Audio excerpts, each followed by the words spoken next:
Until the middle of the 19th century, very little was known about the religion of the Babylonians and Assyrians. There were no surviving records written during the periods when these civilizations flourished, and no preserved monuments that could clearly explain their beliefs or rituals. What information existed came only from scattered and indirect references found in a few ancient texts. These included brief mentions in the Old Testament and writings by classical authors such as Herodotus, Eusebius, Syncellus, and Diodorus. Among these, only the Old Testament and Herodotus can be considered direct sources. The others mainly repeated material taken from earlier writers, especially Ctesias, who lived in the time of Xenophon, and Berosus, a Babylonian priest active around the era of Alexander the Great. Later authors such as Apollodorus, Abydenus, Alexander Polyhistor, and Nicholas of Damascus depended heavily on Berosus for their information. Almost all of these ancient sources focused primarily on political history rather than religious life. In the Old Testament, Babylonia and Assyria appear only when they come into contact with the Hebrews. Since Hebrew history does not reach back very far, references to Mesopotamia before that time are extremely limited. They include mentions of the Tigris and Euphrates as rivers of the Garden of Eden, brief notes about Nimrod and his kingdom, and the story of the founding of Babylon, followed by the scattering of humanity. Later references appear when the descendants of Abraham become involved in regional conflicts linked to Babylonian power. Even then, religion remains a secondary concern. It only appears occasionally, such as in the account of the Assyrian king Sennacherib being killed while worshipping in a temple, or when prophets borrow Babylonian ideas of the underworld to emphasize the downfall of a proud king. Other biblical books offer little additional insight. The Book of Daniel, despite being set in Babylon, provides minimal reliable information about Babylonian religion, and its later date weakens its historical value. The same applies even more strongly to the Book of Judith, which centers on Nineveh but reflects a much later perspective. Rabbinical literature from Palestine and Babylonia contains far more references to Mesopotamian religious practices than the Old Testament. Large Jewish communities lived in Babylonia from the 6th century before this era onward, and religious leaders frequently warned against local customs. These texts mention Babylonian festivals, idols, incantations, and rituals, but always indirectly. Their meaning is often unclear without additional historical context, and their late composition makes it difficult to apply them confidently to early Babylonian religion. The loss of Herodotus's planned history of Assyria is especially unfortunate. He used the term Assyria to describe all of Mesopotamia, both north and south. If this work had survived, it would have been an invaluable source, since Herodotus carefully observed social and religious customs wherever he traveled. Instead, only a few scattered remarks survive within his history of Persia. Among these are descriptions of temples dedicated to the god Bel, a short note on Babylonian burial practices, and an account of rituals connected to the worship of a major goddess. These rituals shocked Herodotus, who did not understand their deeper symbolic meaning. Ctesias offers little help in this regard. His writings on Assyria and Babylonia served mainly as background for Persian history and focused almost entirely on royal successions. Over time, his accounts lost credibility, especially when compared with the traditions preserved by Berosus. The disappearance of Berosus' full history of Babylon is a major loss. As a priest, he had access to temple archives and official records.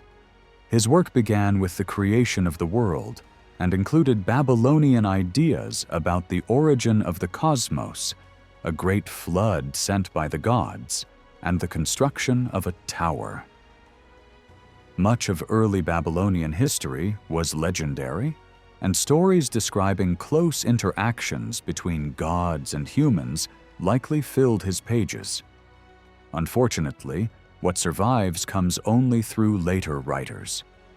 Some passages were preserved by Josephus, while others appear in Eusebius and Syncellus, often filtered through additional authors. As a result, errors and distortions became unavoidable, especially in names and details. Overall, the information provided by ancient literary sources about Babylonian and Assyrian religion is extremely limited. It barely allows for a basic outline and lacks independent confirmation.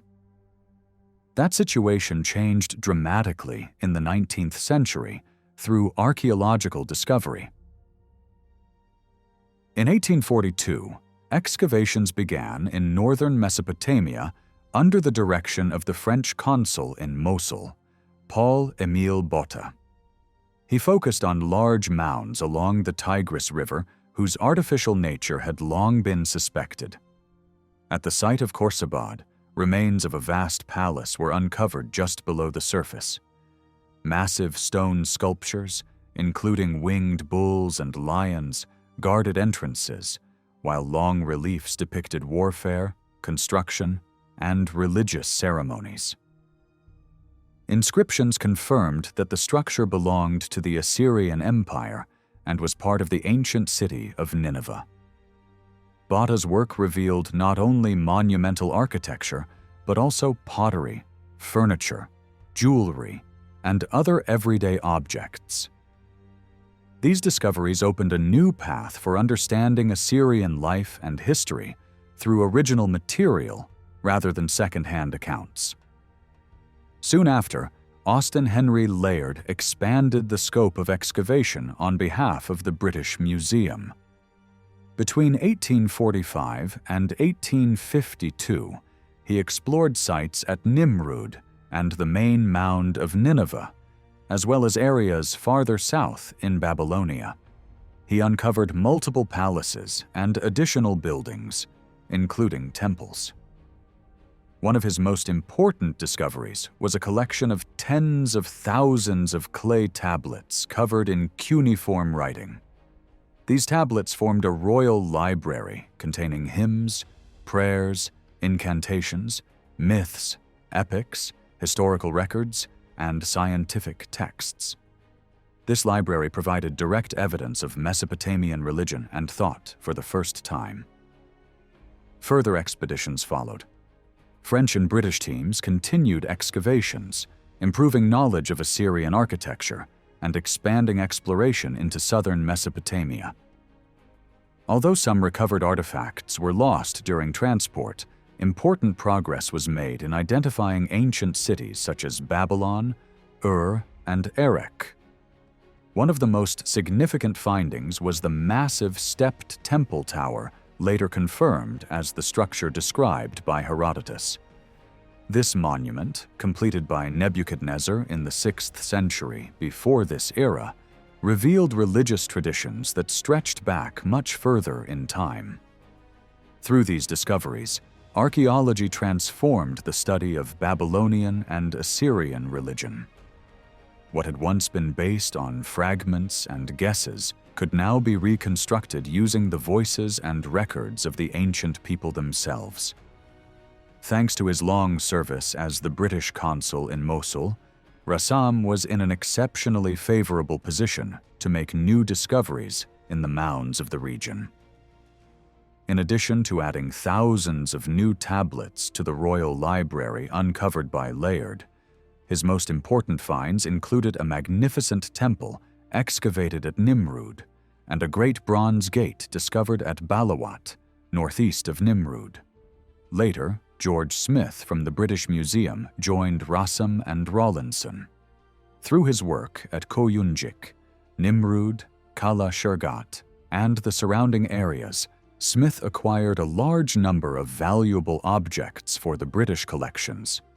Sadly, his death in 1876 during his third visit to the mounds brought an exceptionally brilliant and productive career to an early end. British researchers also extended their work into southern Mesopotamia. In this region, extensive excavations were carried out, especially at Abu Haba. One of the most important results of these efforts was the discovery of a temple dedicated to the sun god. Foundation records showed that the building belonged to a very early period, that it had fallen into ruin over time, and that it was later restored by a ruler who lived in the middle of the 9th century BCE. Further investigation revealed that this site was the ancient city of Sippar. The fame of the temple was so great that later kings competed with one another to make the sanctuary even more magnificent. It is estimated that the temple contained more than 300 rooms and halls, used both as archives and as living quarters for priests. Within the archives of this temple, thousands of small clay tablets were found. These were not literary texts, but legal documents. They included records of house and land sales, trade in agricultural products and textiles, debt notes, receipts, employment contracts, and marriage agreements, documents that reflect everyday life. Since legal practices in ancient Mesopotamia were overseen by priests, temples naturally became centers for the storage of court records. Similar collections were found in almost every mound excavated in southern Mesopotamia. Near Babylon, about 3,000 tablets were uncovered at Jumjuma and added to the collections of the British Museum. Excavations at Borsippa also yielded many tablets. Most were legal in nature, but some were literary texts, and a number of them were exact copies of works from Ashurbanipal's royal library. These discoveries strongly confirmed Ashurbanipal's own statements that he had sent scribes to the southern cities to collect texts produced there. Further south, at a mound called Tello, Ernest de Sarzec, working on behalf of the French government, began excavations in 1877. These investigations have continued to the present day and have revealed temple and palace remains far older than those previously known. Massive diorite statues covered with inscriptions, along with ceramics, tablets, and ornaments, demonstrate that a highly developed civilization existed in this region as early as around 3,500 BCE. De Sarzec's work, carried out with great patience and care, significantly expanded knowledge of the earliest known period of Babylonian history. The finds from Tello were sent to the Louvre, where they formed a valuable southern collection complementing the discoveries from Khorsabad. It is also noteworthy that the United States took part in these major efforts.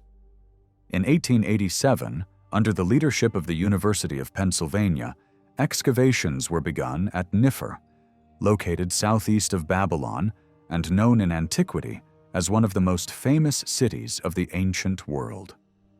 The work continued for 2 years and was later successfully resumed. A massive temple dedicated to the god Bel was uncovered there. The foundations of this structure date back to a period even earlier than the remains at Tello. Despite the city's many rises and declines, the temple survived, and rulers of every era sought to gain the god's favor by expanding or adorning this sacred place. During major festivals, the temple became a destination for pilgrims arriving from all directions. Visitors demonstrated their devotion by leaving inscribed clay cones and small figurines depicting the god Bel and his consort. The temple archives contained a large number of legal documents, especially dating from between about 1700 and 1200 BCE. This period is considered the city's most prosperous age. Excavations in different layers of the mound made it possible to trace the historical development of the settlement layer by layer. Even after the city was destroyed, it did not completely lose its sacred character and continued for some time to be used as a burial ground. As a result, the history of the settlement can be followed over a span of more than 4,000 years. Through the extensive excavations carried out over the past several decades in the valleys of the Tigris and Euphrates, an enormous body of material has been assembled for tracing the development of Mesopotamian civilization. From the perspective of understanding ancient Mesopotamian religion, these finds can be divided into two main groups. The first consists of written sources: hymns, prayers, incantations, lists of gods, creation accounts, and mythological narratives from Ashurbanipal's library are among the most valuable sources that directly reflect religious thought. Inscriptions set up by kings in temples and historical records also provide continuous information about the gods, their powers, and their influence over human affairs. In these texts, achievements are always attributed to the gods. Military victories, the construction of buildings, or the abundance of game are described as the result of divine protection. Dreams, omens, and signs are seen as evidence of the bond between the gods and humankind. Legal tablets likewise show how closely religion was intertwined with daily life. Oaths were sworn in the names of the gods, and prayers and curses formed an integral part of the texts. The fact that documents were written by priests clearly demonstrates their central role in society. The archaeological finds from the excavations consist of temple structures, altars, sacred objects, and reliefs depicting religious scenes and rituals. Processions in which the gods were carried, scenes of sacrifice and offerings, and symbols engraved on seals reveal both the world of belief and the forms of worship. Although the material recovered is extremely rich, it remains incomplete. Of the more than 100 mounds identified in the Tigris and Euphrates basin, only a small portion has been excavated. Many periods remain obscure, and some centuries are represented by only a few basic pieces of information. Until these gaps are filled, knowledge of Babylonian and Assyrian religion cannot be considered complete. Nevertheless, because religious traditions change more slowly than political structures, the existing evidence already makes it possible to understand a long span of time. The understanding of this written material uncovered by excavations was itself the result of a separate process. The signs found on tablets, stone blocks, and statues are known as cuneiform writing. In its earliest examples, these signs are closer to linear representations of objects. When first discovered, it was not known which language this script represented. However, similar inscriptions found at the ruins of Persepolis in Iran made it clear that different types of writing corresponded to different languages. After long and painstaking work, these scripts were deciphered, and the voice of Mesopotamian civilization, after thousands of years, became audible once again. The first breakthrough came through proper names. Names of kings and places were expected to sound the same, or at least very similar, across the different languages used in the Persepolis inscriptions. Scholars compared these names across the three writing styles and began matching signs that clearly referred to the same individuals. When the same sign appeared repeatedly in different names, it became possible to suggest which sounds it represented. Using these initial results, researchers then tried to read other words containing the same signs, though real success came only after long and patient effort. A major advance occurred when it became clear that this writing system was not purely symbolic. Some signs represented whole words, while others stood for syllables or sound units. It was then recognized that the language used on Assyrian monuments belonged to the Semitic family. This discovery allowed scholars to compare the texts with related languages such as Hebrew and Arabic, making it easier to understand meanings and grammatical structures. Even so, the task remained enormous. Establishing how the script functioned, determining consistent sound values, and placing the decipherment on solid foundations required overcoming countless difficulties. There is no need to detail the entire process here. What matters is that decipherment began from very modest beginnings and advanced step by step through extraordinary patience and precision. Today, the basic structure of the Babylonian and Assyrian language is well understood.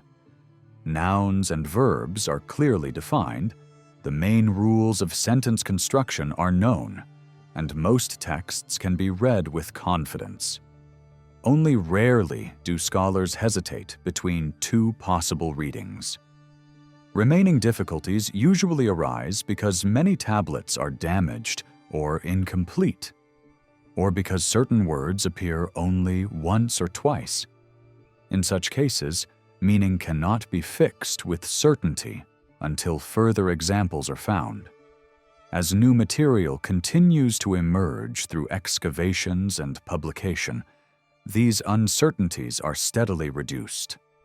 Alongside the decipherment process stands the question of where cuneiform writing itself originated.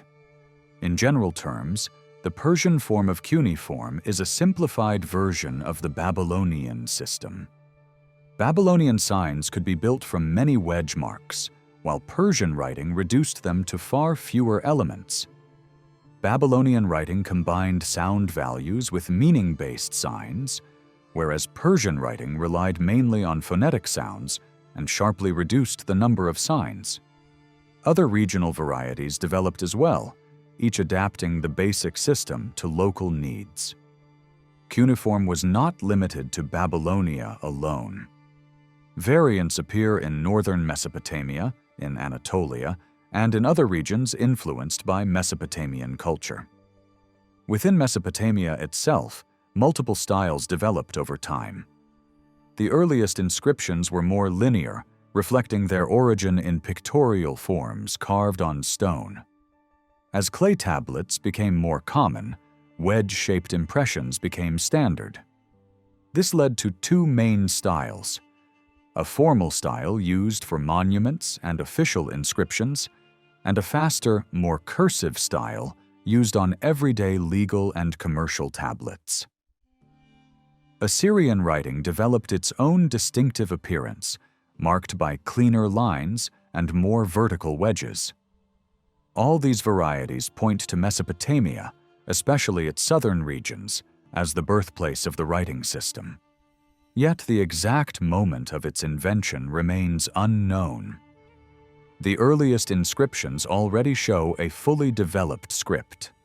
The identity of its original creators is also uncertain. For a long time, it was widely believed that cuneiform was invented by a non-Semitic population and later adopted by Semitic Babylonians along with their culture. According to this view, the earliest signs were purely pictorial and meaning-based, and only later were adapted to represent sounds. This explanation once seemed convincing, but later discoveries complicated the picture. Evidence increasingly showed that the earliest civilization and religious traditions of southern Mesopotamia were largely Semitic in character. Even the oldest inscriptions contain Semitic vocabulary and grammatical patterns, suggesting that they were composed within a Semitic-speaking environment. As long as no purely non-Semitic inscriptions are found, the origin of the writing system cannot confidently be assigned beyond the Semitic world. As a result, the idea that cuneiform itself may be Semitic in origin gained serious support. This theory explains many features of the script more naturally, but it also faces difficulties. In particular, it struggles to account for the heavy use of meaning-based signs in religious texts, which some have suggested were intentionally designed to preserve mystery and limit understanding to a priestly elite. Such questions cannot be resolved by language study alone and require support from archaeology and the study of early human societies. At present, a balanced conclusion can be drawn. The written literature of Babylonia, including its oldest layers, was produced by Semitic communities. The culture and religion of Babylonia, and later Assyria, developed within this same framework. The cuneiform system, whatever its earliest roots, was thoroughly shaped and adapted by the Babylonians to serve their needs and expresses a distinctly Babylonian worldview. At the same time, certain elements within the system still resist full explanation. These may reflect the presence of multiple populations in southern Mesopotamia during its earliest periods. For the purpose of understanding Babylonian and Assyrian religion, these unresolved debates are not essential. The religious ideas and practices preserved in the surviving texts are clearly Babylonian in character. There is therefore no need to separate elements into Semitic and non-Semitic categories. Local conditions and the immense span of time over which this religion developed are sufficient to explain its complexity. With the sources now identified and their interpretation made possible, the next step toward understanding religious life in Mesopotamia lies in examining the land itself and the people who lived there, together with the broad outlines of their history. The Babylonians and Assyrians lived in the land shaped by two great rivers, the Euphrates and the Tigris. Babylonia lay mainly in the south, along the Euphrates Valley, while Assyria stood to the northeast, stretching from the Tigris toward the foothills and mountain districts of Kurdistan. Farther northwest, in the upper Euphrates region, other kingdoms rose and fell. At different times, these powers fought against Babylonia and Assyria, or were forced to submit to one of them. Babylonia formed a long strip of land, roughly 300 miles from end to end, and at its widest about 125 miles across. Its total area was around 23,000 square miles. Assyria covered a much larger space, with a length of about 350 miles and a width that could range widely, reaching far beyond the Tigris Valley. In strict geography, the name Mesopotamia properly belongs to the zone between the Euphrates and Tigris north of their meeting point near Baghdad, continuing up toward the Taurus Mountains. The lands south of Baghdad down to the Persian Gulf are more accurately described as the Euphrates Valley, while the region east of the Tigris from Baghdad up toward the Kurdish mountains forms another natural section. Yet common usage treats the whole area along and between the two rivers as one region, so it is practical to speak of an upper and a lower Mesopotamia, dividing the northern plains from the southern valley. Everything in this world depended on the two rivers.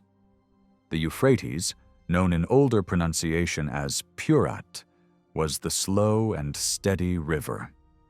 It rose in the Armenian highlands not far from Erzurum and flowed with a calm, almost stately character until it met the Tigris in the far south. Together, they continued as a single waterway toward the Persian Gulf. In the mountains, the Euphrates took in many tributaries, but once it left the highlands and entered the plains, it received very little new water. For a long stretch, it actually lost water into marshlands that spread on both sides. When the river reached the deep alluvial soils of the Babylonian south, Its flow weakened further because canals carried large amounts of its water outward into fields.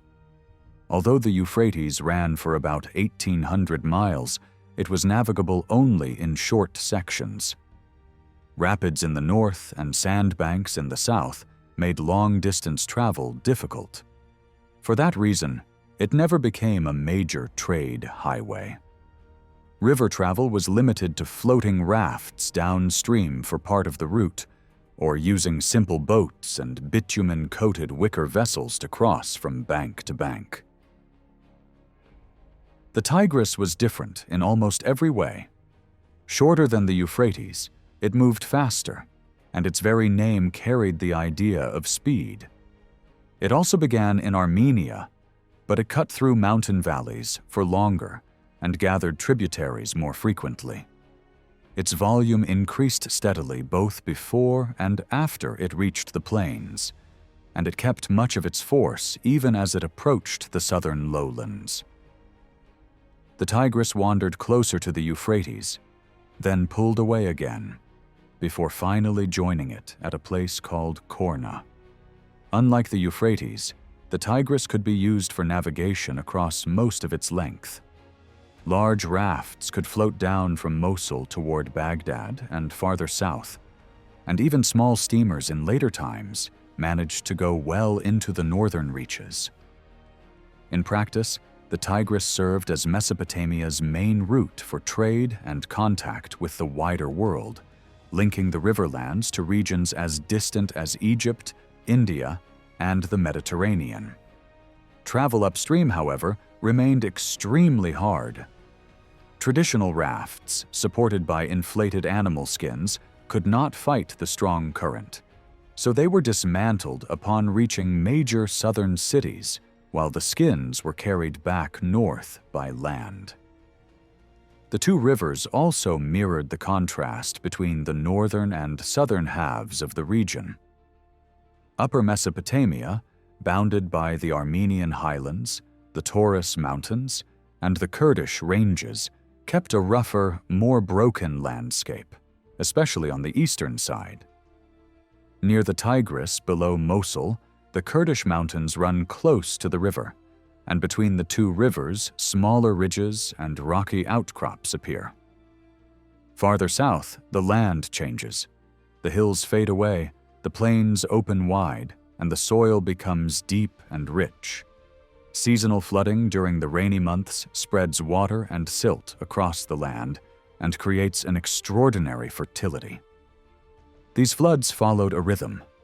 The Tigris usually began rising early in March, peaked around May, and eased by mid-June.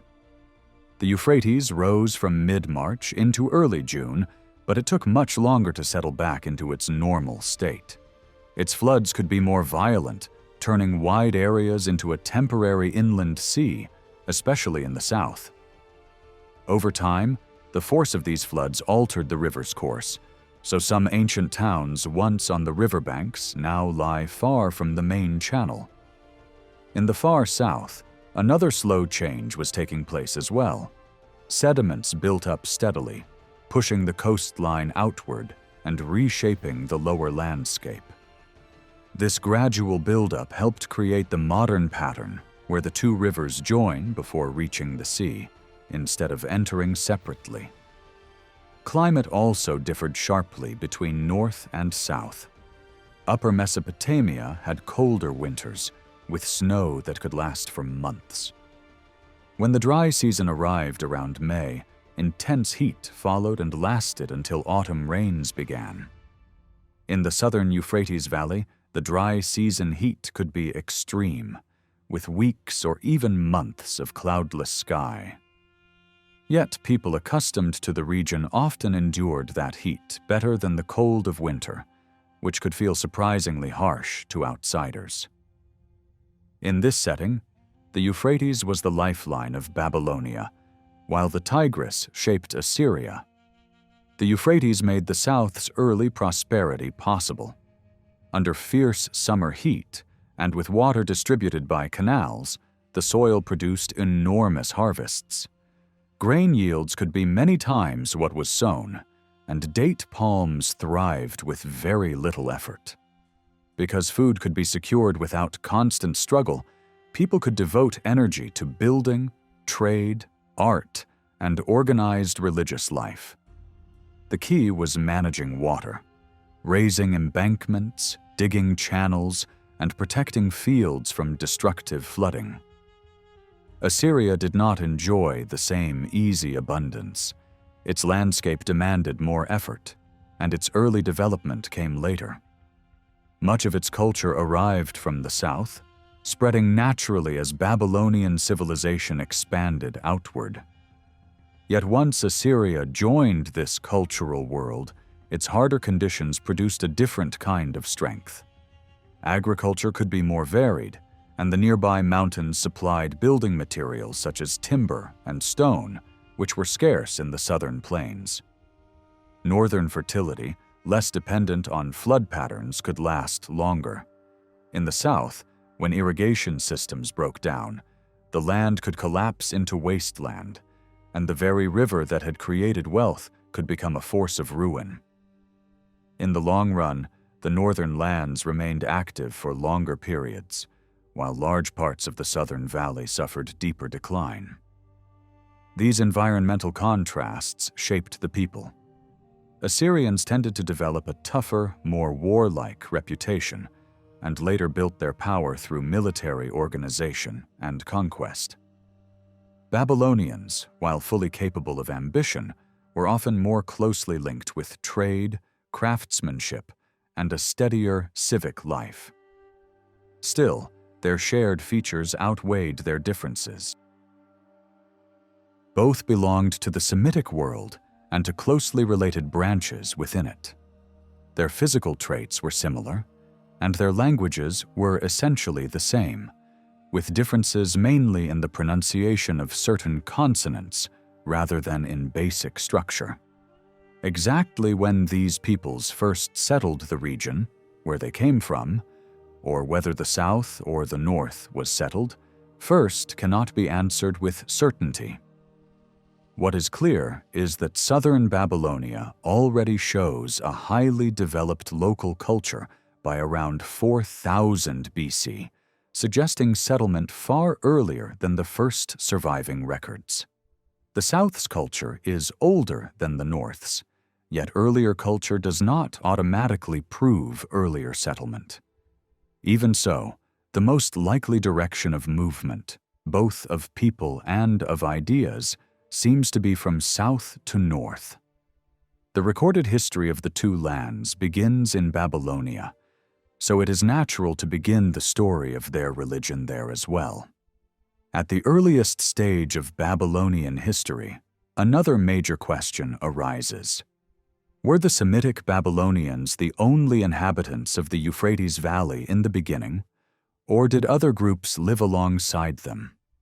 Many scholars have argued that non-Semitic settlers were present and have used the names Sumer and Akkad for these populations.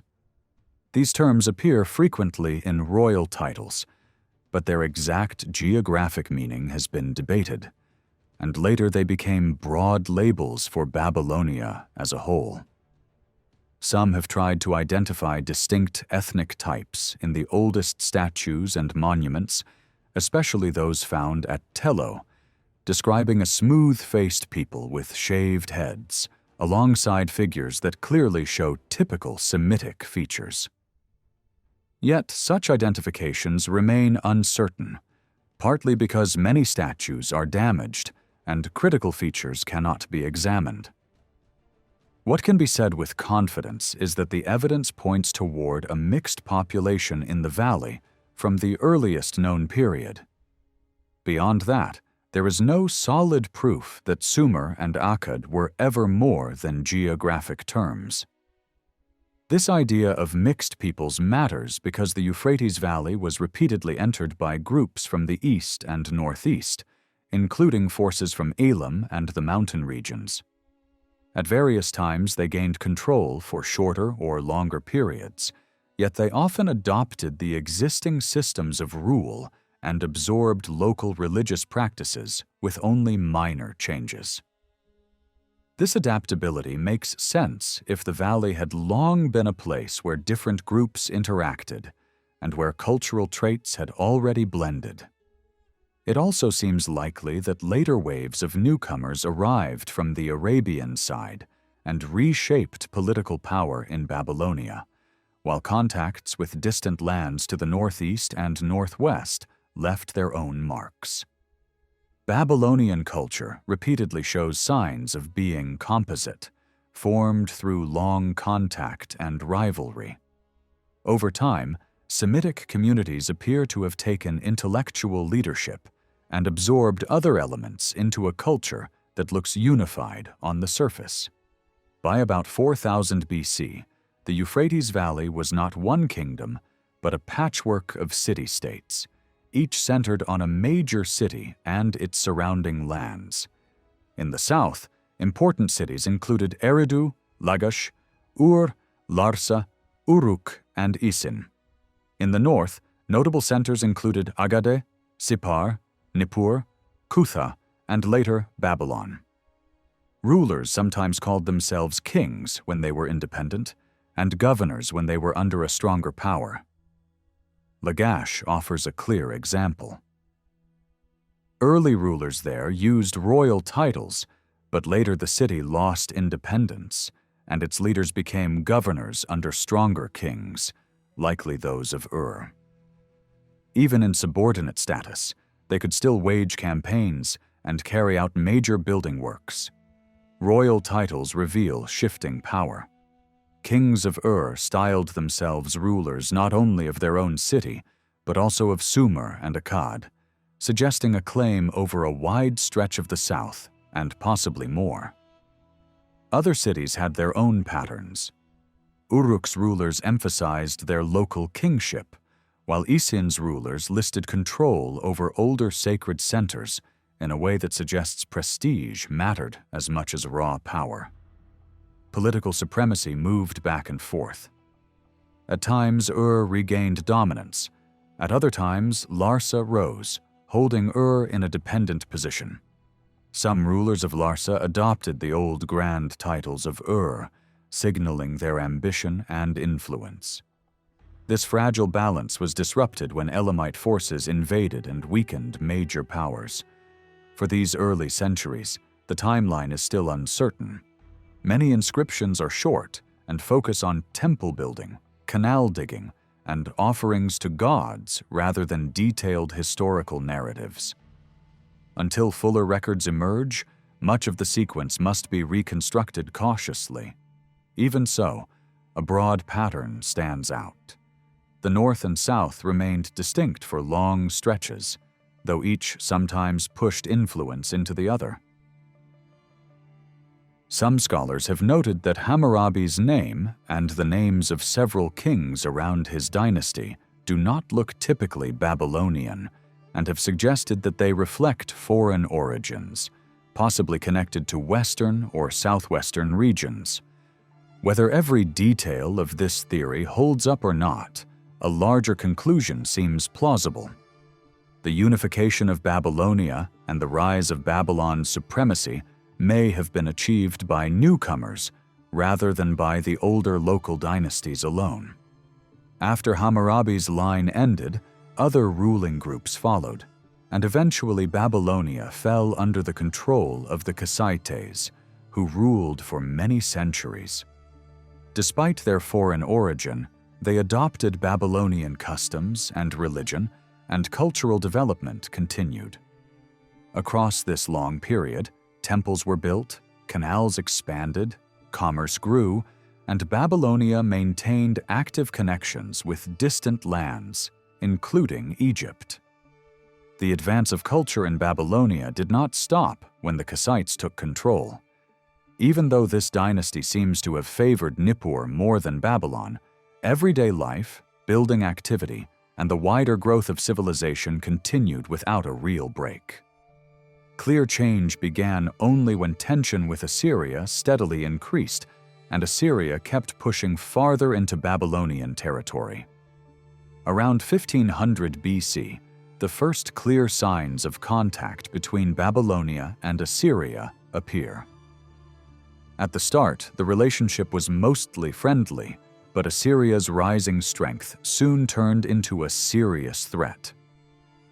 By the middle of the 13th century, Assyrian forces moved against Babylon itself. For a number of decades, Babylon lived under Assyrian dominance. Although independence was later regained and something of the old prestige returned, Kassite power never fully recovered. Internal conflicts then deepened the crisis, and in 1151 BC, the Kassite dynasty collapsed. Native Babylonian rulers returned to the throne. They could contain danger from Elam, but they could not withstand Assyria's growing military force. By the end of the 12th century, Tiglath-Pileser I secured firm control over Babylonia, reducing it to a dependent land under Assyrian authority. Assyria followed a different path. From its rise to its fall, it was defined by war and expansion, driven by the aim of building power through constant campaigns. Its story can be traced back to around 1800 BC, when rulers based in the ancient city of Ashur began to emerge as a force. As in Babylonia, the state grew outward from its central city until it controlled Assyria itself. It then reached toward the eastern mountains and pressed westward as well, where it faced another great power. Egyptian armies were campaigning in Asia around the same time, and with support from the Hittites, who held strong positions near the Orontes, they managed to block Assyria's western advance for centuries.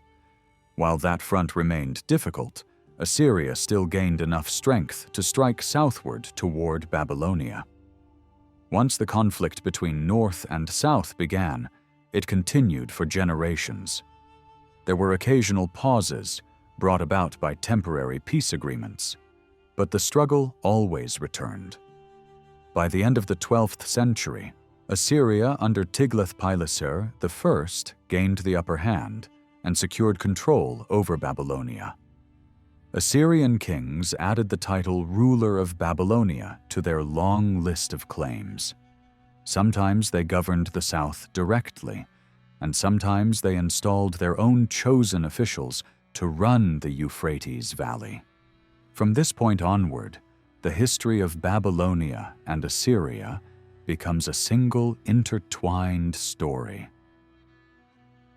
A new long phase begins around 1100 BC and lasts until Assyria's fall in 606 BC. These 5 centuries mark the greatest age of Mesopotamian power. During this era, Assyria rose into a vast empire. More successfully than Egypt, it established firm control over territories along the Mediterranean. After fierce struggles, the Hittite powers were broken, and the northern Syrian states became tributaries. Phoenician cities were forced into submission. The kingdom of Israel was conquered, and Judah survived only by accepting harsh terms and living under heavy pressure. Assyrian influence spread far to the northeast as well. Babylonia sometimes tried to rebel, but each attempt usually ended in further weakening, so that the south kept a separate identity mostly in name. Even in this age of Assyrian domination, the cultural heart remained Babylonian. The south passed on its legacy to the north. Babylonian sanctuaries served as models for Assyrian building.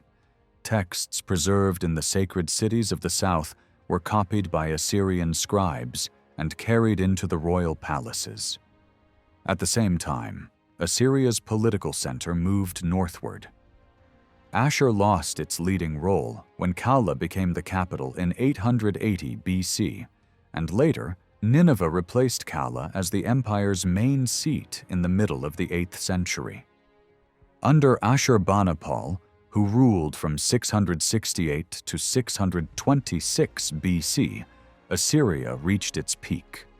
Armies pushed as far as the Nile, achieving the old ambition of direct influence over Egypt.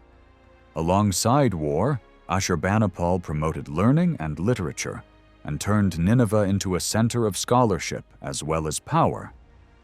A vast collection of Babylonian writings was gathered and organized, and the capital was filled with grand buildings. At that moment, Assyria seemed unstoppable. Yet the blow that brought it down came quickly and from an unexpected direction. After Ashurbanipal's death, large northern groups known in later tradition as the Cimmerians and Scythians moved south and shook the political order. Their numbers, strength, and brutality created a danger that Assyria struggled to contain. The sources for the empire's last years are limited, but one fact stands out. Soon after Ashurbanipal died, Babylonia managed to break free from Assyrian control, a sign that Assyria had already been weakened. Once Babylonia succeeded, other enemies grew bolder. The Medes, a strong power to the east, joined with Babylonia. After several combined attacks, Nineveh was finally taken under the leadership of Kyaxares. The city was captured and burned, and Assyria collapsed. Across the Eastern world, a sense of relief followed. A power that threatened to crush the independence of many peoples had been removed. Contemporary Hebrew voices even pictured nature itself celebrating the end of Assyria. Assyria's core lands passed into Median hands, but Babylonia, now firmly independent, inherited much of Assyria's ambition. Its greatest king, Nebuchadnezzar II, sought to make Babylon the leading power of the world, as Nineveh had been before. He campaigned westward, subdued Judah, and pushed toward Egypt in an effort to secure supremacy. Yet he also became famous as a builder. Temples were restored and enlarged across Babylonia. New sanctuaries were raised in many cities. Babylon's walls were strengthened, and major construction along the riverbanks reshaped the capital. These works helped place Babylon among the most celebrated cities of the ancient world. The Second Babylonian Empire, however, did not last long. Ambition rose quickly, and the fall came just as fast. Internal struggles revealed weakness at the heart of the state. Nebuchadnezzar's son was murdered in 560 BC, only 2 years after taking the throne. The next ruler reigned briefly, and after his death, an infant heir was removed. A high official named Nabonidus then took power despite lacking royal lineage. Around 550 BC, news reached Babylon that Cyrus, ruler of Anzan, had defeated the Medes, captured their king Astyages, and joined their lands to his own, laying the foundation for what would become the Persian Empire. With the Medes defeated, Cyrus now controlled Assyrian territory, and the next target was Babylonia. Nabonidus understood the danger, but his efforts to prepare resistance failed. Civil unrest divided the country. Loyalty between regions weakened, and even inside Babylon a faction formed against the king. In short-sighted hope, some welcomed Cyrus's approach. Under these conditions, Babylon fell with little struggle. In the autumn of 539 BC, Cyrus entered the city in triumph, and the population greeted him with public celebration, even though this marked the political end of a great empire. From this moment, the political and religious story of Babylonia and Assyria reaches its ending point. Cyrus tried to keep local customs and worship running as usual, but a new spirit had entered the land. The official faith of the new rulers differed sharply from the old beliefs still alive in Babylonia, and that difference inevitably limited further development of Babylonian worship. Respect shown to Babylonian gods served political aims more than deep conviction. Even so, many rituals continued for a long time, and when the old religion eventually faded under later Greek, Roman, and Arab dominance, it left traces behind in popular beliefs and stubborn traditions. Yet, as a historical system, the religion effectively ends with the fall of the Second Babylonian Empire. The religious world being studied therefore stretches from about 4000 BC to the middle of the 6th century BC. Its development follows the same broad path as the region's civilization and political history. Because the land itself divides naturally into Babylonia and Assyria, the religion can also be approached in two connected parts. The story begins in Babylonia, because the earliest records come from the south. Worship practices in Babylonia and Assyria often look similar, but the personalities and roles of the gods developed differently in the two regions. Later, when Assyria dominated the south, Assyrian pressure and influence added new tones to Babylonian religion that were not present in earlier centuries. Political change also shaped which gods rose in prominence at different times, both in Babylonia and in Assyria. For that reason, the subject is best organized in two ways: by geography and by history. First come the beliefs and the divine world that took shape during Babylonia's earliest phases, up to the point when Assyria effectively brought Babylonia under control. Next comes the distinct religious profile of Assyria in the northern lands. After that, the story returns to Babylonia during the period when the two realms were bound together under Assyrian dominance. Finally, the late religious developments of the Second Babylonian Empire can be described. Beyond these historical stages, other sides of religion also deserve attention. Ritual practice changed less with politics than might be expected, while religious literature and sacred art were largely created in Babylonia. Because of that, those topics do not need to be divided by region in the same way. The oldest Babylonian religion that can be traced shows a blend of two forces working together. One was the worship tied to nature itself, and the other was worship rooted in local communities and their towns. Like many early societies, the Babylonians began with a worldview in which life and spirit were believed to exist everywhere. Nature was not seen as dead matter.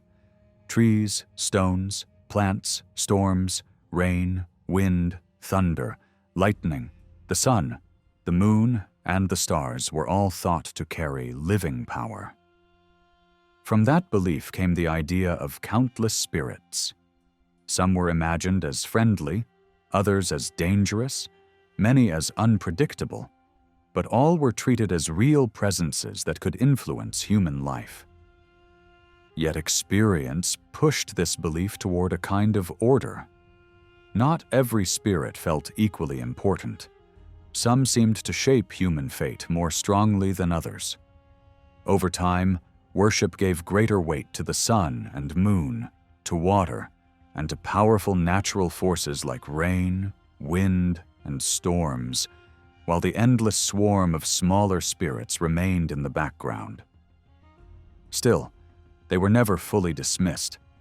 If life filled everything, then the fruit tree had its spirit, the field had its spirits, and the soil itself had guardians.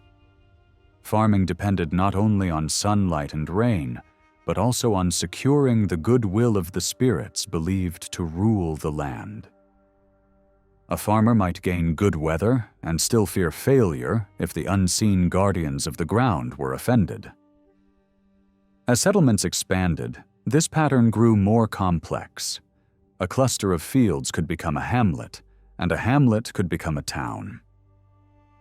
Once a town developed political unity under a leader, it was natural to assume that some special divine power watched over it, protected it from danger, and defended the rights of the people within its borders.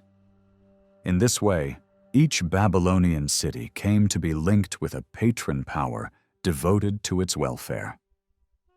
As a city grew larger and absorbed nearby communities, its patron deity was thought to expand in authority as well.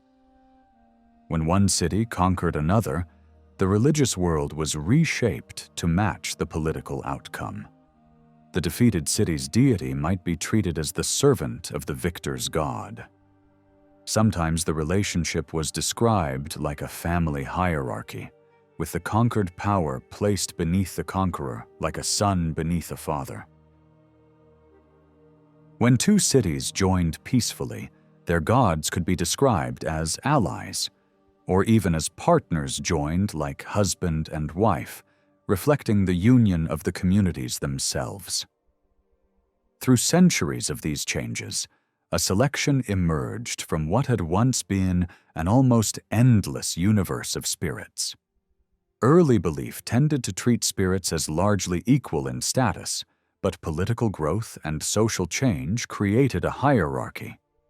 The most powerful natural forces rose to the level of major gods. Lesser spirits were pushed into lower ranks, more like scattered supernatural beings than central objects of worship.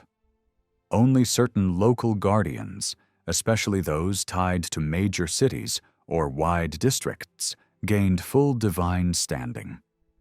In many cases, a city's patron could be linked to a heavenly body such as the moon, the sun, or a star, since these were thought to guide human destiny.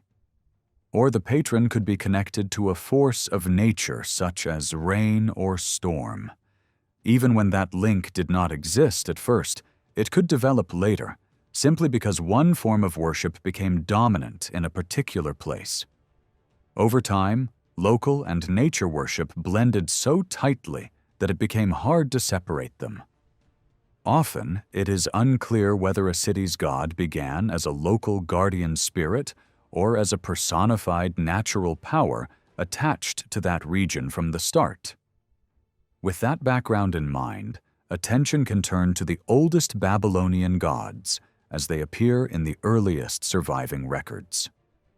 The most useful evidence comes from early inscriptions, especially those left by rulers and officials. Many of these texts were placed in temples or carved onto objects dedicated to deities as offerings. They were not usually long narratives, but records of devotion, construction, gifts, and religious duty. Such historical inscriptions have an advantage because they can often be dated, at least approximately, which allows a clearer sense of how the Babylonian divine world changed over time. Purely religious compositions can be added only when they fit the picture supported by the dated material. When the earliest inscriptions are examined from the period before the Babylonian states were united under Hammurabi, a long list of divine names appears. Many of these names remain difficult to pronounce with certainty because the writing system often uses signs that show meaning rather than sound. In such cases, the exact spoken form can only be recovered when the same deity appears somewhere else written phonetically, or when the sign combination makes the reading unmistakable. Even when pronunciation is uncertain, these sign forms still matter because they often hint at what a god was believed to represent. The signs can reveal the role and character attached to a deity in early thought. Among all these early gods, one stands out as especially ancient and influential. He is known later as Bel, meaning the Lord above all others, but in the oldest material, his name appears as Enlil. In later Babylonian theology, Enlil is described as the Lord of the lower world, a ruler over the forces and powers connected with the inhabited earth and what lies beneath it. This is a more developed idea than the earliest spirit beliefs, so it suggests that the god's meaning changed over time. The oldest layer points to a different beginning. The element Lil in the name was used to describe a spirit or demon in general, so Enlil can be understood as the leading spirit, the chief among such beings. This role belongs to a stage beyond simple animism because it already assumes a hierarchy in the spirit world rather than total equality. The strong link between Enlil and the city of Nippur suggests a local origin. At first, he was likely the protective power of a limited territory. As Nippur grew into a major political center, its patron rose in status. Even when Nippur later declined politically, its sacred prestige did not fade. In fact, as political influence weakened, the religious authority of the city could grow stronger. Over time, the god of Nippur became more than a local protector. He was elevated into a universal power, imagined as a supreme lord whose reach covered the entire habitable world. In this system, Enlil, as ruler of the lower realm, stood in contrast to Anu, who presided over the heavenly domain. Evidence from early kings supports the idea that this theology formed very early. Enlil appears already in the age of Sargon, a time that clearly shows advanced craftsmanship and organized culture. That makes it reasonable that large, abstract religious concepts had already taken shape, including the division between an upper and a lower cosmic realm ruled by great powers. Because Enlil's authority was understood so broadly, he became known as Bel, the Lord in the fullest sense, and his worship spread across Babylonia. In the south, rulers of Lagash describe their own patron deity as a mighty warrior serving Bel, which shows the high position Bel held. References also appear to temples dedicated to Enlil outside Nippur, described as impressive buildings rising high and commanding respect. Yet Nippur remained the center of his cult. The city became known as the Land of Bel, and his main sanctuary there was celebrated through all of Babylonian history. Generations of rulers took pride in repairing, enlarging, and restoring this temple. They measured devotion by the work done for Bel's sacred house. Kings from different cities also honored him, sometimes offering costly goods as trophies of victory. Even in later centuries, when Babylon's patron god rose to supreme rank, the highest compliment was to attach the title Bel to that god as well. That later development gradually blurred the older identity of Bel of Nippur, because the title and many of its powers were transferred to Babylon's chief deity in popular tradition. Across the long history, Enlil's image passes through several stages. He begins as a local protector, then becomes the dominant power of a large district, then rises into a supreme lord of the lower realm, and finally his title and authority are increasingly absorbed into the identity of Babylon's chief god as political power shifts toward Babylon. For the earliest period, what matters most is his central role as the god of Nippur and one of the highest authorities in the Babylonian divine world. Alongside him stands his consort, known as Ninlil, the mistress of the lower realm. Like Bel, she later carries a broader title that marks supreme status, Belit, meaning the lady above all others. Her sanctuary in Nippur is ancient as well, reaching back to very early dynasties. Yet her role is often presented as secondary, reflecting a common pattern in which divine consorts mirror the power of their male counterparts rather than standing equally. This goddess was also known under another name that means the Lady of the Great Mountain. That title likely points to the sacred mountain imagined as the dwelling place of the gods, a cosmic height associated above all with the chief divine powers. Since Bel was linked with this sacred mountain, it made sense to describe his consort as its lady. In addition to her worship in Nippur, she also had a sanctuary in the region of Lagash, where rulers speak of her as the mother of the gods, reinforcing her identity as the partner of the great lord. Even so, her worship at Nippur remained the most prominent, and later rulers still honored her by building in her name and treating her cult as an enduring force in Babylonian religious life. In the records from the age of Gudea and the rulers around him, one divine figure dominates the scene: the Lord of Girsu. Girsu was not a separate kingdom at this stage, but one of the main quarters of the capital city that later became known as Lagash. The texts describe Lagash as a city made up of 4 older sections, and Girsu was the district where the chief temple of the city's patron stood. That fact strongly suggests Girsu was the oldest core of the settlement. In time, the name Lagash became the broader label for the whole capital, largely because the royal palace stood in the area called Lagash. Earlier evidence shows that Girsu once had an identity of its own, since a ruler before Gudea used the title King of Girsu, not King of Lagash. The other 3 quarters, which began as independent towns before being absorbed into one political unit, were Uru Azaga, Nina, and most likely Gishgala. The main god of Girsu was Ningirsu. He was often described as the warrior of Bel, the divine champion who fights on behalf of the great lord of the lower world. In this role, he closely resembles a powerful warlike sun god who later becomes famous among the Assyrians. The rulers of Lagash presented themselves as chosen by Ningirsu, and they emphasized loyalty to him so strongly that they preferred to call themselves governors of Ningirsu, as if the god, not any human overlord, was the true master they served.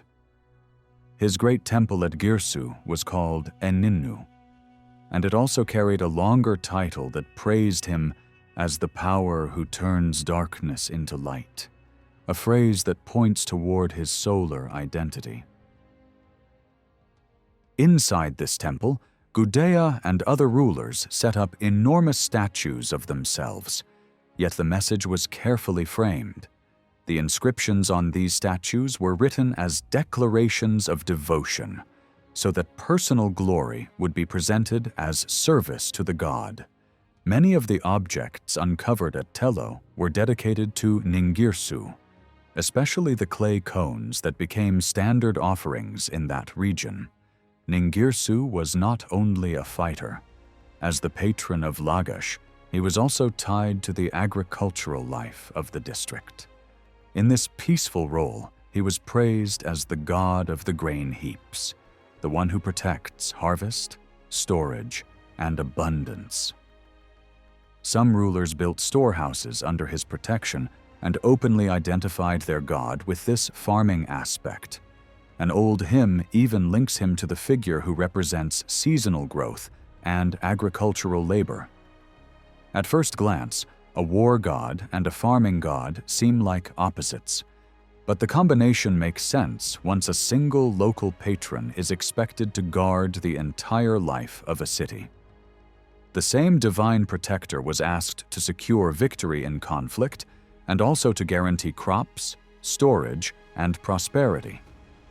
As towns expanded and political authority grew, local gods naturally gathered many functions, even when those functions pulled in different directions. Among the goddesses of early Babylonia, Bo stands out as one of the most important.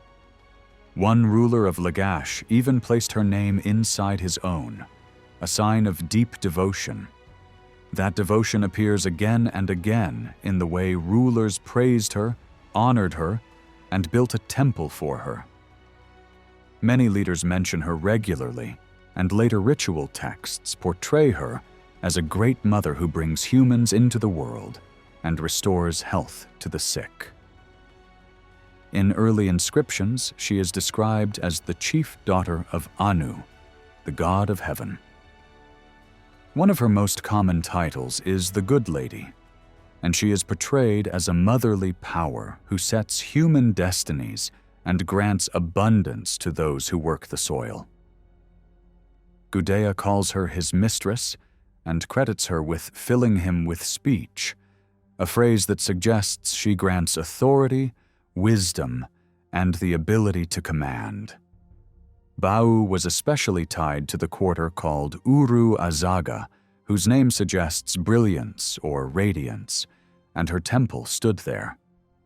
Because of this local setting, she appears closely linked with Ningirsu, the god of Girsu. It is likely that Girsu and Uru Azaga were the two earliest quarters that first joined together, forming the beginning of what later became the larger principality of Lagash. Bau is explicitly named as Ningirsu's consort, and this bond appears in a striking ritual detail. Gifts were offered to Bau in the name of Ningirsu as marriage gifts, reflecting an early form of a custom still known across the East, where the bridegroom's gifts are a key part of marriage tradition. These offerings were made at the New Year festival, and the day gained such importance that it was even known by many as the Festival of Bau. The offerings listed include lambs, sheep, birds, fish, cream, dates, and other fruits.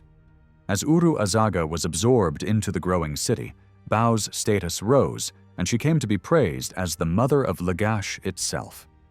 In later tradition, she was also linked with the healing goddess, more widely known in later centuries, especially as the partner of a major Assyrian war god, and that connection continued into the late Babylonian period. Even so, Bau originally appears as an independent goddess, and her later merging with other divine names seems driven by political and local change. Her title as Daughter of the Sky God suggests that her roots belong to the upper realm of divine powers rather than the underworld or the soil. Some later guesses tried to tie her to a primeval watery chaos, but solid proof for that identification is lacking. Close to her stands another goddess, Gatundug. At first glance, she can look like simply another name for Bau, especially because she is also called Mother of Lagash. Yet lists of deities place Gatundug beside Bau as a separate figure, which shows they were once distinct. Gudea calls Gatundug the mother who produced him, the mistress he serves, and he describes Lagash as her beloved city. He builds her a dwelling, and later rulers improve it. Her title, the Brilliant One, may reflect local wordplay rather than revealing her true nature, and the meaning of her name remains unclear. A more promising clue comes from another tradition that calls Bau the mother of Ea, who is clearly a god of water. That link suggests Bau may have been connected to water in some way. One possible interpretation is that Bau originally represented the upper waters, the clouds, and rain-bearing realm, while Ea represented the deep waters below. In that case, the mother and son relationship could preserve an early idea that the deep waters ultimately come from the waters above. Later Babylonian creation stories strongly emphasize a division between upper and lower waters, so this interpretation fits the wider worldview. More than one early goddess seems to share this watery character, which is not surprising in a land shaped by rivers, canals, floods, and the sea. Ea himself, despite his later greatness in Babylonian thought, does not dominate the earliest inscriptions as much as might be expected. Still, he appears clearly enough. A sanctuary is built for him in Girsu, and a governor of Lagash calls himself a priest of Ea and praises him as the supreme counselor who grants wisdom to kings. Another ruler links Ea with Bel and claims that these great gods entrusted a city to him and commanded him to rebuild it. The older written form of Ea's name describes him as Lord of what is below, first connected with the earth, but later refined into the ruler of the deep waters beneath the world. As Babylonian theology became more structured, Ea and Bel often appeared together. Invoking them together was like calling upon water and earth as the two great foundations of life. In creation thought, Bel becomes the active force that shapes and defends human life, while Ea becomes the deep source of wisdom and culture. Ea seems to have begun as the local god of Eridu, one of the oldest sacred cities in the far south, once near the shore of the Persian Gulf.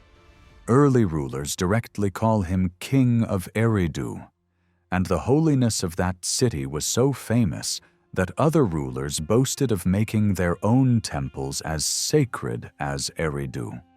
A city standing by the sea naturally encourages worship centered on water, and the Persian Gulf had special importance. To ancient eyes, it looked like the edge of an immeasurable ocean, a vast ring of water surrounding the world. That image helped turn Ea into the personification of the waters in general. Over time, his identity expanded beyond one city, and his worship survived even after the memory of his earliest home faded. Yet traces remained, as when rulers built sanctuaries for Ea in other places and still called him King of Eridu, signaling that the shrine was an honor offered to him, not his true residence. There were many water-related gods in Babylonia because life depended on canals, streams, and irrigation. Every waterway could gain a protector, so as the canal network expanded, the divine roster grew. Ea himself collected many titles and names, and some of these began as separate gods who were later absorbed into Ea's identity. One such name was Ninagal, a figure tied to great strength and later connected to metalwork and the craft of smiths. Early texts suggest Ninagal may once have been independent, only later being folded into Ea's broader sphere because of overlapping functions.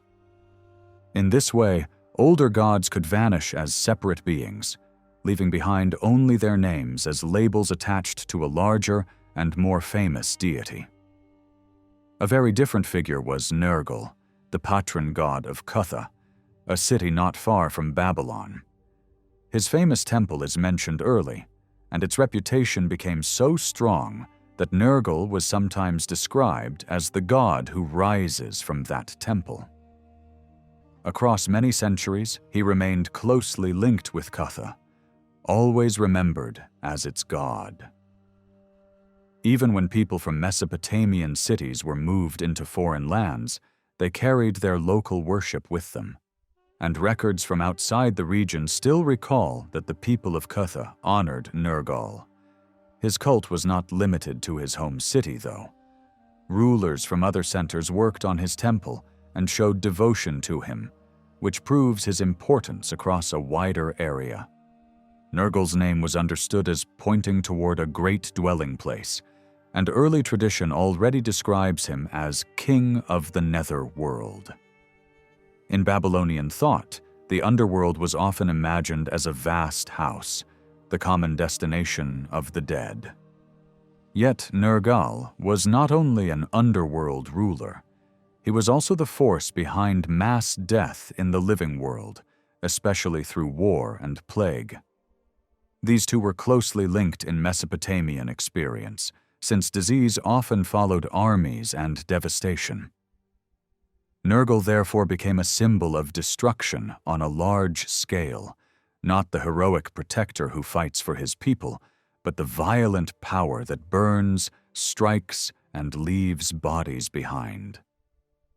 One of the common signs used for him even points to the sword, emphasizing slaughter and ruin.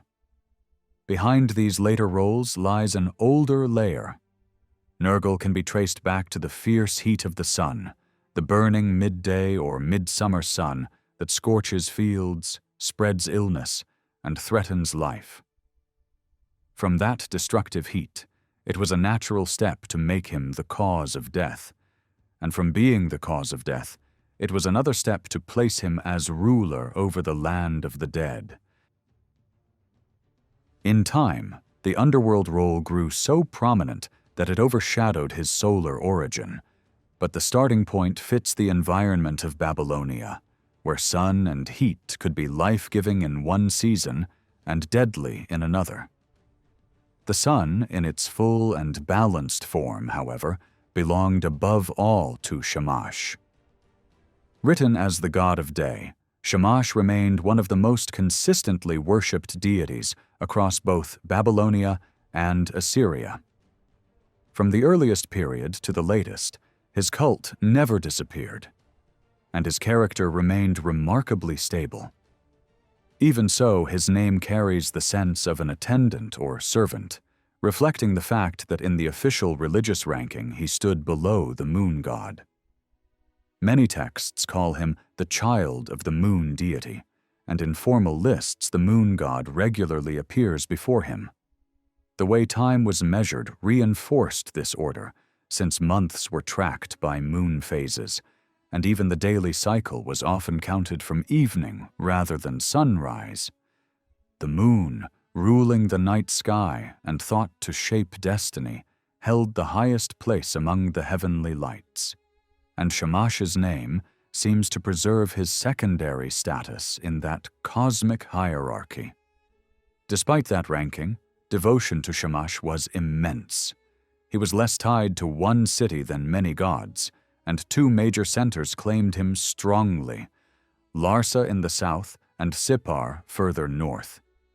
Both had famous sun temples known by the same name, meaning House of Radiance, which suggests a historical connection between the two sanctuaries and perhaps the spread of the cult from one to the other. The evidence does not allow certainty about which came first. Yet Sippar eventually surpassed Larsa in fame and remained the greatest center of sun worship well into the final centuries of Babylonian independence. Later rulers, sensing crisis and decline, still turned to Shamash and restored his ancient temple in the hope that the great judge and shining protector would grant safety when political power began to collapse. In the early days at Ur, the sun god was honored alongside the moon god. A ruler from the Isin line, Eanatum, speaks of two sanctuaries built there for the sun, and later another king, Rim-Sin of Larsa, mentions a third building at Ur dedicated to both the moon deity and the sun deity together. The titles used for the sun god in these early sources show how people imagined his role. He is called both king and shepherd. Since earthly rulers also liked to call themselves shepherds, that label was not meant as a soft compliment, but as a statement of authority and responsibility. In ritual spells and prayers, the sun god is often invoked alone or named among many powers. He is asked to bring life back to the sick, to take custody of the body struck by illness, and to drive out the darkness from a household. Darkness here means misfortune, fear, and disorder, so the sun god is approached as a force that restores safety. One of his strongest titles is King of Judgment, which shows that people connected him with fair decisions and the ordering of human life. This idea centers on the sun's beneficial side. The sun god is praised as the giver of light and life, the power that keeps fields productive and protects human well-being. When his favor is present, society is stable and the land prospers. When his favor is withdrawn, confusion and ruin follow for both the individual and the state. Above all, he is celebrated as a judge. Many hymns picture him seated on a throne in a chamber of judgment, receiving human pleas and deciding destinies. He frees prisoners, heals the sick, and can even restore the dead to life in the language of devotion. At the same time, he ends wrongdoing, crushes enemies, strengthens the weak, and prevents the strong from abusing their power. Because he stands as the supreme judge, the idea of justice becomes tied to him. His light turns into a symbol of righteousness, while darkness becomes a symbol of wickedness. Even the gods are imagined as looking for his light as guidance, and he is portrayed as both the guide of the gods and the ruler of humanity. Not every detail of this rich portrait is explicitly spelled out in early dated records, but there are good reasons to think the core of it existed long before later political unifications. The ideas do not feel like late inventions shaped by new empires. They match the level of thought already seen in other deities of the same era. Still, because the exact dates of many religious compositions are uncertain, it is wise to treat the later hymns with care when using them to describe the earliest centuries. The same sun deity also appears under different names. Two of these older names are Utu and Babar. Babar has a clear meaning in Semitic speech and can be taken as an actual spoken name rather than just a written label. It means the brightly shining one, a fitting title for the sun, and a phrase often used in devotional language. The name Utu is less certain, but it likely points to the same idea: the sun as the one that shines forth and reveals. Multiple names for one god are best explained by geography. Different towns used different names for the same divine power, and only later did people fully insist that all of them referred to one being. Once the country became more united and religious thinking more organized, the name linked to the most famous center of worship tended to dominate, while the others faded into poetic titles. It is very possible that the name Shamash belonged especially to the sun god at Sipar, while Ur may have preferred the name Utu. A king of Ur uses Utu even when referring to the sun temple at Larsa, which makes sense if rulers carried their home naming habits with them. Later, Hammurabi uses Utu for the sun god at Larsa as well, suggesting that the name had real local weight there. In contrast, Sargon calls the sun god of Sipar by the name Shamash, which supports the idea that different centers preserved different traditional names. This kind of patterns appears throughout Mesopotamian religion, though it is not always as easy to trace as it is with the sun. A female figure often appears beside the sun god in ritual texts, known as Aya. She is especially tied to the sun cult at Sipar. She has little independent personality in early sources and is mainly presented as the beloved partner of the sun deity.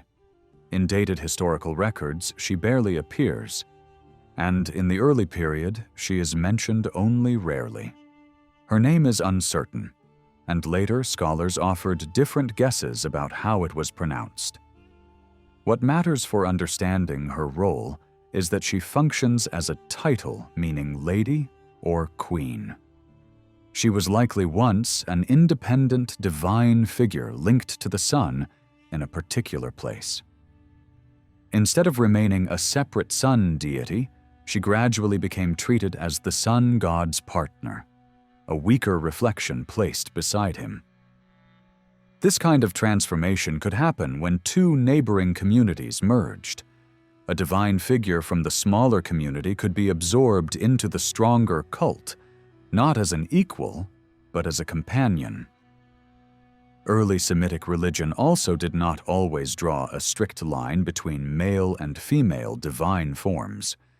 In very old writing, the same sign could mean lord or lady, and some deities could appear as male in one context and female in another.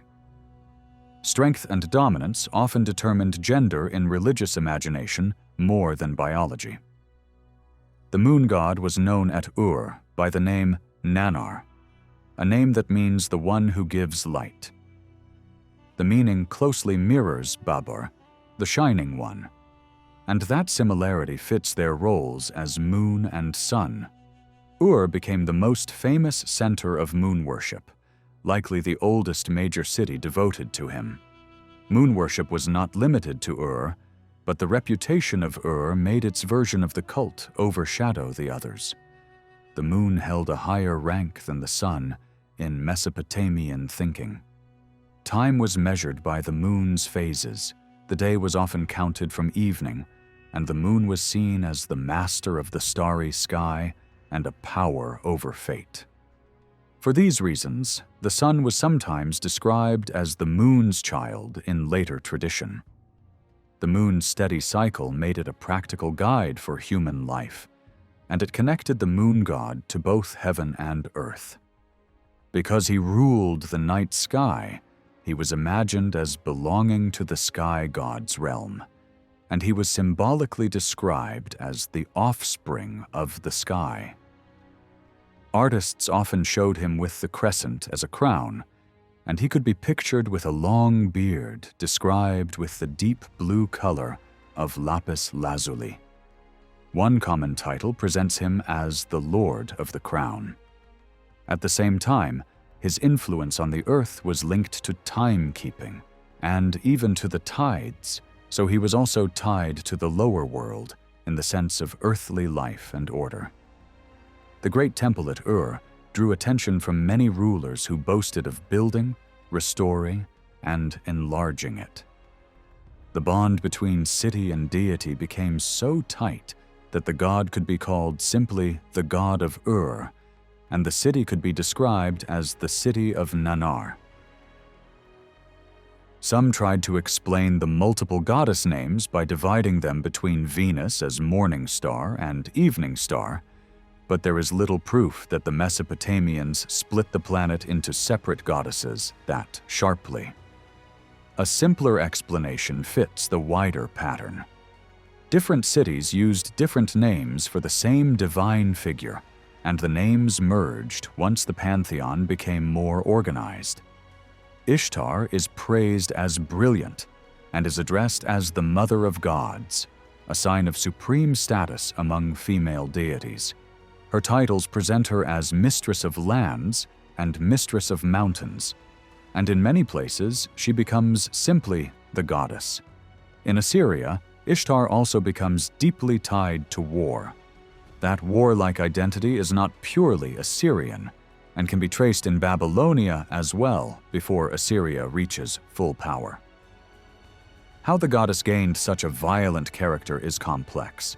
In some ritual texts, she appears gentle and healing, called upon to lift sickness and suffering.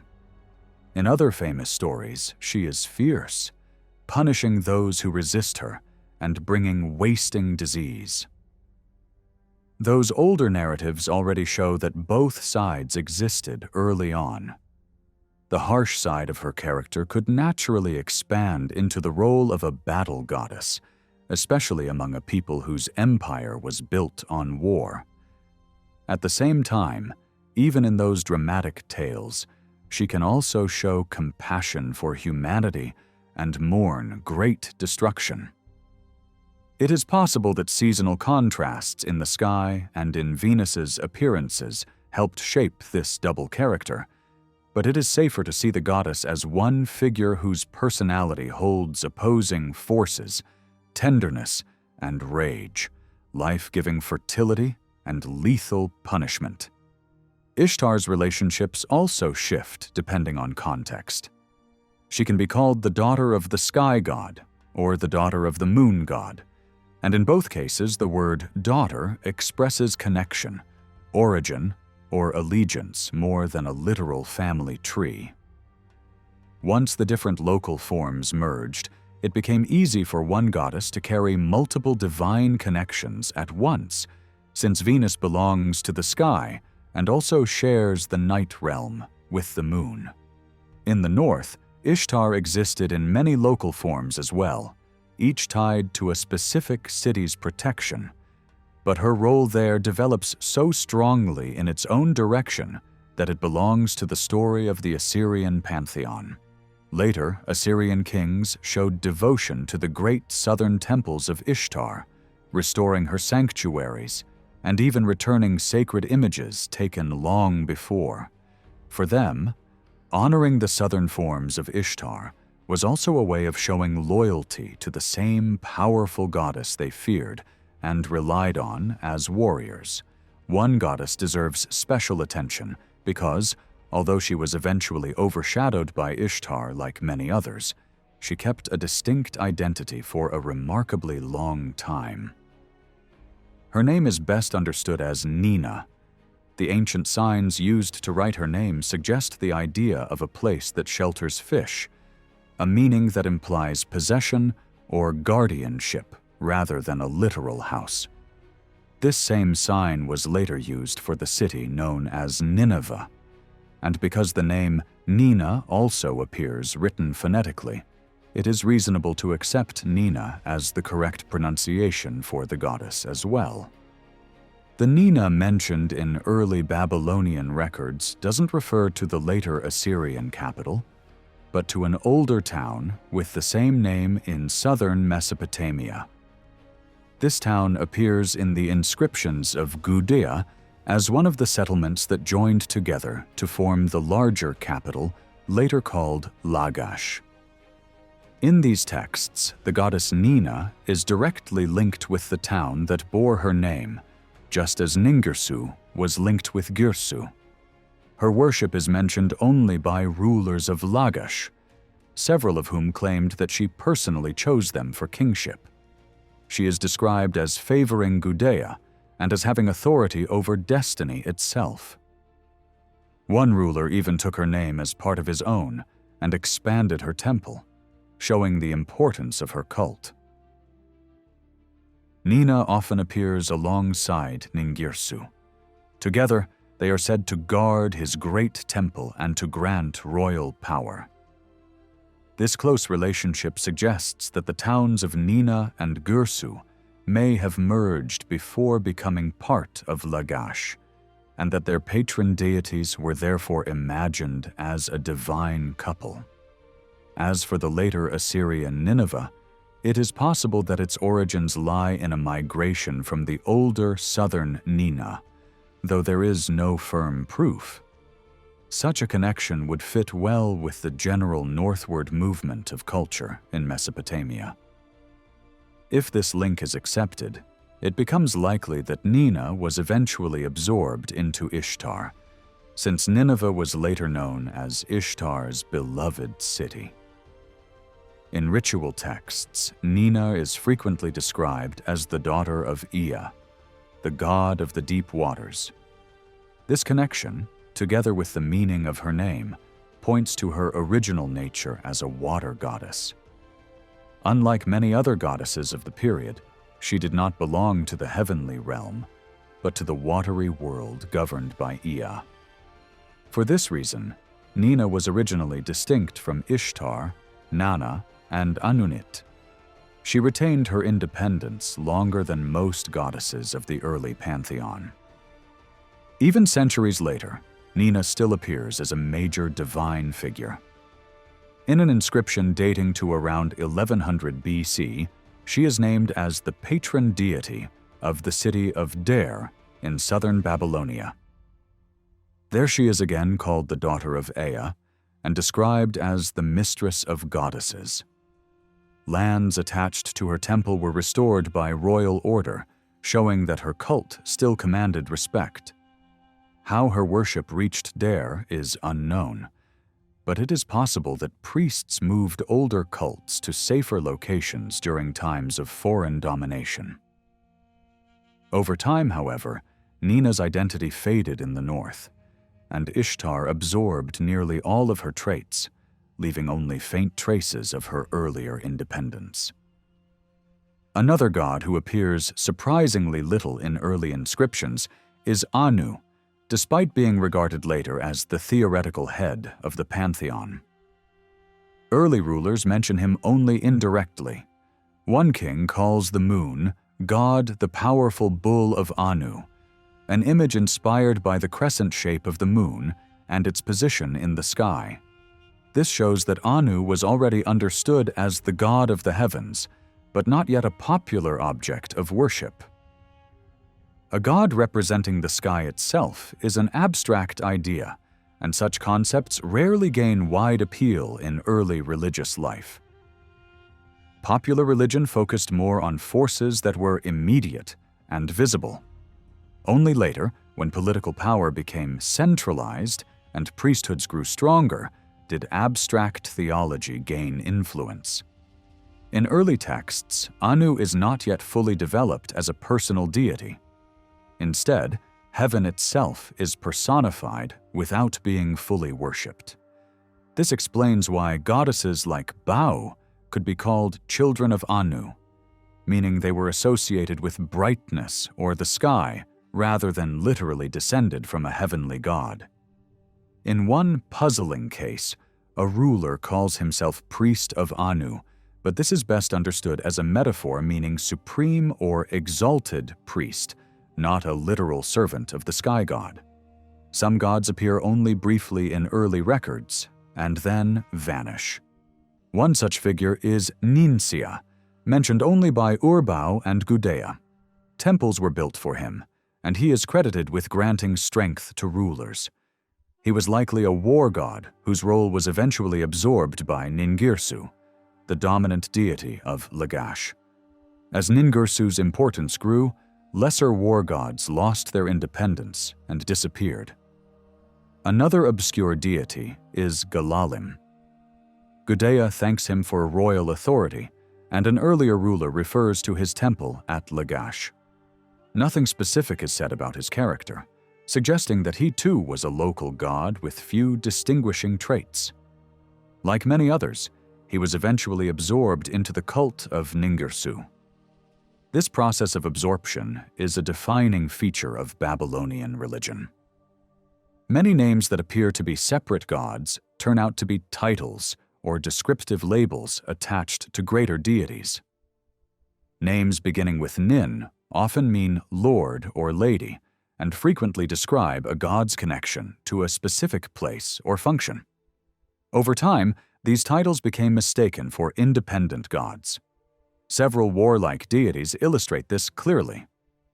Ningirsu, Ningish-Zida, Ninshach, and Ninib are closely related figures. Ningish-Zida, whose name refers to a righteous or favorable scepter, is described by Gudea as his personal god and as the one who leads him to battle. Although he appears independent at first, his functions are nearly identical to those of Ningirsu and Ninib. Ninshach, whose name is linked to the wild boar, a symbol of destructive force, is another war god. He is sometimes treated as a servant of higher gods and as a divine messenger. Over time, all these figures were merged into Ninib, the dominant war god. Another figure, Dunshaga, is described as a chief hero and warlike power. Gudea attributes his authority to him, just as he does to Ningirsu. Although Dunshaga may once have been independent, his role was eventually absorbed by the greater war gods as political power became more centralized. Lugalbanda appears as a local god of Uruk, worshipped together with his consort Ningul. Later texts already show signs of his identification with Nergal, another powerful solar and destructive deity. His name suggests strength and kingship, traits shared with Nergal. Ningul, his consort, carries a name that reflects destruction, fitting for a solar goddess paired with a fierce god. Other minor deities appear briefly and then fade. Dumuzi Zuaba is a water deity linked to Ea and associated with a lesser town. His importance declined as Marduk, the chief son of Ea, rose to prominence. Another figure, Dumuzi, distinct from him, belongs more to myth and the afterlife than to political religion, and plays little role in historical records. Several purely local gods appear only because rulers wished to show control over many regions by invoking many divine protectors. This practice emphasized the breadth of their authority. As empires expanded, local gods either disappeared or were absorbed into larger divine figures. Female deities show the same pattern. Many goddesses called Great Lady or Noble Lady turn out to be consorts of more powerful gods. Over time, these figures blur together. The moon god alone could be imagined as having several wives, reflecting both human customs and political mergers of cults. Ningal stands out as the principal consort of the moon god. She is sometimes called the mother of the sun god, reflecting the belief that the moon held a higher rank than the sun. Her worship appears in several cities, showing how major cults spread and absorbed smaller ones. Other local goddesses, such as Ninmar, were tied to specific districts and pilgrimage centers. Though subordinate to greater goddesses like Nina, they enjoyed enough prestige to receive temples and royal attention for centuries. A few minor solar deities appear briefly in lists and inscriptions. Their names are uncertain, but their placement near major sun gods suggests they represented local forms of solar worship. Over time, these too were absorbed into more dominant solar figures. Finally, agricultural goddesses like Nisaba played an important role in ritual texts, even if they appear rarely in historical records. She was linked to fertility, grain, and abundance, and later her name became a poetic way to describe prosperity itself. Other small goddesses attached to cities like Uruk disappeared almost completely as larger cults absorbed them. What emerges from all of this is a clear pattern. Babylonian religion constantly reshaped itself to match political reality. As cities grew, merged, or vanished, their gods did the same. Strong deities absorbed weaker ones. Local gods became titles. Independent goddesses were merged into a single great mother. Divine relationships mirrored political power, conquest, alliance, and disappearance. In this way, the pantheon evolved alongside the history of Mesopotamia itself. A final point can be added about a small group of lesser gods connected with the great sanctuary of Bau in Uru Azaga. One early ruler, Uru Kagana, mentions that he built small shrines for several of these figures inside Bau's main temple complex. A later scholar suggested that they were considered the sons of Bau, but the surviving evidence does not clearly prove that family relationship. Uru Kagina lists 3 of these names, Zaza Uru, Impa Udu, and Gim Nunta Udu A. 2 of them contain a word meaning radiant or rising up, and one includes an expression that can be understood as a radiant scepter, because another element in the second name also means storm. It becomes possible to read that figure as a fierce, storm-driven form of a sun power, and the third name may point in a similar direction. One part of that third name can be understood as something like a creating lord, which would fit a divine figure linked to power and emergence.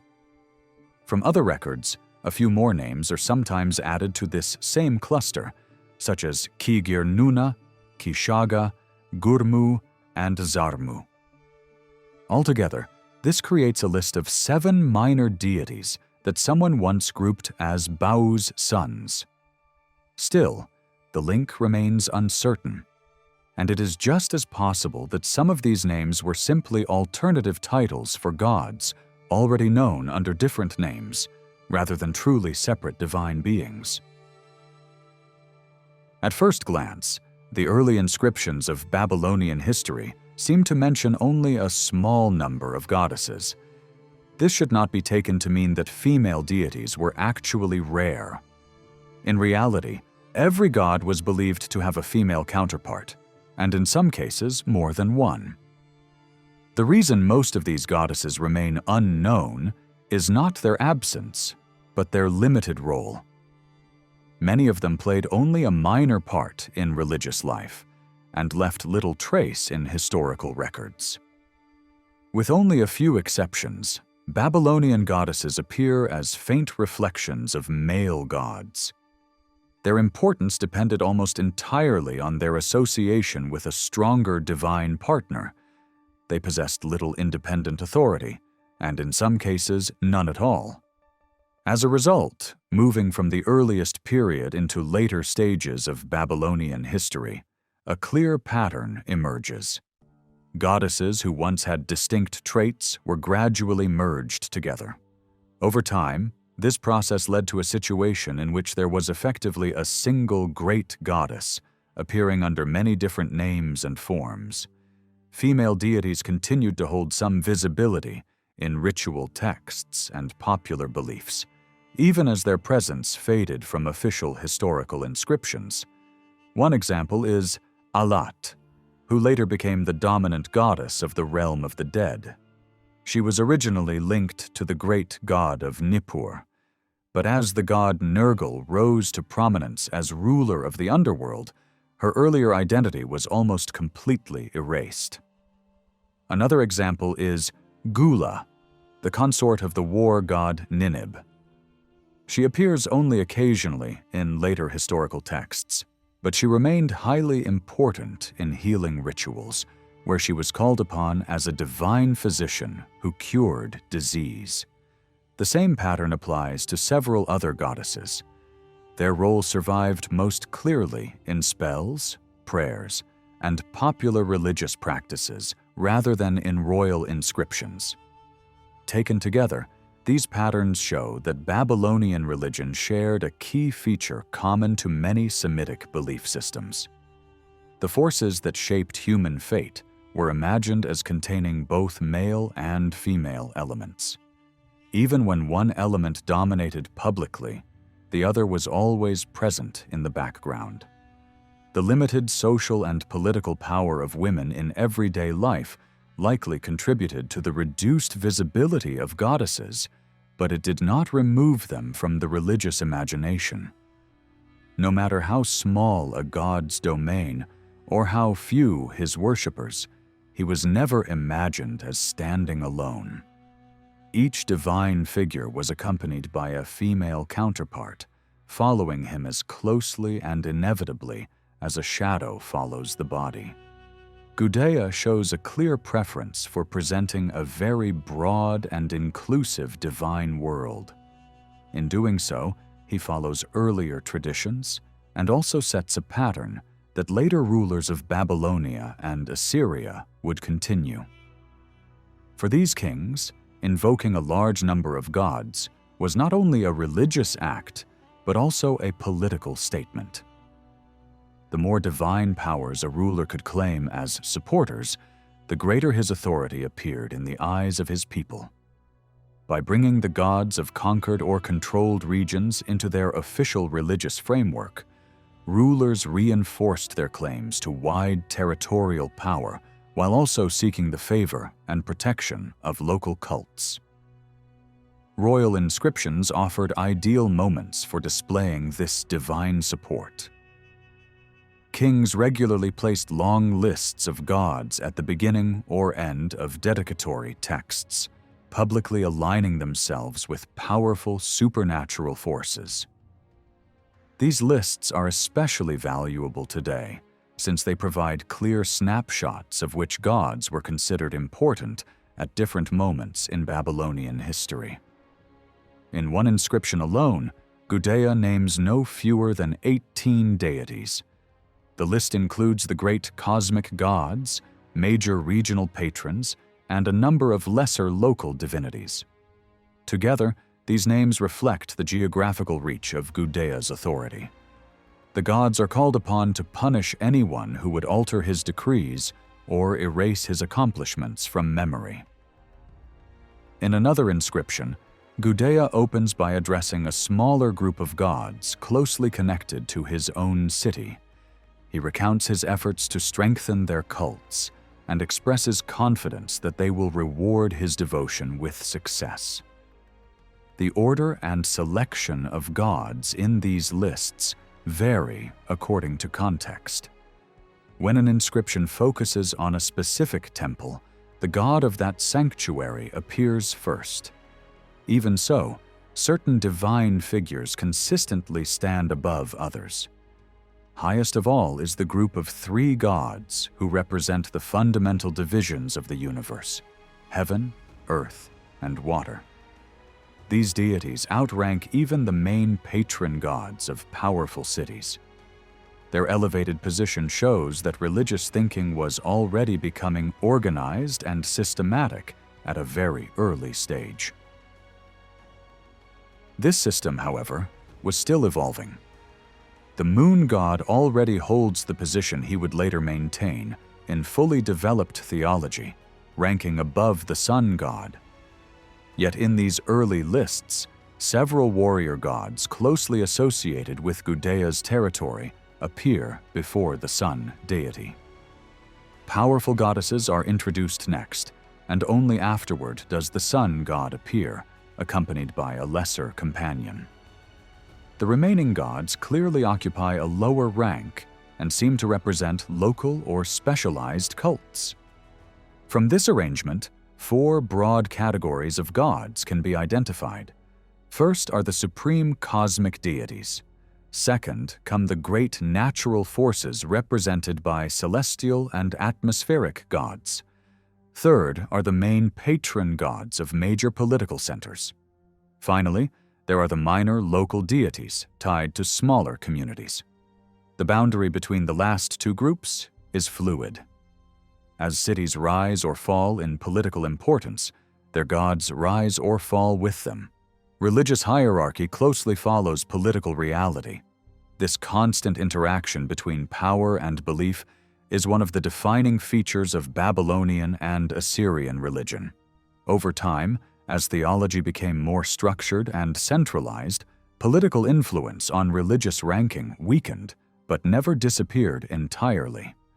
Eventually, formal schools of theology fixed the roles and positions of the gods more firmly.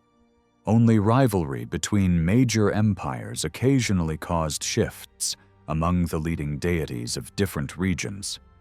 Some scholars have attempted to interpret these divine relationships as family structures, with generations of gods descending from earlier ones. While this idea captures part of the picture, it cannot explain the full complexity of the pantheon.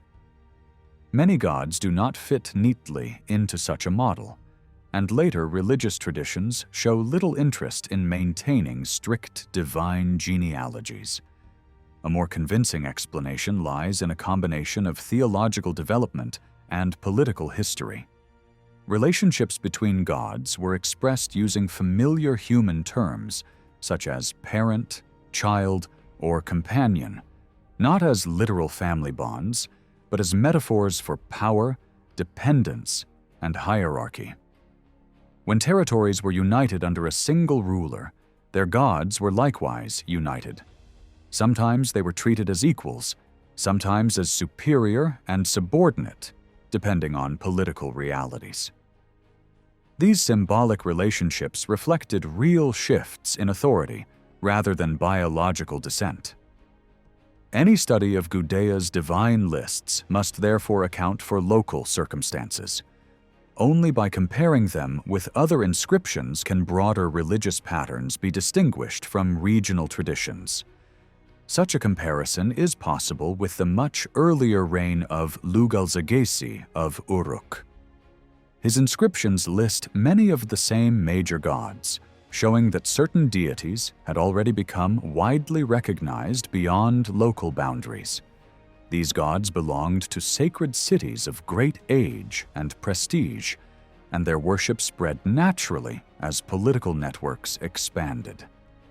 At the same time, Lugalzagesi gives special prominence to a goddess closely tied to his own region, while also including local female deities of lesser importance. This reflects a consistent pattern. Rulers balanced universal gods with local ones, not only out of devotion, but also to project authority and legitimacy. Together, these inscriptions reveal a religion in transition. Certain gods were becoming shared across regions, while others remained tied to specific places. rulers emphasized local deities not because of their independent power, but because a large and impressive pantheon mirrored the size and ambition of the realm itself. The early Babylonian pantheon can now be viewed as a broad and flexible religious world rather than a fixed list of divine figures. The names and titles known from surviving texts represent only a portion of the gods worshipped during this long period. It is highly likely that many additional deities existed whose names appear only in later sources or religious traditions. The structure of early Babylonian belief naturally produced an ever-growing number of gods. As new towns emerged, new local cults followed, each centered on its own divine protector. Most of these gods never rose to major importance, yet their names circulated beyond their local settings, especially when rulers mentioned them to enhance their own prestige. By honoring such deities with impressive titles, kings displayed both religious devotion and political reach, regardless of whether those titles fully reflected the god's original nature. Before the political unification of Babylonia, multiple local cults could flourish at the same time. Gods linked to major cities such as Lagash, Ur, Uruk, and Nippur maintained their prominence even when the political influence of those cities declined. When one region came under the control of another, the victorious ruler often adopted the defeated city's patron god into his own religious system. This did not weaken the older cult. On the contrary, it often expanded its influence. The moon god associated with Ur continued to gain followers even after Ur lost political dominance, as new rulers sought to demonstrate reverence equal to or greater than that of earlier generations. This effect was especially strong when a deity represented a natural force such as the moon or the sun, since such gods were not tied entirely to political power and could remain significant regardless of changing borders. As a result, certain gods appear consistently throughout the entire early period of Babylonian history, which itself spans roughly 2,000 years. These deities fall into two broad groups. Some originated as purely local gods, whose survival depended on the lasting importance of their cities. Others were also tied to specific locations, but represented universal natural powers, giving them a wider appeal. Political change could extend the influence of both groups, gradually weakening their local identity.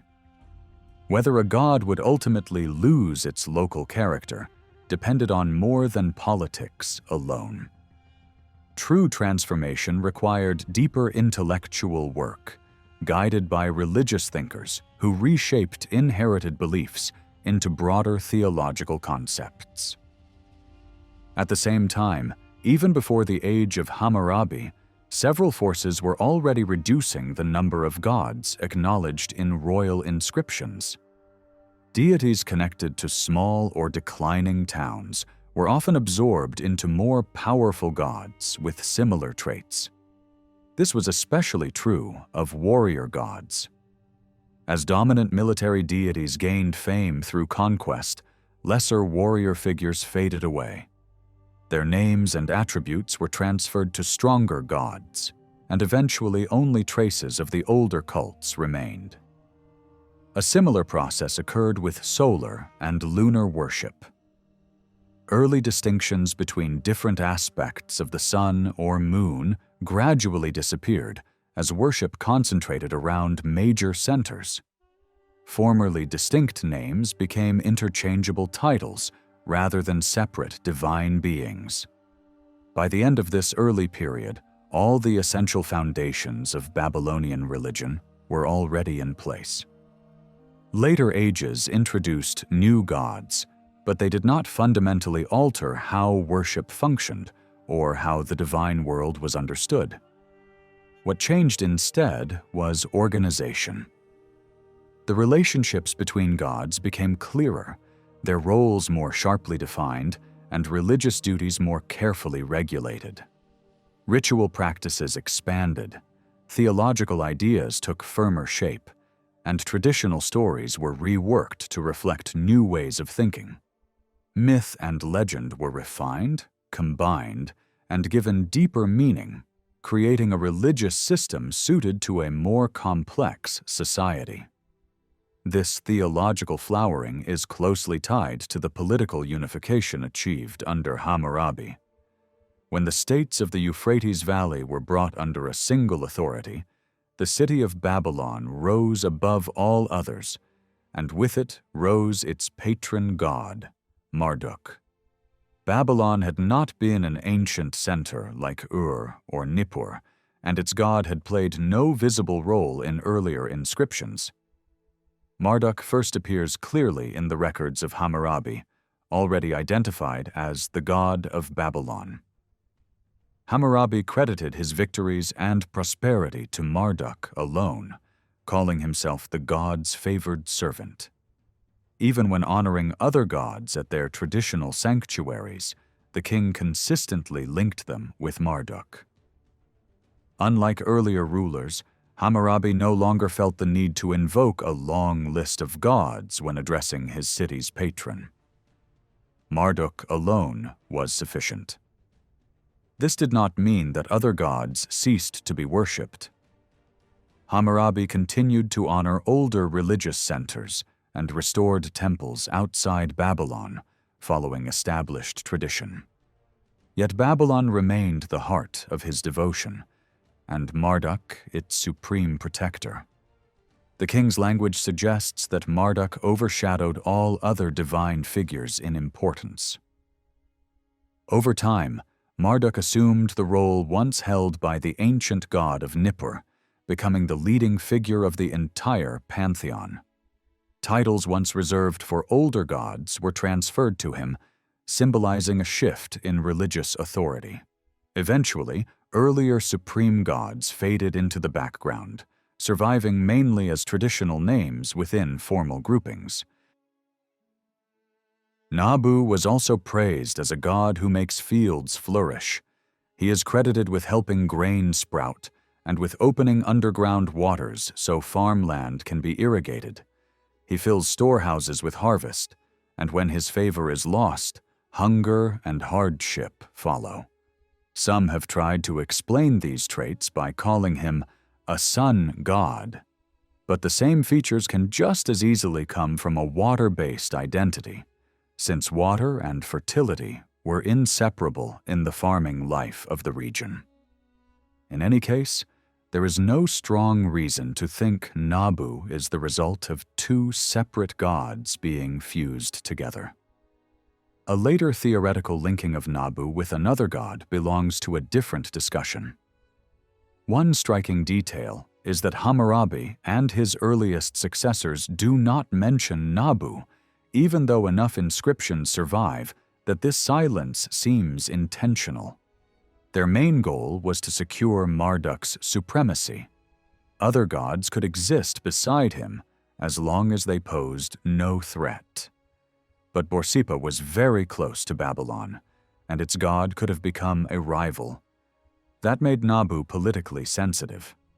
The solution appears to have been a deliberate attempt to push Nabu out of the spotlight and replace his position with Marduk's influence, even within Borsippa itself. This is where the building of a Marduk sanctuary in Borsippa becomes meaningful. It was more than construction. It was a statement that Borsippa was now treated like part of Babylon, and that Marduk should be seen as the leading divine presence there too. Language used in royal inscriptions strengthens this impression, presenting Marduk as lord of both Babylon's great temple and Borsippa's sacred house, and describing Borsippa as if it were Marduk's beloved city. If the suppression was truly attempted, it did not last. Nabu had already won strong popular loyalty. His cult returned, but in a carefully controlled form. Instead of standing as an equal, he was placed beneath Marduk, reshaped within official theology as Marduk's son. This arrangement allowed Nabu to be honored without challenging Babylon's divine hierarchy. The New Year festival became the most visible stage for this relationship. Nabu shared in the glory of the celebration centered on Marduk, and the bond between Babylon and Borsippa was acted out through ritual movement. Nabu's statue was carried in solemn procession from Borsippa across the river and through Babylon's main ceremonial street to Marduk's temple. And then the great god was symbolically shown, escorting his son part of the way back. This was religion used as a public image of unity. The father and son gods mirrored the union of the two cities. Over time, their great sanctuaries became the most cherished holy places of the land, honored by Babylonians and Assyrians alike. Northern kings competed with southern ones in restoring and enlarging the temples tied to Marduk and Nabu, because controlling Babylonia also meant honoring its sacred heart. In Assyria, Nabu's popularity grew even more. Assyrian rulers often spoke of him as the source of wisdom, and they treated his symbol, the staff, as carrying a double meaning. It could be read as the stylus of the scribe and also as the scepter of kingship. He became a god who grants authority, strengthens order, and punishes rebellion by allowing foreign domination. Political strategy likely played a role in this. Assyrian kings wanted to honor Babylonian gods to show legitimacy over the south, but they also had to avoid offending Ashur, the warrior god who stood at the head of Assyria's own pantheon. Marduk, being too close in role to a supreme national god, could feel like a rival to Ashur. Nabu, by contrast, represented wisdom and writing, a different domain that could be celebrated without threatening Ashur's position. By honoring the son rather than the father, Assyrian rulers could respect Babylonian tradition while keeping their own divine order intact. Nabu's cult spread widely in Assyria, with shrines and multiple statues placed in major cities, even while people still recognized that his true home remained in Borsippa. At certain points, especially by the end of the 9th century before the Common Era, the scale of devotion to Nabu in the north became so intense that it almost looked like an attempt to focus religious life around him. But that could never fully replace Ashur, whose identity matched Assyria's imperial mission of conquest.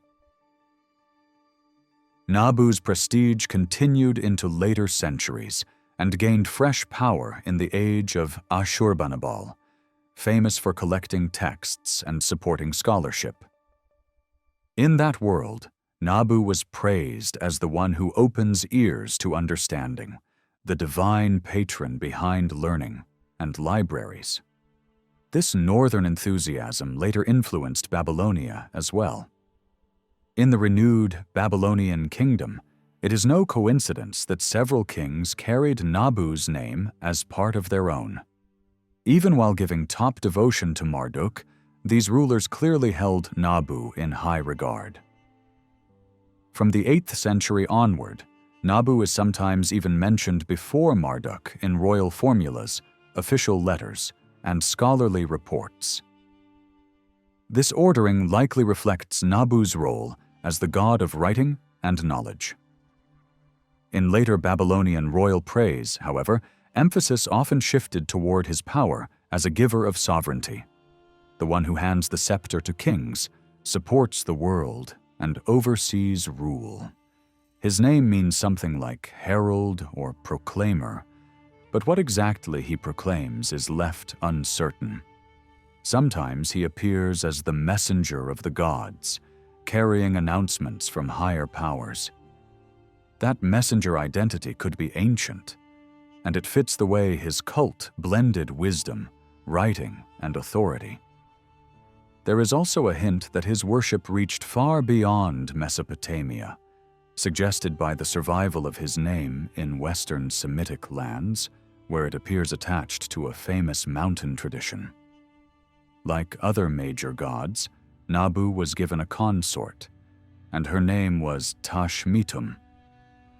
This goddess appears relatively late and seems to have a more artificial origin than many older divine figures. Her name expresses the idea of revelation. Nabu is a god who reveals knowledge, writing, and the art of rule. So revelation suited him perfectly. The simplest explanation is that revelation was first an important title or quality linked to Nabu, and then gradually treated as a separate feminine figure, turning a concept into a goddess. Such personification happened often in ancient religions, especially when poetic language was taken literally over time. The habit of pairing each god with a reflected companion also supported this development, since a powerful male deity was expected to have a female counterpart. In this case, the new goddess remained extremely dependent. Tashmitum is almost never mentioned without Nabu.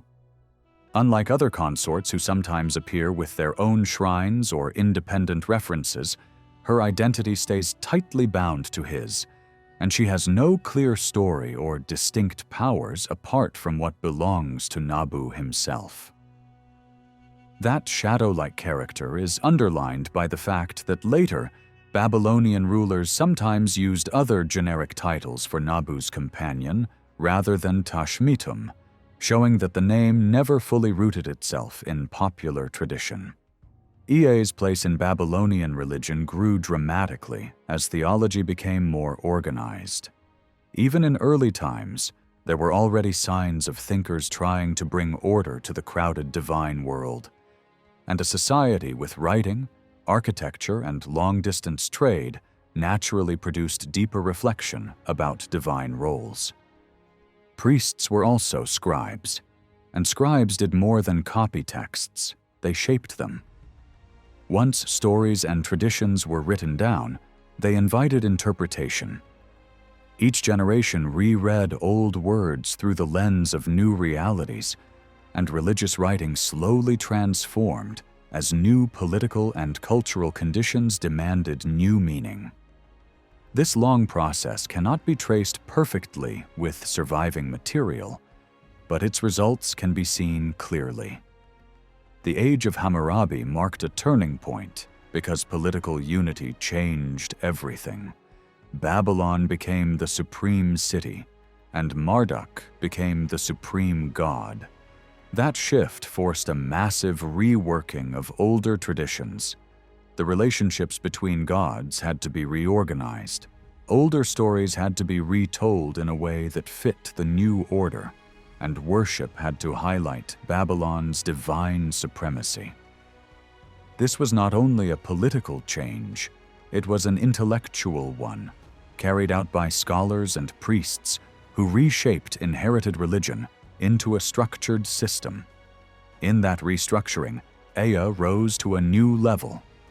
Earlier royal inscriptions mention him less often, but silence does not mean neglect. Ea was tied to the deep southern origins of Babylonian culture and to memories older than any single city's power. Even if Eridu no longer mattered politically, reverence for Ea likely remained strong. In the new intellectual climate, Ea was restored and expanded into a universal figure. After the unification of the land, he became one of the most honored gods, and in religious literature, his role is sometimes even more central than Marduk's. As the great water god, Ea was seen as the source of wisdom, fertility, and abundance. Springs and fountains belonged to him. He became the great benefactor who guides humanity, protects people from evil forces, and stands as the last refuge in healing and exorcism. When disaster threatens mankind in myth, Ea is the one who intervenes. When sickness strikes, Ea is the power ultimately appealed to for rescue. He is closely tied to physicians and to the protection of life. Ea also became a patron of civilization itself. He is credited with inspiring crafts and artistry, linked with metalwork, precious stones, sculpture, and the creation of sacred protective figures and images. He stands behind the skills that shaped temples, palaces, and the symbols of kingship. In this expanded form, he loses his strict local connection. He is no longer simply the god of one city. He belongs to all of Babylonia, and that universal role encouraged the idea of a shared human bond beyond city rivalry. Yet this expansion created a problem. Ea's wisdom and power could not be allowed to eclipse Marduk, the god whose supremacy expressed Babylon's political and religious dominance. At the same time, Babylon's new status as the center of culture required that Marduk also be portrayed as wise. The solution was not to merge Ea and Marduk into one, because Ea was too ancient and too deeply rooted in the shared heritage of the land. Instead, theology reshaped their relationship into a family bond. Ea became the father of Marduk, the proud parent who willingly hands over his strength, wisdom, and authority to his son. Through that image, the old and the new were reconciled. Ea remained honored as the ancient source of wisdom, while Marduk stood as the supreme ruler of the present order, supported rather than threatened by the greatness of his divine father. In many Babylonian spells and healing prayers, Ea and Marduk appear side by side. The pattern is usually the same. A person suffering from illness or misfortune calls out to Marduk. Marduk then carries the request to his father Ea. Ea answers with humility, saying that his son already knows everything he himself knows, and then he gives the practical directions for what must be done. Marduk delivers these instructions back to the sufferer, so he becomes the bridge between the divine world and ordinary people. The structure of these texts makes the goal obvious.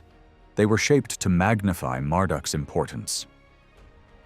That kind of editing fits a period when Marduk's cult had become dominant, after Hammurabi's era, and before Babylonia fell under Assyrian control. Not every spell was rewritten in this way.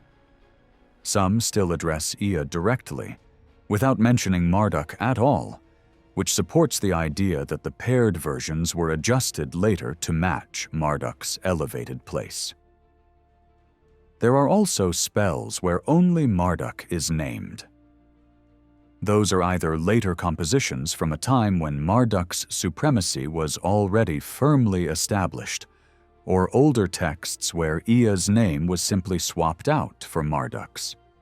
A clear example of this kind of theological reshaping appears in the Great Creation story.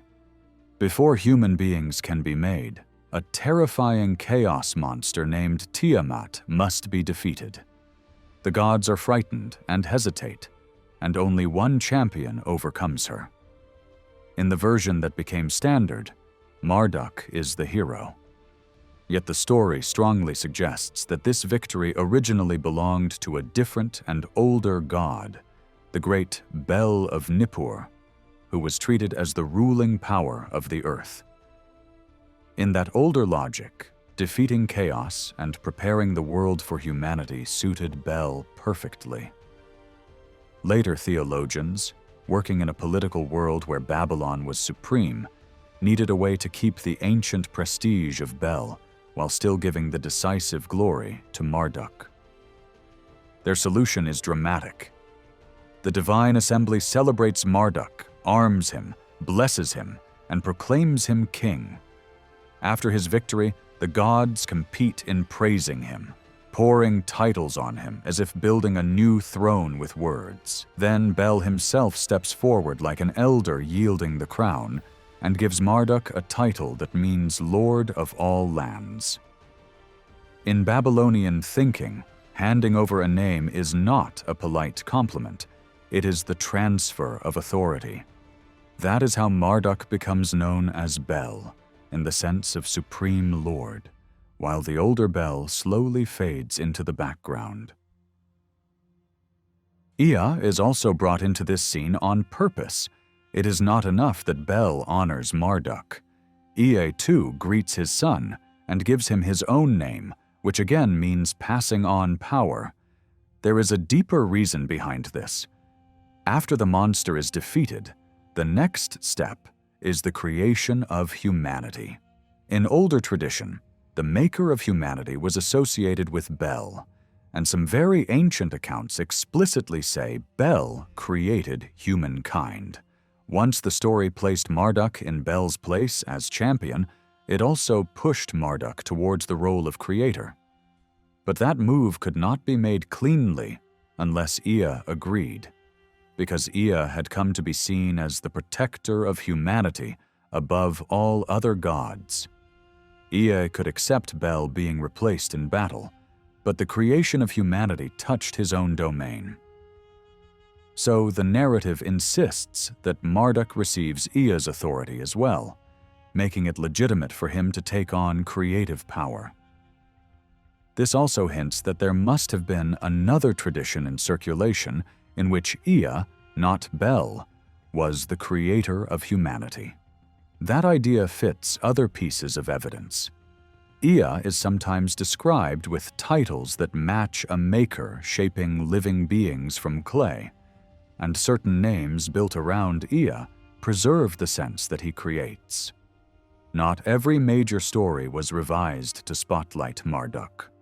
Some older epics keep Ea in the foreground without bringing Marduk in at all. In the flood narrative, Ea stands as the key savior figure, protecting humanity from being wiped out and calming the anger of Bel afterward. The absence of Marduk in such a famous story shows how uneven the process of rewriting could be. Some traditions were reshaped to fit the new divine order, while others continued to circulate in forms that preserved older patterns. Ea's consort also appears at times, even if she is not a major focus in public worship. Her name is Damkina. Kings after Hammurabi sometimes invoke Ea, together with Damkina, describing them as dwelling in the vast cosmic waters that surround the world and asking them to grant long life. Because Damkina appears in very old literary traditions, she belongs to the religious world of the Hammurabi age as well. Her name can be understood as a title meaning Lady of the Earth, which creates a deliberate pairing. Ea represents the deep waters, Damkina represents the earth, and their son Marduk fits the theory as a force who shapes the world out of these complementary powers.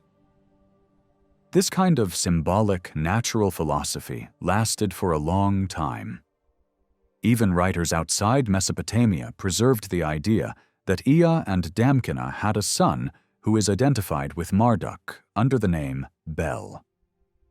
The survival of the tradition shows that Damkina remained important in myth, even if she did not occupy a large place in everyday devotion.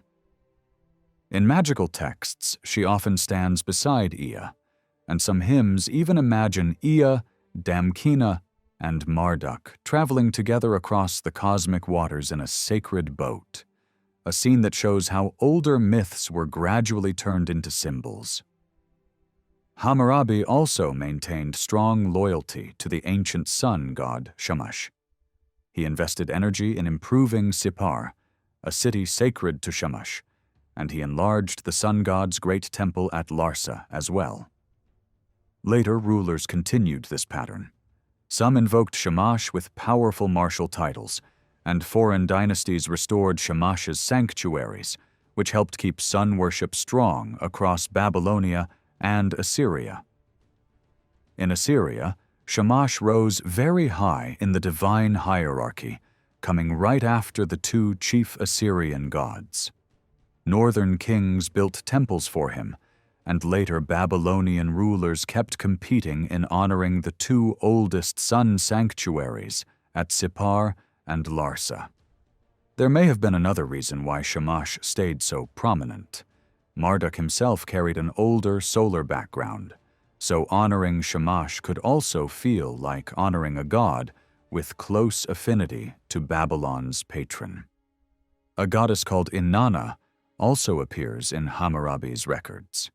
He speaks of restoring her temple at a town near Sippar, and he is careful to tie her to that specific place because her name had become a very general title meaning lady or great lady. The local label suggests she belonged to the religious life of that town as a leading goddess, likely linked in some way to a local male patron deity. For Hammurabi, her greatness fills heaven and earth, and when he says she placed the reins of government in his hands, it functions as divine approval of authority rather than the claim that she personally granted his power. The restoration of her temple comes after Babylon's rise, so it reads as part of a wider policy of strengthening important sanctuaries throughout the kingdom. The shifting meaning of the title. Bel reveals how theology and politics intertwined. In one hymn, used in the royal world of Hammurabi's age, a list of chief gods begins with Bel and then continues with other major deities. A reader might expect Marduk to stand first, but the hymn likely comes from an older ritual tradition where Bel of Nippur was still the top figure. Hammurabi could use such a hymn while mentally treating Bel as a title for Marduk, because by his time Bel was beginning to function as a name of supreme lordship, increasingly attached to Marduk. Yet the older Bel did not vanish.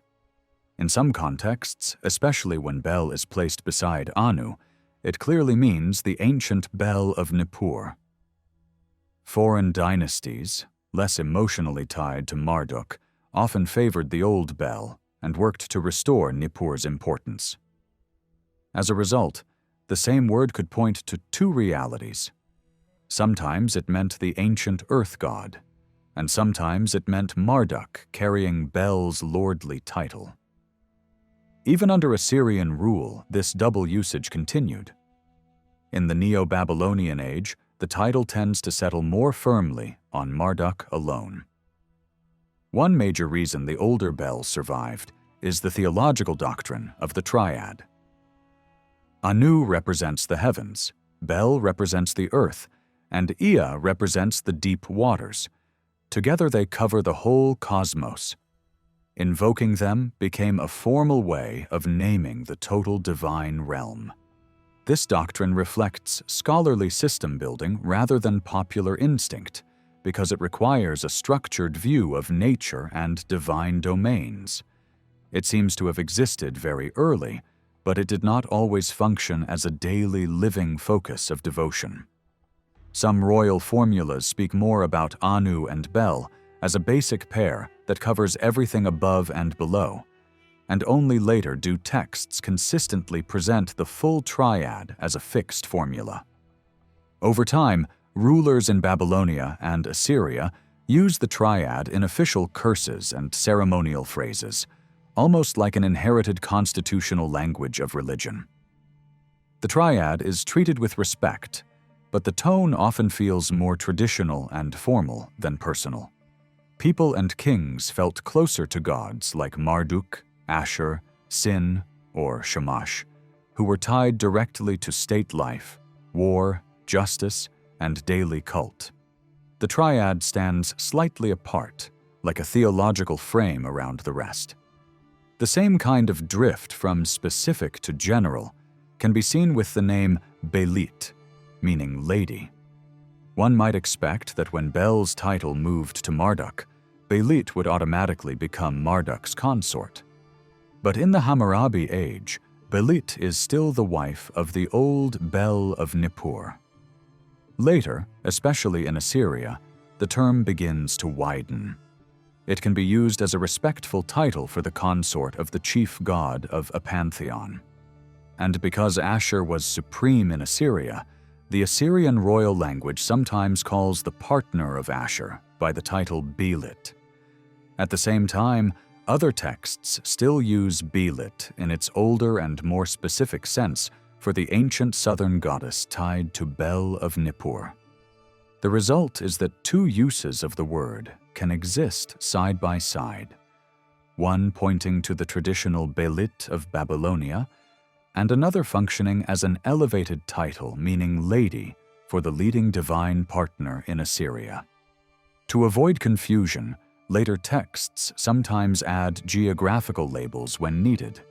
The title can also be applied to the great goddess Ishtar in Assyria, not as her personal name in the strict sense, but as an honor that matches her high rank.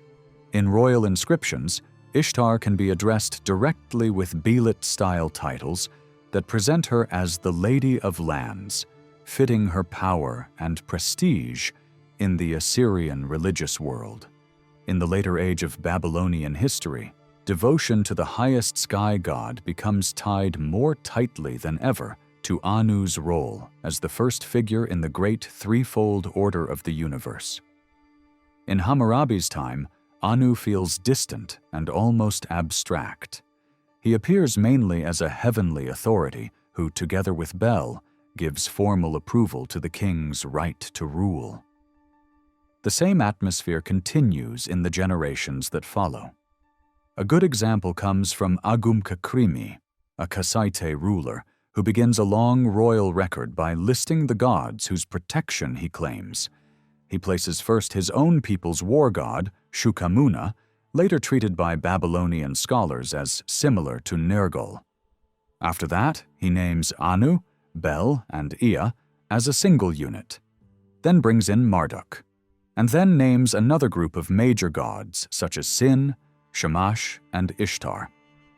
The story he tells focuses on recovering the stolen statues of Marduk and Sarpanitum and restoring their sacred places in Babylon. Yet, when he ends his inscription, he turns again to the cosmic pattern behind everything. He asks Anu and a female partner named Anatum to bless him from the heights, asks Bel and Belit to settle his fate on earth, and asks Ea and Damkina of the deep waters to grant him a long life. The structure is clear. Heaven, earth, and the deep are treated as three great domains, and each domain has its divine pair. The presence of Anatum is especially revealing. Her name is simply the feminine form built from Anu, created to match the widespread belief that every god should have a companion.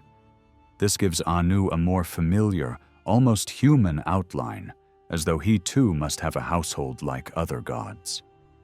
But this goddess does not last. After Agum-Kakrimi, Anatum disappears from later royal records. That suggests she was a product of learned theology rather than a figure rooted in popular devotion, a name made to fit a system rather than one that captured the imagination of worshippers. In Assyria, Anu is mentioned more often than in Babylonian royal texts, and sometimes the emphasis on the triad is softer. Even so, Anu rarely stands alone. He is usually paired with another god. A striking example comes from Tiglath-Pileser, who restores an old sanctuary dedicated jointly to Anu and Raman. Temples shared by two gods were not common, and the pairing looks deliberate. Raman is the storm and thunder power of the heavens, so he naturally belongs near a god of the sky. Later religious thinking even described Raman as Anu's son, yet the evidence suggests the older sanctuary may originally have been Raman's alone, and that the later king added Anu to it. In his account, he constantly speaks of the two together, as if they formed a single authority. It can even feel as though Raman is treated as Anu's active face, the sky god showing himself through thunder and storm. This impression grows stronger when, at the end of the inscription, the curses fall mainly on Raman, who is asked to strike offenders with famine, disaster, and death. At other times, Assyrian kings connect Anu with Dagon.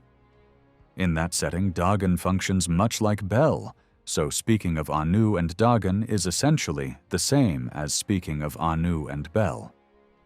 Beyond these pairings, Anu tends to appear only when lists of major gods are given, or when the classic triad is invoked. After the reign of Sargon, Anu's name fades from Assyrian royal religion altogether. One reason is the steady rise of Ashur as the absolute head of the Assyrian divine order. A supreme position could not easily be shared.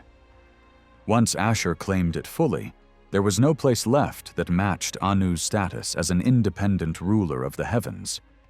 In a sense, Ashur takes over part of Anu's role. In Babylonia, however, an old local memory lingered. A city called Der continued to be linked with Anu, an echo of an earlier time when the god may have been imagined as the patron of a specific place. Religious writings paint a different picture. In learned stories and reworked traditions, Anu becomes far more elevated than in royal inscriptions. He is no longer only the sky itself, but an abstract source from which heaven and earth flow. The oldest gods of tradition are treated as expressions of Anu, sometimes as expressions of Anu together with a female counterpart. Yet even here, Anu is not approached in a simple, direct way. He is portrayed as a god for the gods. Messages reach him through divine messengers who report what is happening. When Ishtar is offended, she appeals to Anu as her father. When other gods panic, they seek refuge with him. He is surrounded by powerful spirits and armed with a weapon that nothing can resist. He rules from above, distant but absolute. After Anu, attention turns to Raman, a god whose place in the divine world does not depend on connection with Marduk. His name is complicated. The sign used to write it identifies him as the power of storm and wind, and in Assyria, the common name was Raman, meaning the thunderer. But that may have started as a title rather than the earliest name. Other readings are known, including Adad, which appears in older diplomatic texts and connects naturally with the famous storm god Hadad of Syria. Another proposed ancient form is Imeru, and a shorter form, Mer, appears in personal names. The evidence is not strong enough to settle the question with certainty. What can be said with confidence is that Raman became the normal name in Assyria, while Adad shows up as an alternative tradition, almost like a foreign equivalent. Raman appears early in a hymn, where he stands beside Shamash, the sun god. That pairing is important. In later copies and later worship, Shamash and Raman are often linked, suggesting that the connection was meaningful, not accidental. Still, Raman does not become prominent in Babylonian royal records until after Hammurabi's time. Hammurabi's successor dedicates a fort to Raman and calls him a helper, but the next major king, Agum-Kakrimi, does not mention him at all. Under the Kassite dynasty, however, Raman rises. Several kings take his name as part of their own royal names, and one record even places a second triad of natural powers directly after the great cosmic triad. In that second group appear Sin, Shamash, and Raman, and only afterward comes Marduk. In the same material, Raman is again paired with Shamash, and together they are called Lords of Justice, a title normally associated with the sun god. Later, Nebuchadnezzar I treats Raman as a fierce battle god who supports the king alongside Ishtar. He also calls him Master of Rain, Storms, and the underground waters that feed the land, and he invokes Raman's curse against anyone who attacks the king's decrees or damages his monuments. Even while acknowledging Marduk's supremacy, This king shows a strong leaning toward Raman, perhaps partly as political balance after the fall of the Kassites. To understand Raman's core character, Assyria gives the clearest picture. In the north, his worship is extremely old. Early Assyrian kings already carried his name, showing that the cult was established long before the empire reached its later height. Because the storm god is widespread from Assyria to Syria and Palestine, some have argued that the cult came from the west. Yet the depth of the Assyrian tradition makes it more convincing to see the cult as native to Assyria, shaped in a world where storm and thunder were dominant forces in the imagination of people living with harsh weather and constant warfare. The center of the cult may have been the city of Ashur itself. In Assyrian belief, he is first and foremost the power of thunder and lightning. He is even known by a name meaning lightning, as if the flash in the sky is his true signature. That may also help explain why he could be linked to the great light of heaven, the sun, since many ancient cultures treated sun and lightning as related forms of power. Storms bring two opposite gifts. Floods can ruin fields, but they also renew the soil and make it fertile. Because of this, Raman can be praised as the one who fills wells and waters fields, the one who brings life through rain. Yet the darker side is emphasized far more strongly. Rain and flood can turn farmland into disaster, and the storm god's anger is blamed when crops fail and hunger spreads. Even the sign connected with him can carry the sense of distress. When famine and ruin arrive, it is the cloud god, the rain god, the overflow god whose wrath is believed to be at work. His roar signals coming misfortune, and prayers ask him to stand at the right side of the suffering person as a protector. It is easy to see how a god who commands the battle of the elements could also become a god of battle in war. In Assyria, he appears constantly in royal records as a terrifying force on the battlefield, sometimes so present that he almost rivals the chief god. Final victory is credited to Ashur, but in the crisis of combat, Raman's presence is invoked with nearly equal urgency. He receives sacrifices and prayers at critical moments, the thunder god fighting alongside the empire's war god.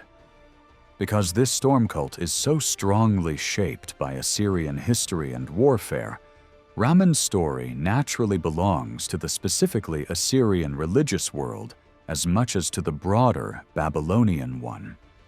His divine partner, the goddess Shala, is also best understood within that northern setting, where the storm god's power became one of the most feared and most frequently invoked forces in the empire's life. Among the remaining gods whose names appear in Hammurabi's inscriptions, there is little that stands out as new or distinctive. The qualities attributed to them are largely the same as those found in earlier records. For this reason, it is enough to present them briefly rather than examine them in detail. The most extensive list comes from a hymn already mentioned, though the text is damaged and incomplete, so it cannot be said with certainty that it represents the full range of gods honored at the time. The hymn begins with Bel, meaning the ancient Bel of Nippur. After him come Sin, Ninib, Ishtar, Shamash, and Raman. At this point the tablet breaks, and when the text resumes, a god is praised with such enthusiasm that it strongly suggests Hammurabi added a section devoted to his favored god Marduk to an older composition. In this hymn, Bel is credited with granting royal authority to the king. Sin bestows noble splendor. Ninib provides a powerful weapon. Ishtar organizes the battle ranks, while Shamash and Raman stand ready to support the king in his actions. Even so, this hymn does not exhaust the divine world known in Hammurabi's time. Inscriptions from his successors allow additional names to be added.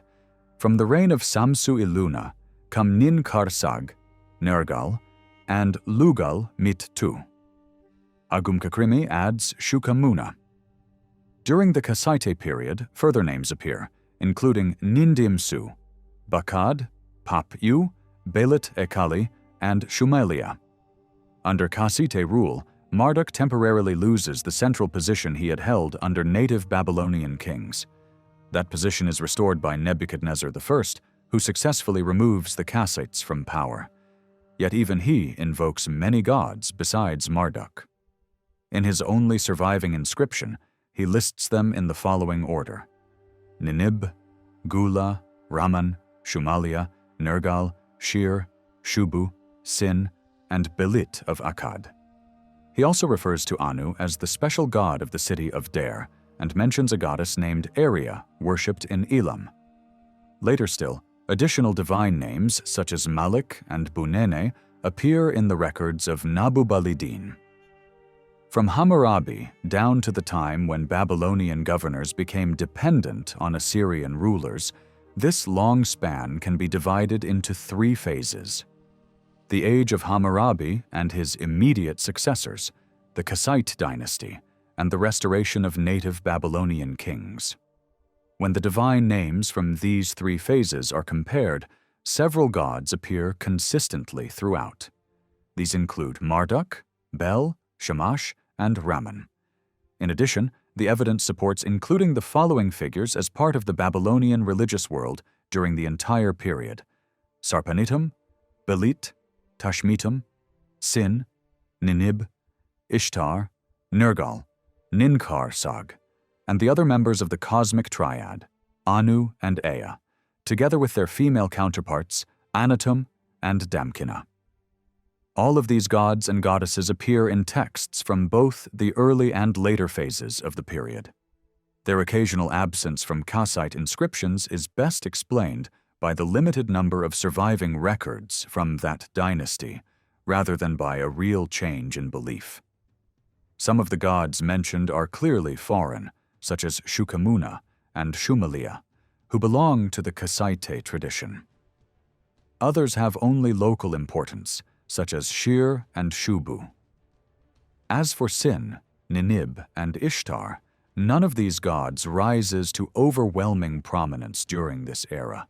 Their traditional local cults continue at their old centers, but they rarely appear in official royal texts, except in closing sections where long lists of gods are invoked to strengthen curses against enemies or those who might damage royal monuments. Sin, however, deserves special notice.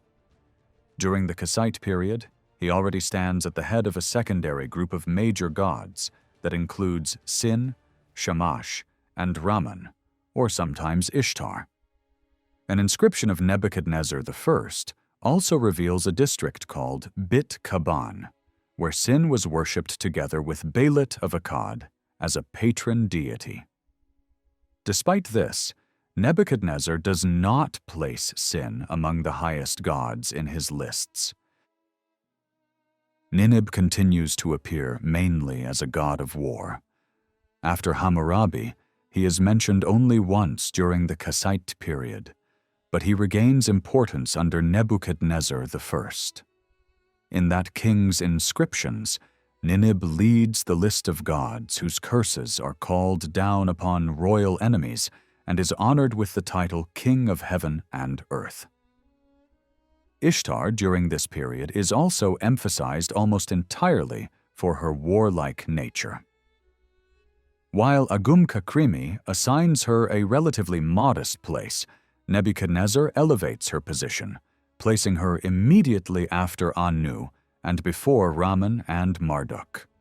This rise anticipates the dominant role she will later assume during Assyrian rule. The cult of Nergal remains largely in the background throughout this time. In the historical records, he virtually disappears until the reign of Nebuchadnezzar I, when he is briefly invoked together with Raman and Nana as one of the gods of a Babylonian region called Namar. The exact location of Namar is still unknown, but since Nergal was traditionally linked with the city of Kutha, it is possible that this city lay within that district. In any case, the silence of the texts suggests that Kutha held little political importance in the unified Babylonian state, and that Nergal's worship, apart from his well-known role in beliefs about the underworld, remained largely local in scope. Finally, it is noteworthy that Samsu-iluna, the son of Hammurabi, refers to Beilit of Nippur under the name Ninkar-Sag, which is known to be one of her oldest and most traditional titles.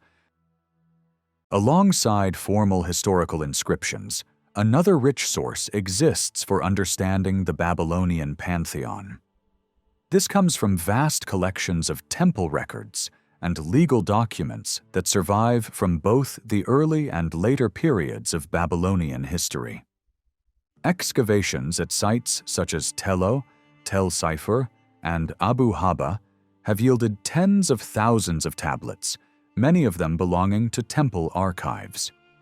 These texts record offerings made to temples, commercial transactions, legal agreements, and official oaths, and they frequently mention the gods.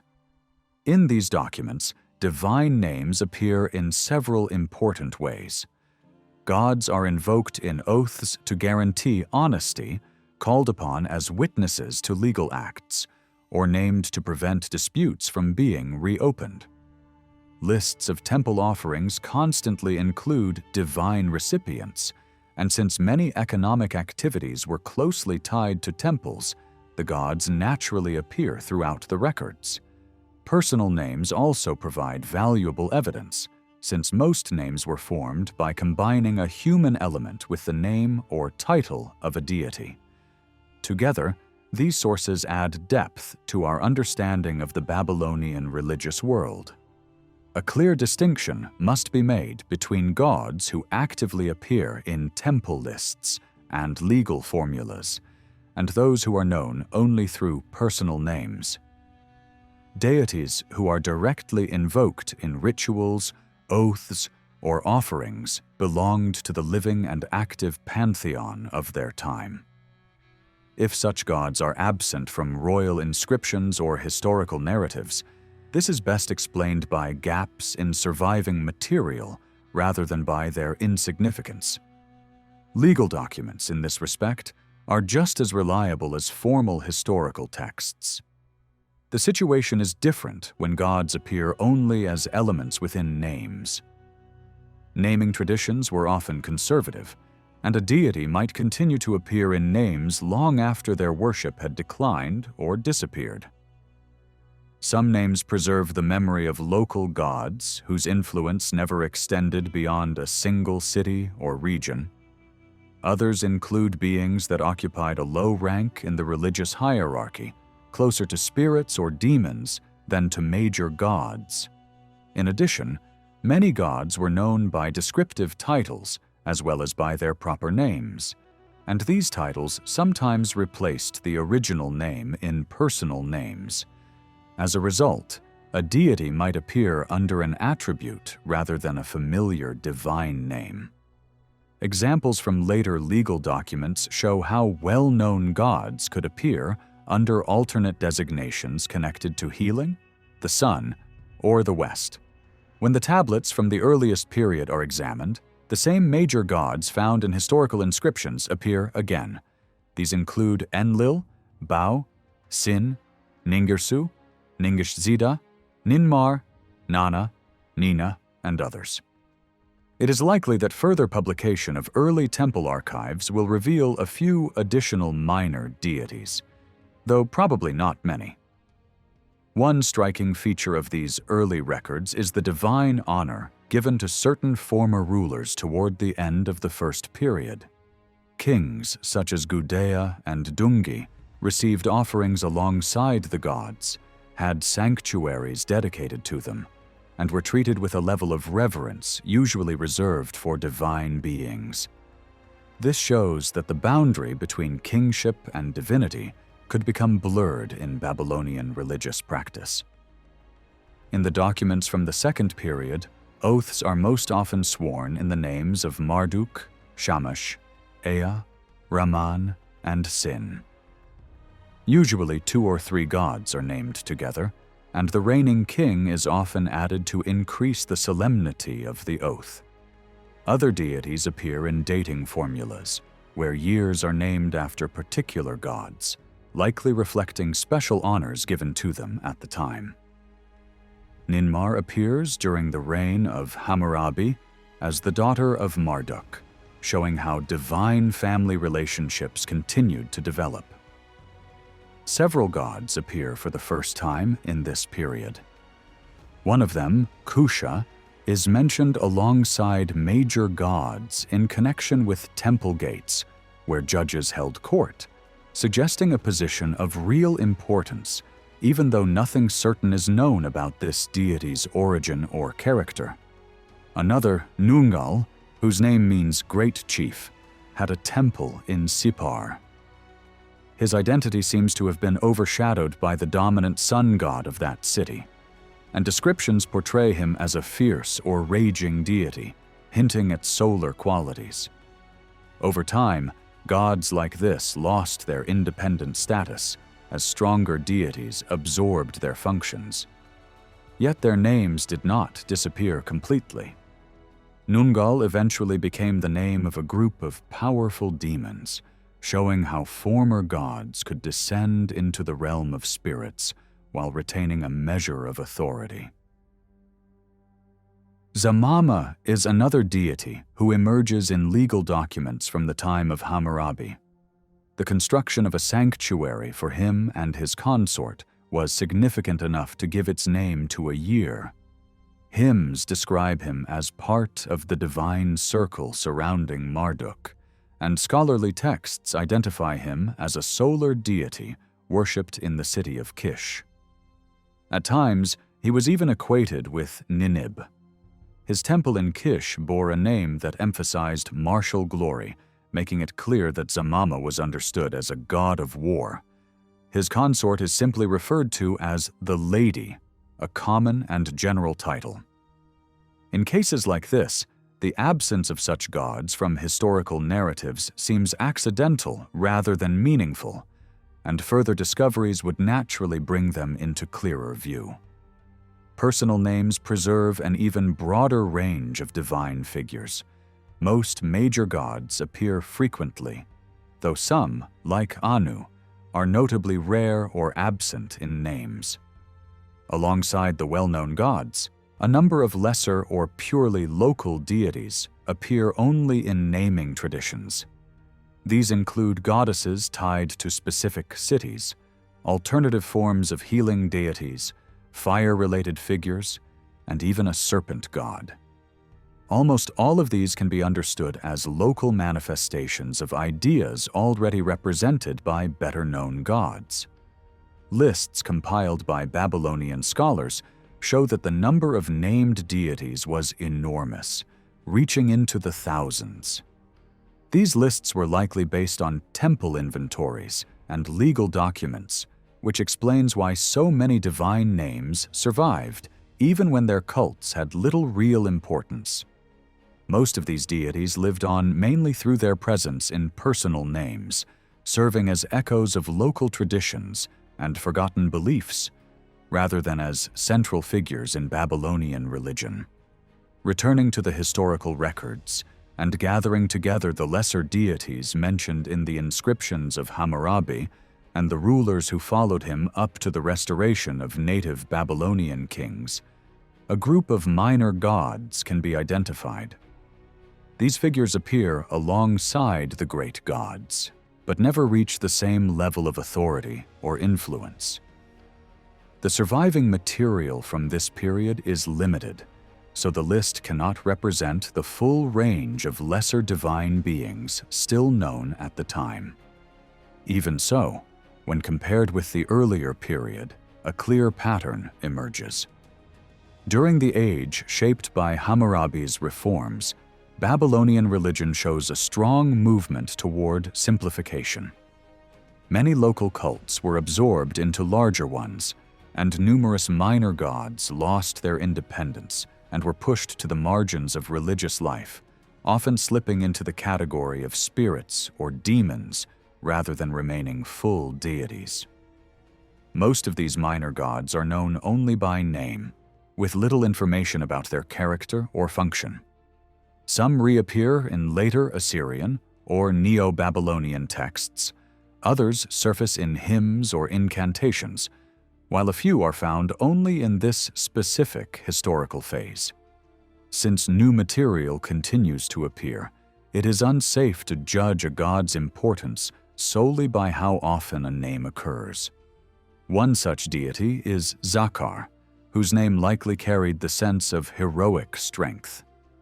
He seems to have been worshipped in Nippur, where a city wall was dedicated to him during the reign of Samsu-Iluna. Because this wall was sacred to the goddess Belit, Zakar was probably closely connected to the main divine family of Nippur and may have belonged to the inner circle of gods associated with the Great Bell. Another wall in the same city was dedicated to a god whose name is uncertain, but includes the element meaning king.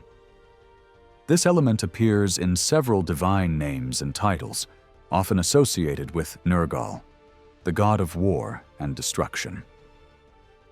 A number of other minor deities appear together at the end of a royal inscription, where they are called upon to curse anyone who might violate a decree.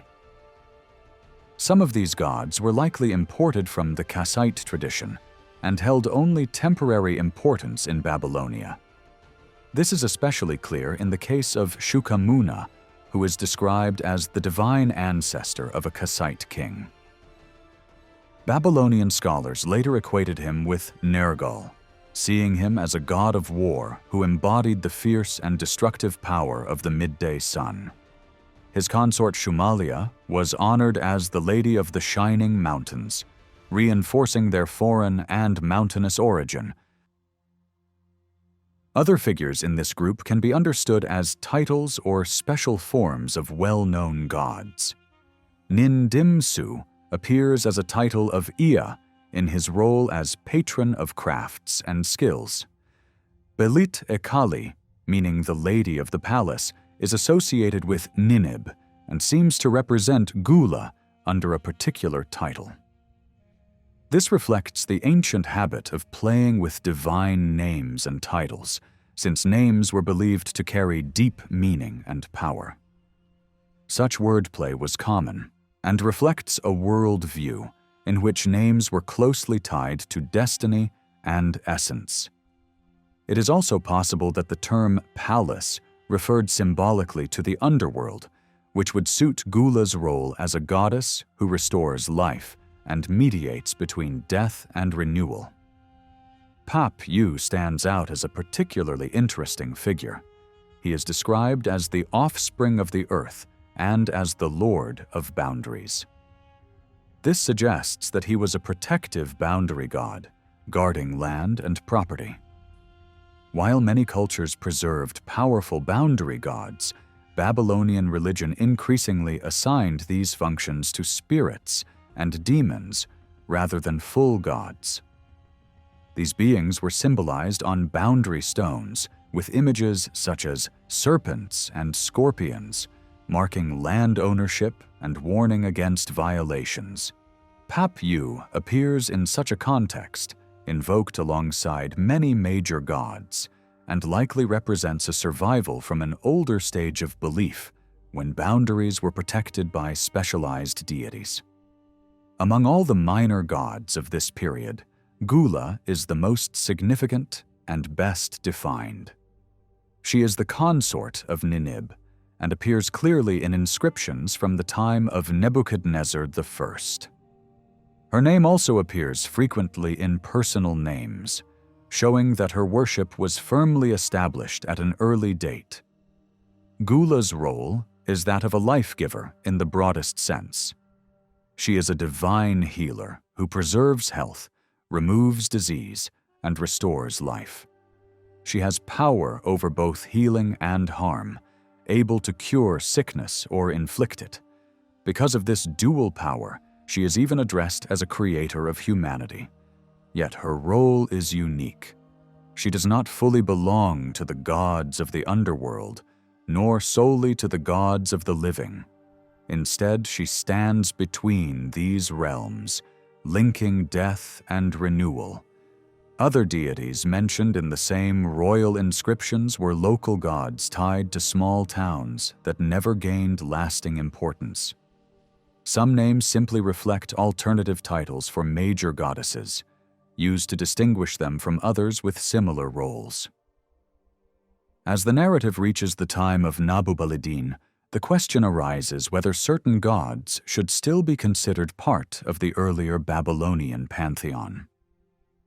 The fact that some of them appear in religious literature and personal names from earlier centuries suggests that they were not late inventions. This is clearly the case with Malik and Buneni, who formed a triad with Shamash in the great sun temple of Sippar. Both names occur already in the time of Hammurabi. Malik means ruler and was often used as a title for Shamash, though it also came to represent a distinct divine figure. Artistic representations from this period show Shamash seated in his shrine, with a wheel before him guided by two figures identified as Malik and Bunene. These figures act as attendants who guide the sun's fiery course across the sky. Through this close association, Bunene became the consort of Malik, illustrating the Babylonian tendency to arrange divine beings in pairs. Originally, Malik may have been a local form of the sun god, later absorbed into the greater cult of Shamash, while still retaining a secondary role. A different type of divine figure appears with Nin Igi Nangarbu, Gushkin Banda, Nin Kura, and Nin Zadim. These beings are connected to Ea, who was regarded as the divine source of craftsmanship and artistic skill. By the time of Nabu-Balidin, artistic work had become highly specialized, and this specialization was reflected in religion. Each branch of craft was assigned a patron figure. One presided over metalworkers, another over those who worked precious metals, another over stone quarrying, and another over sculpture. Ea stood above them as the ultimate source of wisdom and skill. These figures are not gods in the traditional sense.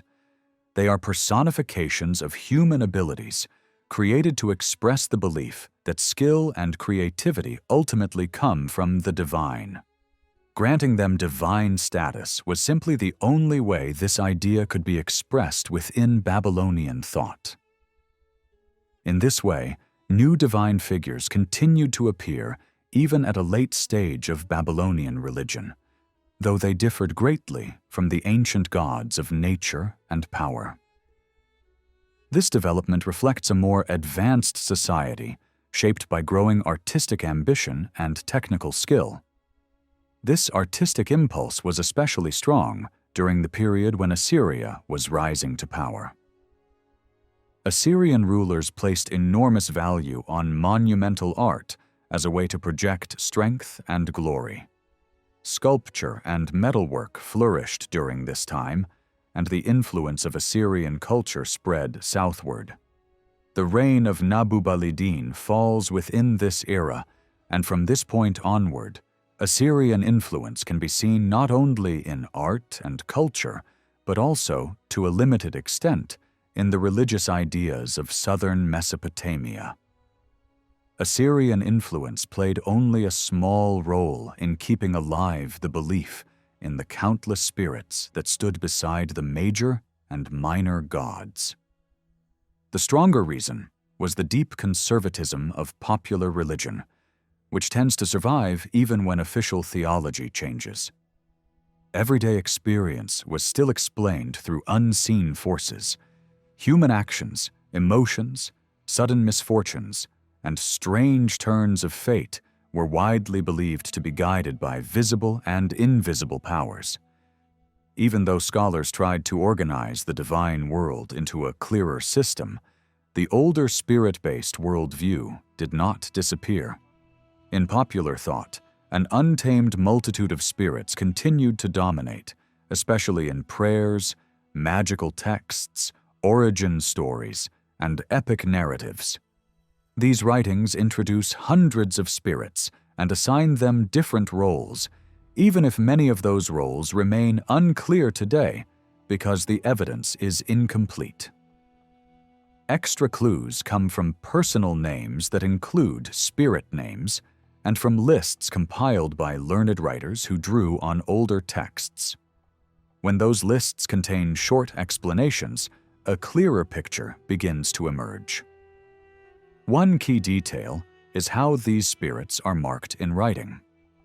In many sources, spirit names are preceded by the same sign used for gods. Because both gods and spirits share this marker, it can be hard to tell the difference between them. This is not an accident. It points to a shared origin. A god can be understood as a spirit that has grown in rank and power.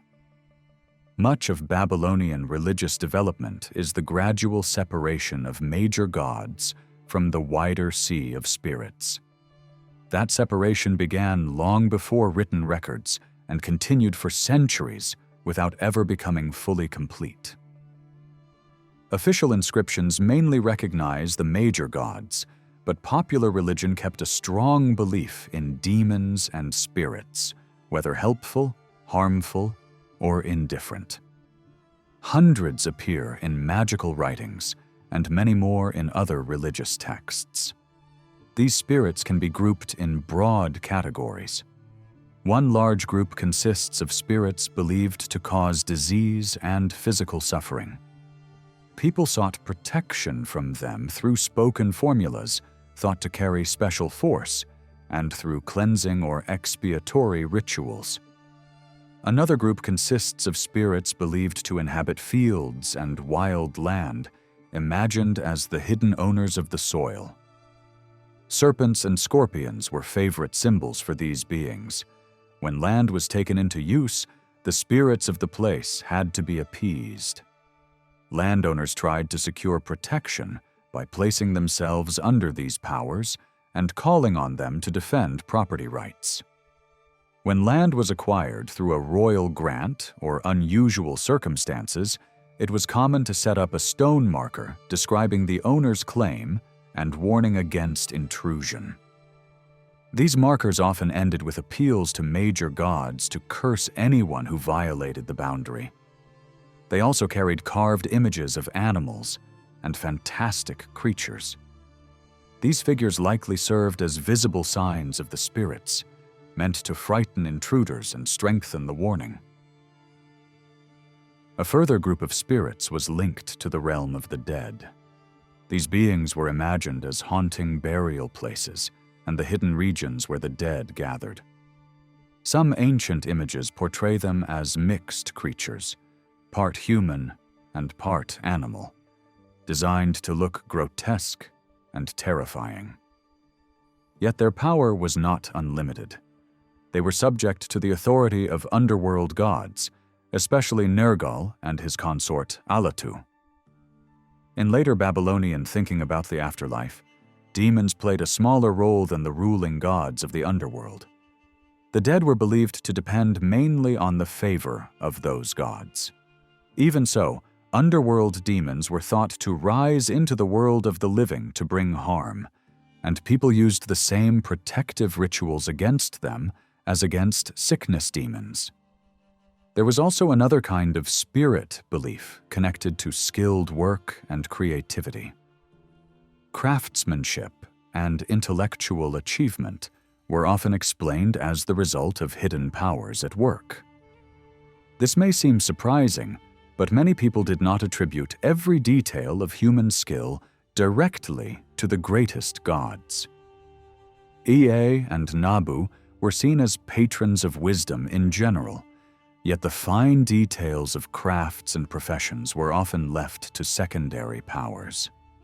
As a result, many lesser forces were believed to oversee different kinds of handiwork and mental skill.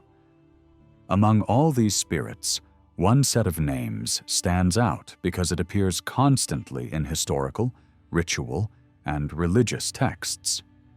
Babylonian tradition did not only organize the gods into groups, it also tried to organize the spirits. From this tendency came the idea of two great spirit collectives that represented the secondary powers of heaven and earth in a broad way, somewhat like the way the highest gods were used to summarize the greatest divine powers. These two groups were called the Anunnaki and the Igigi. The meaning of Anunnaki remains uncertain. Various explanations have been suggested, but none has become fully secure. The name seems to have been shaped in a way that may reflect wordplay, and it also resembles names linked to the sky god Anu. Igigi is easier to understand. The name is connected to a word family meaning strong, and the traditional writing of the term also presents them as powerful chiefs. This makes it likely that both group names carry the same basic idea: the strong ones. In some texts, the Igigi are called 7, but the number is used more as a symbol of a great group than as a strict count. Other traditions speak of 5 instead, showing again that the numbers function as symbolic totals. These groups appear in an early historical inscription of an Assyrian king, where the Igigi are associated with the heavens and the Anunnaki with the earth.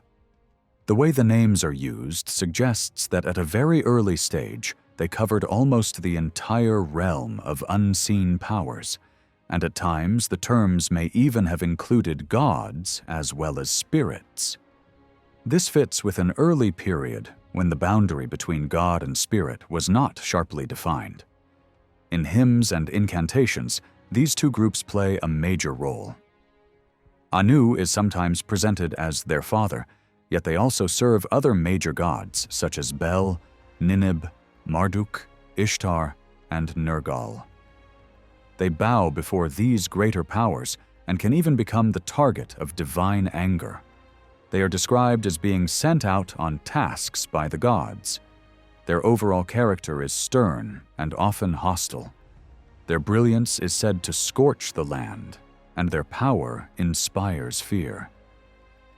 Assyrian kings especially liked to mention them alongside the major gods when seeking to magnify the aura of royal authority.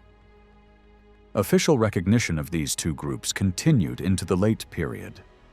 An Assyrian or Babylonian ruler could dedicate an altar to them at a city wall, and offerings could be made to them during major festivals connected with Marduk, who is described as their lord. Hymns also imagine them participating in sacred settings, such as the Great Temple of Marduk, where they are pictured alongside the gods in ritual purity.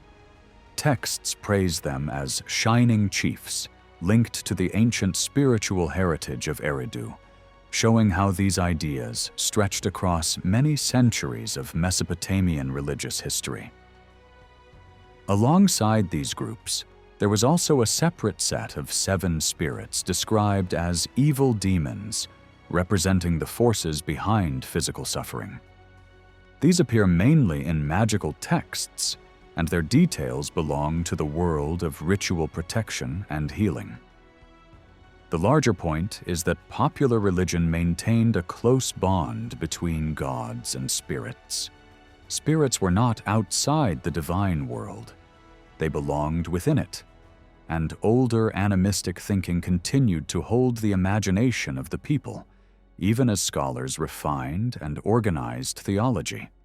From this point, the focus shifts to the Assyrian period, where the gods named in royal inscriptions reveal how close the Assyrian and Babylonian pantheons were.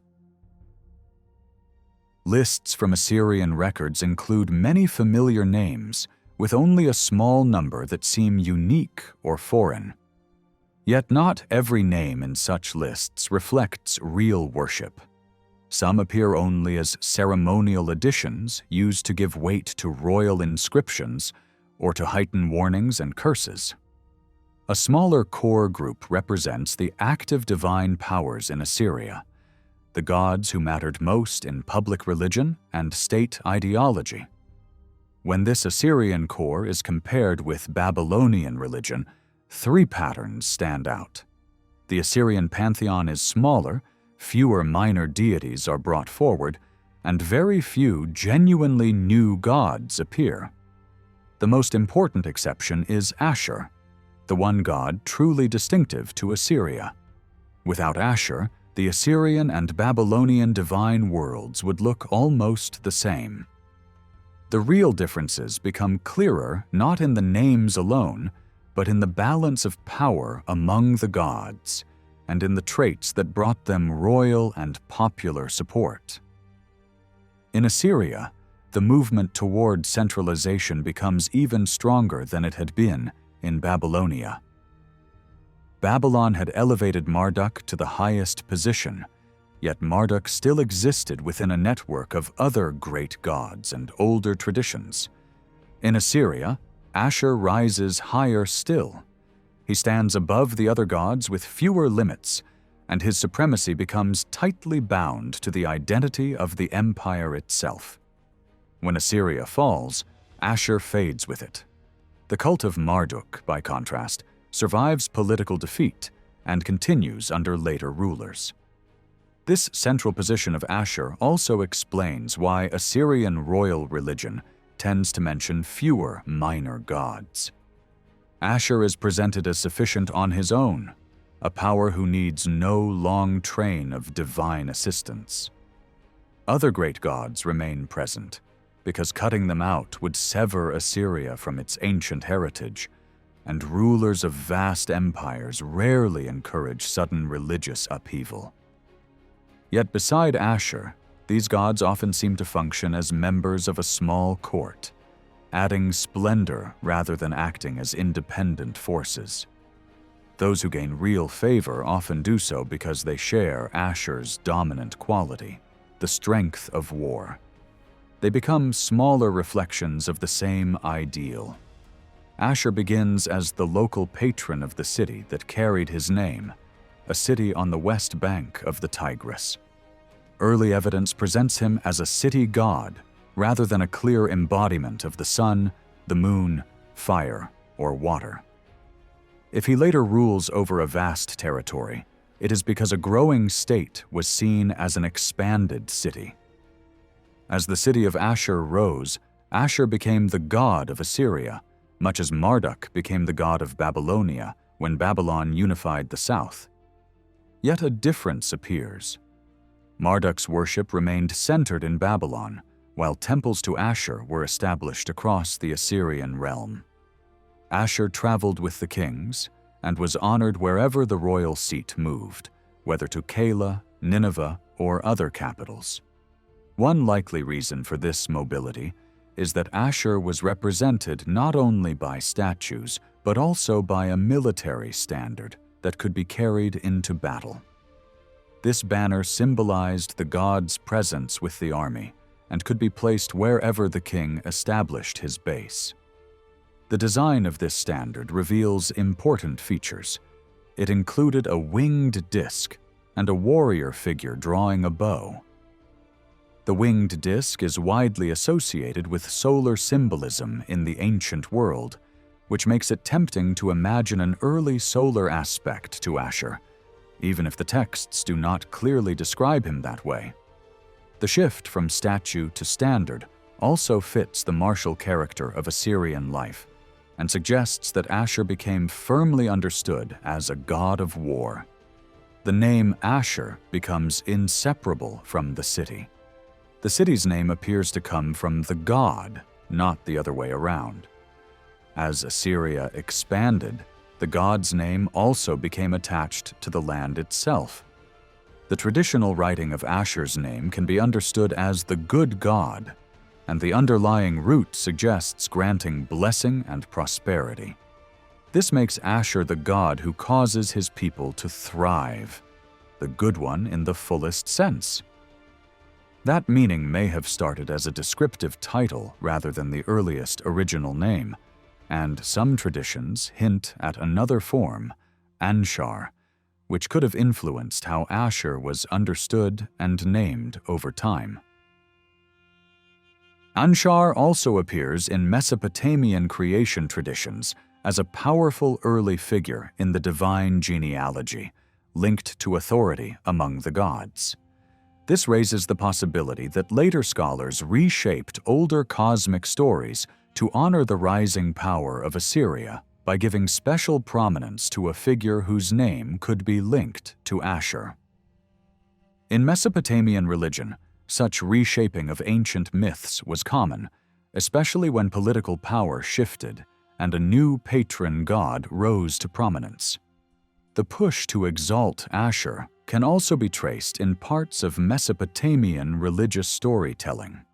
In one version of the creation tradition, the task of building Ashara, meaning the earth, is credited to Anshar, even though another version gives that role to Marduk.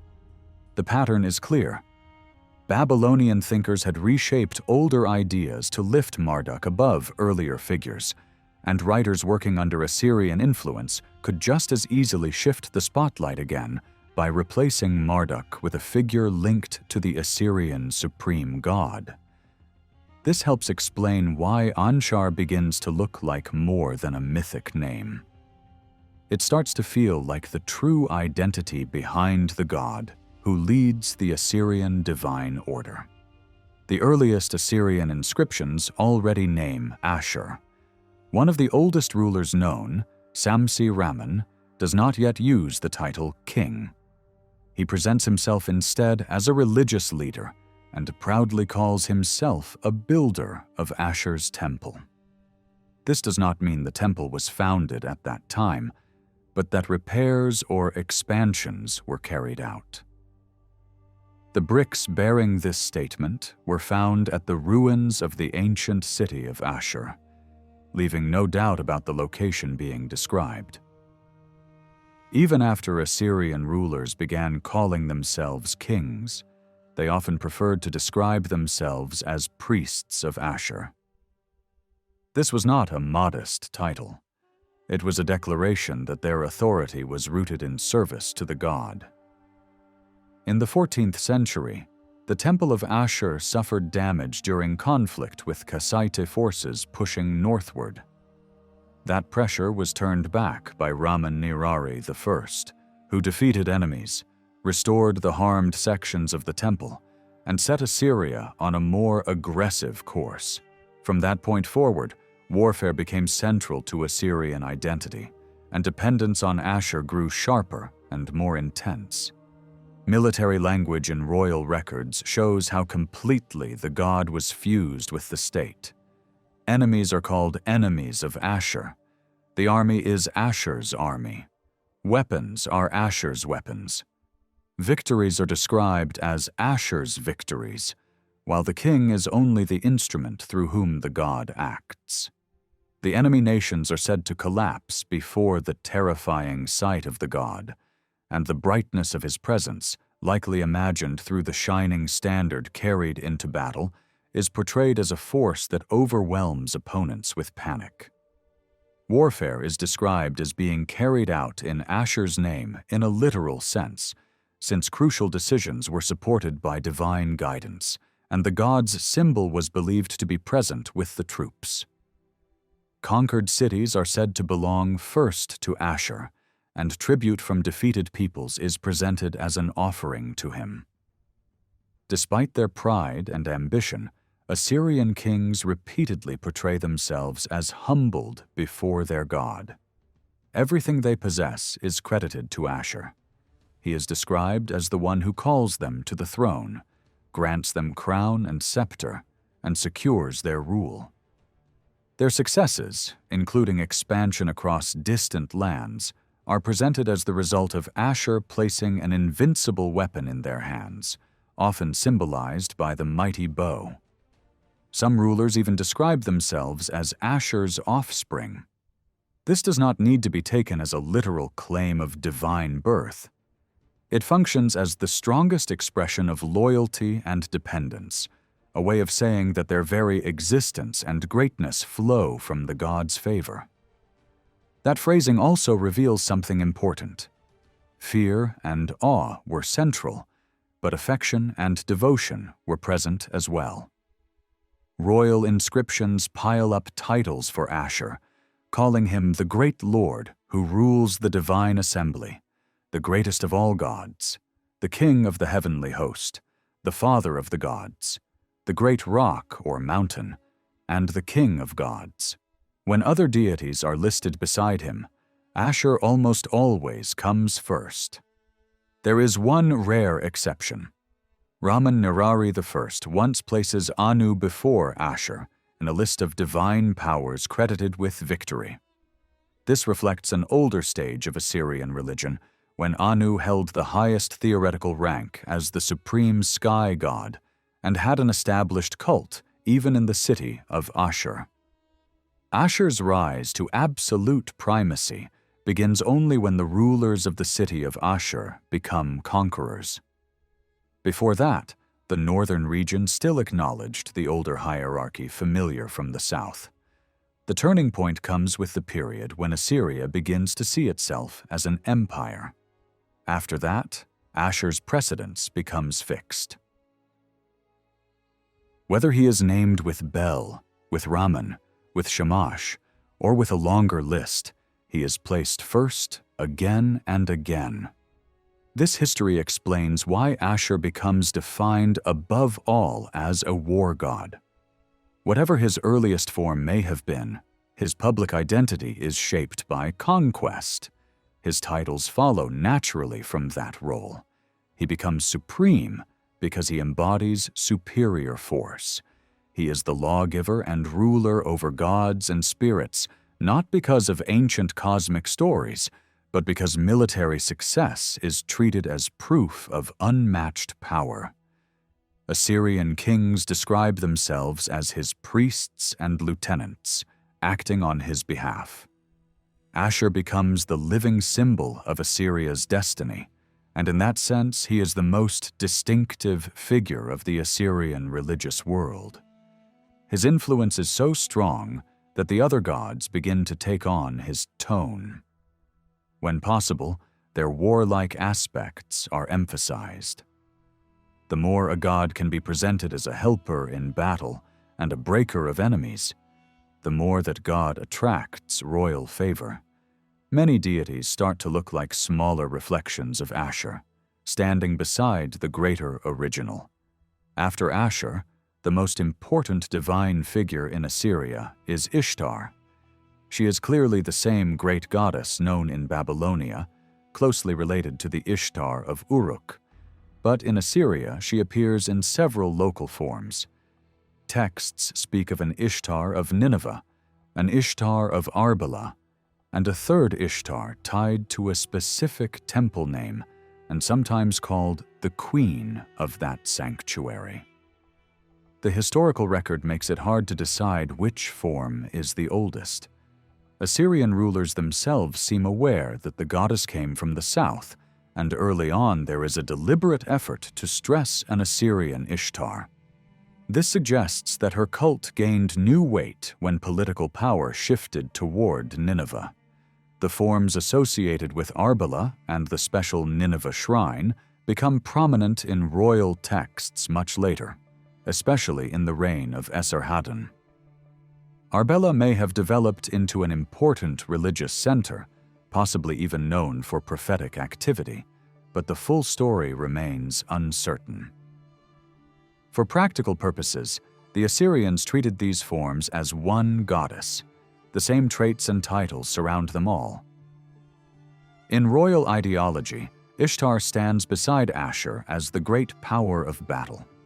This warlike face of the goddess was not invented in Assyria, since even earlier Babylonian traditions show her as fierce and destructive at times. But Assyria pushes this side to the front, and allows it to dominate.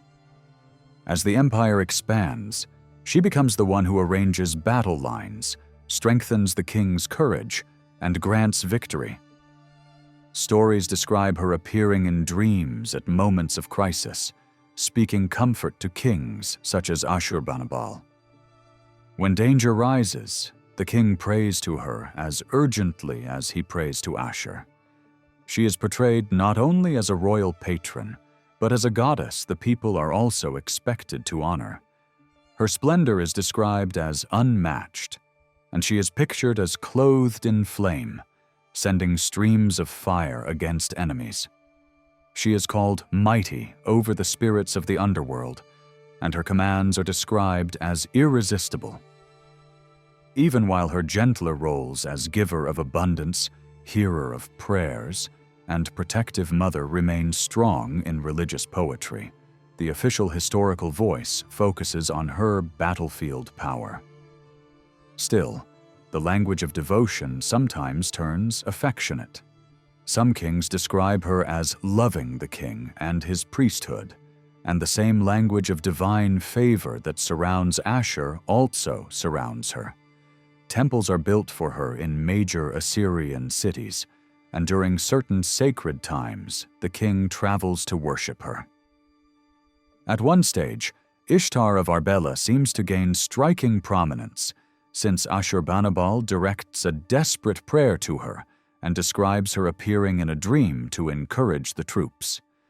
Yet even then, her local form is not openly placed above the Ishtar of Nineveh when the gods are formally listed. A curious detail appears when an Assyrian text calls Ishtar the wife of Bel. This is not normal in Babylonian tradition. The simplest explanation is confusion created by titles. Belit means lady, and Ishtar is constantly called the Lady of Battle. Once Bel is treated not as a personal name, but as a title meaning lord, it becomes easy for a careless or overbold writer to speak of Belit Ishtar as the consort of Bel. Whether this was only a scribal slip or a real theological idea is uncertain.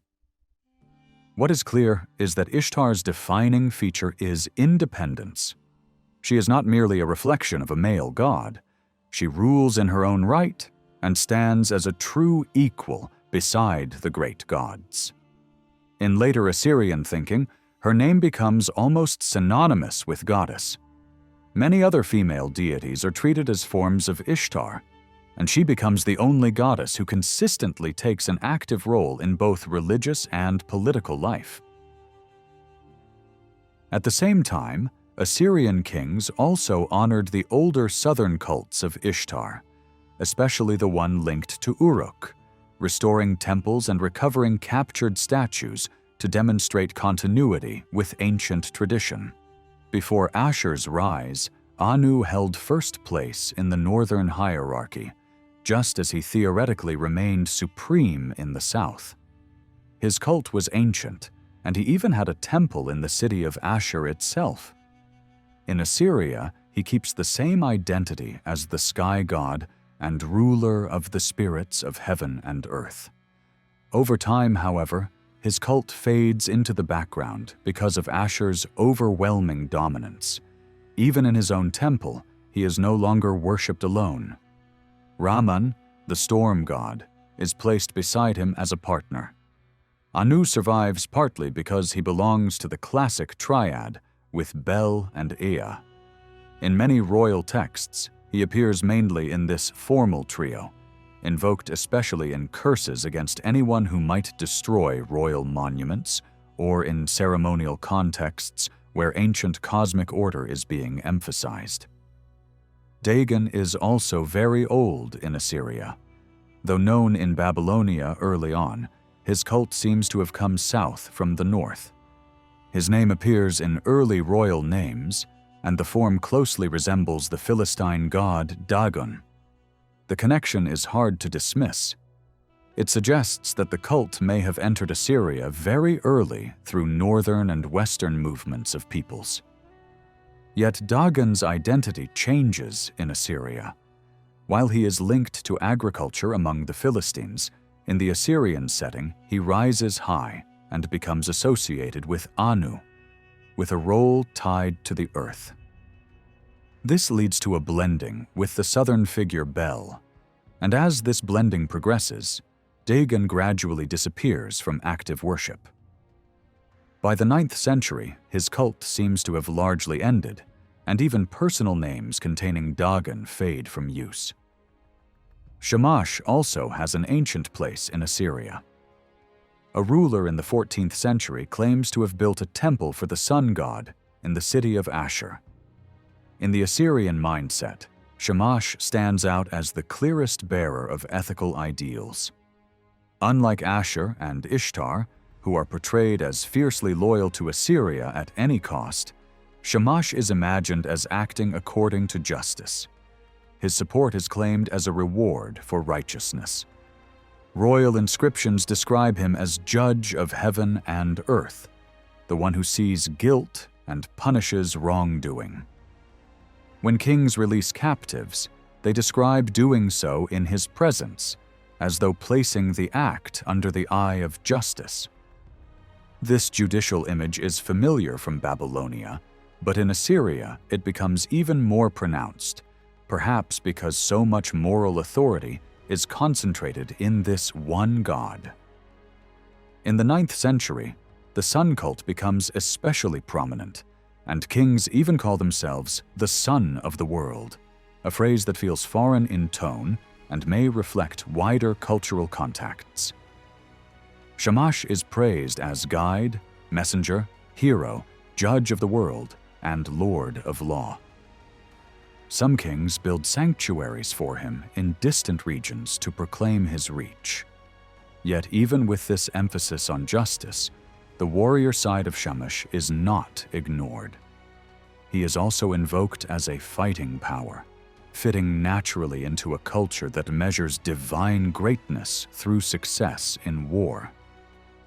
Ramman, the storm god, is closely linked with Shamash in Assyrian tradition, and this pairing is reflected in early royal names. The connection follows a natural logic. Storm and sun together represent overwhelming forces, both life-giving and destructive.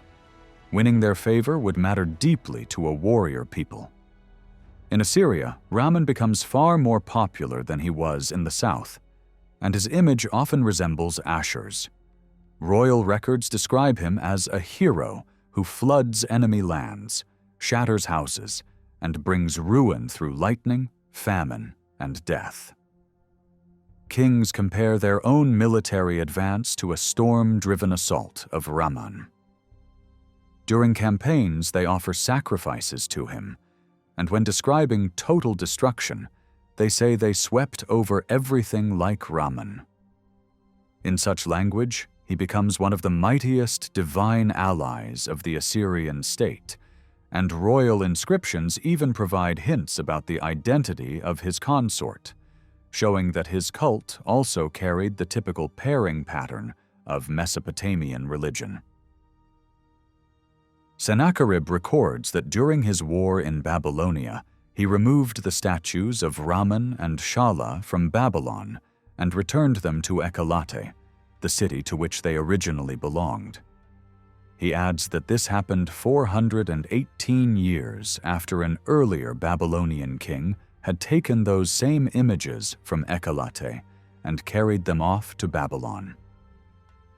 Almost nothing else is known about Ekkalate beyond the fact that it lay somewhere in Assyria, probably in the southern part, and that Ramman and Shala were regarded there as the city's own protecting gods.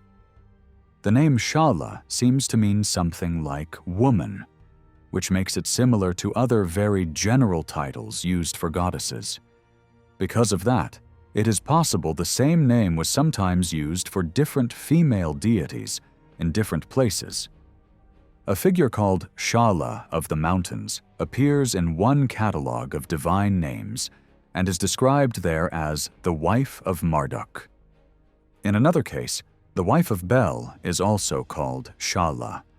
perhaps because later writers confused Bel and Marduk and shifted the name from one divine household to another. These catalogues should not be treated as firm evidence for actual worship in every case. They often reflect attempts to organize the divine world into tidy patterns, or they preserve the theories of certain priestly circles rather than everyday practice.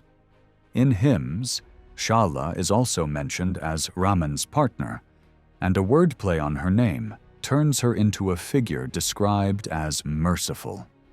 She is called the Lady of the Field, which sets her in contrast to Raman instead of presenting her as an equal partner.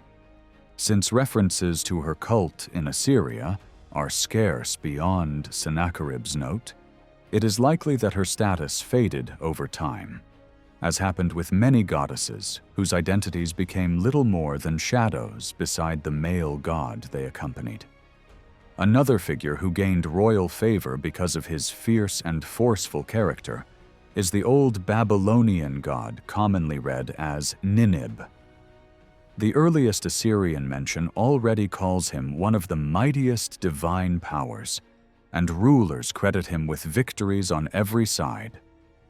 Tiglath-Pileser I praises him as a brave destroyer of enemies and a god who brings the king's wishes to fulfillment. His role as a war god stands out clearly in the way he is linked with Ashur. If Ashur is described as ruler over the spirits of heaven and earth, Ninib is described as their champion and heroic enforcer. Kings appeal to him in times of need. Among them, Ashur-Nasirpal seems especially devoted to Ninib. Instead of beginning his annals with a broad invocation to many gods, he opens with a long, direct praise of Ninib, piling up title after title that emphasizes military power. Ninib is portrayed as overwhelmingly strong, invincible in battle, crushing resistance, controlling the gates of heaven and earth, unleashing the deep, striking like a flood, and sweeping away enemy lands. The list is so long and intense that it feels almost like an attempt to overpower fear with words. Assyrian royal inscriptions often reuse earlier phrasing, and later kings echo what earlier scribes had written. That is why a later ruler, Shamshi-Raman, offers a similar flood of titles for Ninib, clearly modeled on Ashur-Nasirpal's language. Even with this habit of copying, the pattern still suggests that during the century shaped by Ashur-Nasirpal and Shamshi-Raman, Ninib's cult rose sharply in prominence, although it may have dipped for a time under a king whose main devotion leaned more toward Shamash. Ninib's main temple stood in Kala, the capital chosen by Ashur-Nasirpal, and the king celebrated it in a major inscription placed within the sanctuary. He also set up a colossal statue of the god, dedicated the building with sacrifices and prayers, fixed festival months for Ninib, and arranged for the cult's steady support. This does not mean Ashur-Nasirpal ignored other gods. He also repaired or built sanctuaries for deities such as Ishtar, Sin, Gula, Ea, and Raman. What it does show is that kings often chose a special patron deity alongside Ashur, not because Ashur was neglected, but because Ashur's supremacy was so secure that no rival could threaten it. Ashur, represented above all by a portable war standard, did not rely on temples in the same way. Meanwhile, kings still wanted a personal divine protector to highlight in their own inscriptions. One chose Raman, another Ninib, another Shamash, and later a different ruler would elevate Nabu. None of this was meant as disrespect to Ashur. It was a way of expressing devotion through a second focal figure. Ninib's help was not sought only in war. Assyrian kings loved violent sports, especially the hunt. Lions, wild horses, elephants, stags, boars, and bulls were pursued either in distant regions or within royal parks stocked for the chase. Ashur-Nisirpal traveled far into mountain lands for hunting and invoked Ninib together with Nergal, crediting them with placing the quarry into his hands. Tiglath-Pileser I, famous for lion and elephant hunts, boasts of extraordinary numbers of kills and links his success to Ninib's favor, together with Nergal and Ashur, who are said to have given him powerful weapons and the bow of victory.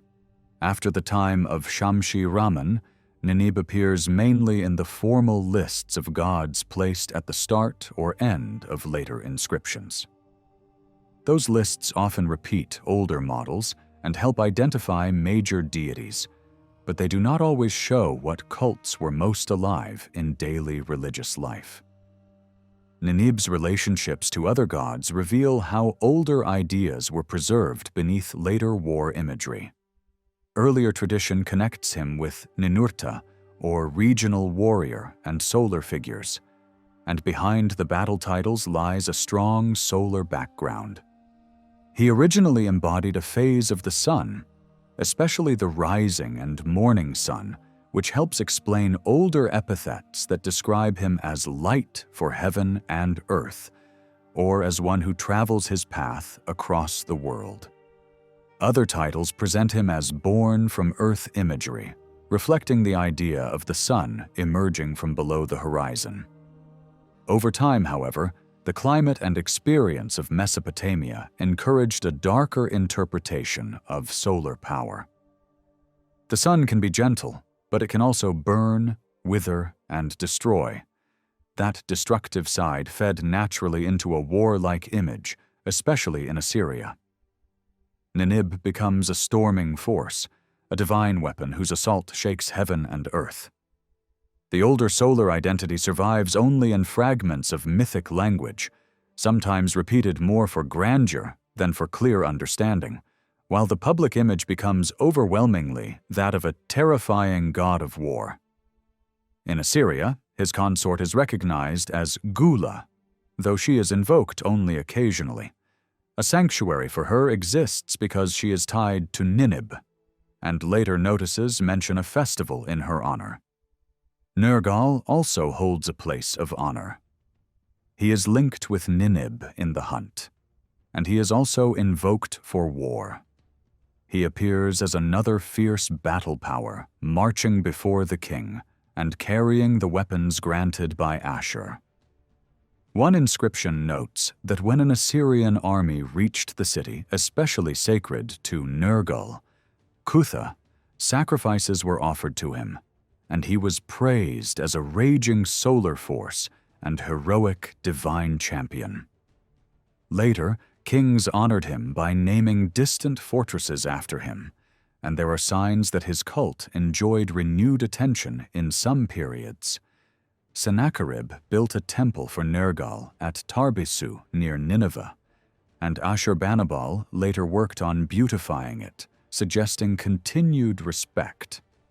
Nergal's consort is named in tradition, but royal inscriptions largely ignore her. Sin, the moon god, plays a smaller role in Assyria than in Babylonia. A temple or chapel in Kala is linked to him, but it seems not to have become prominent. Sargon, interested in reviving older worship, built sanctuaries for Sin among many other gods, even beyond Assyria's core lands. Yet when Sin is mentioned, Assyrian ideology colors him with the same intimidating tone given to other gods in a warrior empire. He is described not only as linked to the crescent and to wisdom, but also as capable of striking fear. He is still connected with abundance and with decisions, yet his place remains secondary. An old title preserved in Assyria calls him the firstborn son of Bel, a phrase known from southern religious tradition. This points to the southern origin of much Assyrian moon worship, and hints that Assyria's lesser interest in astronomy and learned speculation may have helped keep Sin from rising higher in the northern hierarchy. Nusku appears clearly as a Babylonian deity in cult and literature, since he had a shrine in Marduk's great temple and is present in religious texts. It may seem surprising that he is largely absent from royal historical records until Assyrian times. One reason is that his identity was blurred through association with the fire god and through overlap with Nabu. Even the way his name was written in scribal practice pulled him toward Nabu, because the signs used could evoke both a staff of authority and a writing tool, matching ideas of rule and wisdom that also surround Nabu. Nusku is originally a solar figure and can easily be pulled toward fire symbolism, while other solar gods survived by developing traits that kept their identities distinct. In Assyria, beyond formal god lists, only a few kings mention Nusku with any detail. One calls him bearer of the shining scepter and speaks of him as wise, language that echoes Nabu. Another king emphasizes Nusku's role as the divine messenger, a figure who carries commands between the great gods, while also portraying him as a power who stands beside the king to help crush enemies under the orders of Ashur and the Great Lady. As Assyria tightened its grip over Babylonia from roughly the 12th century onward, Assyrian kings also became eager to claim the chief Babylonian god as part of their own religious world. By that time, Marduk had already absorbed the public role once held by the older Bel of Nippur, and in many texts, Marduk is simply called Bel. In this usage, Babylonia becomes the land of Bel, and Babylonians are described as the people of Bel, meaning the people under Marduk's patronage. The title used for an Assyrian official ruling in the south is described as the governor of Bel, and this remains a standard label for authority over Babylonia. The name Marduk itself appears less often in earlier Assyrian records because the title Bel was already doing the work. Even when kings give Bel ancient-sounding titles such as Father of the Gods or Ruler over the Spirits, the context often shows that Marduk is intended, especially when Bel is also called Lord of Lands, a phrase tied to Marduk's imperial identity.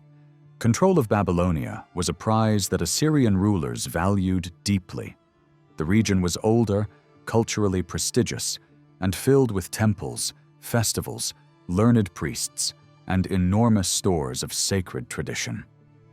Assyria had gained much of its culture from the south, and the great southern sacred cities remained powerful as religious centers even when their political power weakened. That is why Assyrian kings liked to present their rule in the south as legitimate and divinely approved rather than as domination by force. They described themselves as chosen to govern the land of Bel. They wanted to appear as favorites and protectors of Marduk. When they marched into Babylonia to crush revolts, they often claimed they did so under Marduk's command, portraying themselves as defenders of his honor.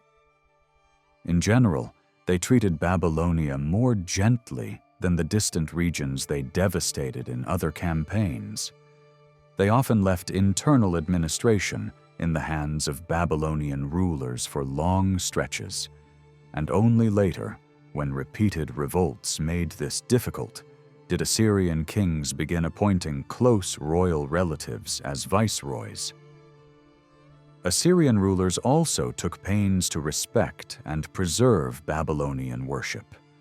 They restored cults when they had been disrupted and publicly performed rites in major southern temples.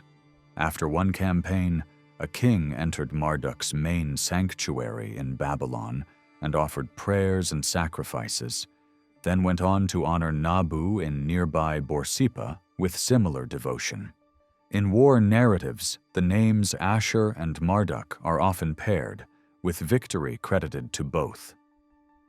Over time, Marduk's name stopped being limited to Babylonian contexts and began appearing more generally in Assyrian royal language. Some kings openly framed themselves as saviors of Marduk's dignity, as if military action in the south were a sacred duty. Others declared that both Ashur and Marduk called them to the throne.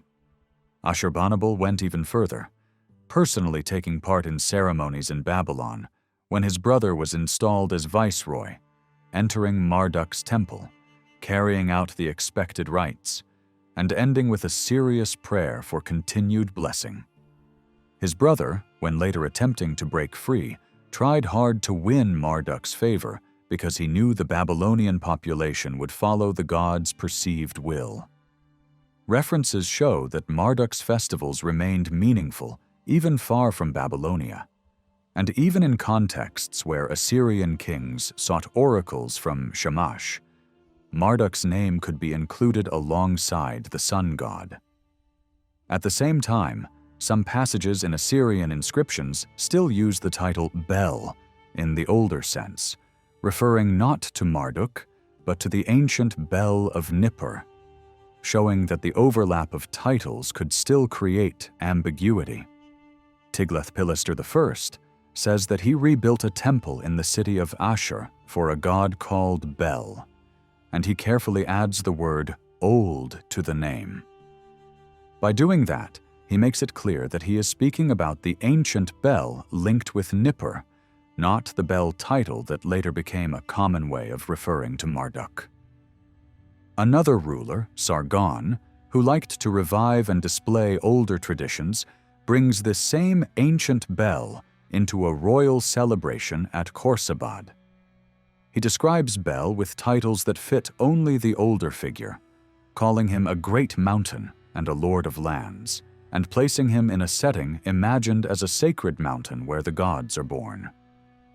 Yet it is not always certain whether the king or his scribes truly kept a sharp boundary between the older Bel and Bel as a name for Marduk. Since Bel is placed immediately after Ashur in that list, it is possible that the scribes were aiming to invoke the chief god tied to Babylonia and simply used older language while doing so. In other situations, however, the older Bel is clearly meant, especially when he appears alongside Anu, or when he is named as part of the well-known triad of Anu, Bel, and Ea. Sargon also names one of the gates of his palace after Bel and describes him as the power who lays the foundations of everything. Another clue that the older Bel is intended. The figure called Belit creates even more confusion in Assyrian sources. Sometimes Belit is presented as the wife of Bel, sometimes as the partner of Ashur, sometimes as the partner of Ea, and sometimes the word is used simply as another way to say Ishtar. This becomes easier to understand once it is remembered that Bel means lord and Belit means lady, and these words could function as titles as much as names. In Assyria, the title lady was often used for the foremost goddess, which could mean Ishtar, or it could mean a quieter goddess paired with Ashur as his consort. Over time, the Belit connected to Ashur seems to absorb traits that belonged properly to the wife of Marduk in Babylonian religion. A temple in Ashur that Tiglath-Pileser I enriches with trophies from conquered lands may originally have been linked with the Babylonian divine couple. But since the king treats Bel as a name for Marduk, he has little reason to focus devotion on Marduk's Babylonian wife. Instead, the older Belit is reshaped into a lofty spouse beloved of Ashur. Sargon, when naming a palace gate, uses a grand title meaning mistress of the gods, and this appears to point not to Ishtar, but to the consort of Ea, because elsewhere Ishtar and Belit are listed separately from that mistress title. Ashurbanipal continues the pattern of treating Belit as the wife of Ashur, and even describes himself as born from Ashur and Belit. At the same time, he gives Belit the title Mother of Great Gods, a title that properly belongs with the consort of the Babylonian Bel. In his full list of deities, Belit stands immediately behind Ashur. Ashurbanipal then adds a further layer of confusion by blending Belit with Ishtar. In a Nineveh context, the goddess in a particular temple is addressed interchangeably as Belit and as Ishtar, and elsewhere that same Belit is called the consort of Ashur. This shift likely reflects the way Ishtar's name increasingly became a general label for goddesshood in the later Assyrian period. Even so, not all earlier rulers follow that path. Shalmaneser II identifies the mother of the great gods more carefully with the wife of Bel. Another hint of uncertainty appears in a title meaning mistress of the land, which in at least one setting seems to refer to someone other than Ishtar.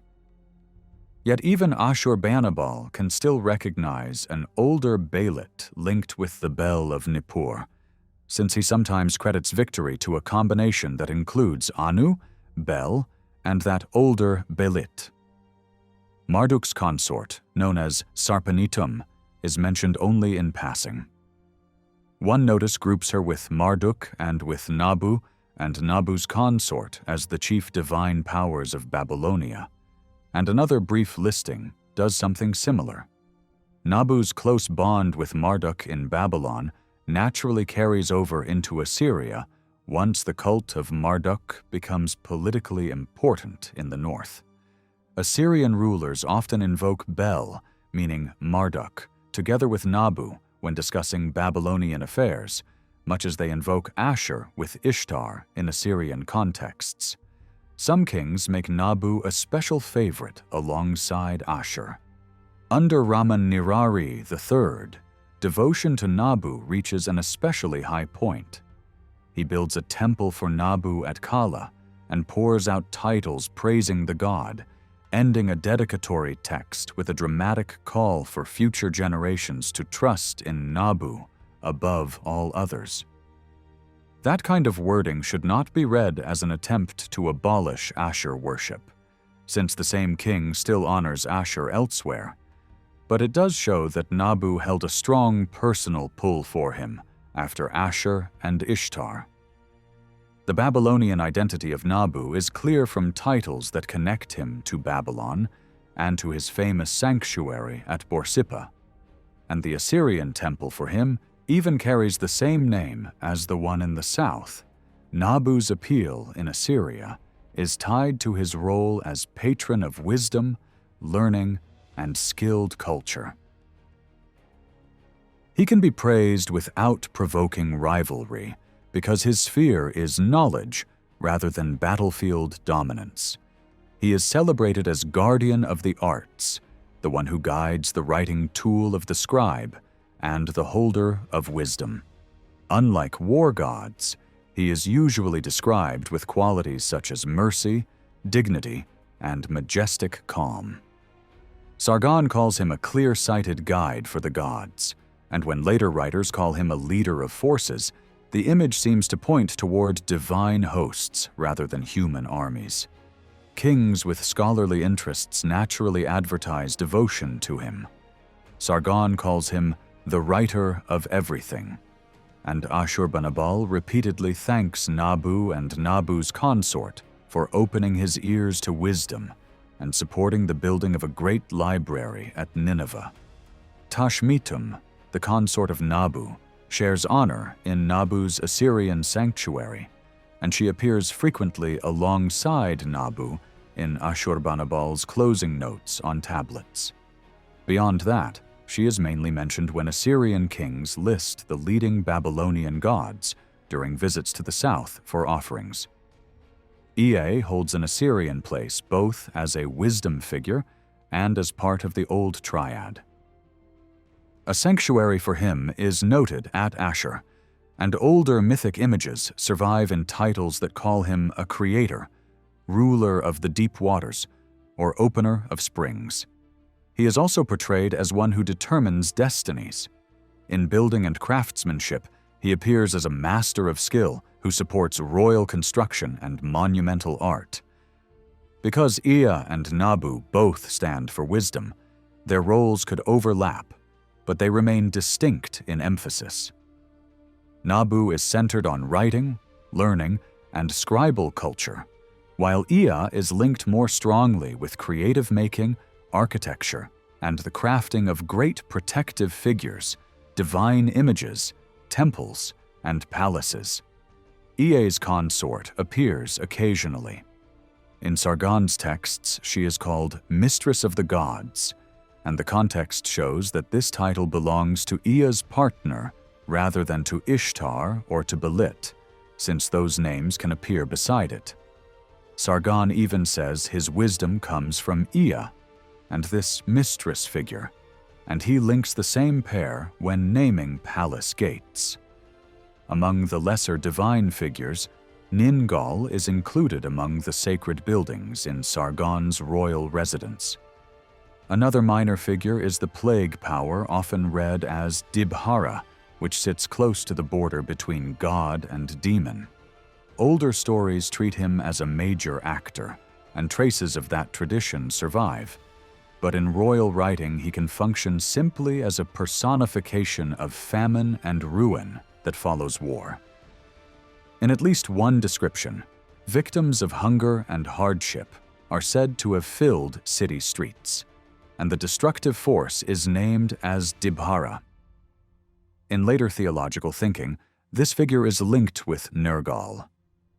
Sargon also mentions three names when describing restoration work in a distant place: Damku, meaning grace, Sharu Ilu, meaning king god, and a third female figure whose identity is uncertain.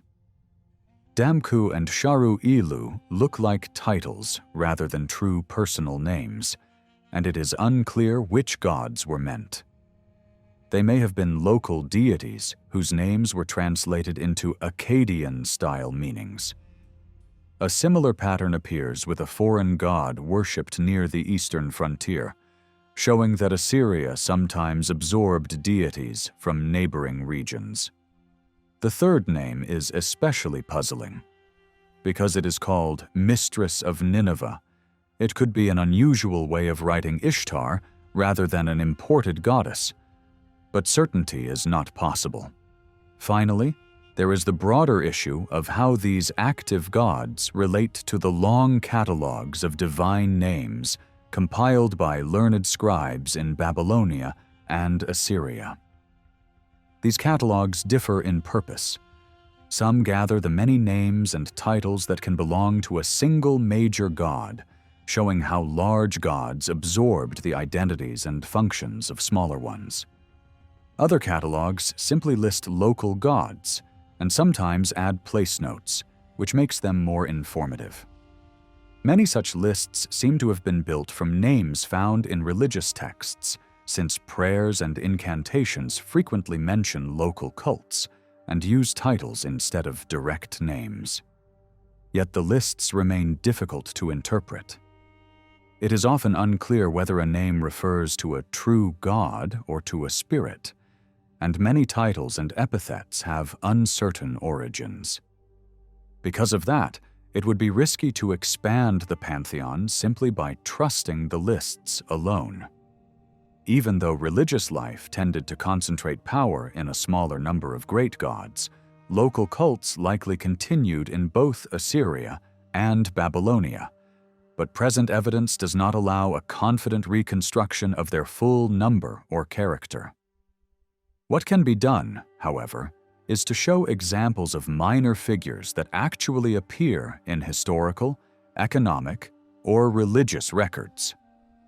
In the Assyrian setting, figures like Ningal, many divine consorts, and a handful of incidentally mentioned gods belong to this smaller circle. These examples are enough to underline a key distinction. Some gods were living focuses of worship and royal attention, while others held a more theoretical place, shaped by the learned system building of the age, reflecting political and social pressures as much as deep popular devotion. With that distinction in mind, later discoveries and new research can change details without overturning the basic structure. Assyrian rulers liked to open and close their inscriptions by naming a group of gods whose protection they claimed. They were following an older habit borrowed from Babylonia, but the purpose had changed. Earlier, Babylonian kings had often expanded their divine lists to display political reach, adding the gods of conquered towns as a sign that those places now lay under their authority. In the Assyrian age, that logic mattered far less. Independent city-states were no longer the main reality, and strictly local gods had lost much of their public weight. Over time, religious thinking in the South, shaped by learned tradition and popular custom together, had narrowed the focus to a smaller set of major gods with clearer roles. These leading figures were understood as covering the main powers that shaped human life. Some of them became especially favored in Assyria, while others remained more ceremonial names. Even so, later Assyrian kings often kept adding many deities into formal lists, including ones that were not central to everyday worship. Political calculation and simple imitation worked together, so the lists could feel more like a traditional formula than a personal confession of faith. These combined invocations usually appear at two key points. At the start, the gods are asked for support. At the end, the gods are called upon to punish anyone who might damage the king's monuments or erase his achievements. Sometimes the story of campaigns and building projects pauses in the middle as well, so the king can credit a set of gods for victory already won or for success still hoped for. Among these divine references, one older grouping holds a special place in theory: Anu, Bel, and Ea. In Babylonian practice, this trio is highly prominent, and Assyrian rulers also mention them at times, crediting them with victory, linking them with the calendar, and claiming they approved royal rule. Yet in Assyria, they rarely keep the same dominant position. One ruler in particular, Sargon, seems to have tried to revive interest in the older trio as a recognizable group, but the general pattern moves in the opposite direction. As the standard Assyrian lists develop from the time of Tiglath-Pileser onward, this trio often fades from view and can even vanish from the main formal enumerations, apart from occasional deliberate attempts to bring it back. Outside of that, the exact selection of gods can look partly accidental, though motives are often visible. When Assyrian kings marched into Babylonia for war or for offerings, they tended to name Babylonian gods alongside their own. Sometimes they limited the list to the most important southern figures, such as Marduk and Nabu. Sometimes they combined them with Ashur, or paired Ashur with Marduk to frame the campaign as supported by both empires' divine powers. At other times, the mix reflects the personal preferences of a particular king or the subject of the inscription. Tiglath-Pileser, for example, might close a text about a specific sanctuary by calling on only the gods connected to that place. In other contexts, he shifts the pairings, sometimes invoking Ashur with Shamash and Raman, or choosing a different combination without an obvious reason. Raman-Nirari I also varies, sometimes naming a broader set, sometimes a tighter group that still includes Ashur, Shamash, Raman, and Ishtar with Anu. As the centuries pass, the formal lists placed at the beginnings of inscriptions tend to grow longer. Ashur-Nasirpal presents several different groupings and often likes to name gods in pairs or small clusters, such as Ashur with Shamash, Ashur with Ninurta, Ashur with Bel, or Shamash with Raman. He can also reduce the list when describing the royal hunt, calling only on the gods most closely tied to that violent sport. Later rulers imitate this style, but each crafts different combinations. Shalmaneser II gives a large list including many major figures, presenting a broad official pantheon. Sargon varies his practice too, but one of his most revealing moments comes when he assigns divine names and functions to architectural features of his palace complex. In that setting, gods are attached to gates and walls with brief descriptions of what each one is believed to grant: victory, abundance, stable foundations, fertility, skilled work, flourishing communities, life-giving water, growth of families, protection of troops, and the strength of the city itself. The order in that list is shaped by the layout of the building rather than by strict rank. Later, kings continue the habit. Sennacherib sometimes uses a shorter list of leading gods, but in at least one context, he expands the roster dramatically, adding many lesser names to give the text extra solemnity. These added figures do not necessarily reflect active public worship. Esarhaddon uses several different combinations, usually circling around the same leading gods and the major forms of Ishtar. Ashurbanipal is the most consistent. He often uses short groups of 3 or 4 gods, but when he gives a full series, he tends to keep the same order and includes a fairly stable set of major names. Even though not every god in such a list was equally prominent in every generation, the formal inclusion of them shows that they still belonged to the recognized circle of great gods. That consistency matters because it suggests that even in the final period of Assyrian power, the royal court still felt the need to credit divine support in an official way for both past achievements and present authority. When Assyria fell and Babylonia regained independence in the late 7th century, the religious balance shifted sharply. Marduk's status rose in a way that was meant to be unmistakable. In Babylonia, he had always been acknowledged as the highest god, but under Assyrian control, he was treated as second to Ashur in official language. Assyrian kings spoke as if Babylonian gods were also their own allies, supporting Assyrian rule. When they invaded the south, they framed the campaign as divinely authorized, even describing it as the moment when Bel and the gods of Akkad travel from Assyria into Babylonia. For Babylonians, that kind of claim could only feel like an insult to their god's dignity. With the rise of Nabopolassar, the public language changes. Marduk is presented again as supreme, bearing the grand titles that Assyrian kings had loved to pile upon Ashur. Nabopolassar seems eager to underline the reversal by giving Marduk the full weight of cosmic kingship. Nebuchadnezzar continues the same policy even more forcefully, praising Marduk as ruler, creator, leader, and source of wisdom and mercy. Nabu also receives high honor in this period.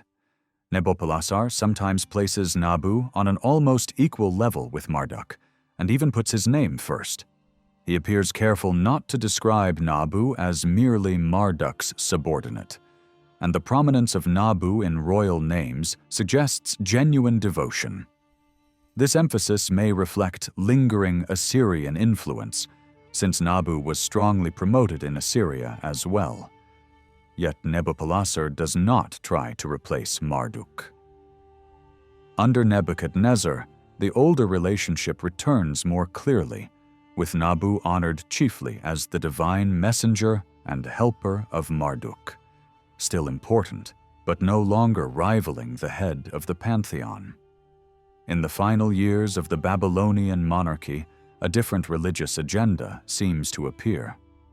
Nabonidus gives extraordinary attention to the cult of Shamash and to restoring Shamash temples across the land, and this draws hostility from priestly groups who expected the highest priority to remain with Marduk.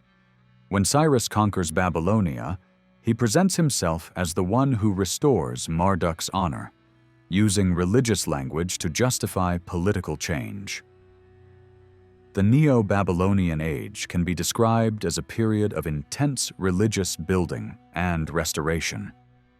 The rulers devote enormous energy to renewing old sanctuaries and expanding major temples, partly out of gratitude, partly to rival earlier imperial grandeur. In this, they differ from Assyrian kings, who are remembered above all for palaces and royal architecture. Neo-Babylonian inscriptions repeatedly highlight work on the great temples of Marduk in Babylon and Nabu in Borsippa, and kings proudly label themselves as beautifiers of these sacred centers. Within these major complexes were many subsidiary shrines for other gods, which also received royal attention. Beyond Babylon and Borsippa, the kings invest heavily in older sacred cities of the south, renewing temples for Shamash, Sin, and various forms of Ishtar and related goddesses. They also enrich Babylon and Borsippa with additional sanctuaries for a wide range of deities, and they support smaller shrines in other towns as well. Under Nebuchadnezzar especially, there is a strong revival of older cults, including some that seem very local and rarely appear elsewhere. Some divine names in his texts are hard to identify because of the way they are written, and a few may be local powers described through titles rather than personal names. Despite this broad revival, the basic ideas attached to the gods do not change much from earlier centuries. Shamash remains the judge, Sin the wise figure, Raman the storm power, and so on. The era is not one of fresh religious invention, but of renewed devotion expressed through rebuilding, traditional praise, and deliberate restoration of older practices. With Cyrus's conquest of Babylonia in 539, the old story enters its closing phase. Persian rulers maintain the main cults, and later Greek rule continues the policy of not immediately disrupting the religious order, but the long presence of foreign powers with different ways of thinking slowly undermines the old system. The writing tradition lasts for centuries, and worship continues, but the religion gradually loses vitality and sinks into more rigid and superstitious forms before finally disappearing. To understand the deeper spirit behind this religion, the most revealing evidence comes from the literature. In Babylonia, religious life and writing were tightly bound together from early times. Many major cities became centers of learning and composition, and almost every kind of text carried a sacred tone. Legal agreements were tied to oaths and divine witnesses. Court decisions were supported by appeals to the gods. Even dating systems often referred to festivals or temple events. The limited science of the time stayed connected to religious assumptions. Star watching was pursued as a way to read destiny, so astronomy remained closely tied to astrology. Medicine was also dominated by priestly practice. Illness was seen as the work of divine anger or harmful spirits, and healing combined remedies with spoken formulas and symbolic acts meant to drive away unseen forces. Historical writing, too, was saturated with religious meaning, since it was largely shaped by temple-trained scribes working in the service of kings who grounded their authority in divine favor. Because religion colored so much, the boundary between sacred and non-sacred writing is not always clear. Systems that look scientific can be driven by religious aims, and practical records can contain sacred language. Still, the main religious writings can be grouped into 5 broad types: magical and healing texts, hymns and prayers, omen collections and forecasts, writings about the origins and structure of the universe, and epics and legends. The first three are strongly practical in purpose, shaped by the needs of ritual, worship, and guidance. The last two are more purely literary, though they also serve religious identity. Texts used for rituals and healing were preserved because people believed they worked, and once written down, they could be taught consistently to new generations of temple staff. Different temples could develop their own versions, similar in core ideas but distinct enough to carry local character. Hymns and prayers were closely tied to particular gods and sanctuaries, and historical inscriptions sometimes record when and where such prayers were spoken. Omen texts were clearly useful to rulers and priests, since they offered a way to interpret unusual events and decide on action. Writings about the origin of the world reflect an older human impulse to explain mysteries, but they become organized only when learned circles shape popular ideas into coherent sequences. This development is slow and layered. Older elements born from popular imagination remain, while later layers show the shaping hand of schools that wanted to define accepted doctrine more clearly. In these compositions, reflections of history can also appear, because explaining origins could include stories about the beginnings of cities and civilized life, not only gods and nature. Epics and legends show the historical spirit even more strongly. Memories of heroes and great events survive, gradually blending with myths about nature. Learned writers then give these stories a lasting literary form, often motivated by preservation, enjoyment of composition, and the desire to provide material for education in temple schools. Even when learning was aimed at practical careers such as scribes, judges, ritual experts, and interpreters of signs, sustained study naturally produced a love of learning and a taste for literature. In all of this, the Southern tradition remains dominant. Assyria inherits these ideas and uses the same kinds of texts, but the overall character of the literary tradition is mainly Babylonian. Assyrian contributions appear most clearly in certain prayers, oracles, and omen reports tied directly to royal inscriptions, and perhaps in small adjustments made to older stories during periods of Assyrian power. Even so, the large library gathered by Ashur-banipal is best understood as a collection of material copied from the great temple archives of the South. Assyrian schools certainly existed in major northern cities to train scribes and priests, but they do not seem to have reached a level of intellectual independence from Babylonian models except in minor details. The same pattern can be seen beyond literature, in religious art and ritual practice, which carry a southern imprint, even when adapted for northern tastes and political aims. When Babylonian religious writings are examined from the angle of daily practice, the first large group that stands out is the material built around spoken formulas and step-by-step actions meant to control unseen forces. The surviving pieces are numerous enough to show that an enormous body of texts once existed, designed to protect people from spirits that were believed to interfere with human life at any time. These works can be described as incantations because their main goal was to push back harmful powers through fixed words, repeated phrases, and carefully timed ritual acts. Over time, these spoken formulas did not remain as isolated lines. They were gathered into organized sets, surrounded by instructions, prayers, and short reflections, and then arranged into long sequences that could stretch across many clay tablets. In this way, A single ritual tradition could become a large collection with a clear internal structure, even if it had been built up gradually across generations.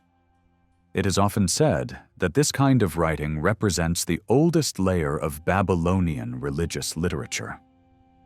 That idea contains some truth, but it is too simple if taken without limits. The versions that survive show signs of later shaping. Older beliefs were preserved, but new ideas were added, and the material was arranged in ways that reflect a more developed age than the one in which the earliest fears and earliest formulas first appeared. In fact, these incantation collections are not automatically older than omen texts, and parts of them can be no earlier than other major compositions. Still, the ritual world behind them does preserve some of the most primitive popular ideas. The basic picture is simple and powerful. Illness, misfortune, fear, and sudden disaster were often explained as the work of invisible, hostile beings. Those ideas did not fade easily, so even when later editors reworked the material, the older core remained more clearly visible here than in many other religious writings. Many tablets were found damaged, so it is difficult to trace a single strict plan behind every collection. Yet the repeated appearance of long series suggests that the serial format was not only common, but strongly preferred. Instead of naming a set after the opening line, many of these series carried a direct title that described the theme. One large collection focused on protection against evil spirits in general. Another centered on disturbances that affected the head and mind, while still touching other troubles as well. Two famous series carried names linked to burning, because a central action involved the burning of images linked with sorcery, with spoken formulas recited alongside that symbolic destruction. Some of these collections were extensive, running through many tablets and thousands of lines, which justifies thinking of them not as scattered spells, but as full ritual programs intended for real use. The practical reason for building such collections is clear. A formula was believed to work only in a specific situation or in a limited range of related situations. That pushed priests to gather many different texts so they could respond to every emergency. The priests who specialized in driving out harmful forces would have strong reasons to assemble and expand these collections. Each major sanctuary could develop its own body of material, adding new cases, new procedures, and new instructions, and borrowing what seemed effective from other places. Over generations, the collection would grow steadily, shaped by experience and by the desire to preserve exact words that were believed to matter. In that sense, these texts reflect the slow building of ritual practice into a large and detailed tradition, created from the ground up by repeated use. Certain patterns inside the incantations hint at older centers of origin. The frequent prominence of Ea and references tied to Eridu suggest that some of the material ultimately grew out of traditions linked with the cult of that god. Other sections that highlight fire gods naturally fit the work of priests attached to shrines where those gods were central. Yet incantation practice existed everywhere, so no single sanctuary can claim exclusive ownership. What can be said is that when formulas from many places were gathered into a single set, the result was often complicated. Long lists of divine names could appear inside one text because collectors tried to include every possible helper. Over time, this habit produced mixed material placed side by side. Large sections clearly belong together, such as sequences of addresses to fire or repeated descriptions of a famous group of spirits, but transitions between themes can be abrupt. The guiding principle seems to have been simple: Include as much as possible so that no threat would be left uncovered. For the working priest, the order mattered less than access. The relevant section could be selected for the case at hand, and the tablets themselves often marked divisions clearly, matching changes in topic and reinforcing the practical character of the collections. As for when these texts took their surviving form, there are broad limits rather than one exact date. The dominance of Marduk that appears within the edited rituals points to a period after the political unification associated with Hammurabi, because that shift left visible traces in religious language and divine hierarchy. At the same time, features of the language suggest that many collections had already reached a mature shape by around the early second millennium. Later copies could be produced centuries afterward without changing the substance, because temples continued to expand, priests continued to train, and new copies were constantly needed.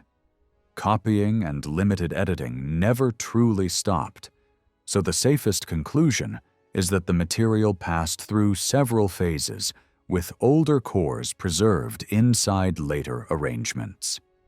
A striking feature of many incantation tablets is the double writing style in which each line appears first in an older, traditional form, and then in a more directly readable form. The older style survived because religious tradition clung to ancient ways of writing long after everyday usage had moved on. The second line functioned as a guide for understanding, not as a careful translation designed to replace the sacred wording. Minor mismatches between the two versions show that the goal was not perfect correspondence, but practical help in reading the conservative text. This also reveals that the material went through editorial handling, because it reflects a time when the older style was no longer easy for every priest to read without assistance. Over time, new sections were sometimes composed directly in the newer writing style, and then later rendered back into the older form to maintain the traditional appearance. Alongside this, many incantations show clear rhythmic and stanza-like structures. Some are built in regular blocks of lines, sometimes with a repeated closing response. When a long series appears entirely in the newer style and shows poetic structure, it strongly suggests that it was composed that way from the start, rather than being a late rewriting of an older form. In other cases, where a mixed format appears, the poetic sections often point to an original composition in the more direct style, with the older-looking lines added later for tradition's sake. The real value of these texts lies in what they reveal about belief. Suffering and danger were widely explained through spirits and demons. Some of these beings were imagined as acting on their own, while others were thought to serve higher divine powers. The incantation rituals describe what these beings were like, how they moved, what they caused, and what could be done to drive them away. The demon world was not a neat system with clear categories. Many names emphasized power and force, others pointed to nighttime activity, and many described what the beings did: seizing, capturing, ambushing, oppressing, overthrowing. Taken together, these labels produce a consistent picture. The spirits were believed to hide in remote and shadowed places, among ruins, in deserts, on mountains, in graves, and near unhealthy waters. Night was their favored hour. They were imagined slipping quietly into houses through cracks and openings, and once attached to a victim, they were believed to torment without mercy. Violent winds, feverish sickness rising from marshy ground, wasting diseases, and plagues could all be blamed on such beings. Even small daily misfortunes could be traced to them. Sudden accidents, quarrels, headaches, bad luck, and disturbing words that seemed to carry a curse. Mental disturbance was also linked to them, including the stirring of passion, jealousy, hatred, or irrational fear. Animals, too, were thought vulnerable, as if invisible attackers could scatter birds, strike down livestock, and spread harm through stables and fields. Because these spirits were imagined as able to enter food and drink and fill any space, no place seemed fully safe.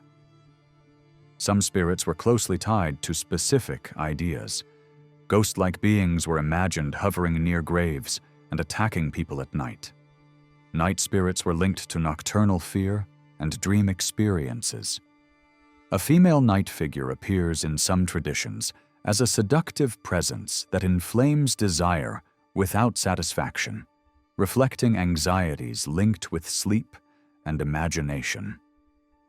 Certain demons were sometimes described as targeting particular parts of the body, such as the neck, the hand, the chest, or the loins. Yet these distinctions rarely dominate the ritual texts.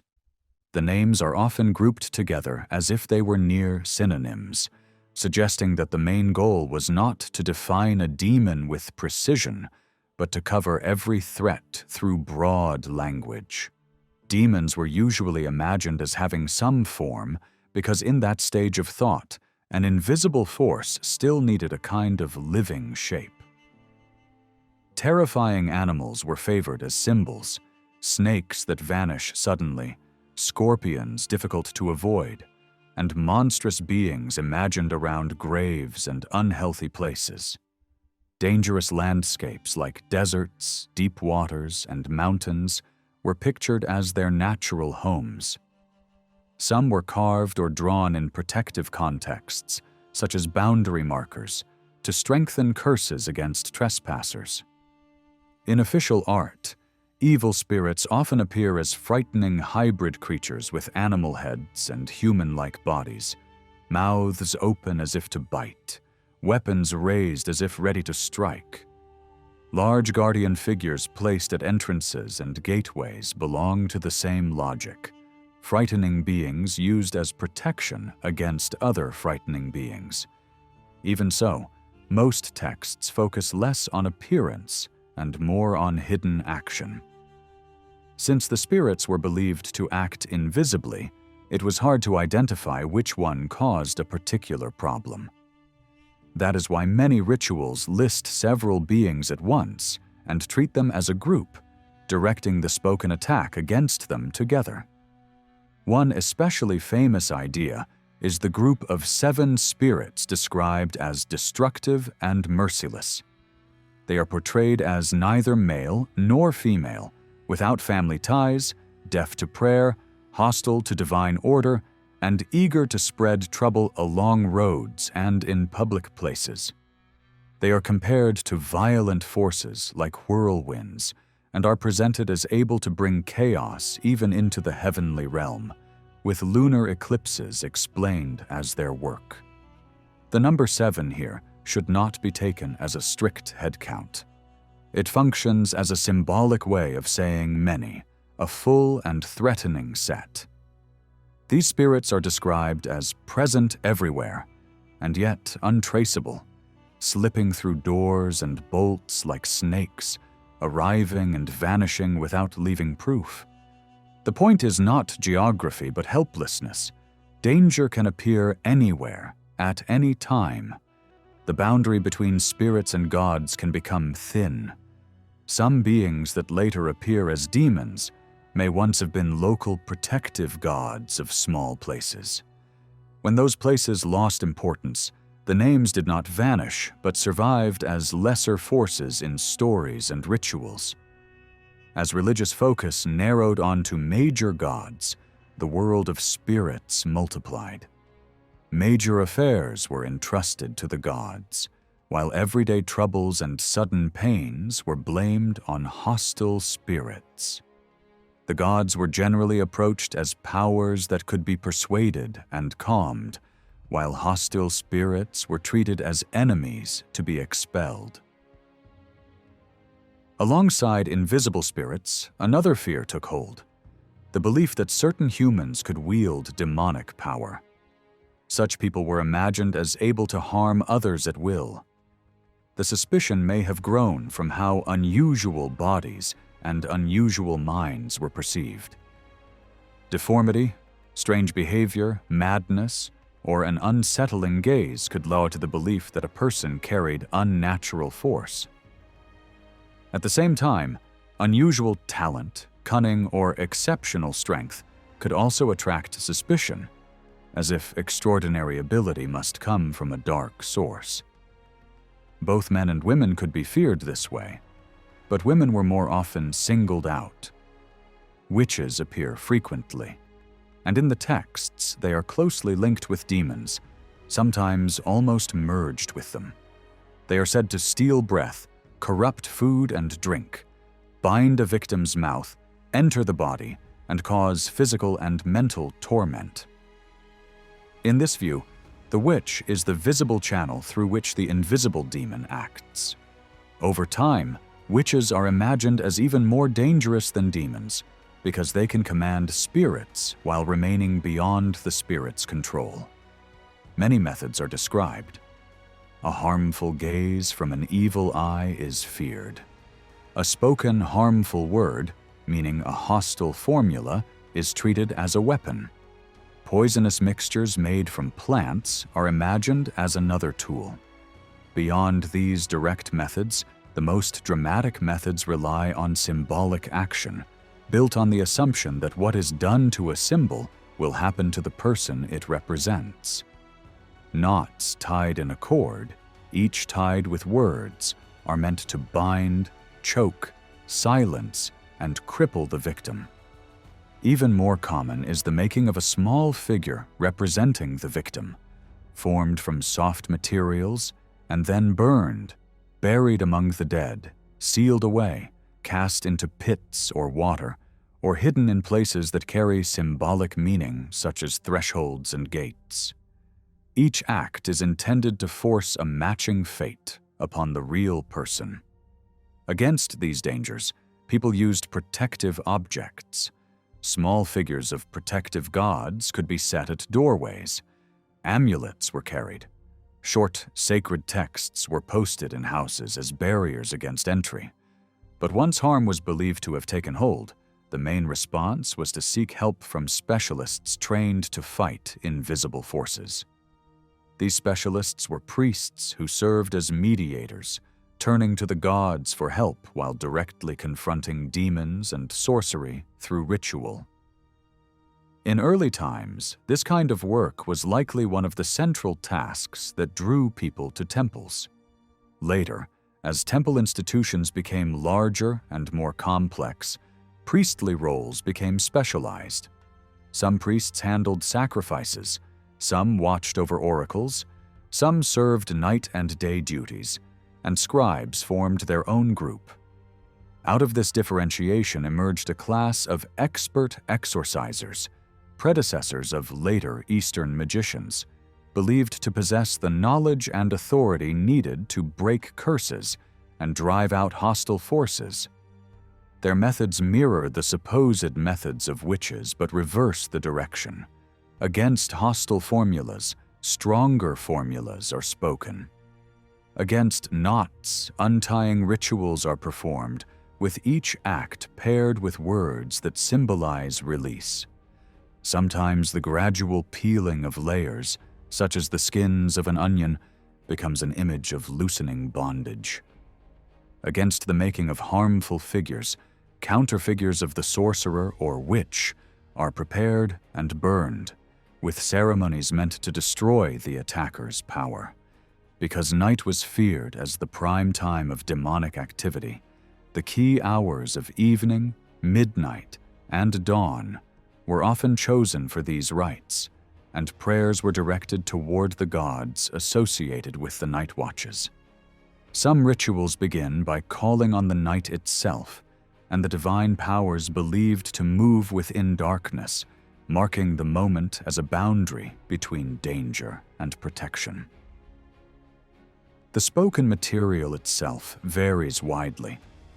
Sometimes it is a direct request to a god or to the spirits of heaven and earth, clearly stating what is desired. Sometimes it opens with a long report of suffering, describing sleeplessness, pain, fear, loss of joy, or the feeling of being bound and choked by unseen knots.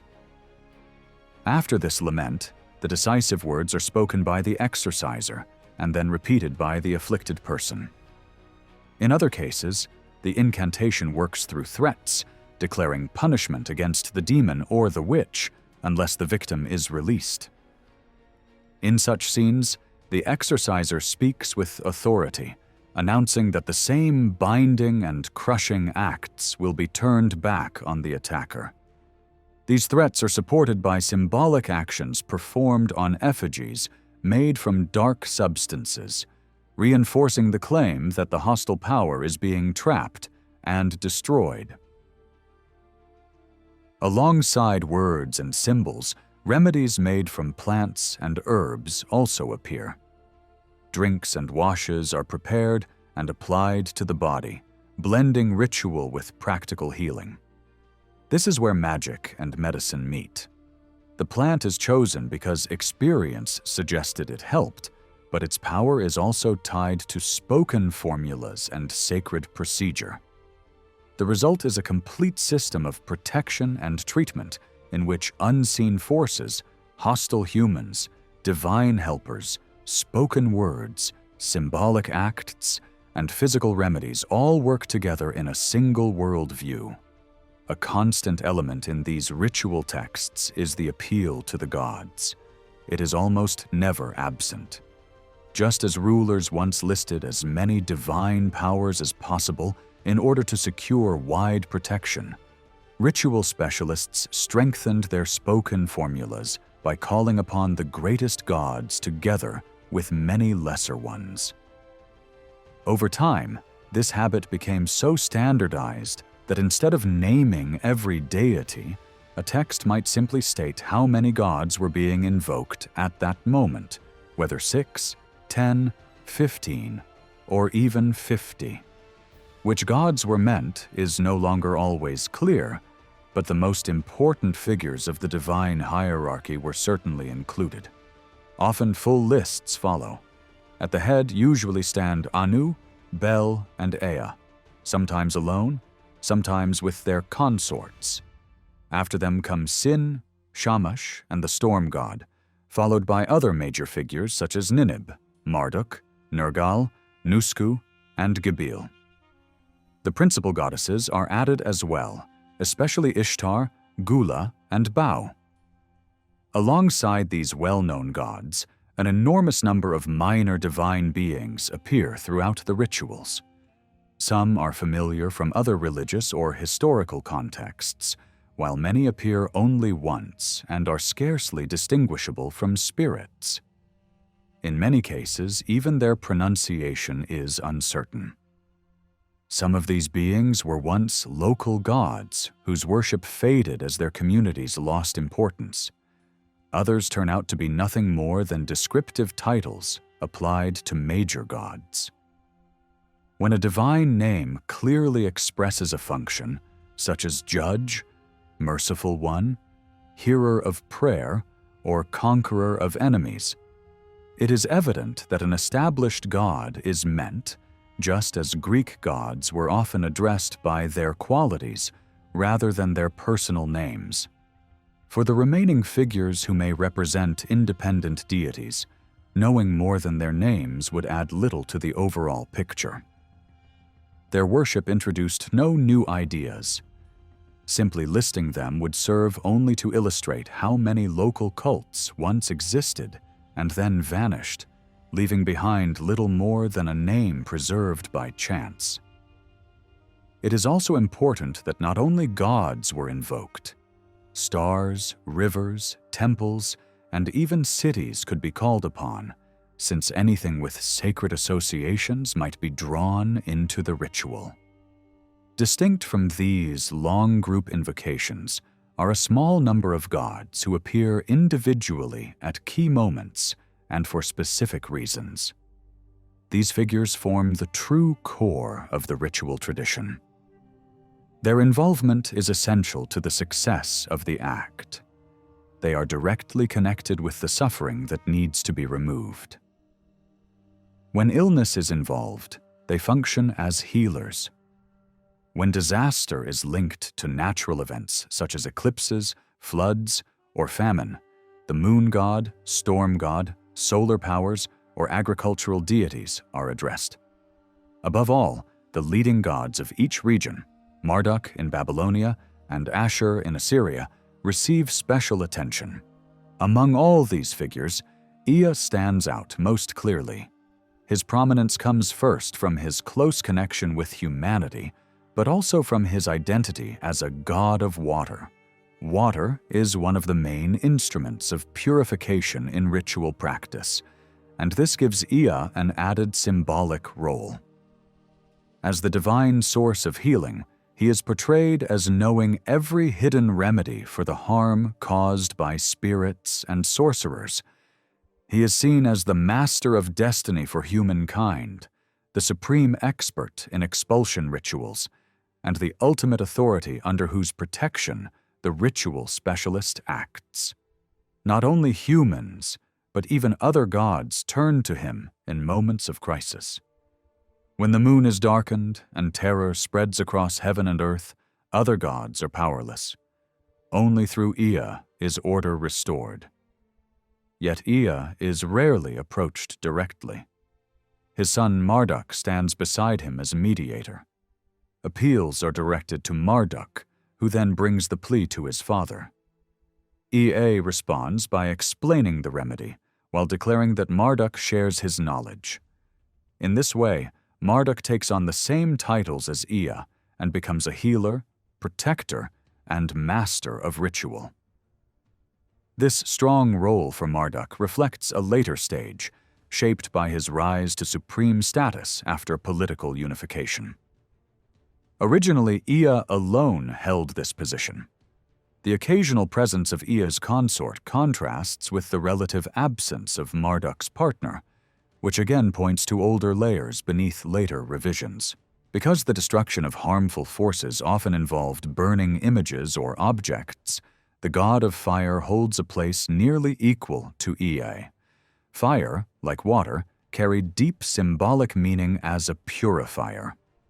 The fire god appears under two names, Gibel and Nusku, which are treated as interchangeable. Their merging likely reflects the way ritual traditions from different regions were brought together. In some areas, one name was preferred, in others, the second. Gibel seems to be the older figure, and the frequent appearance of his name suggests that some ritual material is very ancient. There was no reason to replace him, so later editing left his prominence intact. For practical purposes, the two are best treated as a single fire deity. This fire god is described as a son of Anu, the firstborn of heaven, reflecting the widespread belief that fire has a divine origin. He is portrayed as powerful, radiant, and terrifying, both a messenger of the gods and their advisor. His brilliance cannot be extinguished, and his authority is supreme. Because fire was central to human life, he is also credited as a founder of cities and a promoter of civilization. In ritual practice, he is invoked especially when images of witches or hostile forces are burned. The afflicted person often holds a torch while repeating the spoken words, sometimes in a whisper, echoing the soft voices attributed to spirits. Many of the texts devoted to the fire, God rise to the level of hymns, praising his splendor, strength, and indispensable role in worship. Fire is the medium through which offerings reach the gods. No sacrifice can proceed without it. Even the sun god, despite embodying light and heat, is shown as dependent on the fire god's function. The fire god is also linked with Bel and Ea. He serves as Bel's messenger and as Ea's son, combining authority and purification. This relationship unites water and fire, the two great cleansing elements, under a shared structure. As a result, many of Ea's titles are also applied to the fire god. At the same time, the fire god remains closely tied to solar powers, which explains why Shamash and other solar figures often appear alongside him. Shamash, as the great judge, is especially appropriate in cases where justice is sought against demons or sorcerers. Because incantations were often recited at night, the moon god naturally takes part in many invocations. Although usually secondary, he is rarely omitted. In times of national crisis, especially during lunar eclipses, he becomes central. The disappearance of the moon was seen as a sign of divine anger or cosmic defeat, threatening war, disease, or unrest.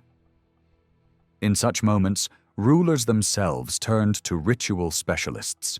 Ceremonies were carefully arranged, beginning with prayers to the moon god, praising his light and authority over fate. Offerings and libations followed, combined with further appeals to other major gods. Through these acts, the hope was to restore balance and avert disaster. Ea's role as water god also draws other water-related figures into the rituals. Rivers and purification spirits are invoked as embodiments of cleansing power. Certain goddesses appear as protectors who enter the sufferer's body to drive out harmful influences. Healers such as Gula are called upon alongside underworld figures who can restrain spirits linked with the dead. Even legendary heroes appear, reflecting their deep roots in myth and their association with solar and fiery power. Overall, the choice of divine helpers is largely shaped by the symbolic importance of water and fire, though not every name fits neatly into this pattern. The spoken formulas themselves consist of appeals mixed with words, whose power lies less in their meaning than in their utterance. The act of speaking is what matters. These formulas are arranged into ritual sequences, with clear instructions about when and how they are to be used. In one major ritual focused on burning, the afflicted person begins by calling on the gods of the night, describing suffering and asking for justice. Harmful influences are described as knots, poisons, or foul substances, and healing herbs are invoked as agents of cleansing. Purity is expressed not only in physical terms, but as brightness and renewal, a return to a state worthy of the gods. Some formulas are brief and direct, others long and elaborate. In certain sections, the sufferer symbolically imitates the actions of the sorcerer in order to reverse them. Imaginary cities, gates, and barriers are described, then ritually blocked or cut off. Through such actions, the source of harm is isolated and neutralized. The rituals often combine spoken commands with physical gestures, all aimed at breaking the power of unseen enemies. When images of sorcerers or demons are burned, the fire god is invoked with strong language, commanding that the harm inflicted be turned back upon its source. The same logic applies to demons, who are ordered to melt away, scatter, and vanish as smoke. In cases where the attacker is unknown, formulas directly address the hidden enemy, binding limbs, silencing speech, and calling on divine power to cast the threat away. Repetition plays a crucial role. Phrases are repeated again and again, slightly varied, building force through rhythm. One tablet even summarizes all previous sections by repeating their opening lines before presenting a final incantation. gathering all earlier power into one act. Other ritual series place stronger emphasis on Aya and Marduk. In these, suffering is described as the result of a curse that drives away personal divine protection. Marduk brings the case before Aya, who prescribes purification and release. Water is used repeatedly, described as pure, radiant, and sacred, washing away evil while protective spirits take the sufferer's place. Additional methods include binding wool threads to a bed, symbolically blocking the approach of hostile forces. Despite their roots in fear and magic, these texts also introduce moral ideas. Harm may be linked to wrongdoing. Long lists of possible offenses are recited, ranging from injustice and dishonesty to family conflict and ritual mistakes. The purpose is not confession in a moral sense, but completeness. By naming every possible cause, the ritual aims to strike the true source of suffering. Once named, it loses power. Success depends on speaking the right words, naming the right powers, performing the correct actions, and offering the proper gifts. At this point, incantations begin to merge with prayers. Many texts are, in essence, prayers supported by ritual language. Even when formulas are believed to carry inherent power, the final outcome depends on divine favor. This blending reflects the adaptation of older practices to later religious sensibilities, giving the gods a more central role without abandoning belief in spoken power. Through this process, ritual formulas gradually lead into full prayers and hymns, forming the next major branch of Babylonian religious tradition. What has been described so far makes one thing clear. Moving from spoken spells to full prayers and hymns was an easy shift. It did not automatically mean that people suddenly held deeper or more advanced beliefs.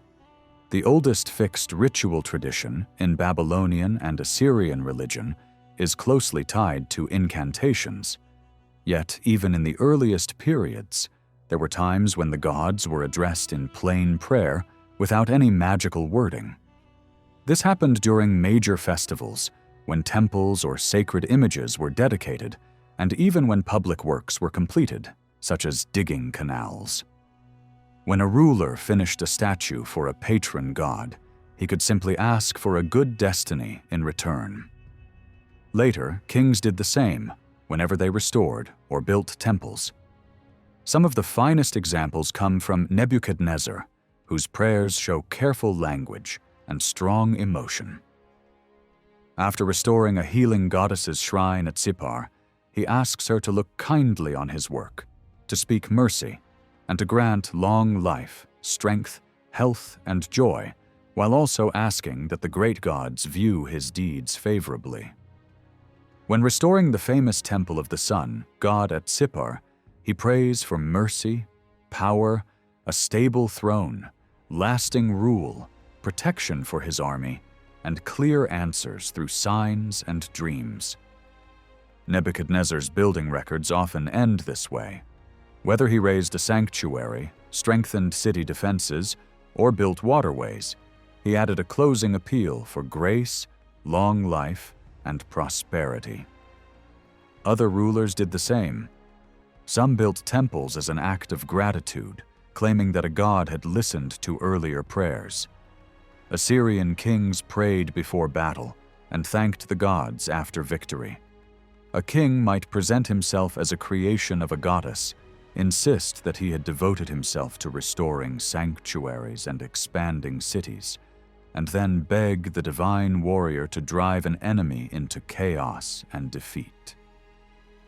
Elsewhere, rulers approached the chief god of the empire and asked for a chosen name to flourish, for guidance on the right path, and for a heart filled with reverence rather than pride. Kings often described rule not as a personal right, but as a trust placed in their hands, and they asked to be shaped into just leaders whose authority would serve the people. Even the curses that close many royal inscriptions can be understood as prayers in another form, because they call on divine power to punish wrongdoing. Sacrifice, which always stood at the center of worship, would also have been accompanied by spoken appeals, whether to a single god or to many. For all these reasons, it is impossible to draw a strict line separating incantations from hymns and prayers.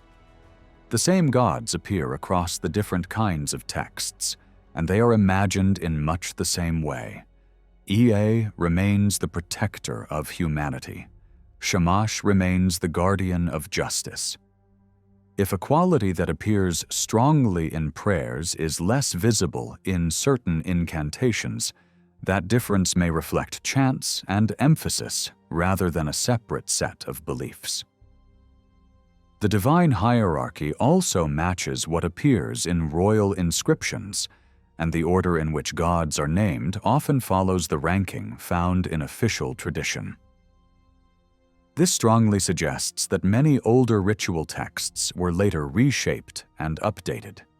It is true that incantations preserve more traces of early mythic thinking than many hymns and prayers, but mythic imagery never disappears completely.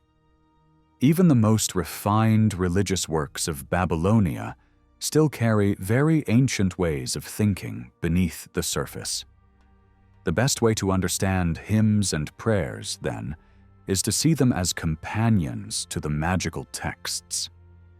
They grow from the same belief in divine power, express the same religious mood, and were produced in the same cultural world where ritual incantations still mattered deeply.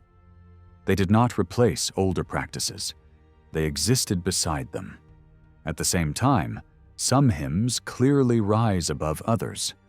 Once the act of addressing the gods could be separated from strictly practical ritual procedures, the conditions for higher religious thought became stronger. A song of praise for a victory or gratitude for a favor could bring out a person's best feelings. In such moments, the deity was viewed not only as strong, but as caring, protective, fair, and attentive. The tone became more human. The worshipper's affection came forward, and the god was described in ways that reflected ideals the worshipper wished to see in the world. This is why hymns and prayers are so important for understanding the ethical direction of Babylonian religion, because the highest moral and spiritual language appears most clearly there. Nebuchadnezzar's prayers are often the strongest examples. When he addresses the supreme God at the moment of taking the throne, he speaks with humility and responsibility. Kingship is treated as a gift, not a personal claim. The ruler presents himself as formed by divine hands and asks for guidance toward righteousness. Wealth and domination are not praised as goals. What matters is reverence and right conduct, because life itself is believed to be held in divine control. That tone is rarely reached in incantation texts, yet even the best hymns still show their roots. Some end with short ritual lines. Others, though independent, still mention illness, spirits, sorcery, or unseen dangers, showing how closely hymn tradition grew out of older ritual speech. The key difference is that hymns push the same basic religious ideas further. They represent an effort to move away from a purely superstitious view of life and divine power, an effort that never fully succeeds, but still produces striking works. Many hymns from the Assyrian royal library survive only in fragments. Because the closing notes are often missing, the exact occasion for which a hymn was composed is frequently unknown, making dating difficult unless the content offers clues. Still, it is likely that large temple centers built collections organized around major gods. There are signs of sets devoted to the sun god, including pieces meant for sunrise and others for sunset, likely shaped for use in a great sanctuary such as the temple at Sippar. Other gods also had hymn traditions, especially those worshipped in the largest temples, while many hymns seem to have been composed for single events and never fitted into a long ritual sequence. Among the published hymns, those to Shamash are often the most powerful. Because the sun god was seen as judge of humanity, these hymns naturally focus on justice and righteousness. Shamash is praised as the guide of human order, the one who knows right and wrong, the supreme judge of heaven and earth, and the merciful Lord of the world. Yet the purpose of such hymns often turns out to be practical as well. After praising the god, the hymn can become a request for the king's life and purification, asking that anything evil within him be removed. Sometimes the language slips into ritual phrasing, asking that the king be cleansed and brightened, and that a ban be lifted. This kind of shift shows how easily elevated prayer could slide back into older ritual patterns. In fact, several Shamash hymns appear to form parts of larger sequences, suggesting a developed tradition of sunrise and sunset worship, where hymn and ritual speech were combined. Sunrise hymns describe the sun emerging from the horizon, opening the gates of heaven and covering the world with radiance. Sunset hymns guide the god's course toward his sanctuary, asking that divine companions greet him, that his heart be at peace, and that his path be set. Even when the language is lofty, some of these texts still function inside ritual frameworks, much like the beautiful praises once addressed to the fire god in burning rituals. Hymns to the moon, God can reach a different kind of height.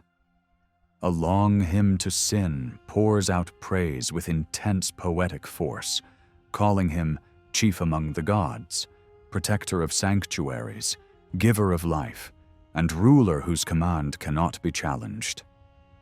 Ancient images remain, such as the moon as a bull of great strength, or as an aged figure with a flowing beard of deep blue brilliance. Yet these images are used to express spiritual themes rather than crude myth alone. The moon's influence on seasons and growth becomes a reason to praise him as generous and merciful. The moon is portrayed as a benefactor who restores strength after the heat of day, a divine presence before whom both gods and spirits bow. This hymn contains no clear reference to driving away demons or breaking sorcery. It stands as a pure act of praise shaped for temple worship, likely connected to the moon's great sanctuary at Ur. The structure of some hymns also reveals how they were performed. In certain works, lines are arranged for alternating voices, suggesting a reciting priest and a responding chorus. Question and answer, or call and response, appears as a natural development from older practices where a ritual specialist spoke first and the sufferer repeated the words after him. Over time, this pattern could evolve into full public recitation and sung worship. Not every god could be developed in an ethical direction. Shamash and Sin naturally encouraged such themes, and the god of wisdom also invited spiritual praise. Hymns to Ea are not clearly preserved, perhaps by chance, or perhaps because Ea's role remained tied so strongly to ritual healing and protection that a separate hymn tradition did not grow as clearly outside that setting. A hymn to the god of wisdom, though only partly preserved, shows how spiritual language could be used even within a polytheistic world, praising unmatched power and unchangeable command, while still carrying older mythic references beneath the surface. Marduk occupies a middle ground. Because of his connection to Ea and his position as Babylon's supreme god, hymns to him sometimes end with ritual lines, while others function as formal temple praise during major ceremonies. The level of thought in both types can be equally refined. One hymn praises him as merciful and life-giving, ruler of heaven and earth, master of the life-giving word, and protector of all living beings and divine assemblies. It is arranged for 2 voices, giving it a solemn liturgical rhythm. Yet the same hymn tradition can suddenly turn practical near the end, asking him to expel disease and drive out hostile spirits. This mixture shows how close hymn and incantation remained, even when the language was elevated. A different kind of Marduk hymn focuses on calming divine anger. The city and temple are described as speaking peace to the god, urging him to rest. Rest here means that anger has ceased. The great gods themselves are portrayed as joining the appeal because the entire world depends on the deity's calm. Such a hymn reflects a moment when misfortune has struck and everyone seeks reconciliation with the offended divine ruler. Similar hymns exist for other gods as well. A hymn to the storm god portrays him as terrifying, shaking earth and heaven, driving gods to flee and throwing the cosmos into disorder, a clear sign of fear mixed with awe. Another striking feature appears in hymns, where the god speaks within the text. A hymn to Ishtar as morning and evening star begins with praise, describing her as a blazing light, a restless hunter, a fierce lion, a force that brings life yet can also destroy. Then the goddess answers through the officiant, declaring that she is established for the giving of oracles, tied to the authority of the moon and sun gods. The repeated refrain suggests choral participation. The goddess continues, proclaiming her supremacy, her power to open heaven's lock, to devastate earth and heaven, to sweep away mountains, and to rule both above and below. Despite this fierce self-portrayal, the hymn ends with an appeal for calm, urging her heart to be at rest and her anger to be pacified, repeated through a long list of her titles and sacred places. This ending captures a central tone of Babylonian worship. Love and admiration are always mixed with uncertainty, because divine favor can never be taken for granted. In the hymns addressed to Ishtar and Marduk, special emphasis is placed on calming the anger of the gods. From very early times, misfortune was understood as a sign of divine displeasure, and this idea never disappeared from Babylonian religious thought. Wrongdoing could only be resolved by restoring harmony with the offended deity. Over time, however, this belief developed an ethical depth that is striking for its seriousness and clarity. Rather than relying only on ritual formulas, those struck by illness or hardship turned to prayer, appealing directly to the god whose anger was believed to lie behind their suffering and seeking reconciliation. Although these penitential prayers grew out of the same mindset that produced magical rituals, they gradually became distinct from them. Magical texts continued to exist, and at times were combined with more elevated prayers, yet the difference between the two became increasingly clear. Some scholars have suggested that large-scale disasters, rather than personal misfortune, may have encouraged the development of these penitential prayers. This view is supported by the fact that certain hymns include references to historical events and sometimes contain prayers on behalf of kings and entire cities. During times of crisis, rulers were instructed to recite laments meant to calm the divine heart, showing that these prayers had a public and political role as well as a personal one. Military defeat, famine, or devastation was naturally explained as divine anger rather than the work of demons or sorcery, while the deeply personal tone of many penitential prayers allowed them to be used by individuals, their suitability for national emergencies helped separate them from purely magical traditions. Reflection on divine anger encouraged a more serious understanding of the bond between humans and gods. More than in hymns of praise, these prayers emphasize devotion and emotional closeness. Even when love for the god is not directly stated, it is clearly implied as the counterpart to divine wrath. These prayers reveal Babylonian religious thought at its highest level.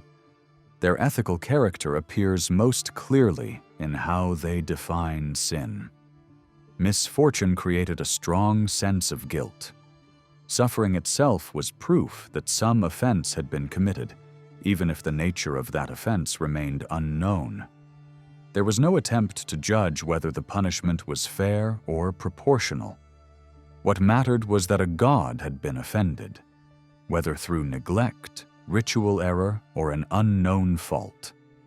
The central concern was to appease divine anger. Within this framework, the idea emerged that suffering resulted from wrongdoing. A person recognized guilt only through the experience of hardship. Illness, loss, disaster, defeat, or personal grief served as reminders that divine favor had been lost. These prayers never abandon the traditional idea of sin as failure to meet divine expectations, whether intentional or not.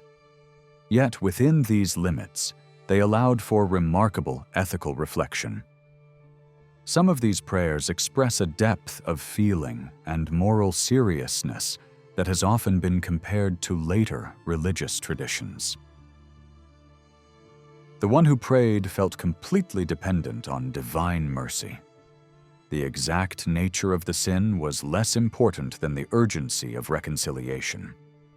This led to intense expressions of humility and remorse, often exaggerated in language, but sincere in intent.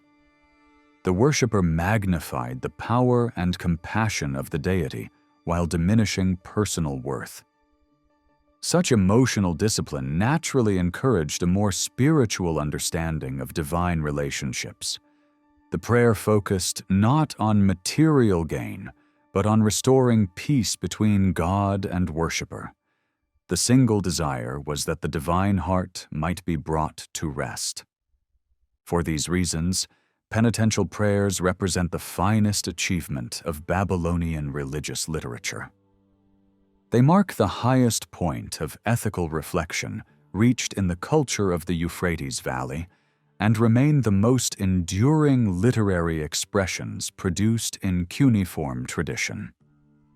Another important feature of these prayers is their dialogue structure. Reconciliation required three figures: the deity, the sinner, and the priest. Direct access to the god was believed impossible. Communication had to pass through divine intermediaries and human representatives.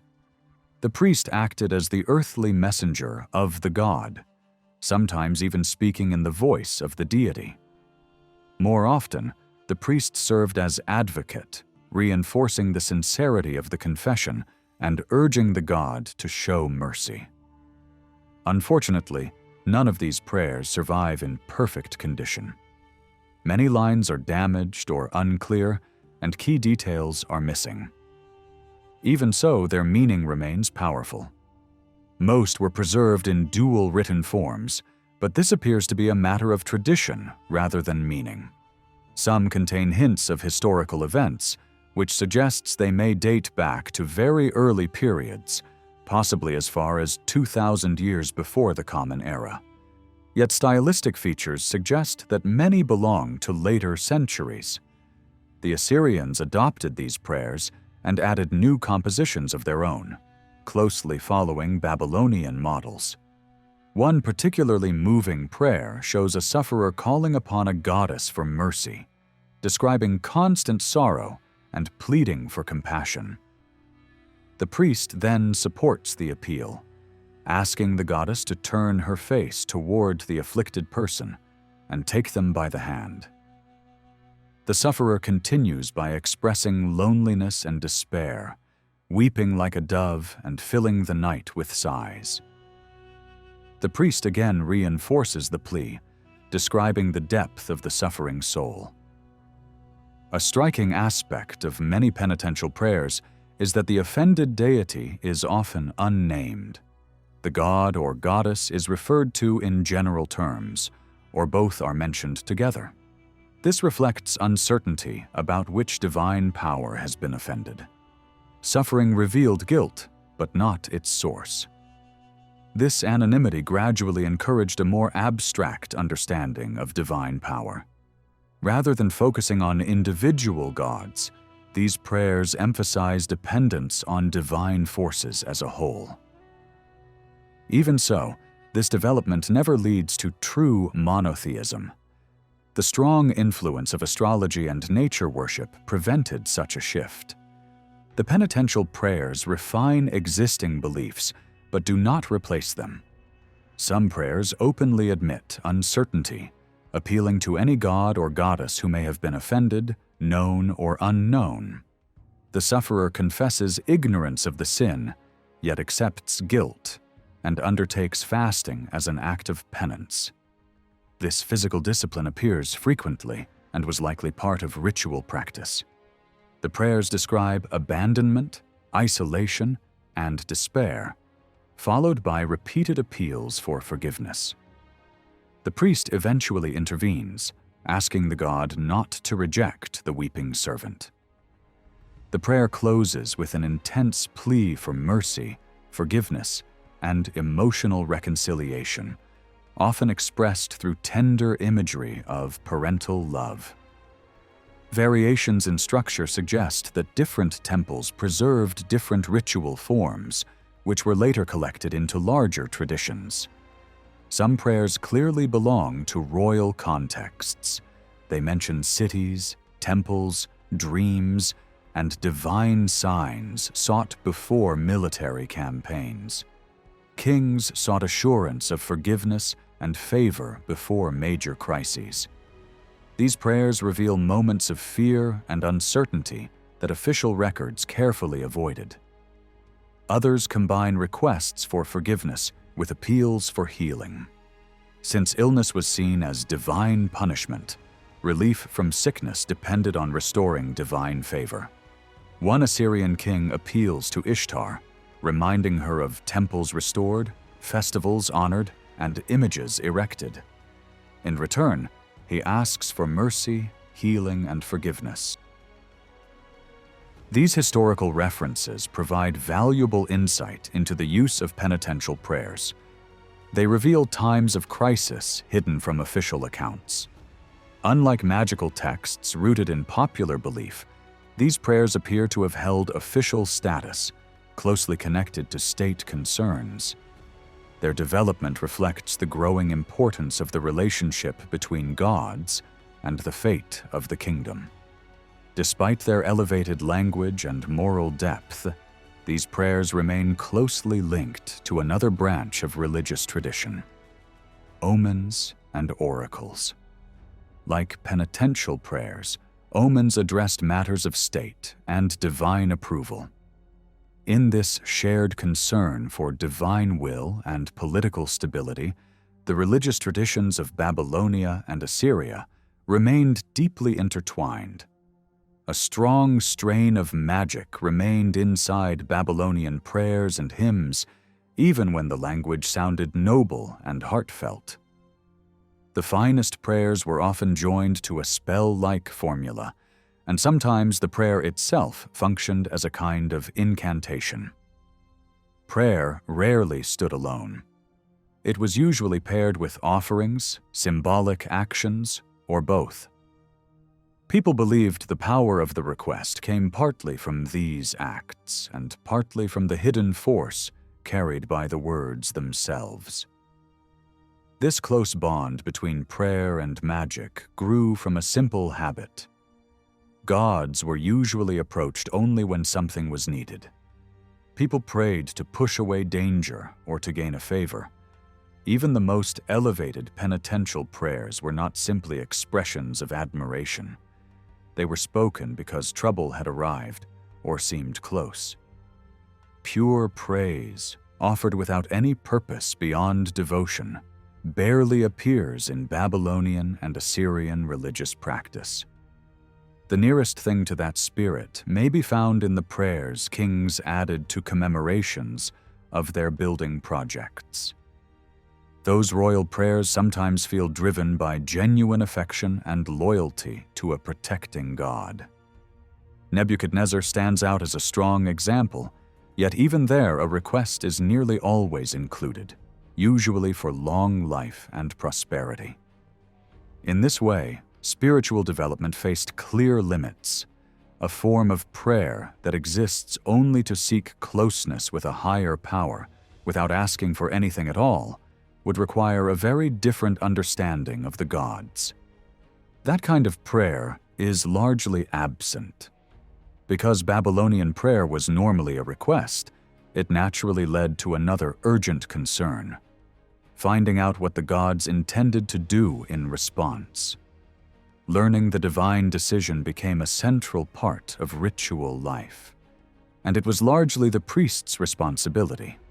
A prayer meant little unless it received an answer, and only the priest could declare whether an answer had been given.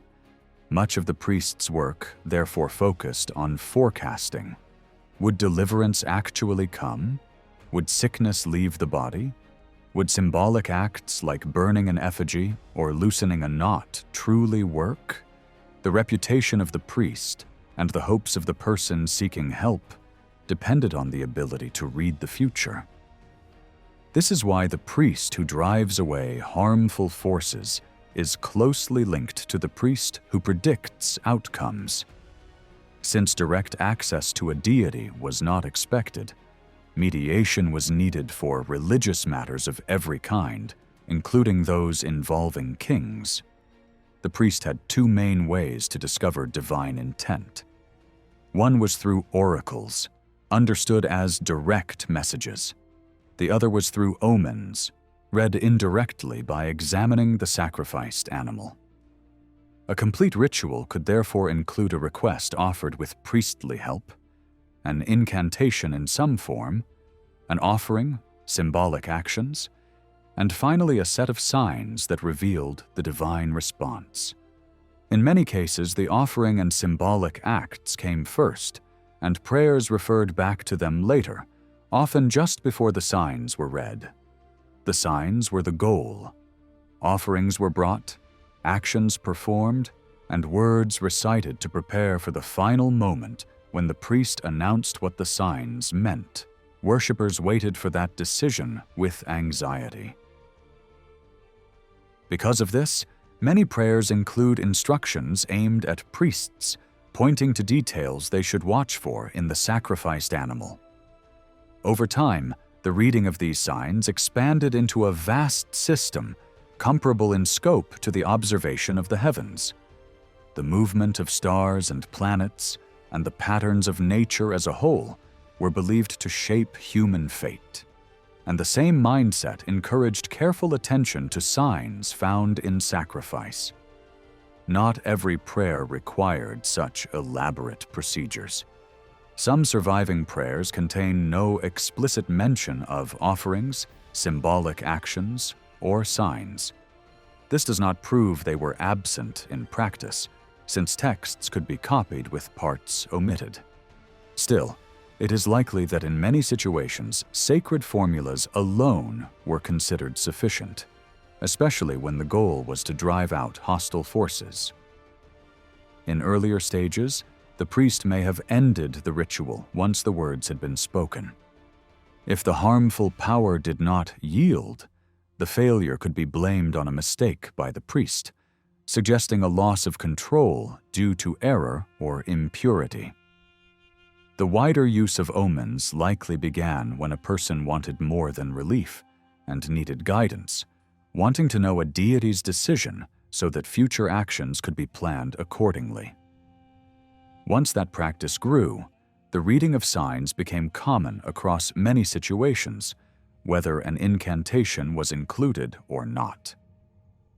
In both cases, the aim was the same: to learn whether the request would be granted, or to discover what it was important to know. People consulted deities for private and public reasons.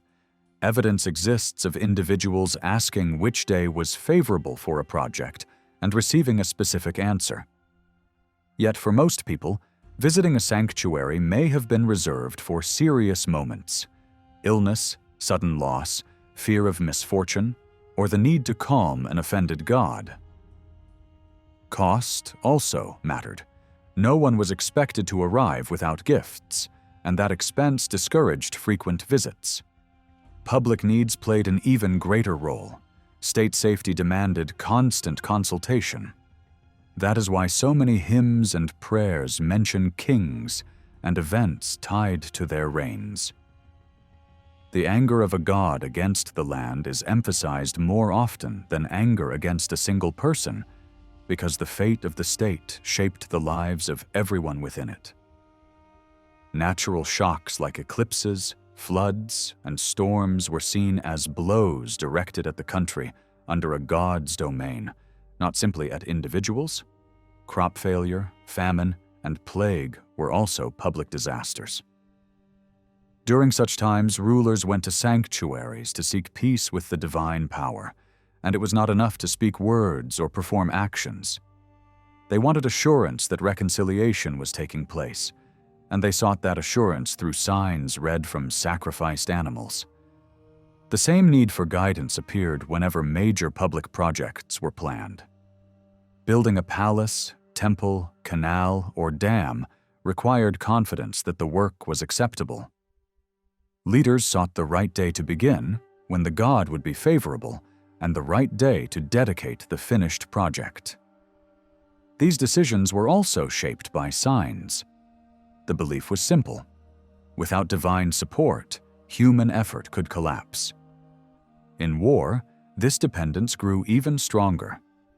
The gods were consulted repeatedly about enemy plans, approaching danger, the day of battle, the struggle itself, and the aftermath. Over time, official consultation developed a fixed style. From the reigns of Esarhaddon and Ashurbanipal, there survives a set of structured prayers to the sun god that revolve around political questions. They follow a consistent pattern.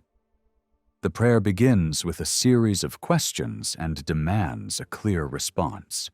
It includes pleas that the god not be angered by any mistakes made during the ritual. The questions are then repeated in slightly different wording to ensure precision. After that, lists of possible signs are provided as guidance for reading the sacrificed animal. A decision is then reached based on what is observed. In one example, a king under threat from hostile peoples seeks to know whether a particular city will fall within a defined period. The request is extremely detailed, listing every possible way an enemy might succeed. Nothing is left vague. This careful wording reflects fear that an answer might be technically true, yet misleading if loopholes remained. Great attention was also given to the preparation of the sacrifice. The animal had to be flawless, the ritual space undefiled, the priest properly dressed and purified, and the spoken words correct. Prayers sometimes include a repeated request that various problems be prevented from occurring, such as contamination, mistakes, or weather that might obstruct the rite. Only after these safeguards does the priest proceed to inspect the animal. The text may list many points to watch for, such as irregularities in specific parts of the body, unusual shapes, or differences in proportion. These notes functioned like a checklist for trained specialists. Often the texts do not explain what each sign meant, likely because experienced priests already knew the interpretations through tradition and training. The ceremony ends with an appeal that the sacrifice be accepted and that a favorable message be granted. Such consultation could be extremely elaborate, especially for royal matters. kings asked repeatedly about campaigns, alliances, envoys, succession plans, and even family affairs. Before sending an official abroad, a king might ask whether the messenger would remain loyal. Before arranging a political marriage, the king might ask whether the foreign ruler could be trusted. Before bringing a son into shared rule, the king might ask whether it would cause conflict. When illness struck the royal household, a question might be asked about recovery.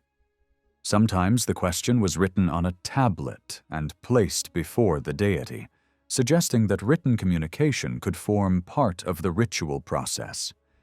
Not every inquiry demanded a full ceremony. Sometimes kings sent simple questions and received direct replies from specialists. Reports about the moon and stars also guided decisions, and favorable or unfavorable days could be named. There were even standard oracle templates with blank spaces, meant to be filled in with names for common situations, such as appointments to office.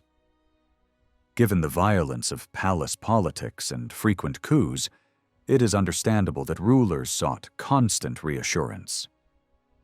While older Babylonian oracle texts are scarce, there is strong reason to believe that similar practices existed earlier and were refined later, especially in the Assyrian world, where war and diplomacy created endless reasons to seek divine guidance.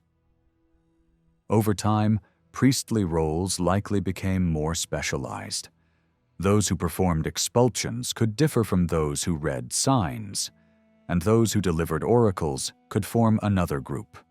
Marduk was widely viewed as a major source of oracles, which suggests this specialized function was recognized in the south before being embraced in the north.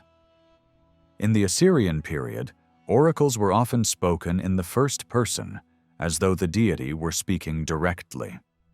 Many political oracles came from Ishtar of Arbela and were delivered by temple personnel, frequently women.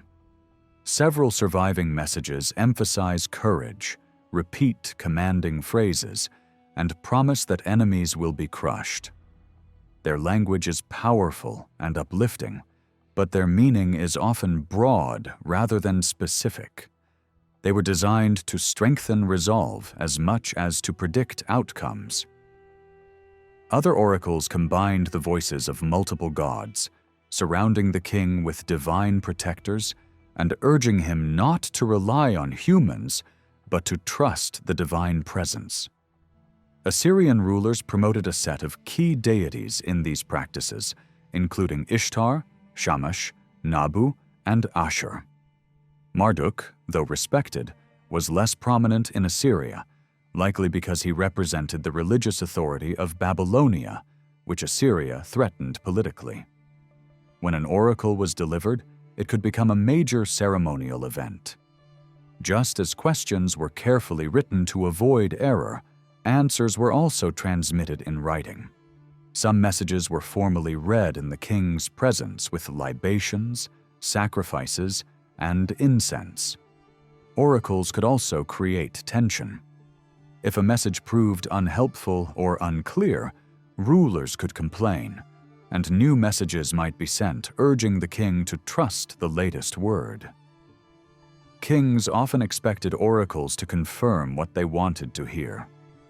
When events went badly, blame could shift to ritual mistakes or impurity, suggesting the divine message had been distorted. Priests, speaking for the gods, could also accuse kings of neglecting temple duties. A ruler might respond with larger offerings to restore favor. These oracles connect closely with penitential prayers. In political crisis, kings became more intense in devotion. When disaster loomed, it was easy to conclude that the gods were angered, and the safest response was confession, offerings, and ritual acts. Official inscriptions rarely admit setbacks, but penitential prayers reveal anxiety and humiliation during dangerous moments. One text shows a king confessing sins to Nabu, and receiving reassurance and promises of survival and lasting authority. Such a message had practical meaning, especially when control of Babylonia was at risk and rebellion threatened the throne. Oracles also appeared through dreams. Divine messages could come in night visions that encouraged armies, commanded bold action, or promised protection. A goddess might appear in battle gear, standing before the king like a guardian, speaking words of confidence. A god might even appear to a foreign ruler, instructing him to honor the Assyrian king. Sometimes a divine warning was believed to appear as writing on the moon's face, threatening death to those who plotted against the ruler. Dreams could function both as direct messages and as signs requiring interpretation. When a dream arrived, people could ask that it be turned into a favorable meaning. In this way, the boundary between oracle and omen became thin. Both were understood as channels through which the divine will was revealed, whether clearly spoken or symbolically hinted. From here, the wider system of signs and predictions expands far beyond sacrifice alone and becomes a central feature of religious life. The different branches of Babylonian and Assyrian religious writing were closely connected to one another. Magical incantations were essentially a form of prayer, and prayers themselves were never fully separated from magic. Whether a text took the form of a hymn, a confession of guilt seeking relief from suffering, or a request for a divine answer, it always rested on the same underlying beliefs that gave magic such an important place in religion. Omens belonged to this same system of thought. What linked incantations and omens was the deep sense of mystery that surrounded both human life and the natural world. In human experience, nothing appeared more mysterious than speech. The power to combine sounds into meaningful words set people apart and seemed to carry a force of its own. Authority itself depended on spoken commands, and the effectiveness of a leader's words reinforced the belief that speech possessed real power. From this mixture of wonder and experience came the idea that words could compel obedience, not only from people, but even from divine forces. Once this belief took shape, it became a permanent feature of religious practice. Even as religious thought developed and prayers grew more refined and expressive, the magical value of words did not disappear. The effectiveness of prayer still depended on being spoken correctly and by the proper person. In religious life, that role belonged to the priest. Just as authority in society rested with a ruler, authority in sacred matters rested with those who knew how to speak to the gods. The priest was believed to possess the knowledge needed to pronounce the right words in the right way, to perform the necessary rites, and to stand between humanity and the divine world. Even at a more advanced stage of religious culture, this position remained powerful.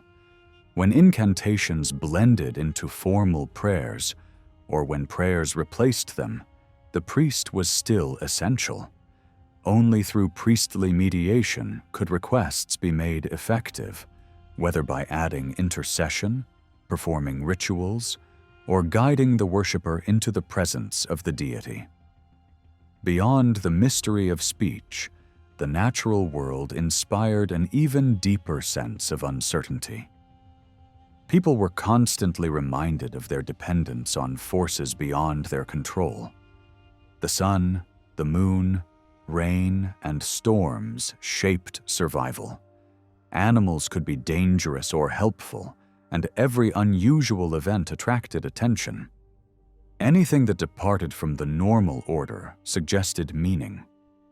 Since personal welfare was always at stake, both ordinary and extraordinary events were connected to human fate. Knowing what lay ahead seemed essential for survival. To see was to foresee, and the person who could recognize signs and understand them was believed to hold the key to the future. This attitude required constant alertness. The movement of stars and planets, changes in weather, eclipses, floods, earthquakes, winds, animal behavior, unusual births, strange physical marks, unexpected encounters, and even small sounds in nature were all watched carefully. Nothing was accidental. Every detail could signal future good or bad fortune. From this mindset emerged the vast omen literature of Babylonia and Assyria. A large portion of surviving texts consists of explanations of signs drawn from every possible aspect of life, from the heavens to the human body, from public affairs to private events. These omen texts were usually arranged into large series. Just as incantations and prayers were collected and ordered, so too were omens. One major group focused on the heavens. While the stars may also have served as guides for travel, the main reason for their careful observation was the belief that their movements carried messages for humanity. Astronomy developed as a tool for reading fate. Reports that appear scientific in tone were actually written with this purpose in mind. When astronomers informed kings about equinoxes, new moons, or eclipses, they were providing the raw material for interpretation.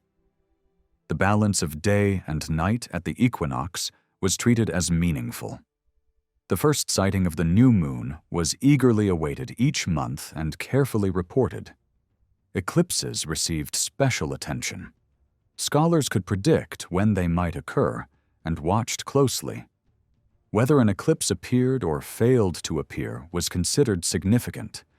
These observations flowed easily into interpretation. A balanced sky could mean loyalty and long rule, while unusual conjunctions might signal danger, rebellion, or disaster. The moon occupied a central place because it governed time. Its changing phases structured weeks and months. Since it never appeared exactly the same on 2 consecutive nights, it offered endless variation. Variation itself was meaningful. The more change observed, the greater the potential significance. Past experiences were gathered and compared. If an event had once followed a certain lunar condition, that coincidence became a guide for the future. The same logic was applied to the sun, planets, and stars. Reports sometimes offered strikingly specific predictions. Unexpected appearances of the moon could foretell poor harvests or political submission. At other times, forecasts were more general, predicting famine, war, or prosperity. Not all predictions concerned politics. Some addressed agriculture, animals, or births. Still, the welfare of the state and the king remained the primary focus. Private life was included only insofar as it depended on public stability. Eclipses carried special weight because of their dramatic nature. They were rare and always suggested major upheaval. Large collections of eclipse omens were compiled, organized by month and by day. Each entry described the timing and appearance of the eclipse and linked it to the fate of a king, a foreign land, war, floods, famine, rebellion, or death. Even when an omen seemed tied to a specific region or ruler, it could be adapted to other situations. The goal was not precision, but usefulness. Alongside these specific entries were more general lists that predicted common outcomes such as rain, famine, unrest, or conflict. The vague character of many predictions was deliberate. Rain during certain seasons was likely. Military action was common. Floods, disease, and hardship were recurring features of life. By combining precise observations with broad expectations, the omen lists remained flexible and applicable to many situations. These collections were practical tools. When priests were asked whether a day was favorable for battle, construction, travel, marriage, or treatment of illness, they searched their accumulated records. Differences between days were explained by differences in the heavens. Night skies changed constantly, and these variations offered a framework for understanding why the same action could succeed at one time and fail at another. The planets attracted special attention because of their movement. Elevated temple towers may have served as observation platforms. Court astrologers held official positions, and records were kept at temples both large and small. Over time, planets were associated with major gods. These associations later passed into Greek and Roman tradition. Jupiter was linked with the supreme god, Venus with the great goddess, Mars with war and destruction, Mercury with wisdom and communication, and Saturn with discipline and judgment. Among these, Venus was especially important. Its disappearance and reappearance as evening or morning star were recorded in detail and linked to rain, war, prosperity, or unrest. Tablets preserved long sequences of observations, noting how long the planet vanished and under what conditions it returned. Each observation became a reference point. Once an omen was established, it could be reused indefinitely. The same methods applied to other planets and bright stars. Color, brightness, position, and movement all mattered. Comets were also included. Despite the variety of signs, the predicted outcomes revolved around a familiar set of concerns: crops, rain, war, peace, prosperity, and the fate of rulers. These practices reflected a worldview centered on communal life. The king and the state mattered more than individuals. Since agriculture dominated daily existence, reassurance about harvests and peace was enough for most people. War, especially in Assyria, reinforced a sense of shared fate. Public events bound society together, and the heavens were believed to speak most clearly about these larger matters. Through careful observation and accumulated tradition, Babylonian and Assyrian scholars sought to read those messages and guide the course of human action. In Babylonian and Assyrian omen traditions, the king and matters of state appear again and again for a clear reason. The ruler was seen as more than a political leader. He was believed to stand closer to the divine world than any ordinary person. Kingship was treated as a sacred office, granted by the gods themselves. When rulers claimed they had been chosen by a god, this was not simple flattery or ceremony. The king was understood as the god's representative on earth, the visible figure through whom divine favor could protect the land. In earlier times, royal power and priestly power were tightly bound together. The earliest Assyrian rulers even described themselves as priests of the chief god of their city. As kingdoms grew and government became more complex, responsibilities split. Priests developed into a separate class with their own authority, and the king no longer carried the full religious role on his own. Over time, this produced an interesting reversal. The king, once the one who acted directly in sacred matters, became increasingly dependent on priests in dealings with the gods. He could not simply demand an answer from the divine world whenever he wished. If guidance was needed, messengers had to be sent to the temple, and priests had to speak on the king's behalf. If the ruler feared divine anger, a priest had to plead for mercy. Even sacrifices offered by a king were thought to require priestly support in order to be fully accepted. Yet traces of the older bond remained. Sometimes a deity was believed to appear directly to a ruler through a dream and give guidance. More importantly, the king's religious behavior was treated as a matter of national survival. When an ordinary person offended a god, the punishment might fall on that person alone, or perhaps on the household. But when the king was believed to have sinned, the consequences could spread across the entire country. In that view, restoring harmony between ruler and gods was not private repentance. It was a public necessity, especially when disasters threatened the land. This belief shaped the idea of lucky and unlucky days. Certain days were feared or treated with extra caution. Some were considered good for ceremonies and major decisions, while others were considered dangerous.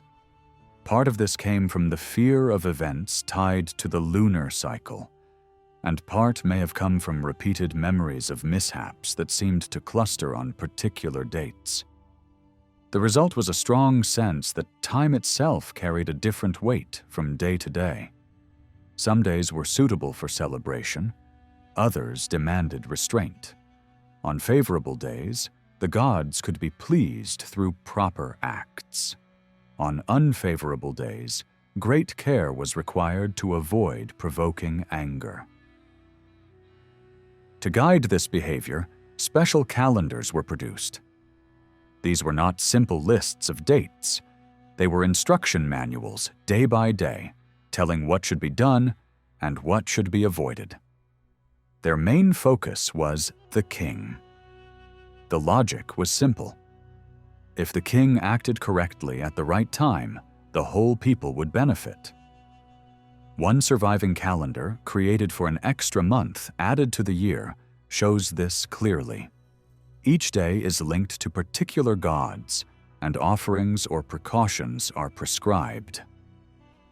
A striking feature is that the text often calls every day favorable, even when it immediately describes strict restrictions, as if the wording expressed a hope or a method for turning danger into safety.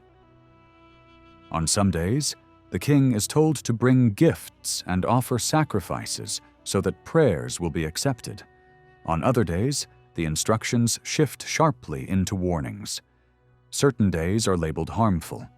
On those days, the ruler must avoid normal royal behavior. He must not wear fine clothing, must not eat certain foods, must not ride in ceremonial display, and must not hold court.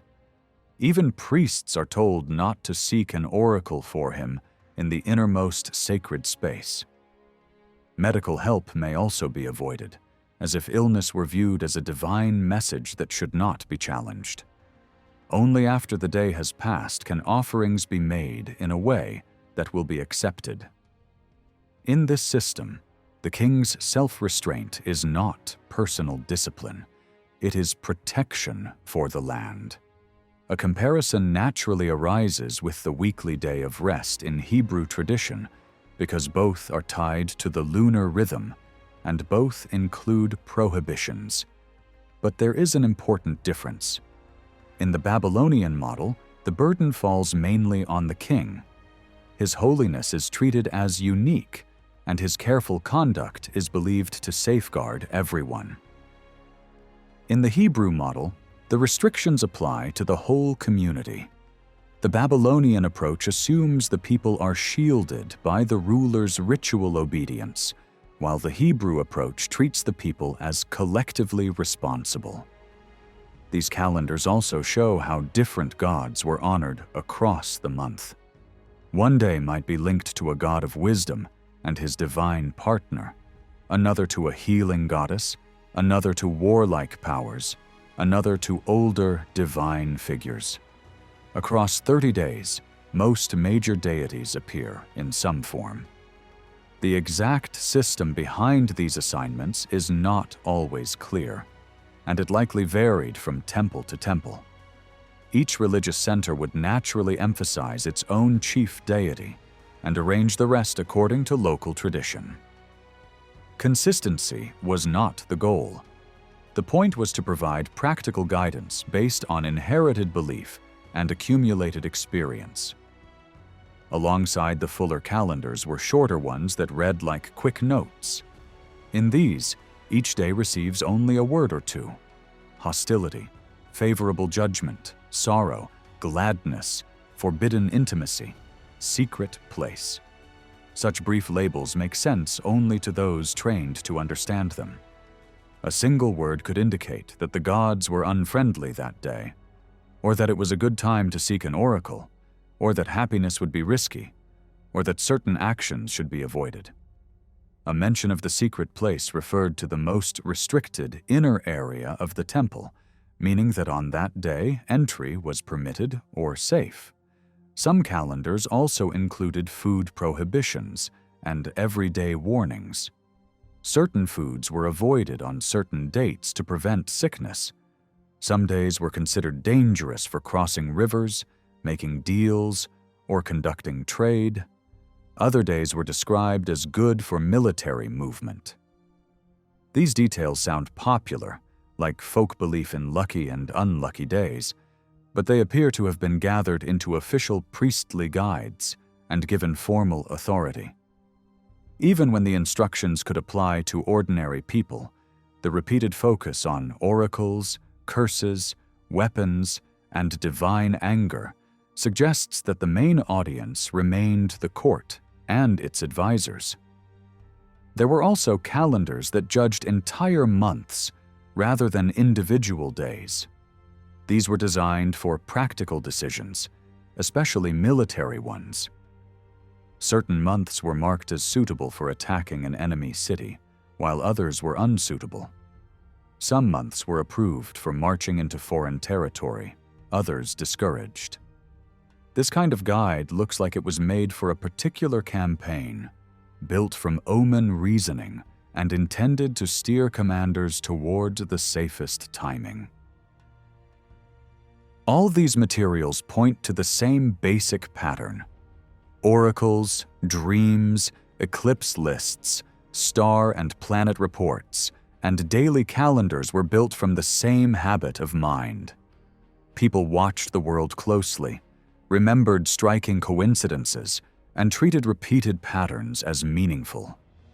The priests gathered those patterns into lists and schedules so they could answer questions, advise rulers, and shape the king's behavior. The goal was always the same: to keep the ruler in harmony with the gods so that the land could remain under divine protection. And the sky was not the only source of signs. Everyday life provided endless material for interpretation. Unusual births, deformities, strange animal behavior, unexpected encounters, and rare events were all treated as messages.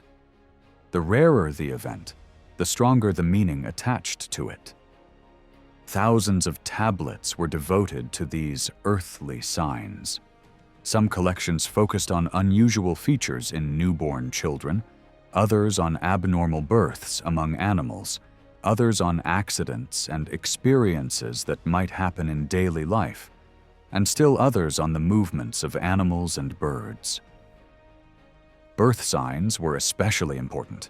Even though births happened constantly, the appearance of new life remained mysterious. Omen texts listed countless variations in the body: ears, eyes, mouth, nose, limbs, fingers, toes, and more. Any unusual shape, any missing part, any extra digit, any strange resemblance to animals could be read as meaningful. Twins received special attention, especially when a birth involved unusual features. Some interpretations mixed private and public concerns.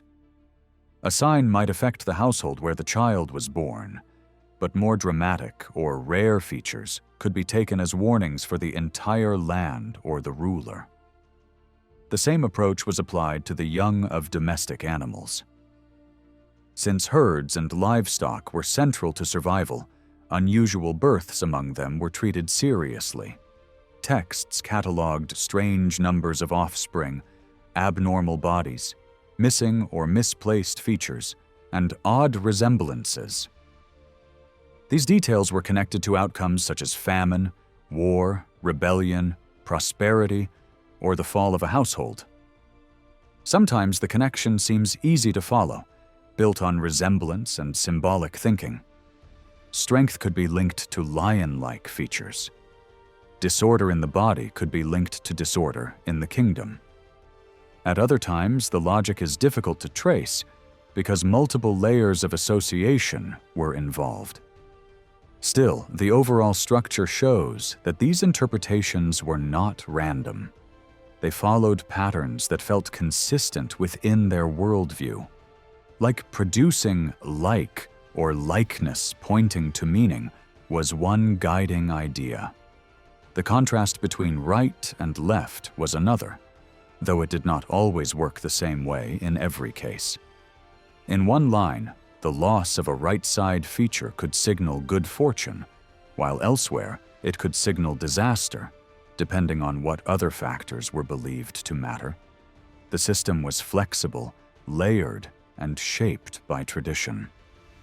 By collecting endless variations, priests created handbooks designed to cover every possibility. The purpose was not to satisfy curiosity. It was to manage fear and uncertainty by turning strange events into readable signals. Whether the sign came from the sky, the calendar, a dream, a child, or an animal, it could be fitted into a framework of meaning. In that way, the future could be approached with the feeling that it was not completely unknown, but at least partly visible to those trained to interpret the signs. Lists of horse omens did not stop at simple defects.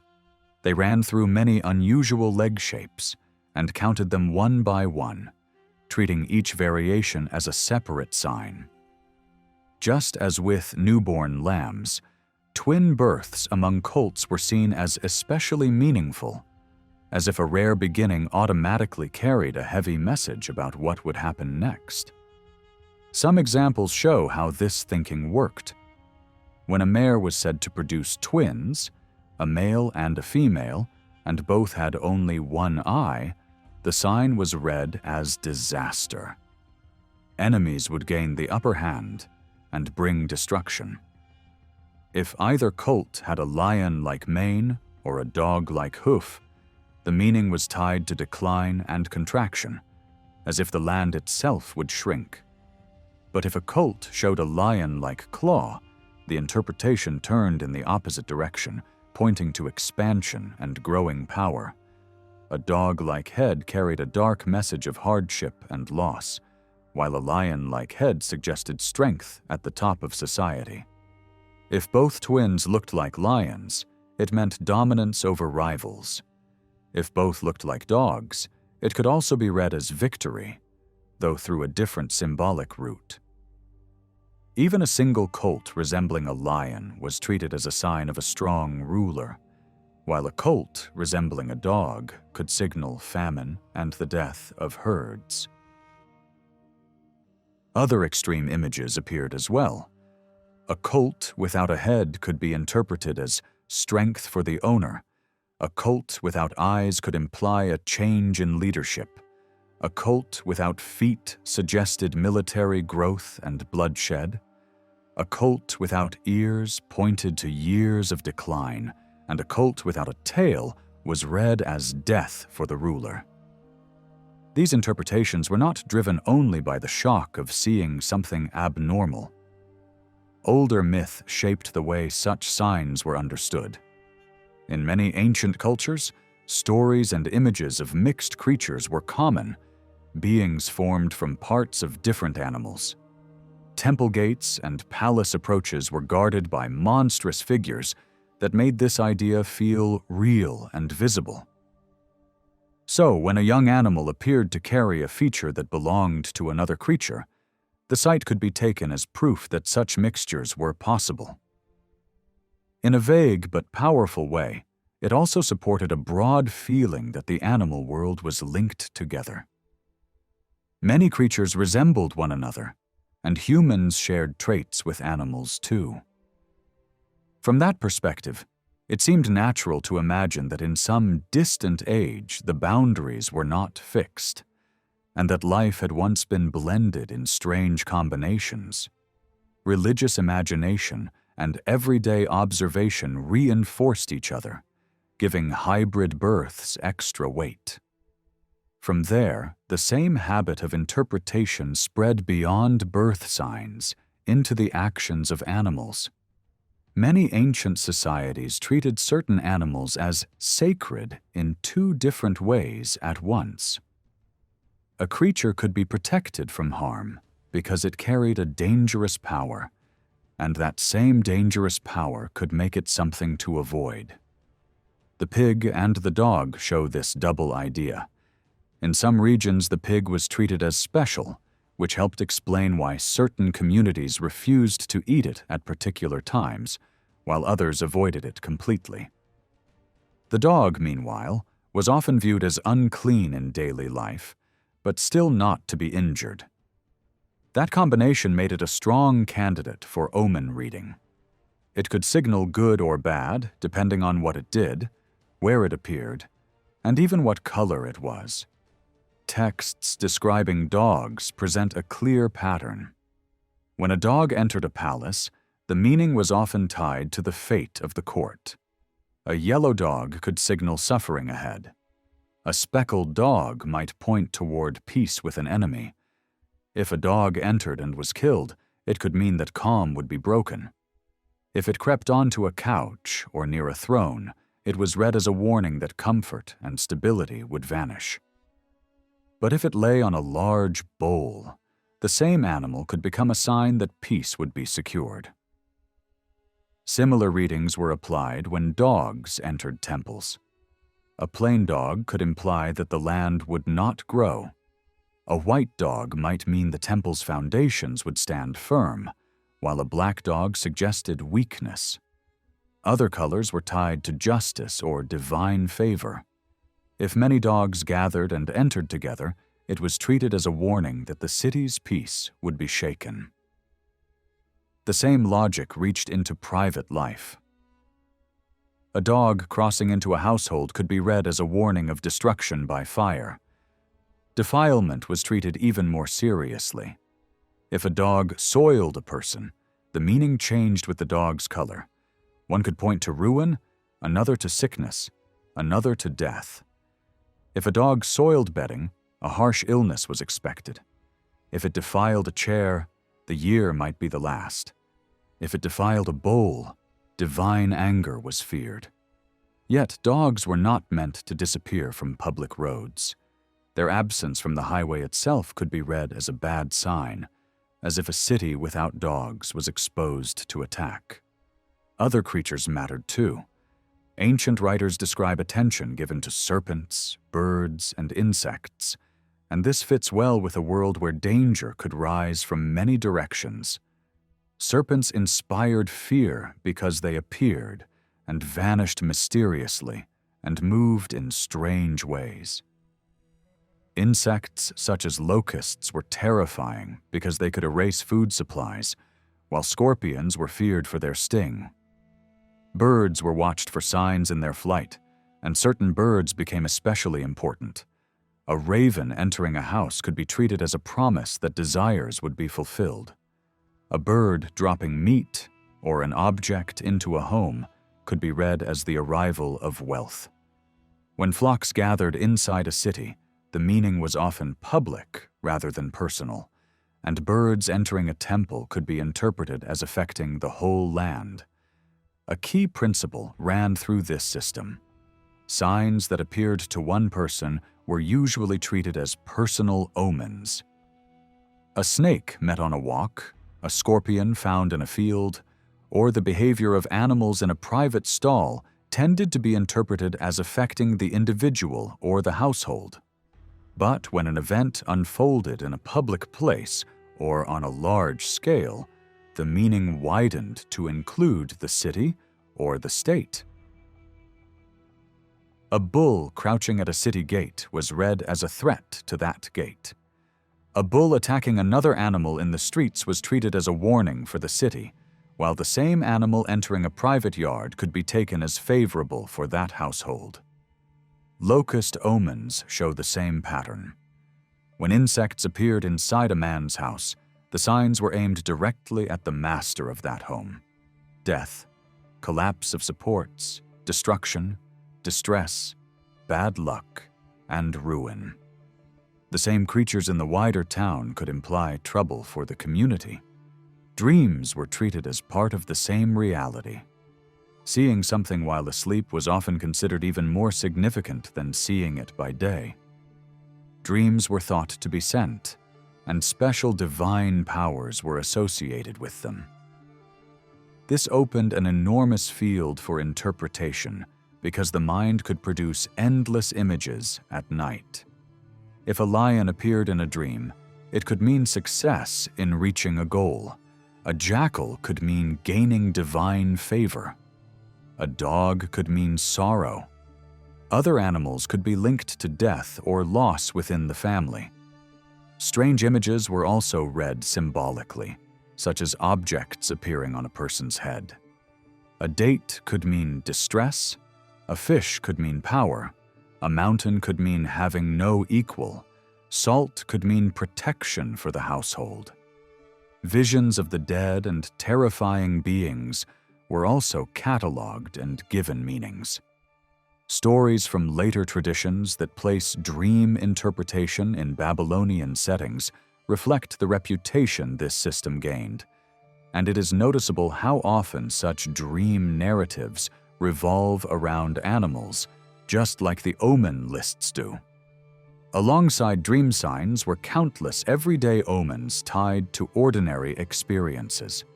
A wide range of events could be treated as meaningful: work in the field, trade, travel by land or sea, family matters, sickness, death, accidents, and even the condition of a house wall.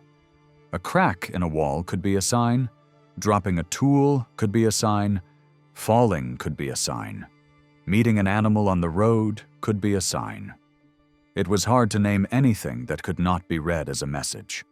Some of these readings were clearly personal, especially those connected to illness. Even bodily symptoms were turned into predictions, and the meaning could change depending on whether a sign appeared on the right side or the left. This huge body of signs shows a boundary line in the system. When a phenomenon affected one person or was seen by one person alone, the consequences were usually limited to that person and the immediate circle around him. But when the sign touched a wider space, appeared in a public setting, or seemed large enough to concern the whole community, it was drawn into the fate of the ruler and the state. This also reveals how strongly such beliefs could shape behavior. If certain times, places, or encounters were considered dangerous, people would try to avoid them. If other signs were considered favorable, people would try to arrange life so that those signs appeared more often. Perfect success was impossible, but even partial success could feel like protection. The result was a daily and nightly awareness of dependence on unseen powers. Life could become a continuous effort to read signals, avoid danger, and secure good fortune. When misfortune came anyway, and it often did, the final response was to seek mercy from the gods. Divine powers could soften harsh signs, overturn bad expectations, and turn fear into hope, because the same forces believed to send warnings were also believed to be able to change their meaning. Ancient Babylonia did not preserve a single unified story about how the universe began. Instead, several creation traditions circulated at the same time. Later, scholars tried to organize and explain these stories, but they never fully merged them into one consistent account. Unlike the biblical creation narrative, where different traditions were woven together into a single flowing story, the Babylonian versions continued to exist side by side. Evidence even suggests that there were more than two versions, since some fragments present alternative tellings of key moments in the story of creation. It has often been suggested that these different traditions developed in separate religious centers along the Euphrates. This idea makes sense when we consider how the stories were eventually written down, since it is unlikely that theologians in one city would deliberately create several competing explanations of the universe. However, myths themselves are not bound by geography. Stories travel easily, mix with one another, and sometimes contradict each other even within the same community. It is therefore quite natural that different accounts of the same cosmic events could circulate together. What we know today comes from incomplete texts. One version survives only in a short passage embedded within a ritual text, while another, much longer version is preserved in fragments that once belonged to several clay tablets. Although broken and damaged, these pieces allow us to reconstruct a fairly detailed picture of how the Babylonians imagined the structure and origins of the cosmos. Other ancient writings and later authors help to fill in some of the missing parts. The longer version is especially important, but it is often misunderstood. It is not really a neutral explanation of how the universe was created. At its heart, it is a grand poem praising a single god, Marduk. The story of creation serves mainly as a backdrop for his rise to supreme power. The central drama is his battle against Tiamat, a vast and terrifying being who represents the original state of chaos. Everything that follows reinforces Marduk's greatness and authority. For this reason, it would be just as accurate to think of the work as a heroic tale about Marduk, rather than a simple creation story. In this narrative, Marduk takes over roles that once belonged to other gods. He is credited with organizing the heavens, setting the stars in place, and bringing light and order to the world. Older divine figures willingly step aside, acknowledging his superiority. This focus on Marduk reflects the growing political and religious importance of Babylon itself. Since Marduk rose to prominence relatively late, the shaping of these traditions must belong to a period well after earlier rulers, when his authority was widely accepted. Because the main goal of the story is to glorify Marduk, the description of creation itself is surprisingly brief. Only the most general steps are mentioned, while many details are left out.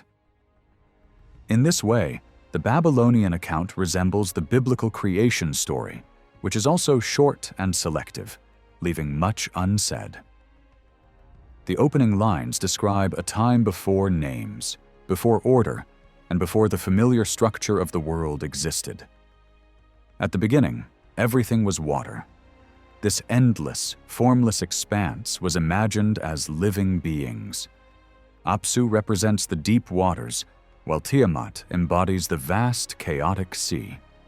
Together they symbolize the raw, undivided state of existence. Over time, theological thinking added meaning to this image, turning it into a union of male and female forces that produced the gods themselves.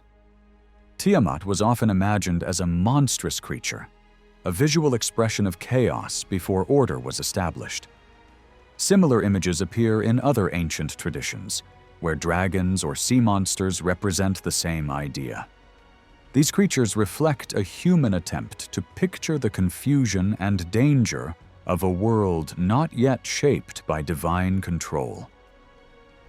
In Mesopotamia, the annual floods of the rivers likely reinforced this belief, as dry land and life only appeared after the waters withdrew. As religious thought became more developed, these ideas were refined. Apsu and Tiamat were no longer just symbols, but became ancient powers whose rule came before that of the gods. Babylonian thinkers did not imagine a moment when nothing existed at all. Instead, they believed the universe began with these primal forces. Order emerged not from emptiness, but from struggle and transformation. From the union of the primeval waters came new beings, Some traditions described them as strange creatures, part human and part animal. Over time, these images were reshaped into divine figures, often appearing in male and female pairs. These beings still belonged to the world of chaos and stood in opposition to the younger gods. Before the stars, the earth, plants, and humans could exist, these chaotic forces had to be overcome. The appearance of Anshar and Kishar in the Babylonian creation story reflects a deliberate effort by later thinkers to impose structure on older beliefs. These figures do not emerge naturally from popular storytelling, but rather from an intellectual attempt to organize the divine world into clear stages. Even so, this system was not invented from nothing.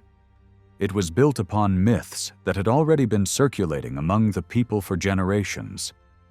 Anshar's role becomes clearer when we consider the rise of Assyria in the north.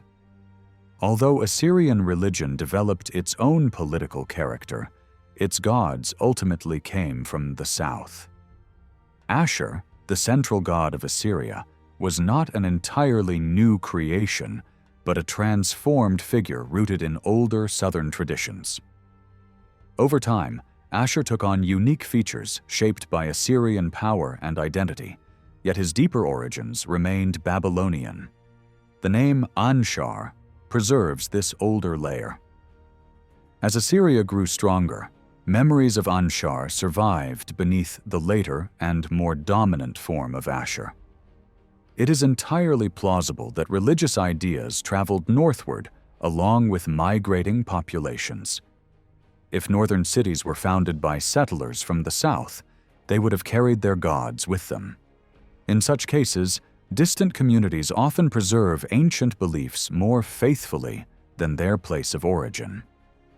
This helps explain why Ashur, who later became the symbol of an empire, may in fact represent a more ancient divine idea than Marduk, who rose to prominence much later in Babylon. In theological thinking, Ashur did not remain a simple inherited god. He was reshaped into an abstract symbol. His name was reinterpreted to suggest a power that encompassed everything above, the sky and the heavens.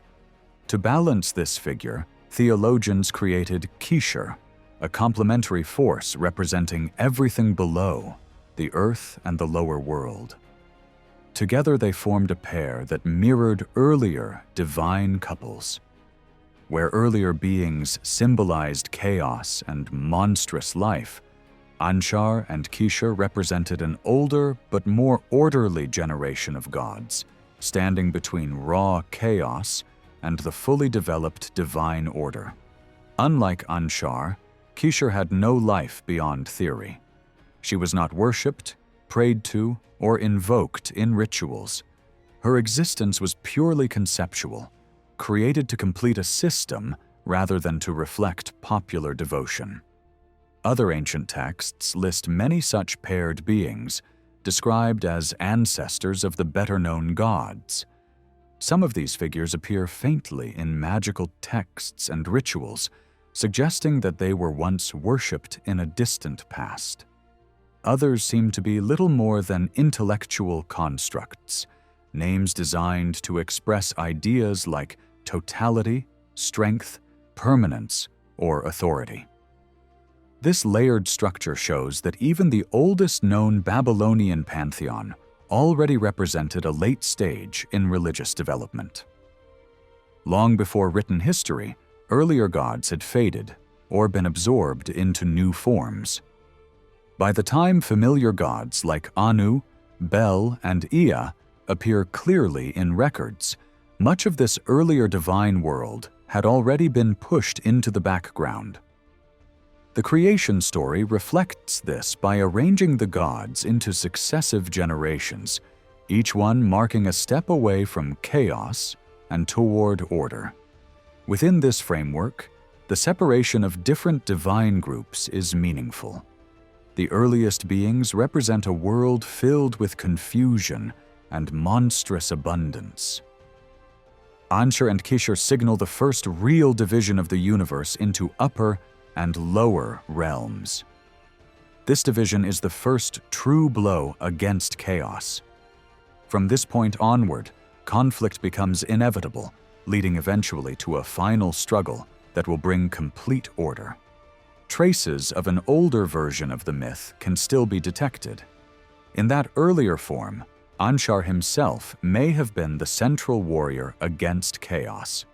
Later traditions shifted this role first to Bel and finally to Marduk. Political and religious realities shaped these changes. Babylonian priests could not allow a northern god like Ashur to dominate their sacred story, but they could not erase him either. The solution was compromise. Anshur remains important, but he steps aside and authorizes Marduk to act on behalf of all the gods. In this way, Marduk becomes supreme without completely denying older traditions. As the story moves toward open conflict, chaos prepares for war. Tiamat does not stand alone. She creates a terrifying host of monstrous beings, creatures formed from excess rather than emptiness.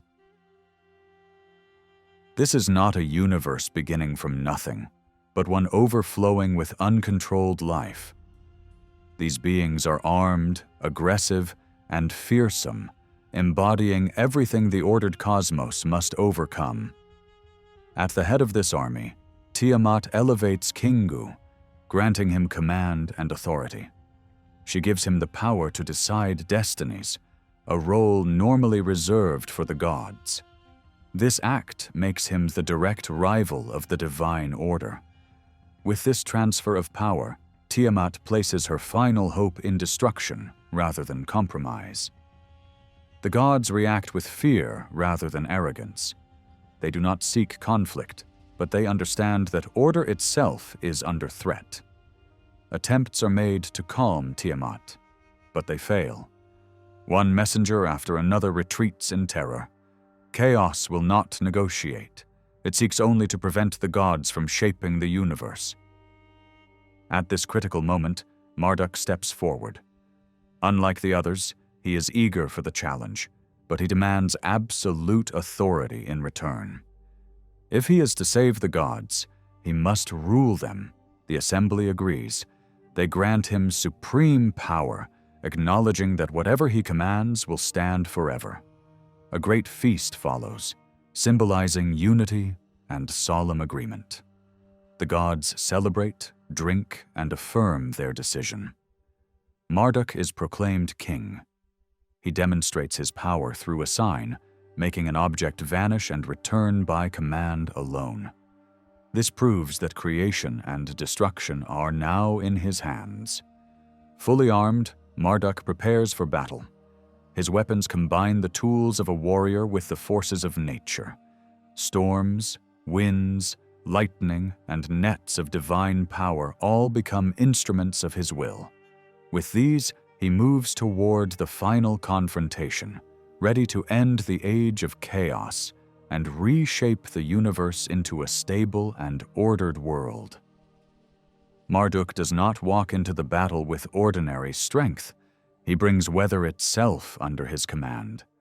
He shapes a set of violent winds, not just the familiar four from the corners of the world, but a harsher and deadlier company that moves like an execution squad behind him. When he releases them, they surge forward as if they are hunting prey, meant to break Tiamat's power before steel ever touches flesh. Then he takes up his strongest weapon and climbs into his war chariot. The image is pure intimidation. Marduk standing tall, weapons hanging at his side, the chariot racing ahead, pulled by blazing steeds that look like living fire. Behind him, the winds follow like a dark banner across the sky. He drives straight toward the enemy host, and the moment his presence arrives, fear spreads through the camp, as if the air itself has turned poisonous. Marduk's gaze fixes on Tiamat, and then it locks onto Kingu, the commander she raised up as her partner and champion. Kingu falters immediately. He cannot bear the radiance around Marduk, that overwhelming aura that makes courage collapse before the fight has even begun. The monsters around Kingu sense their leader's weakness and begin to shake. Only Tiamat refuses to bend. She stands firm, defiant, as if she is too ancient to understand fear. Marduk calls her out without hesitation. He challenges her pride, accusing her of turning the world toward ruin, of choosing destruction over balance, of stirring hatred against the gods. And then he demands the simplest answer possible. No speeches, no negotiations. If she wants war, let her step forward and face him. Tiamat's response is not calm anger, but a violent kind of madness. She erupts as if possessed, screaming with a wild force that makes the ground tremble beneath her. She throws out words of power, reciting dark formulas meant to twist fate back into chaos. It is the sound of the old world refusing to die. Marduk does not retreat. They close the distance. Chaos and order move toward each other, as if the universe itself has narrowed into a single battlefield. When the clash begins, Marduk fights with strategy, not rage. He casts a great net, aiming to trap Tiamat before she can escape or overwhelm him. Then he sends a crushing wind straight into her face. Tiamat opens her mouth wide to swallow her enemy, to drown him with the force of the deep. But the moment she does, the wind drives inside her. It fills her body like a poison breath. She cannot close her jaws. Her massive form swells and distorts as the storm inflates her from within. Her strength turns against her, and the more she strains, the more helpless she becomes. That is the opening Marduk needs. He drives his weapon into her, piercing deep, tearing through her inner power, cutting straight to the heart of the monster. The struggle ends in a brutal final moment. Tiamat collapses, her life extinguished, and Marduk stands over the fallen body as proof that chaos has been struck down. With Tiamat defeated, the rest of her forces break. The monsters try to run, but there is nowhere to go. Marduk gathers them quickly, trapping them in the same net, including Kingu, who is captured without glory. And then comes the symbolic turning point that seals everything. Marduk takes the tablets of destiny from Kingu and claims them for himself. The right to shape reality, to decide how the universe will function, is no longer in the hands of chaos. It belongs to Marduk and the gods who follow him. The divine world erupts in celebration. The gods surround Marduk with gifts, honors, and praise. Now that he has crushed the threat, he is no longer only a warrior. He becomes the one who must build the world into a fixed and stable form. He begins with the body of Tiamat. He cuts it in two, dividing the defeated chaos like material meant for construction. One half is stretched upward and shaped into the roof of the sky, a barrier designed to hold back the upper waters. It is secured like a gate with a locked boundary, and a guardian is placed there as if the heavens are a fortified wall. The message is clear. The floods of the high deep will not be allowed to spill freely into the world again. After securing the sky, Marduk moves through the heights as if inspecting what he has just formed. And here the story begins to feel like two ideas merging into one. On one level, it sounds like the sun crossing the sky after storms have been beaten back, a familiar seasonal drama in the Euphrates lands, where floods and violent weather give way to clear light. On another level, it is the language of cosmic planning, turning that yearly struggle into the first moment of creation. In this blend, myth and system overlap so tightly that it becomes hard to separate a nature story from a grand explanation of the universe.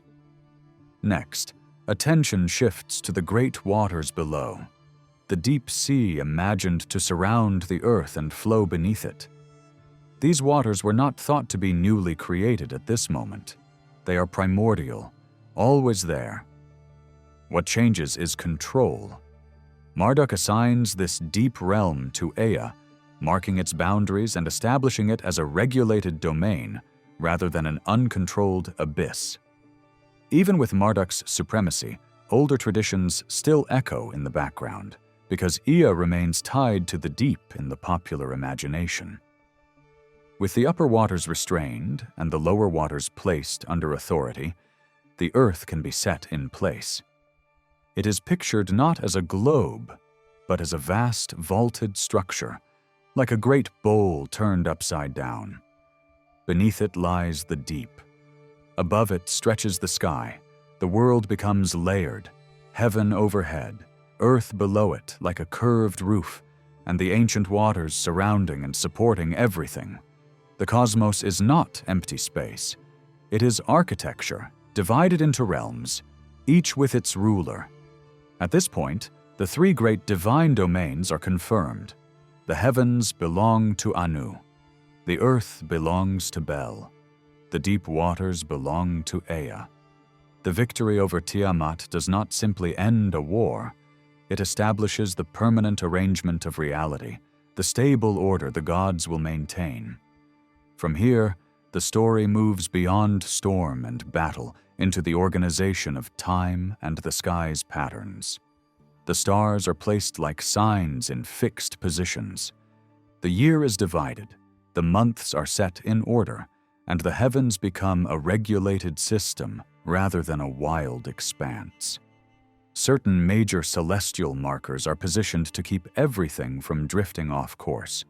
Even the idea of gates in the sky appears, as if the sun must pass through openings at dawn and dusk.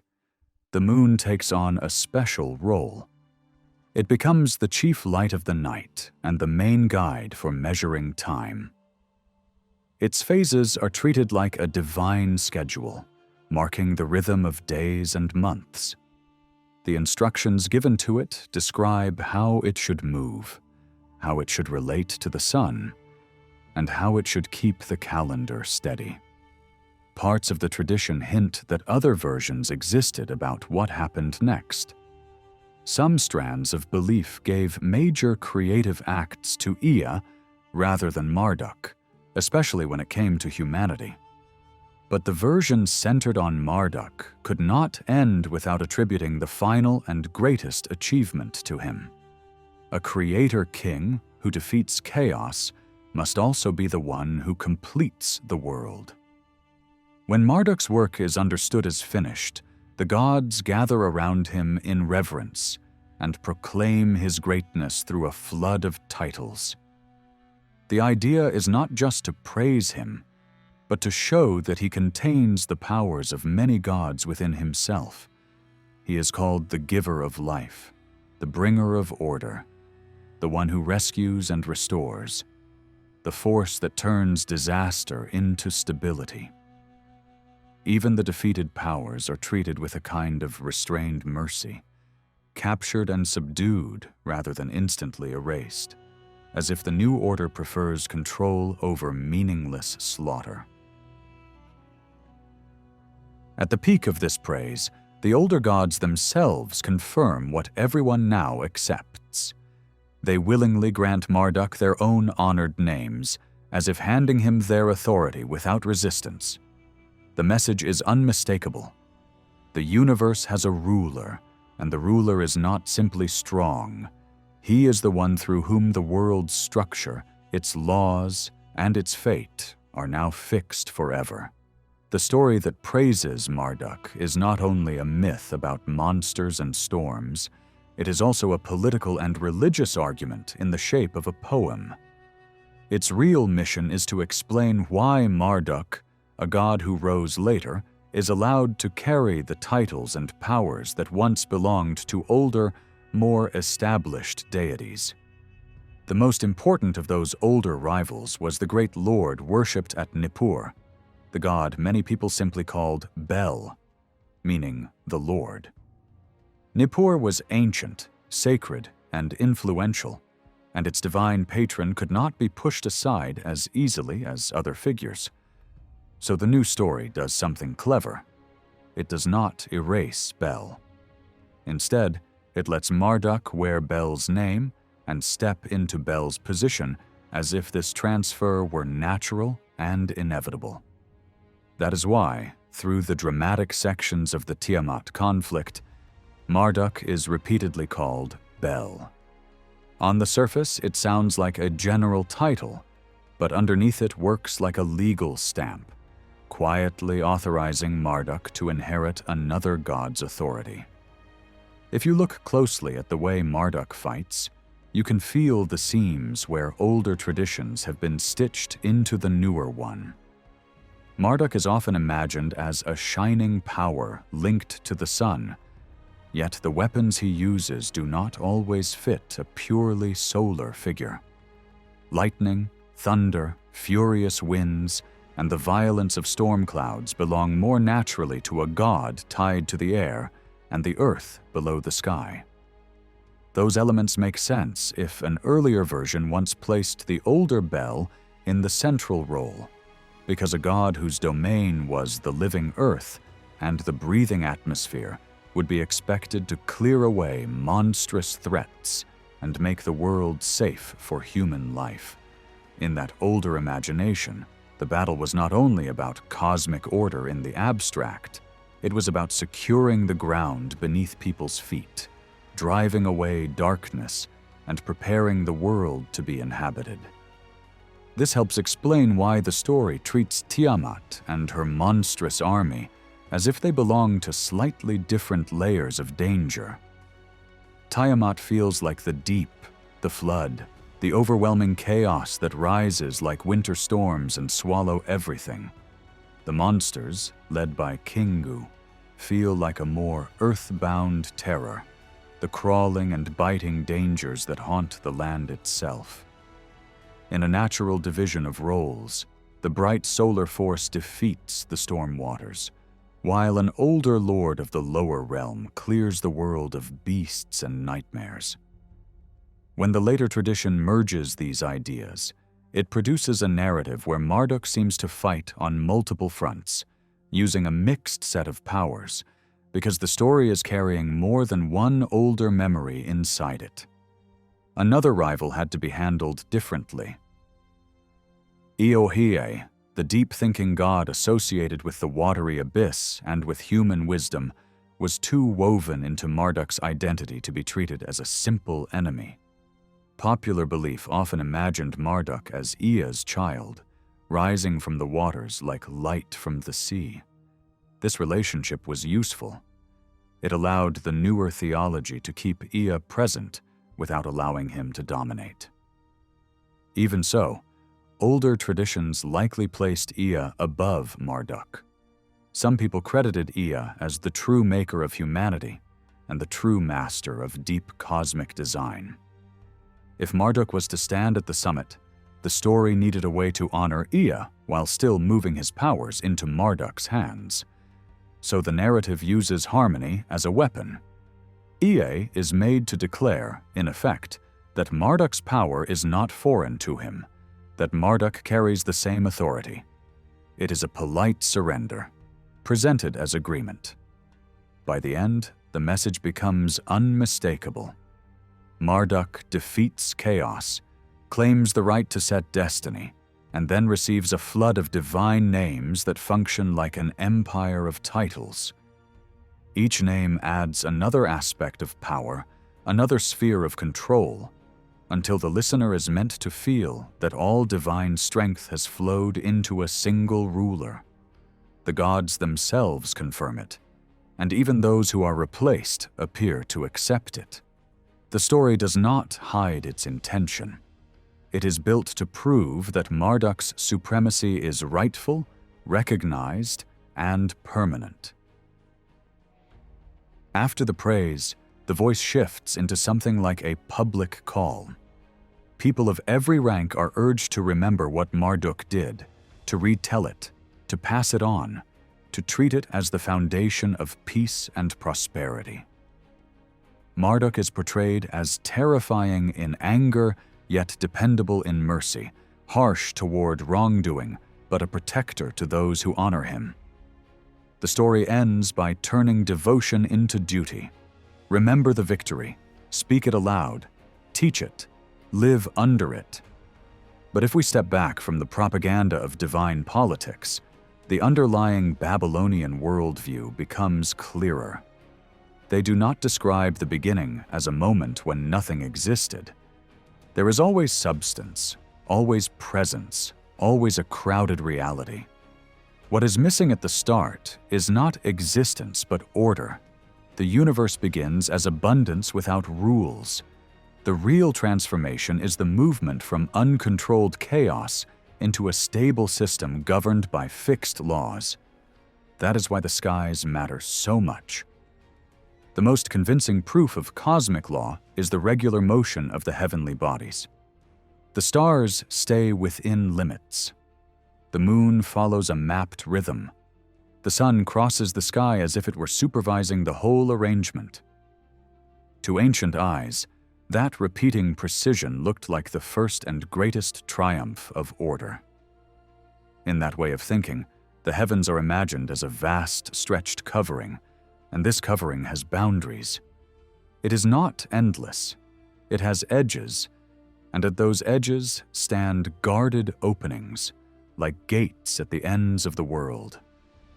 The sun is pictured as passing through these openings, rising from the encircling waters and departing again when its journey is complete.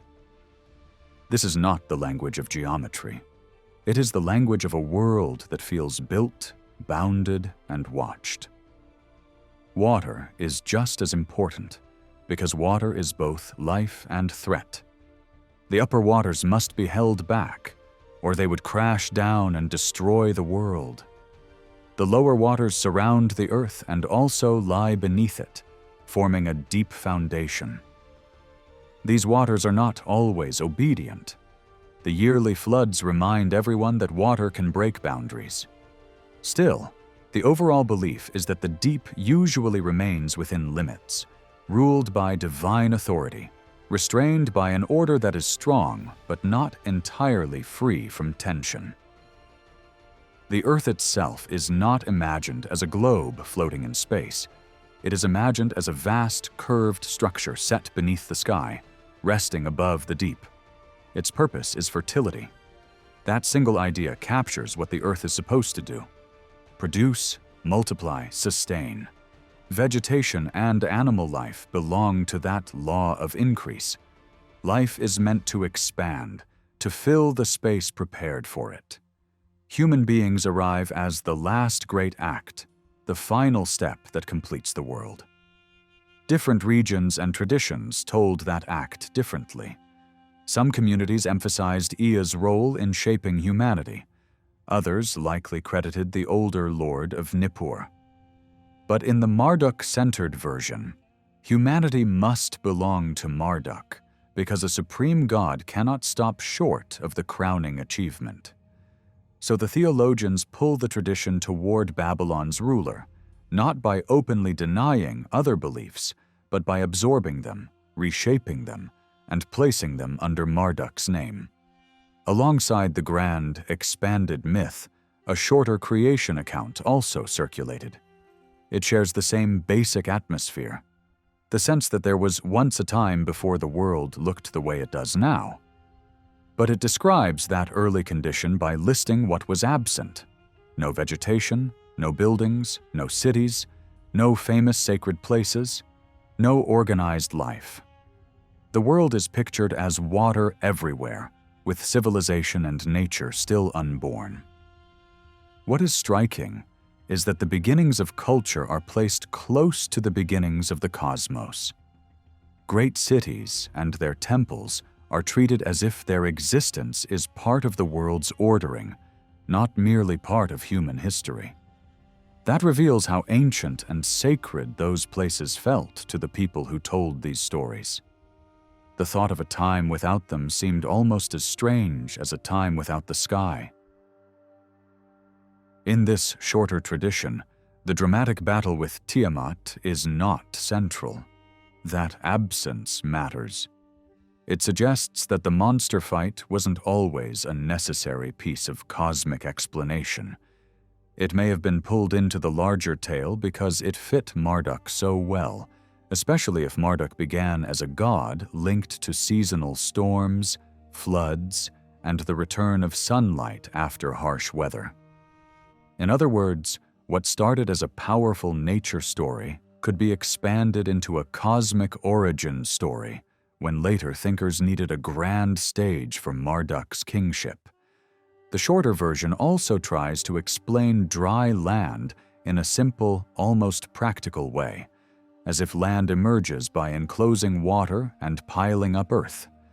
Then it moves quickly into the making of animals, rivers, plants, and finally the building of cities and houses, as though the rise of organized human life is part of creation itself.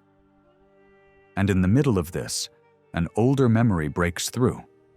A goddess appears as a partner in forming human beings. She does not fit neatly into a world where Marduk must do everything alone, so the story compromises. She is not allowed to replace him, but she cannot be erased either. Her presence hints that in another region, a great goddess once held the honor of being humanity's maker, and that tradition remained too strong to silence completely. When you compare these Babylonian versions to the creation traditions preserved elsewhere, the pattern becomes even clearer. The shared ideas are too close to be coincidence. Primeval waters, a world first described by what does not yet exist, the ordering of the sky, the setting of boundaries, the emergence of land, the importance of rivers, the place of cities and human culture, and the question of whether humanity comes first or last. At the same time, the differences show that these stories were not copied like a text line by line. They were carried, reshaped, and developed independently over a long time, like a family of related songs that share melodies but change the lyrics from place to place. The Babylonian understanding of the universe was built on a close relationship between the sky, religion, and observation. Their view of creation, their religious beliefs, and their system of omens were all deeply connected to the way they interpreted the movements of the heavens. To truly understand Babylonian religion, one must also understand how they imagined the stars, planets, and cosmic order, because their astronomy shaped not only their science, but also their theology. These ideas did not remain confined to Mesopotamia. Over time, they influenced Greek thought and left lasting traces in later astronomical traditions. To the Babylonians, the stars were not random points of light. They were meaningful shapes drawn across the sky. At first, this was a product of imagination, much like in other ancient cultures. But Babylonian scholars went further. They described the stars as the writing of the sky, suggesting that the heavens themselves were like a vast text filled with symbols. This idea made sense in a culture where writing had originally developed from pictures. Even long after their writing system became abstract, Babylonian scholars continued to think of written signs as images. In the same way, the sky was seen as a surface covered with symbolic forms. Because the sky was imagined as a fixed dome, the movements seen above were explained as the stars themselves changing position. Some stars appeared unmoving, while others wandered across the heavens. This led to a clear distinction between fixed stars and wandering stars, which we now call planets. Groups of stars that always appeared together were identified and given meaning. When lines were imagined between them, recognizable figures seemed to appear.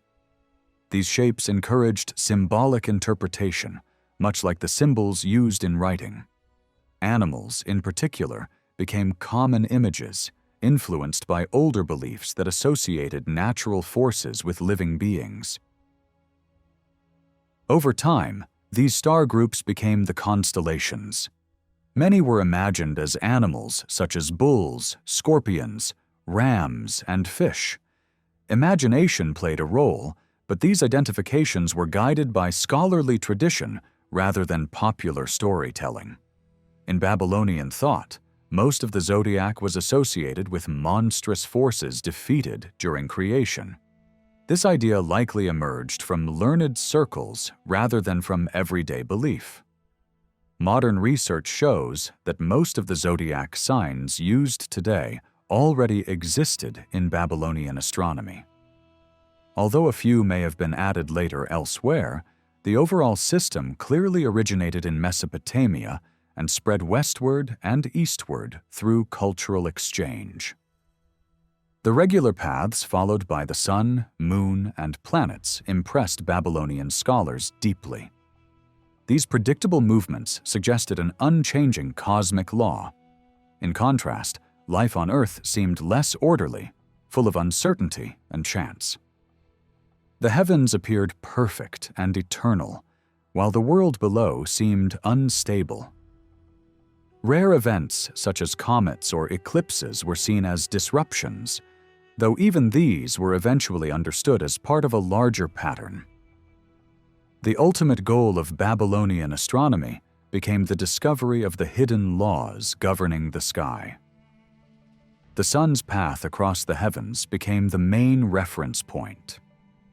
Since the sky itself was associated with divine authority, the sun's route was understood as a sacred pathway. The movements of the moon and planets were measured in relation to it, leading gradually to a structured zodiac system. This framework became so influential that many of the terms and concepts we still use today trace back to Babylonian thought. Because the sun and moon were considered divine beings, the stars also came to be seen as gods. The symbol used to mark star names reflected this belief. However, the idea that specific planets were identical with specific gods developed later and was largely the work of scholars. As certain gods gained greater importance and influence, it became difficult to imagine them confined to a single temple. The heavens provided an ideal shared dwelling place for all major deities. Among the planets, the largest and brightest held special status. The most prominent planet was associated with supreme divine authority, seen as a ruler among the stars. Another planet was linked to a goddess of fertility because its cycle of disappearance and reappearance matched stories of descent and return. Other planets were connected to deities associated with war, wisdom, or seasonal change. These connections were not random, but based on symbolic associations between divine character and celestial behavior. The sun was viewed as the overseer of all planetary motion, much like a king watching over his subjects. In this imagery, the planets were described as wandering sheep following the sun's guidance. They were also imagined as messengers, carrying out divine commands. Each planet had multiple names, reflecting the fact that Babylonian astronomy developed in different centers, each contributing its own traditions and interpretations. Certain stars were given special importance, reflecting the structure of the divine world. 3 major stars represented the highest divine powers, while many others were associated with lesser gods. Some of these stars have been identified in modern astronomy, while others remain uncertain. Babylonian astronomy can be divided into several key elements: the constellations, especially the zodiac, the major planets, the most important fixed stars, numerous lesser stars, and finally, the sun and moon. Among these, the sun gradually gained the highest rank. This was likely influenced by the growing dominance of solar deities in religion. Even so, the moon retained great importance because of its role in regulating time. Timekeeping was closely tied to daily life, especially agriculture. The lunar calendar developed naturally from the need to track seasons and farming cycles. Each month was later dedicated to one or more gods, though this system appears to have been created by scholars rather than by popular tradition. The assignments were not always consistent and changed over time, reflecting political and religious shifts.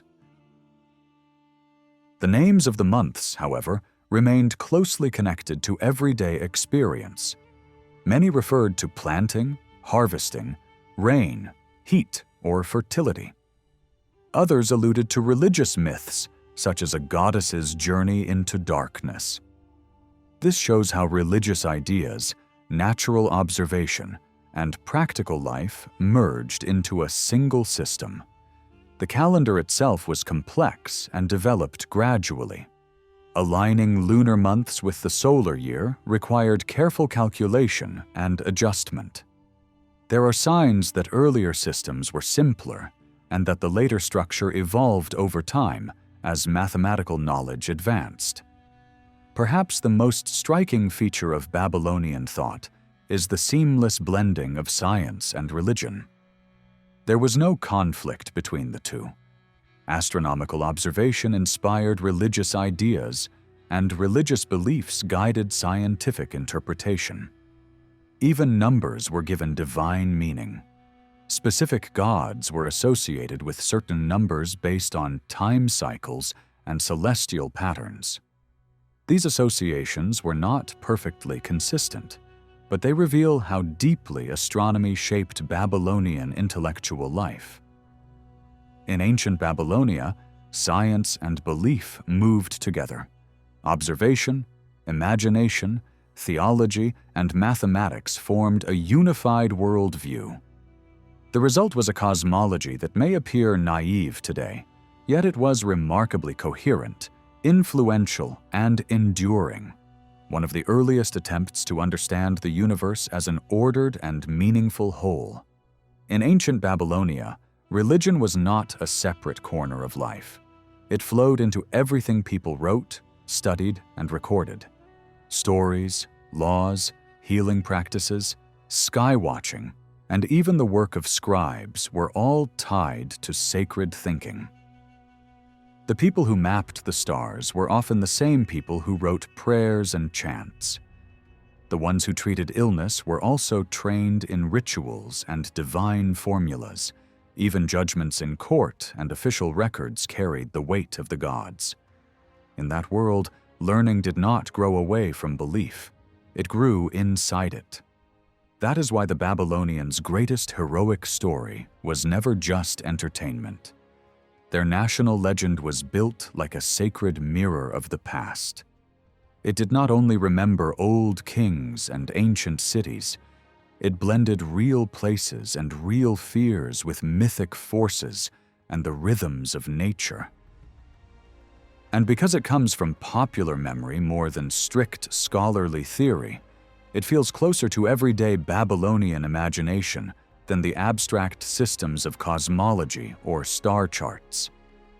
People care about the origins of their own land, their own heroes, and their own struggles far more than they care about distant theories explaining the whole universe.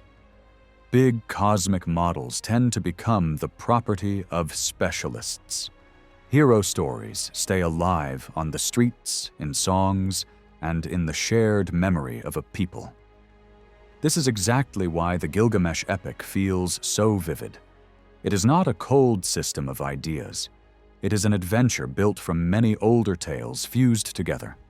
For a long time, even the hero's name was unclear, because it was written in a way that hid its sound. Eventually, scholars connected that ancient written form to the name we know today: Gilgamesh. Even then, the tradition was messy. Different legends sometimes tangled together, and characters from separate stories could be mistaken for one another.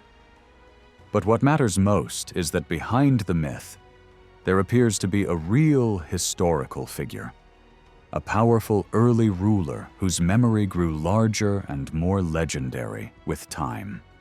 In Babylonia, early kings were often treated like divine beings. Their names could be written with marks reserved for gods, not because they were imagined as pure spirits, but because a distant and glorious past invited deification. Gilgamesh fits that pattern. A human foundation seems to lie under the epic, but the story also absorbs the language of nature myths. Over time, the hero is reshaped into something more than a man. He begins to resemble a solar figure, a force of strength and judgment connected to the ordering power of the sun. People invoked his name in rituals, and songs were composed to honor him. In one such prayer-like hymn, he is addressed as a ruler who decides the fate of humans, a judge whose verdict cannot be overturned, yet a figure still linked to a greater solar authority, receiving his right to judge from that higher power. This double identity, part heroic king and part divine force, becomes the key to understanding the epic. The story itself was once long and carefully arranged, but much of it is lost, surviving only in scattered copies. Even so, its opening world is clear. The main stage is Uruk, an ancient city famous for its walls and its strength. The walls are not a minor detail. In the early world, being a true city meant being fortified, and Uruk's defenses were so impressive that later memory treated the place as almost legendary. It stood among the oldest centers of power in the south, tied to a major goddess cult and to deep traditions about the first days of kingship. The epic begins with Uruk in crisis. The city is suffering and trapped under pressure from an enemy. The land is described as disordered and cursed, as if the gods themselves have turned against the people. The siege lasts for years, and the atmosphere is one of fear, exhaustion, and spiritual panic. Then, in the next movement of the story, Gilgamesh appears as the dominant force in the city. But the people do not celebrate him as a gentle protector. They complain about him. They speak of his overwhelming power and the way his rule crushes ordinary life. He is too strong, too aggressive, too unstoppable. So the people cry out to a creator goddess and beg for balance. They do not ask for mercy. They ask for a rival. That rival is Enkidu. Enkidu is formed from clay, but he does not rise as a normal man. He is described like a being from an older world, half human and half wild, covered in hair, living among animals, feeding as they feed and moving as they move. He belongs to the wilderness, not the city, and because he lives outside human order, he becomes the perfect counterweight to Gilgamesh's violent dominance. But Gilgamesh does not wait for Enkidu to become a threat. He chooses a cleverer path. He sends a hunter, a man whose role is not heroic but tactical, someone used to traps and control. The hunter cannot capture Enkidu with force, so Gilgamesh gives him a different weapon, attraction. A woman from the sacred world of Uruk is brought into the plan, a temple-attached figure linked to the city's fertility cult. She is instructed to reveal herself to Enkidu, to draw him in, and to break his bond with the animals. The plan works. Enkidu is pulled into a new kind of experience, one that changes him permanently. After days and nights with the woman, he tries to return to the herd, but the animals reject him. His old life collapses in a single moment.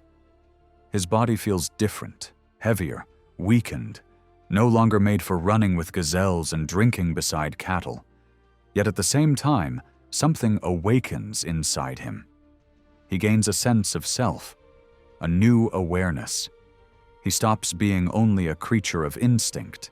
He becomes a man. And now the woman guides him toward Uruk, toward walls, temples, and kingship. She speaks of the great city, of divine dwellings, and of Gilgamesh himself, the mountain-strong ruler who surpasses other men. Enkidu follows her. He accepts this new path, as if his heart recognizes that his future is no longer in the open fields, but in the human world. From here, the epic becomes a web of fused traditions. Enkidu, who began as the rival meant to restrain Gilgamesh, instead becomes his closest companion. Together they face a terrifying enemy associated with a distant fortress and a sacred forest. The journey is harsh, filled with dread, storms, and ominous dreams. The setting is described like a place of overwhelming natural grandeur, a cedar realm that feels like a lost garden at the edge of the world. Much of the battle itself is missing from surviving texts, but the meaning is clear. Gilgamesh emerges as the primary victor, the hero whose fame grows through conquest and survival. Then the story shifts again, drawing in another powerful mythic thread. A goddess of love and fertility sees Gilgamesh at the height of triumph and wants him for herself. She promises riches, kings bowing down, a shining chariot, tribute from mountains and plains, and endless prosperity. But Gilgamesh refuses. He does not reject her gently. He rejects her with accusations. He lists the ruined lovers left behind in her wake, showing her as a force that gives beauty and strength, then destroys what it touches. In this view, she becomes the symbol of life that cannot last, of desire followed by loss, of fertility followed by decay. The rejection enrages her. She demands revenge from the high god of the sky, and a divine bull is unleashed against Uruk. The bull is not simply an animal, it is a cosmic weapon, a storm force in living form, sent from above to crush the hero. Once again, Gilgamesh and Enkidu fight as one. The bull is slain, and the city rejoices. But the victory carries a price. The goddess curses them, and soon the mood of celebration collapses into grief. Enkidu is struck down. The details are unclear, but his death arrives through sickness and ominous visions. He fades over days, and his end shakes Gilgamesh to the core. The loss does more than break his heart. It forces him to face the thing he has never truly confronted: his own mortality. If Enkidu can become dust, then Gilgamesh can too. And that fear changes the epic into something deeper than heroic adventure. Now the story becomes a quest against death itself. Gilgamesh leaves the familiar world and travels into lands of danger and myth. He faces beasts in the night. He reaches a cosmic mountain whose gates are guarded by scorpion men, creatures of terror and brilliance who watch the sun's passage at dawn and dusk. He walks through thick darkness for long hours, as if passing through the underside of the world.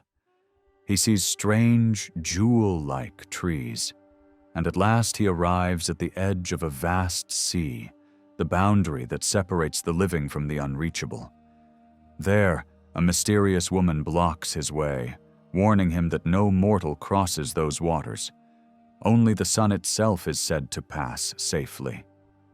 Yet Gilgamesh refuses to turn back. He finds a ferryman, builds the tools for the crossing, and sets out across deadly currents. Stroke by stroke, he forces his way through until at last he reaches the distant figure he is seeking, the one human who somehow escaped death and lives beyond the normal fate of mankind. Gilgamesh is stunned because the immortal man looks ordinary. He is not a shining god. He is not a monster.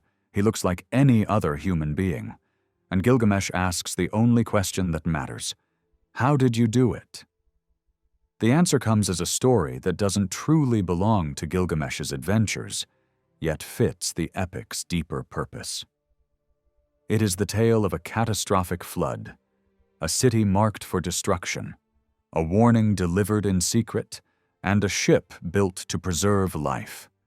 The events are told in a simple, direct style, like a popular memory repeated over generations. A wise god warns a man to abandon possessions, to save living creatures, to build for survival. Behind the drama, the message is clear. Immortality is not something humans can claim by strength. Even the one who escaped did so by rare exception, not by human power. And that is the heart of the epic. It is not only a story of battles and monsters, it is a story shaped by the oldest human question. If the world renews itself, if rivers keep flowing, if the sun returns again and again, why must humans die? The Gilgamesh epic gathers many legends, many myths, and many memories into one long road that leads to that single problem. It is a story that grows with every retelling, absorbing new pieces, because the fear and wonder at its center never disappear. The immortal survivor explains that the ship must not be built carelessly. Every measurement has to be exact, almost like a ritual of precision. The vessel is designed as a perfect balance. Its width and height match, and once it is completed, it must be pushed onto the water immediately. The warning that set all of this in motion doesn't come as a public announcement. It arrives the way divine messages usually arrive in these stories, through a dream. For kings, heroes, and chosen men, dreams are not random thoughts. They are the main doorway through which the gods speak. The man agrees to obey, but he hesitates for a practical reason. People will notice a massive ship rising in the middle of a city. They will ask questions. What should he tell the elders and the crowd when they demand an explanation? The god gives him a ready-made story. He must say that the great Lord of the dry world has rejected him, that he can no longer remain among the people, and that he must leave the land behind to live with the god of the deep waters. In other words, he will claim exile, not prophecy. It is a clever answer because it matches the way the divine world is divided. One power rules the earth and the air above it, while another rules the watery depths. If disaster is being prepared for the people of the land, then safety lies in crossing into the water god's domain. But the message is not meant to stay secret. The builder is also instructed to hint at what is coming. A violent storm will fall from the sky, and life on land will be wiped away. Humans, animals, birds, everything that breathes above the ground. The moment is not given as a calendar date. Instead, it is tied to a sign in the heavens. When the time arrives, the Stormbringer will release destruction at evening, driven by wind and thunder. The catastrophe is not described as a magical flood bursting from beneath the sea. It is pictured as something descending from above, dark cloud, roaring wind, and relentless rain, unleashed through hostile divine will. Work begins immediately. Materials are gathered fast, and within days the hull is underway. The ship is not imagined as a sleek, deep-water vessel. It resembles a heavy river craft, broad, flat, built to float rather than cut through waves. On top of that shell, a full structure is raised like a building placed on a raft. The design becomes a kind of floating house with multiple levels stacked upward. Inside, the space is divided again and again into smaller sections, creating many compartments. Every seam is sealed. Every gap is packed. The outer surface and the inner walls are coated with thick waterproof substance, until the entire structure is locked tight against water. Then come the supplies, huge amounts of food, oil, drink, and livestock. It is not done in a small, cautious way. It is done like preparation for a great public celebration, the kind of abundance people would associate with major festivals. When the ship is ready, it is launched and tested, settling deep into the water as though its weight is already warning of what it must endure. The man loads everything he owns, valuables, goods, animals, and the people of his household. Even skilled workers are brought aboard. At the last moment, when the sky begins to shift toward its appointed darkness, he steps inside and seals the entrance.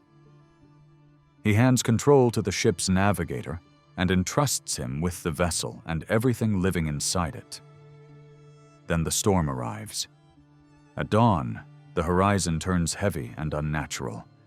Black clouds swell like a wall, and thunder rolls inside them. The storm gods move like an army. Lightning flashes like weapons. Winds tear across the land. The sky becomes a battlefield of noise and fire, and daylight is swallowed by darkness. For days, the world is hammered without pause. Rain like a curtain, wind like a beast, thunder like a drum that never stops. The terror spreads even to the divine realm. People can no longer help one another. Fear breaks the bonds between brothers, neighbors, and families. Above, the gods themselves recoil from what has been unleashed. They retreat, huddling at the edges of the highest heaven like frightened animals, as if the storm has become too wild even for those who ordered it. Then comes the turn.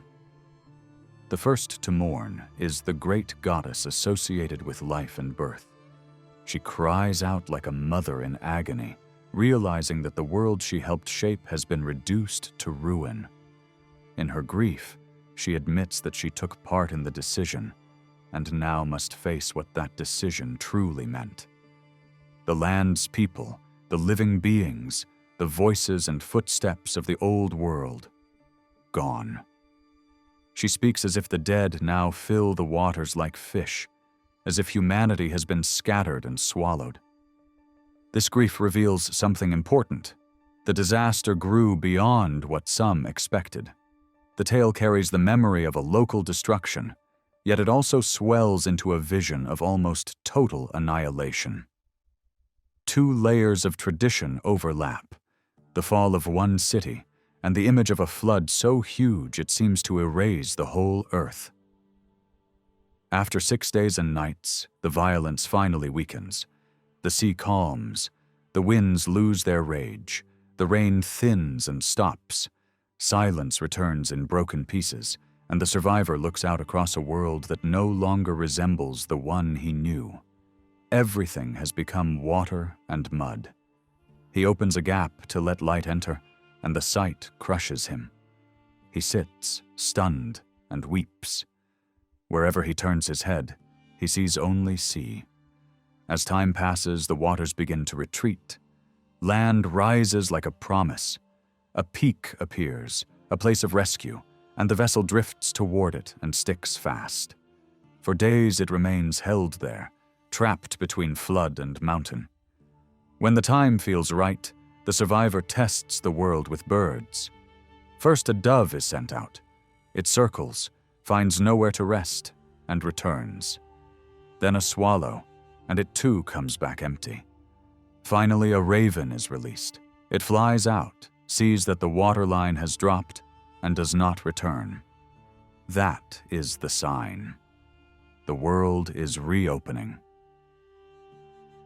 The survivor steps onto the mountain and offers a sacrifice. The smoke rises, and the gods gather to it as if drawn by hunger and relief. A tense moment follows. The life goddess declares that the chief instigator of the storm should not be honored because he brought ruin without true agreement.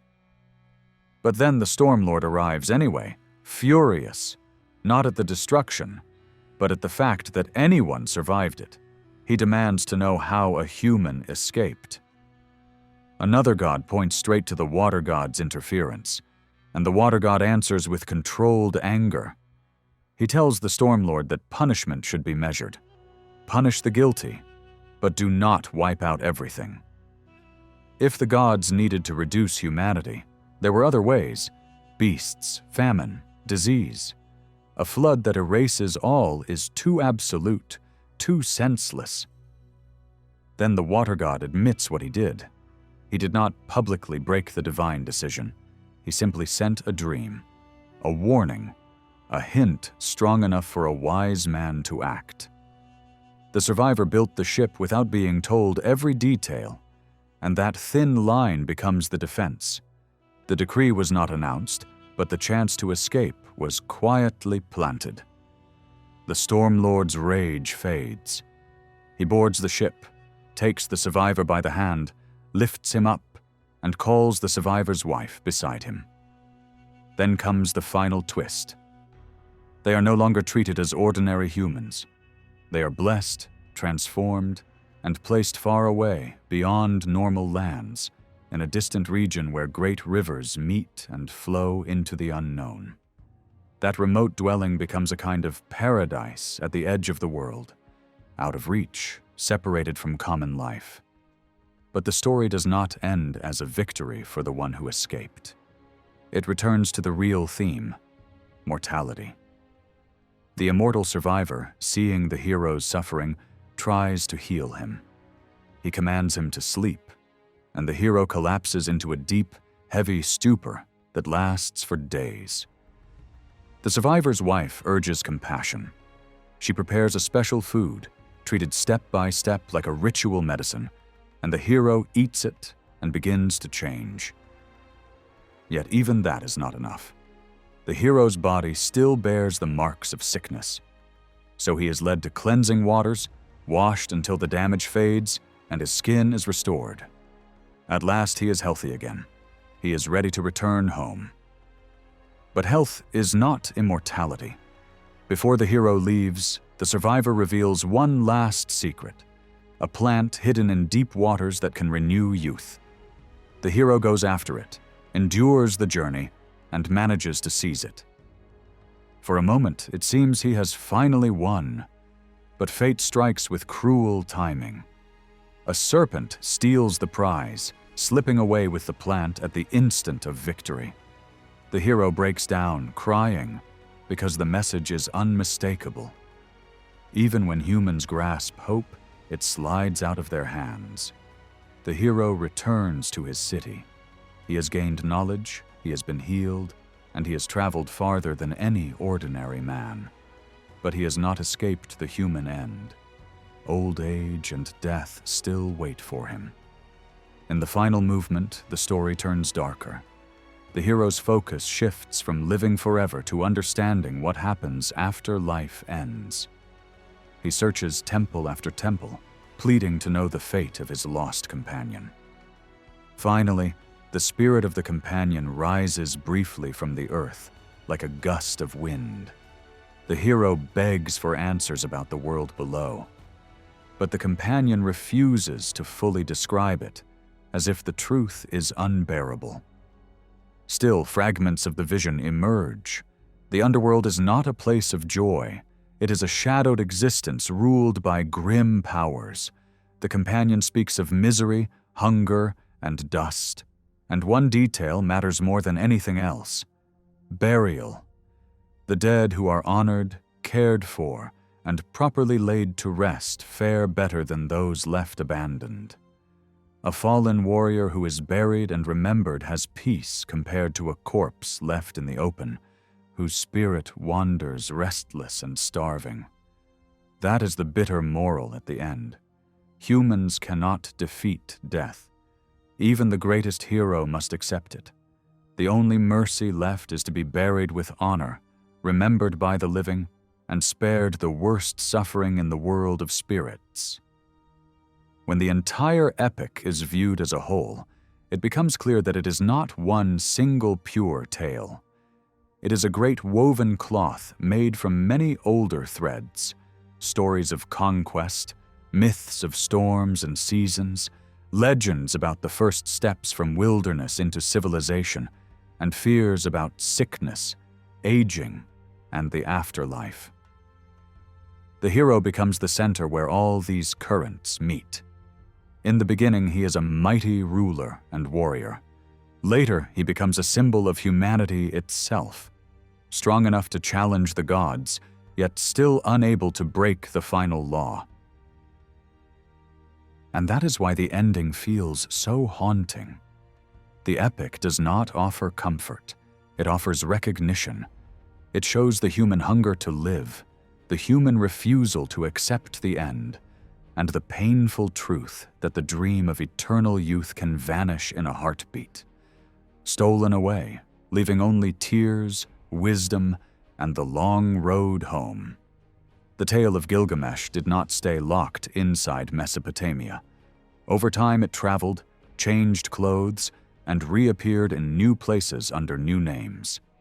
It never became the same as the biblical figure Nimrod, but it likely helped shape the way later writers imagined a powerful Mesopotamian hero, someone who represents empire, expansion, and the spreading of culture toward the north. People once tried to explain the whole epic as nothing more than a sun story, but that oversimplifies it. Gilgamesh does take on solar qualities in later tradition, yet the narrative is far more than a single nature myth. And when you look at the biblical hero Samson, the similarities become hard to ignore. Both figures are remembered as overwhelming champions. Both tear apart a lion. Both are pulled into a dangerous relationship with a woman. And in both cases, a woman becomes the turning point that strips the hero of his strength and brings him down. Even the name Samson echoes the ancient word for the sun, which makes the comparison even more tempting. Greek tradition offers another shadow of the same pattern. Many scholars argue that the story of Heracles grew from Greek soil rather than being imported whole from the East. Still, certain details feel like they rhyme with Mesopotamian themes. A lion fight, a journey through terrifying places, the struggle with death, and the search for a life that does not end. The difference is that the Greek hero is sometimes allowed to succeed where Gilgamesh fails. If any influence traveled west, it would have been transformed so thoroughly by Greek imagination that its origin would be difficult to recognize. Even more striking is what happened later in the East. Parts of the Gilgamesh story were eventually stitched into legends about Alexander the Great.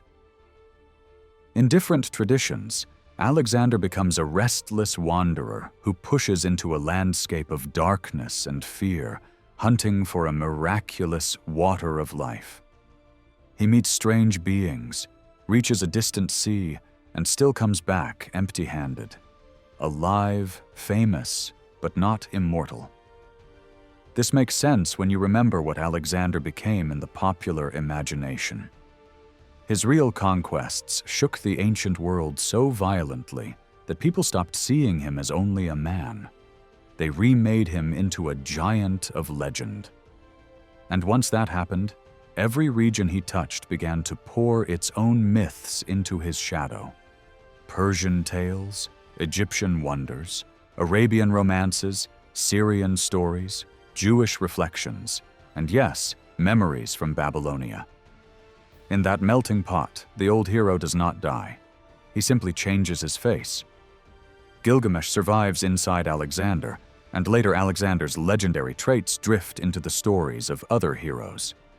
For a long time, many believed the Semitic world produced fewer myths than places like Greece or India. Mesopotamian texts shattered that idea.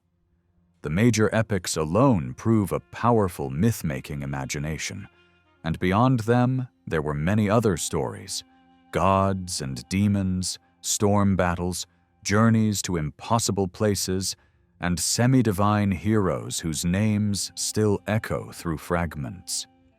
The surviving pieces are probably only a small portion of what once existed. Entire libraries remain lost, and many tablets recovered were only a fraction of what ancient scribes once collected. Yet, even with that limited survival, there is enough material to show how deep and wide this mythic world really was. And these tales matter in two ways. On one level, they preserve popular beliefs, what ordinary people feared, hoped for, and explained through story. On another level, they reveal how scholars and priests shaped those beliefs, smoothing them into organized tradition and guiding the meaning people took from them.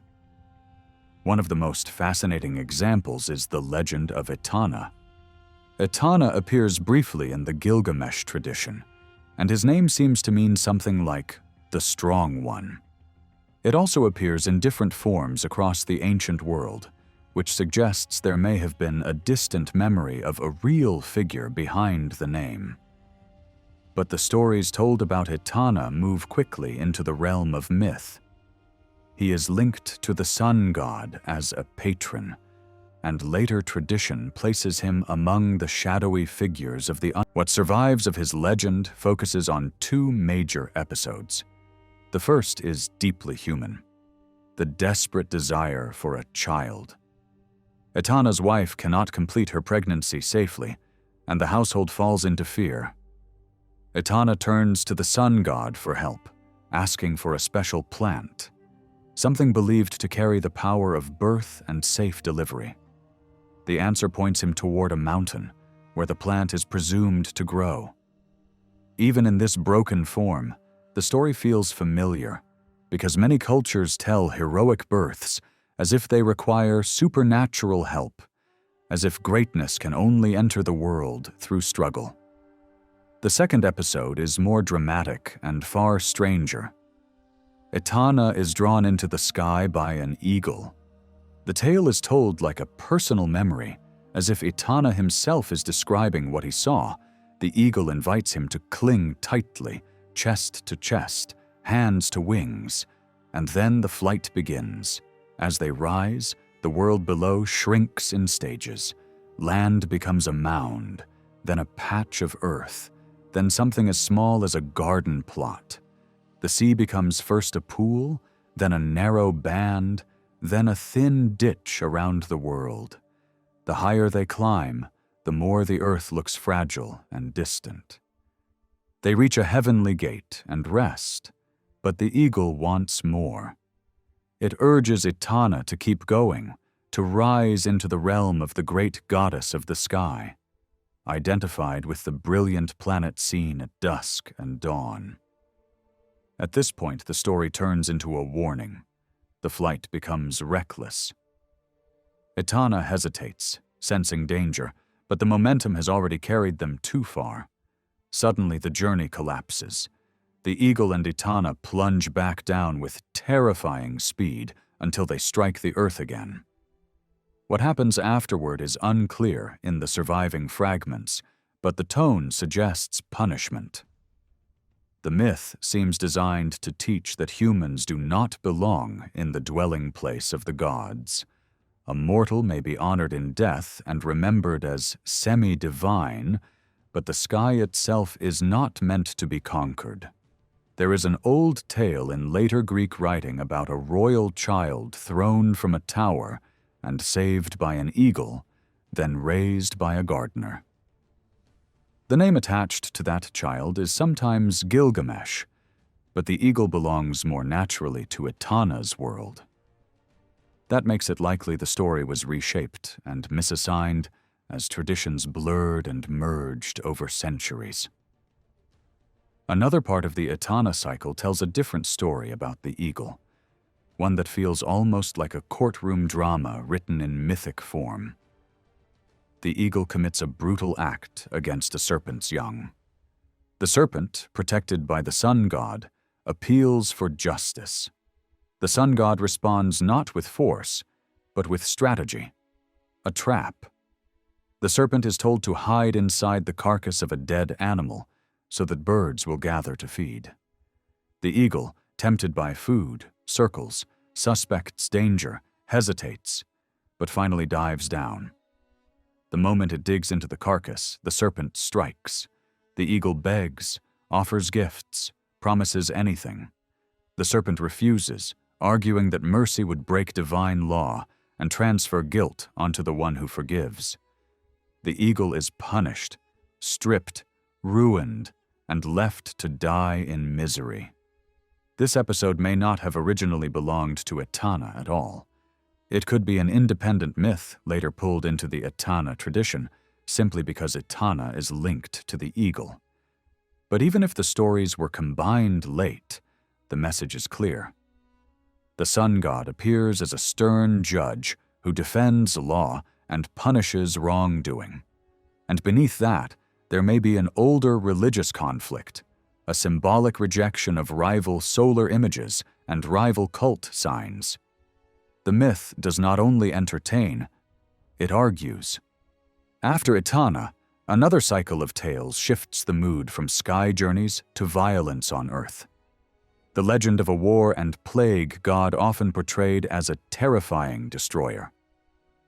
In later theology, he becomes tied to the harsh midday sun and to the kind of heat and power that burns, spreads disease, and breaks cities. His story survives only in pieces, but those pieces are intense. In one fragment, the god is praised by an attendant who describes him as a hunter of entire populations. The image is brutal. People trapped like birds in a net, hemmed in, shattered. The god is compared to a lion storming into a palace.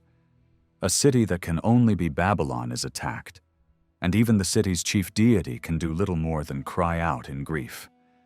Then the scene shifts to another famous city, known for its temples and sacred rites, and it too is crushed. The destroyer does not distinguish between good and bad. The innocent fall with the guilty. That indiscriminate destruction becomes the central horror of the legend. Then the story expands into something even larger. A future conflict is described like an approaching worldwide fever. Nation against nation, neighbor against neighbor, brother against brother. Lands around Mesopotamia are named as if the whole region is about to ignite. This chaos is presented as a storm of war that will rage until a single conqueror rises and forces everything into submission. In the way the story is shaped, that conquering figure is imagined as the great unifier of Babylonia, the ruler who brings an era where violence finally quiets down. The destroyer god is not defeated by kindness. He is calmed by overwhelming political power. The closing portion of the legend turns the war god into a warning and a protector at the same time. The god admits that rage once drove him to sweep through lands and ruin harvests, but now he offers a different promise. Honor him properly, and he will hold back pestilence and disaster. He claims that those who sing of his power will be spared disease, that those who preserve his story will avoid the enemy's hand, and that a home displaying the record of his deeds will remain safe even when chaos rages outside. In other words, the tale becomes more than a memory. It becomes a shield. This shift reveals something important about Babylonian life. Even after an empire forms, war does not vanish completely, but everyday life leans toward stability, trade, routine, prosperity, and the desire for calm. In that environment, a raging war god becomes less attractive than a restrained one. The same violent figure who once embodied terror becomes, over time, a force people try to keep satisfied, like a dangerous power that must be soothed rather than challenged. That is why tablets containing parts of this legend were placed in homes as protective objects. The story was not only told, it was used. And that is the deeper pattern running through these traditions. Heroes and gods are not fixed statues. They are living shapes in the imagination. They migrate across borders, merge with new legends, and take on new meanings as the world changes. Gilgamesh becomes a model for later heroes.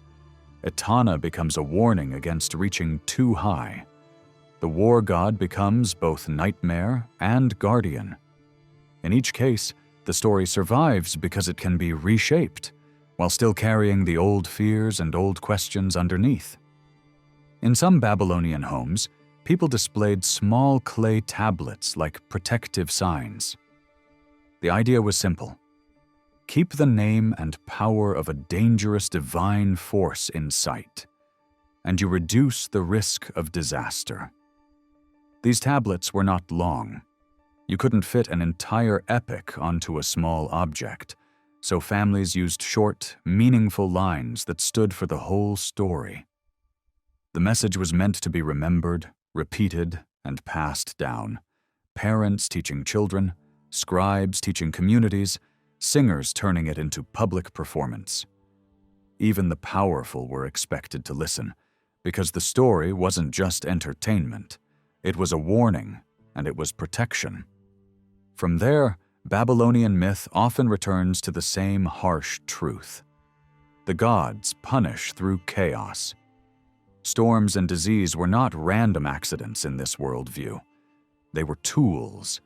That is why animals associated with power and terror became symbols of divine violence. The bull could stand for thunderclouds and raging weather. The lion could stand for war, death, and epidemic destruction. And in the shape of a bird, storms could be imagined as a violent sky creature, a force that moves fast, strikes hard, and disappears into the mountains. One famous story paints this storm bird as an ambitious rebel. In Babylonian thought, the universe isn't held together only by strength, it's held together by authority. That authority is represented by a sacred set of fate decrees, the power to define law, order, and what will happen next. Whoever holds that power can command gods and humans alike. In the myth, the stormbird watches the high god who controls these decrees and grows obsessed. It doesn't want to serve within the system. It wants to rule the system. So it waits for the perfect moment, strikes, snatches the source of authority, and escapes into an unreachable mountain refuge. The result is immediate panic above and chaos below, because without rightful control, the upper waters and storm forces no longer stay within safe limits. The gods react like a council under pressure. One after another is asked to chase the storm bird and recover what was stolen, and one after another refuses. The reason is fear. Once the rebel holds the fate power, it becomes almost untouchable. It can twist destiny, command outcomes, and turn the normal hierarchy upside down. So the myth builds suspense. If even major gods hesitate, who can restore order? This is where Babylon's theology quietly reshapes older tradition. The story is arranged so that a god tied to Babylon, the figure presented as the champion of stability, becomes the one who dares to act. The storm may be unstoppable for others, but not for the hero god who stands for victory over chaos.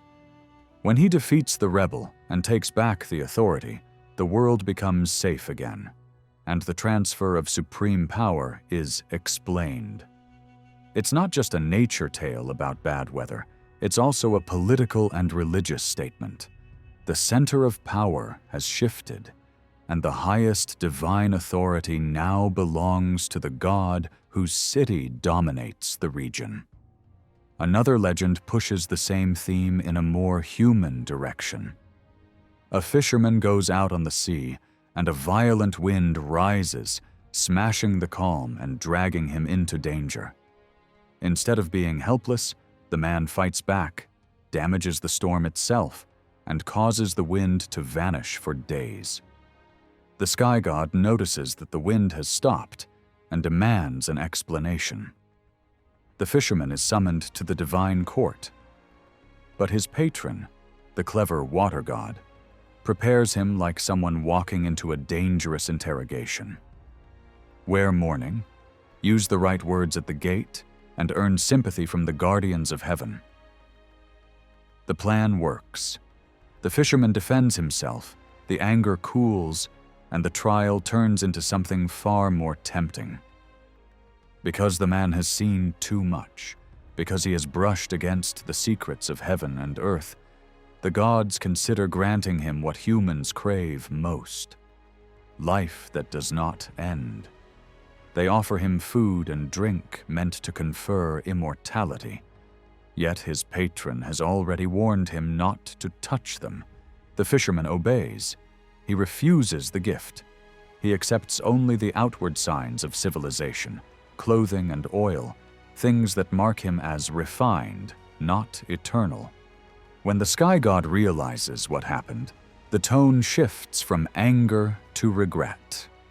The gods are frustrated because immortality was within reach, and it was missed.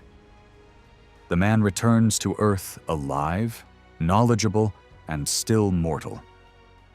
This kind of story answers a deep question without giving comfort. If humans can understand so much, build so much, and even challenge the wild forces of nature, why do they still die? In the Babylonian version, the answer isn't that knowledge is forbidden. Knowledge can be given. What is withheld is the final step. Endless life. Civilization is allowed. Wisdom is possible. But the boundary remains. Mortals can approach the divine world even momentarily, yet they do not stay there. When we step away from direct comparisons and focus again on the story of Adapa, a deeper idea begins to emerge. Ancient Mesopotamian tradition offered more than one explanation for why Marduk stood above the other gods. In one narrative, his authority comes from defeating the chaos monster Tiamat and taking the tablets of destiny from Kingu. In another, his power is shown through the recovery of those same tablets after they were stolen by the storm creature Zu, something Enlil himself failed to prevent. Beneath these stories lies a much larger question: why humans were never meant to live forever. This question appears most clearly in the Epic of Gilgamesh. Gilgamesh is told of a plant that grants eternal life. He finds it through great effort, but loses it just before he can use it. Human struggle, no matter how heroic, ends in failure. There is one exception: Parnapishtim and his wife, who are granted immortality. But even this exception reinforces the rule. Their eternal life is not won, but given, and it is granted not by Ea, but by Bel, as a gesture meant to restore balance after divine destruction. Immortality, in this case, is compensation, not destiny. The Adapa story approaches the issue in a far more direct and unsettling way. Ea, the god who created humanity, who gave humans wisdom, skills, and protection, is the very one who prevents Adapa from gaining eternal life. He deliberately misleads him. The message is unmistakable. Immortality is not denied by hostile gods, but withheld by the one who loves humanity most. According to this worldview, living forever is not a gift, but a danger. Ea's decision is final, and because he is humanity's protector, his choice must be accepted as necessary rather than cruel. In this sense, the Adapa story is one of the most meaningful myths to survive from ancient Mesopotamia. It transforms what was once a simple myth about nature into a reflection on human limits. Adapa takes on a role once held by solar deities like Marduk, yet the purpose of the story has shifted. This change reveals a long tradition of deep thinking and reinterpretation by Mesopotamian scholars over many generations. the myth was reshaped again and again until it became a vehicle for exploring human destiny rather than explaining natural forces. What makes this even more striking is that later generations no longer fully understood what the story was meant to convey. They confused Adapa with Marduk simply because of surface similarities, missing the deeper philosophical meaning embedded in the narrative. The original intent had faded, even as the story itself survived. At its heart, the Adapa legend takes us back to a time when humans were believed to stand closer to the gods than they ever would again. In this distant age, communication between humans and divine beings was constant, especially between humanity and its guardian Ea. The story belongs to a wider group of ancient traditions that describe the earliest phase of human existence, before separation, before distance, before silence replaced dialogue. These myths reveal how Mesopotamian religious thinkers shaped inherited stories to express evolving ideas about life, death, and the human condition. Through them, we gain a window into how the Babylonians understood the origins of the world, the order that governed it, and the limits placed upon human existence. Above all, these stories show a civilization wrestling with the same questions that continue to define humanity today: why we live, why we die, and why some boundaries can never be crossed. The question of immortality deeply occupied the minds of Babylonian thinkers. Yet when they spoke of humans being denied eternal life, this never meant the complete disappearance of awareness or existence. Neither ordinary people nor religious authorities imagined death as absolute nothingness. Instead, death was understood as a transition into another mode of being. What was denied to humans was not continued existence, but the ability to avoid transformation. Only the gods were believed to pass through existence without change. Life itself was already mysterious, and death was not seen as more puzzling than birth. Babylonian belief, like that of many early cultures, could not accept the idea that life simply vanished. Some form of continued existence was always assumed. Since humans were believed to have been created by divine powers, whether by one god or another depending on tradition, it was unthinkable that what had once been given life could be completely erased. At the root of this belief lay a simple psychological truth. No individual can easily imagine their own awareness coming to a permanent end. Among ancient belief systems, only Buddhism would later develop the radical idea that total annihilation was possible. Even so, many civilizations asked a different question. If existence continues, is that continuation a gift or a punishment? The Babylonians tended toward a bleak answer. Life after death was not portrayed as hopeful or rewarding, and religious leaders neither challenged nor softened this view. The dead were believed to gather in a vast underground realm beneath the earth. Because the earth itself was imagined as a massive mountain, this realm took the form of a deep hollow or cavern within it. This idea likely came from an earlier period, when the ancestors of the Babylonians lived in mountainous regions and practiced cave dwelling and burial. Over time, this underground domain acquired many names, some drawn from popular belief and others shaped by religious scholars. The most common name referred to a shadowy, enormous place, dark and difficult to reach.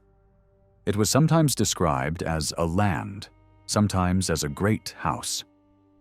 Its entrance lay deep within the earth, guarded and enclosed, surrounded by multiple barriers. Once a being entered, there was no return. Every mortal eventually arrived there, and none could escape.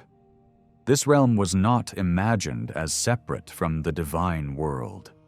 In fact, it was considered part of the great cosmic mountain where the gods themselves were once believed to dwell before later traditions placed them in the heavens. Because of this, temples on earth were also seen as reflections of this sacred mountain. The dwelling of the dead belonged to the same sacred structure. This close association reveals an important idea. The dead were not cut off from the gods, but existed under their authority, even more directly than the living. Another name for the realm of the dead emphasized a different belief. It suggested that the dead could respond to questions from the living. In this view, the dead possessed a kind of hidden knowledge and could offer guidance, much like divine oracles. This belief explains why people in ancient times sought answers by attempting to communicate with the dead. Similar ideas appear in other ancient cultures, where the spirits of the departed were believed to whisper truths from beyond. Over time, however, organized priesthoods rose in influence. As priests claimed exclusive authority to speak for the gods, practices involving communication with the dead gradually faded from official religion. Such beliefs survived mainly as echoes of a much earlier stage of religion, when ancestor reverence was more prominent. This closeness between gods and the dead also explains why certain exceptional individuals were eventually treated as divine. Ancient rulers whose deeds were remembered with awe came to be honored as gods after death, and in some cases even during their lifetimes. Their names were written like those of deities, ceremonies were held in their honor, and images of them stood in sacred places. Over generations, history and myth merged. Kings became heroes, heroes became divine figures, and their stories absorbed elements of cosmic symbolism. This process did not erase historical memory. The fact that legends grew around famous rulers does not mean those figures never existed. Instead, it shows how deeply religious imagination reshaped the past, linking remembered leaders with divine power and cosmic order. Beliefs about the dead were among the most enduring elements of Babylonian religion. While priests mediated between gods and the living, they held no authority over the dead. The dead required no intermediaries. In that sense, they returned to an ancient condition when humans and gods were believed to interact directly. The underworld was also described as an immense region beneath the earth, ruled by a powerful queen and her consort. It was called by many names and described through countless metaphors: a land of darkness, a city without return, a deep and silent domain. Even the word for grave was often used to describe it, reinforcing the idea that burial itself was an entrance into this hidden world. Among the surviving Babylonian stories, one stands out for its vivid portrayal of life after death. It tells of a great goddess descending into the underworld, a tale originally meant to explain the cycle of seasons. As she enters the realm of the dead, all growth on earth ceases. Fields become barren, animals stop reproducing, and human life falters. Her absence brings stillness and decay. The underworld she enters is described as joyless and suffocating. Light does not exist there. The inhabitants feed on dust and clay. Everything is still, neglected, and worn away. Even the goddess herself is stripped of her power and dignity as she passes through a series of guarded gates. With each step, she loses another symbol of strength, until nothing remains. This stripping does not describe the condition of the dead themselves, but rather the gradual weakening of life in the world above. It reflects the fading of vitality, not punishment. Yet the message is clear. Even a goddess suffers in this place. Though she eventually returns, her escape proves the rule. Gods may leave the underworld, but mortals cannot. The dead were imagined as retaining their human form, recognizable yet powerless. They could speak, but only faintly. They could exist, but not act. Without care from the living, they endured hunger and neglect. Their fate depended on how they were treated before death, and how they were remembered afterward. Religious thinkers struggled to explain how awareness could survive when the body decayed. Some concluded that the spirit left the body and took on a new form, often imagined as bird-like, capable of movement but lacking strength. This idea was not widespread among ordinary people, but reflected attempts to reason through the mystery of death. The underworld was fiercely guarded. Its gates were meant to keep the living out and the dead in. When the goddess demanded entry, she threatened chaos itself, declaring that the dead would rise and overwhelm the living. Her rage reveals that the descent was not originally voluntary, but later reshaped into a quest for a lost companion. Within the underworld, disease and decay dominate. The goddess is struck down, and the world above falls into desolation. Only through divine intervention does balance return. Her rescue represents not merely the return of fertility, but the reappearance of a celestial body that had vanished from the sky. In the Mesopotamian imagination, even the rescue of a goddess from the underworld required an act of careful design. Ea, known for foresight and hidden knowledge, brings a strange helper into existence, a being made not from ordinary flesh, but from divine purpose. This servant is sent straight toward the most feared border in the cosmos, the entrance to the realm where the dead remain. The messenger approaches the gate of the land of no return, and the barriers open as if they recognize a higher command. The queen of the underworld sees him, and for a brief moment her mood softens. That is the opening Ea needs. The servant invokes the authority of the greatest gods and demands access to a secret source, a sacred place tied to renewal and awakening. It is not a request for personal gain. The goal is to reach the imprisoned Ishtar, whose absence has thrown the world above into sterility and silence. The underworld queen understands exactly what is being attempted. Her fury is immediate. She does not argue like a negotiator. She curses like a ruler defending her domain. The messenger is condemned to a life of misery and exclusion. He is not allowed inside homes or cities, not permitted to sit among people, not even granted proper food or clean water. The punishment is social and physical at once, designed to break him by making him a permanent outsider. But curses do not cancel divine orders. Even the queen of the underworld cannot ignore what Aya has set in motion. The plan has already done its work. The queen turns to her own agent of plague and command, and the atmosphere changes. The underworld is forced to release what it has taken. The ancient judges of the dead are summoned, thrones are prepared, and the waters of restoration are brought forward. Ishtar is sprinkled with that life-giving power, and the grip of the underworld loosens.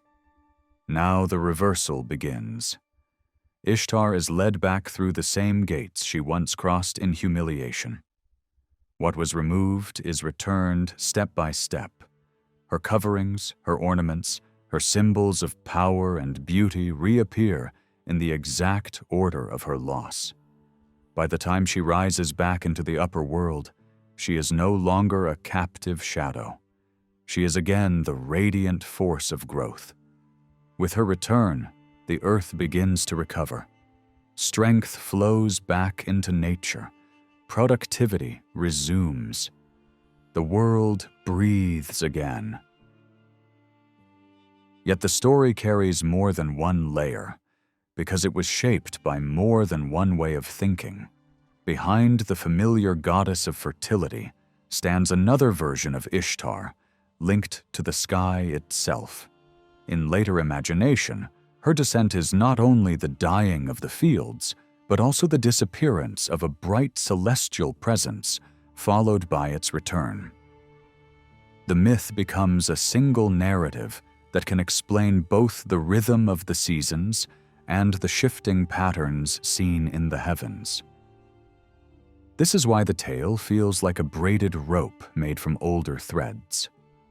One thread speaks of a goddess dragged into darkness and stripped of her glory, symbolizing the season when life weakens and the land grows quiet. Another thread tells of a lost divine partner, a youthful figure tied to warmth, vegetation, and the fading of the year, whose absence must be mourned.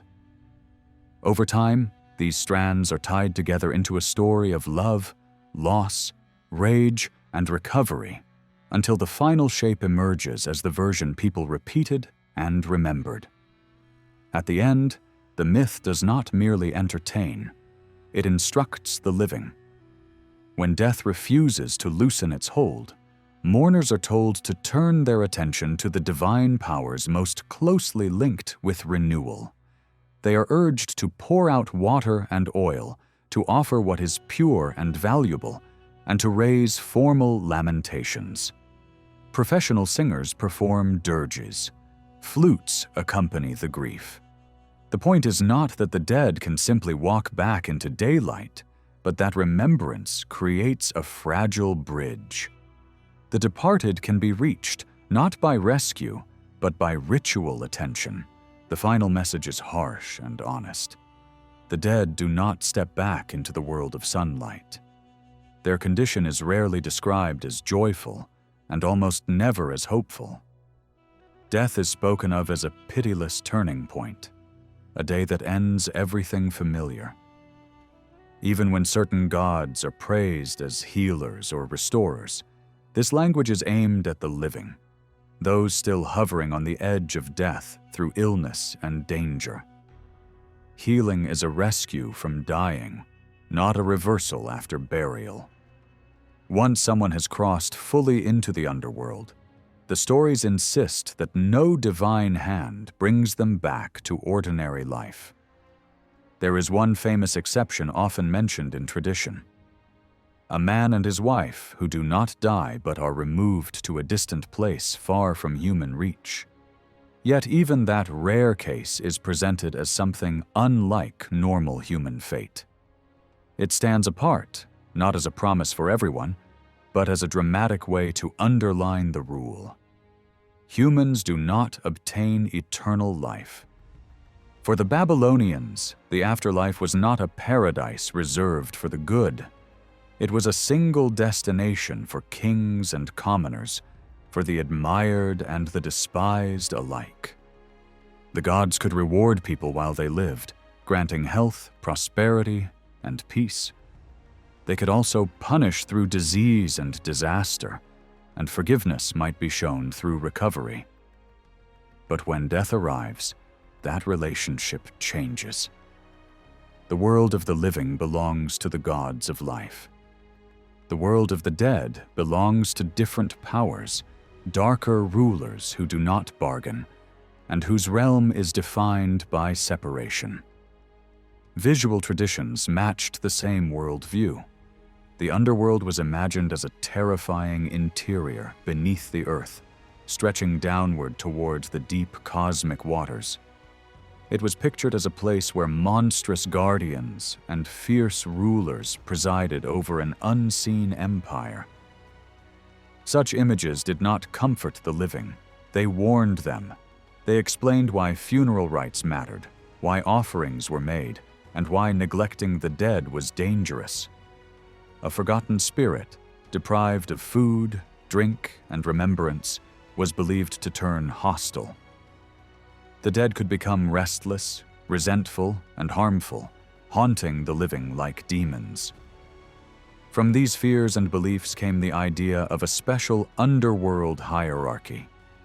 The gods who protected people in daily life seemed too merciful, too connected to health and order, to be responsible for a realm so bleak. A separate set of rulers was needed, gods who matched the underworld's harsh character. That is why a figure like Nergal, linked with scorching heat, fever, war, and destruction, fits the role so well. He becomes the face of merciless power, surrounded by spirits of plague and sickness, hunting humanity with unstoppable force. Yet older memory still lingered beneath this later structure. In some traditions, the underworld was originally ruled foremost by a queen, a terrifying sovereign whose authority did not depend on any male partner. Later, religious thinking, uncomfortable with a female ruler at the center of such power, seems to have added a consort who could share the throne and dominate the story. Myths were reshaped to explain how this male ruler entered the underworld and gained his place beside her. The result is a violent narrative of conquest and forced union, echoing other legendary battles between gods and chaos. Even so, the queen remains essential. She embodies the earth's receiving power, the dark mirror of the goddess who gives life. One brings growth from the soil, the other gathers all living things back into it. In that sense, they are not strangers, but opposites within one cycle. Life rises, life fades, and what returns to the earth enters the silent kingdom below. In the underworld imagination of Mesopotamia, even the powers of growth and spring were not safe from darkness. Some deities were remembered as the very engines of renewal, the force that makes fields turn green again, the power that wakes trees from their winter sleep, the energy that shoots through soil. Tammuz stood at the center of this idea, a divine presence tied to springtime vegetation and the return of life. Alongside him were other figures linked to trees, gardens, and the wider rhythm of fertility. Their names differed, their stories changed from city to city, yet the theme was constant. Life rises, life fades, and something sacred seems to vanish when the world turns cold. At first glance, it might seem strange that gods of sunlight and growth could belong to the realm of the dead. But the logic is simple when you follow the seasonal cycle. The same earth that bursts into color later becomes bare. The same orchards that bloom later rot and fall silent. Ancient people often explained this shift by imagining that the divine power behind fertility had weakened, been trapped, or been taken away. The disappearing green was turned into a divine absence. The dying of the year became a story of captivity below. That is why so many ancient cultures repeated variations of one pattern. A youthful life god is lost, mourned, and hoped for again. Mesopotamia had its own versions, but the structure feels familiar across the ancient world. The grief is not only emotional, it is cosmic. When the life force goes down, the land suffers. When it returns, the world breathes again. Even deities linked to trees and foliage were imagined as disappearing for a time, hidden in the shadow realm until the cycle turned. Within these traditions, one female figure appears close to Tammuz, not as a lover, but as family, a presence tied to mourning and memory. Her role suggests an old and deep connection to vegetation rites and seasonal lament. Over time, separate local traditions seem to have blended. A name that once belonged to a goddess of fields or growth might later be treated as an attendant in the underworld court.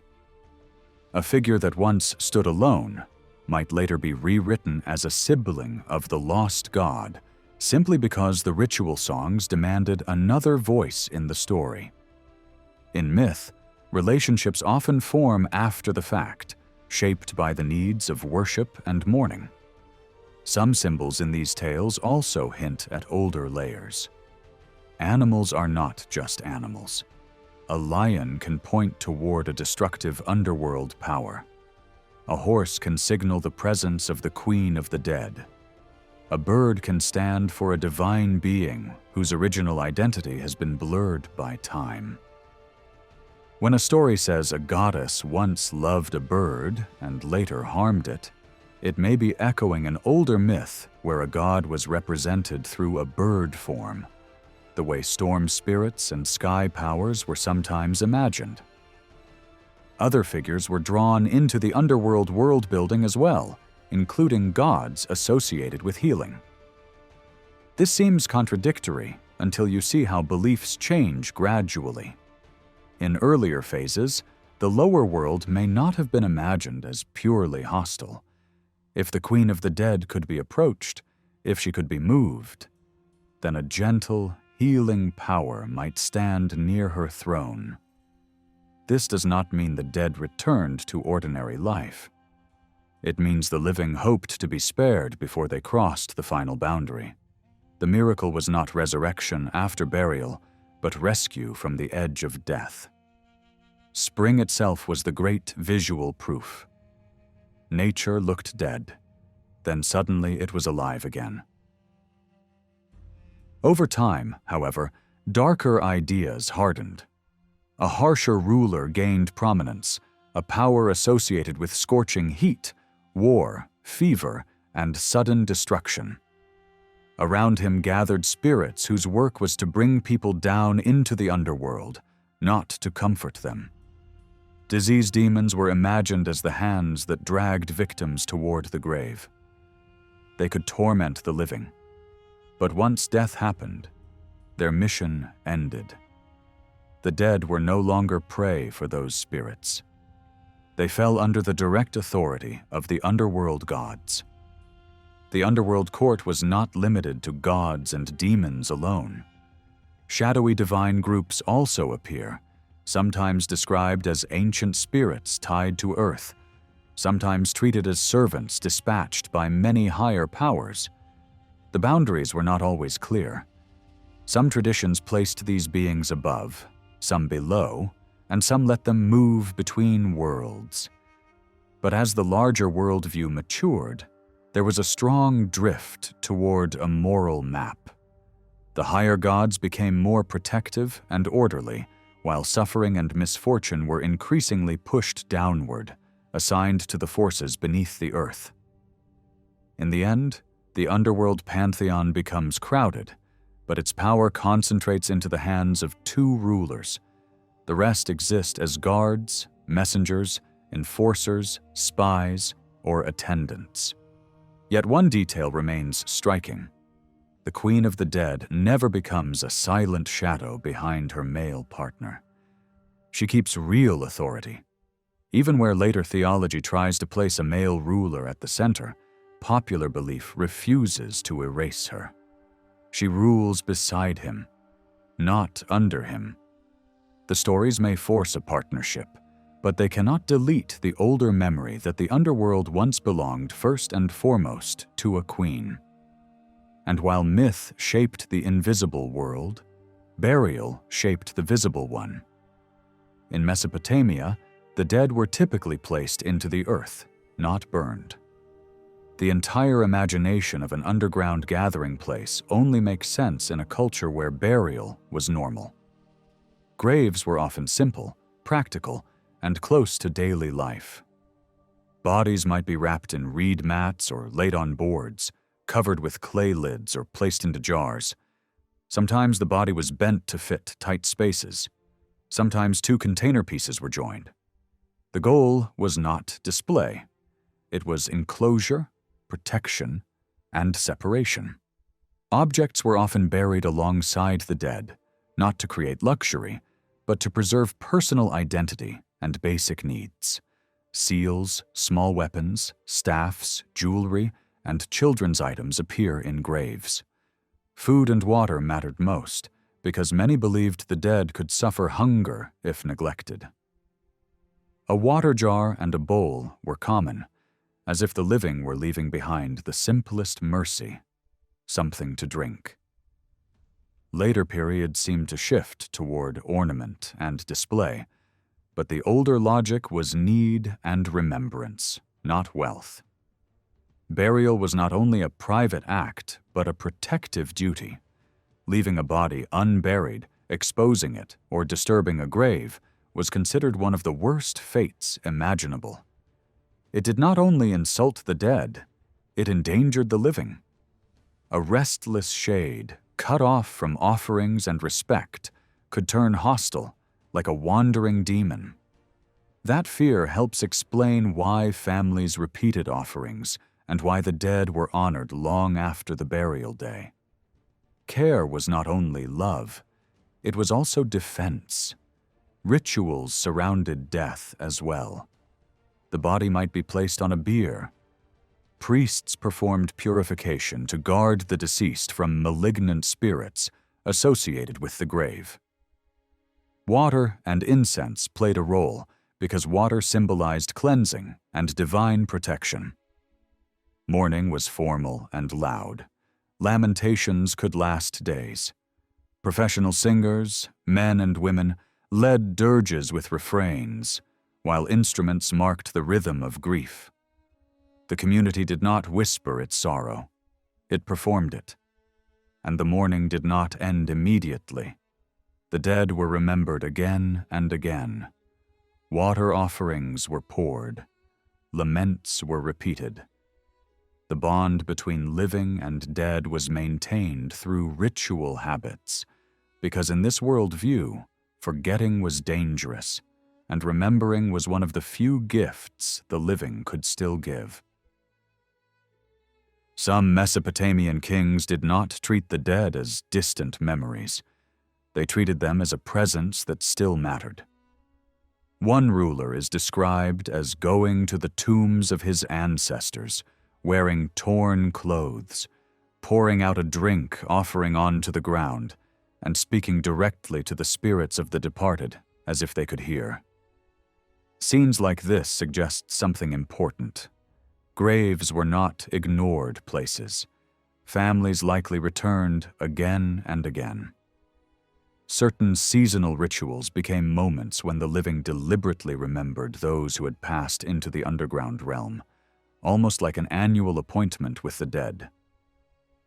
When you look at the funeral world of Babylonia and Assyria, one mood dominates everything: darkness. Their rites follow the same logic as their beliefs. If the underworld is imagined as a silent, shadowy domain, then the grave becomes its doorway.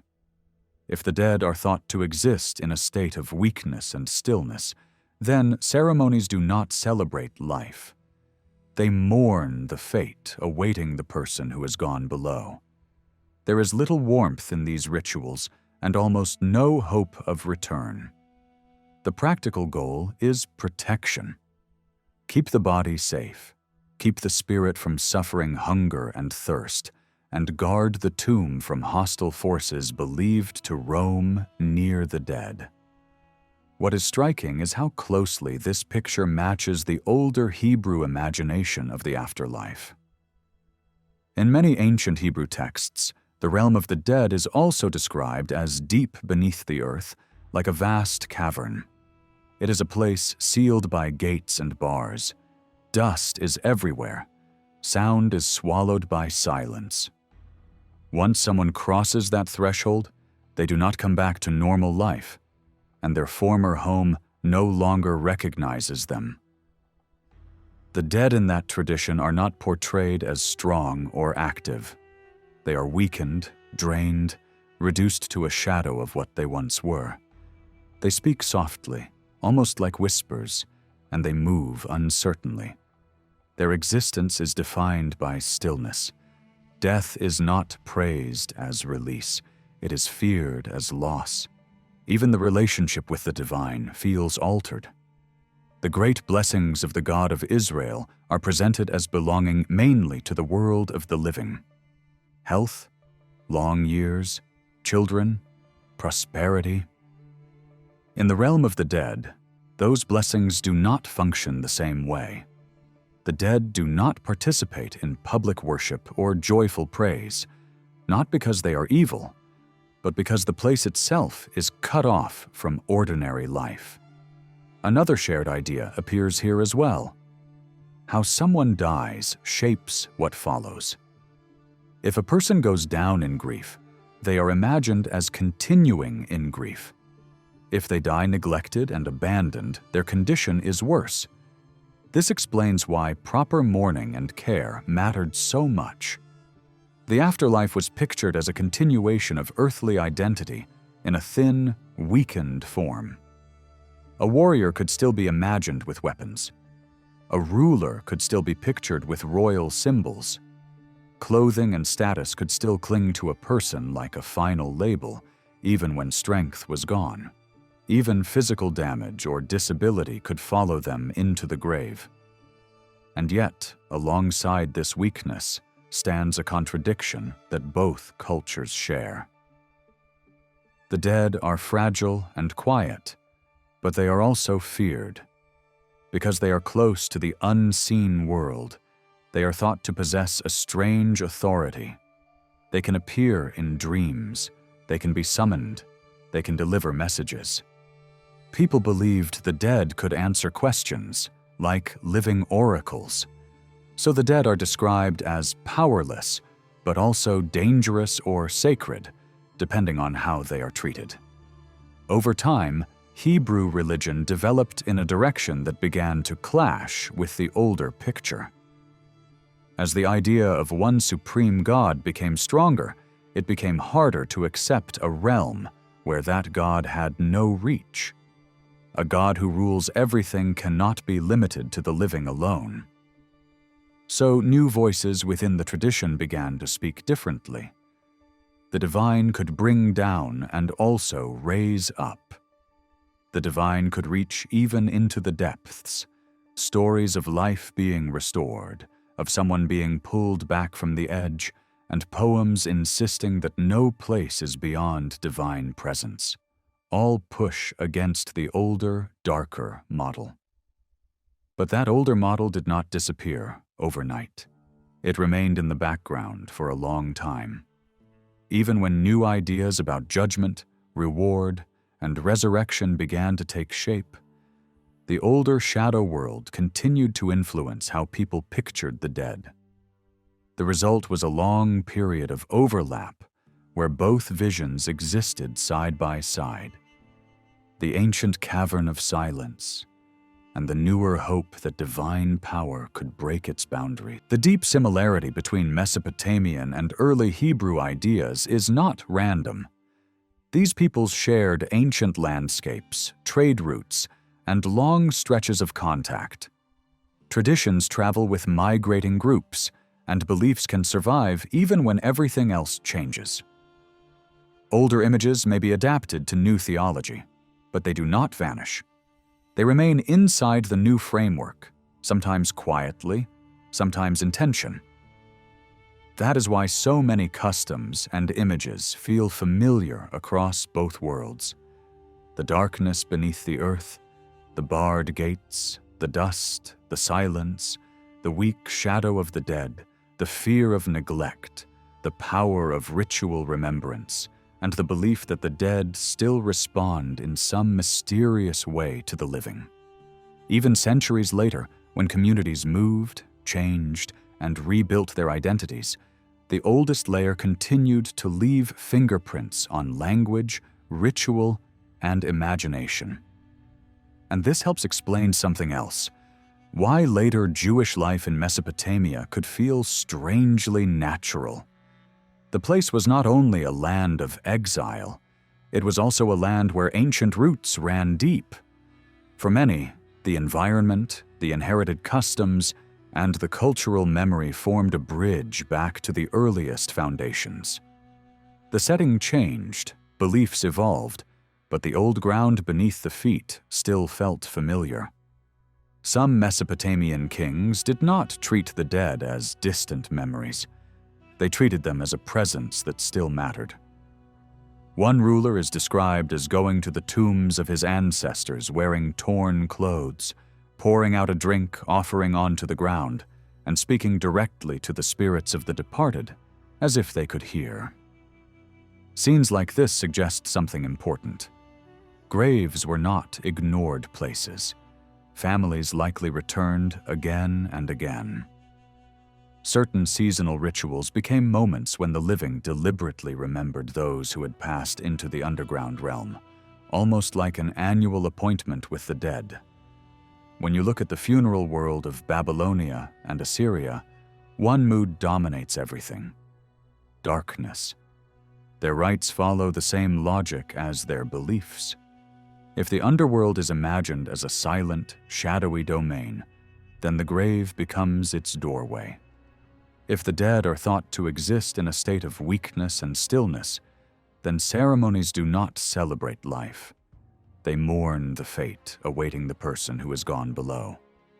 There is little warmth in these rituals, and almost no hope of return. The practical goal is protection. Keep the body safe.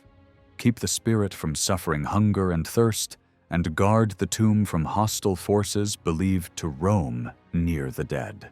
What is striking is how closely this picture matches the older Hebrew imagination of the afterlife. In many ancient Hebrew texts, the realm of the dead is also described as deep beneath the earth, like a vast cavern. It is a place sealed by gates and bars. Dust is everywhere. Sound is swallowed by silence. Once someone crosses that threshold, they do not come back to normal life, and their former home no longer recognizes them. The dead in that tradition are not portrayed as strong or active. They are weakened, drained, reduced to a shadow of what they once were. They speak softly, almost like whispers, and they move uncertainly. Their existence is defined by stillness. Death is not praised as release. It is feared as loss. Even the relationship with the divine feels altered. The great blessings of the God of Israel are presented as belonging mainly to the world of the living: health, long years, children, prosperity. In the realm of the dead, those blessings do not function the same way. The dead do not participate in public worship or joyful praise, not because they are evil, but because the place itself is cut off from ordinary life.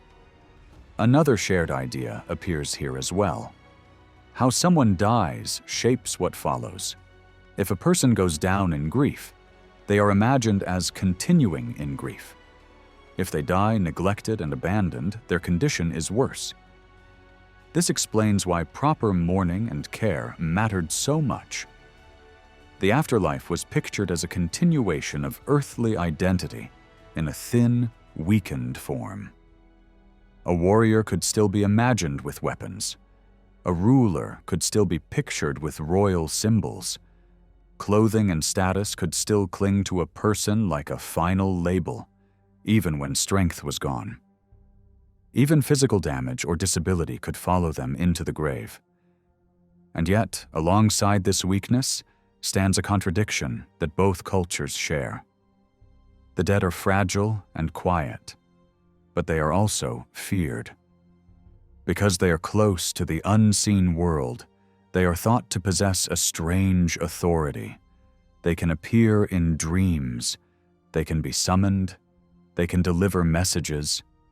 People believed the dead could answer questions like living oracles. So the dead are described as powerless, but also dangerous or sacred, depending on how they are treated.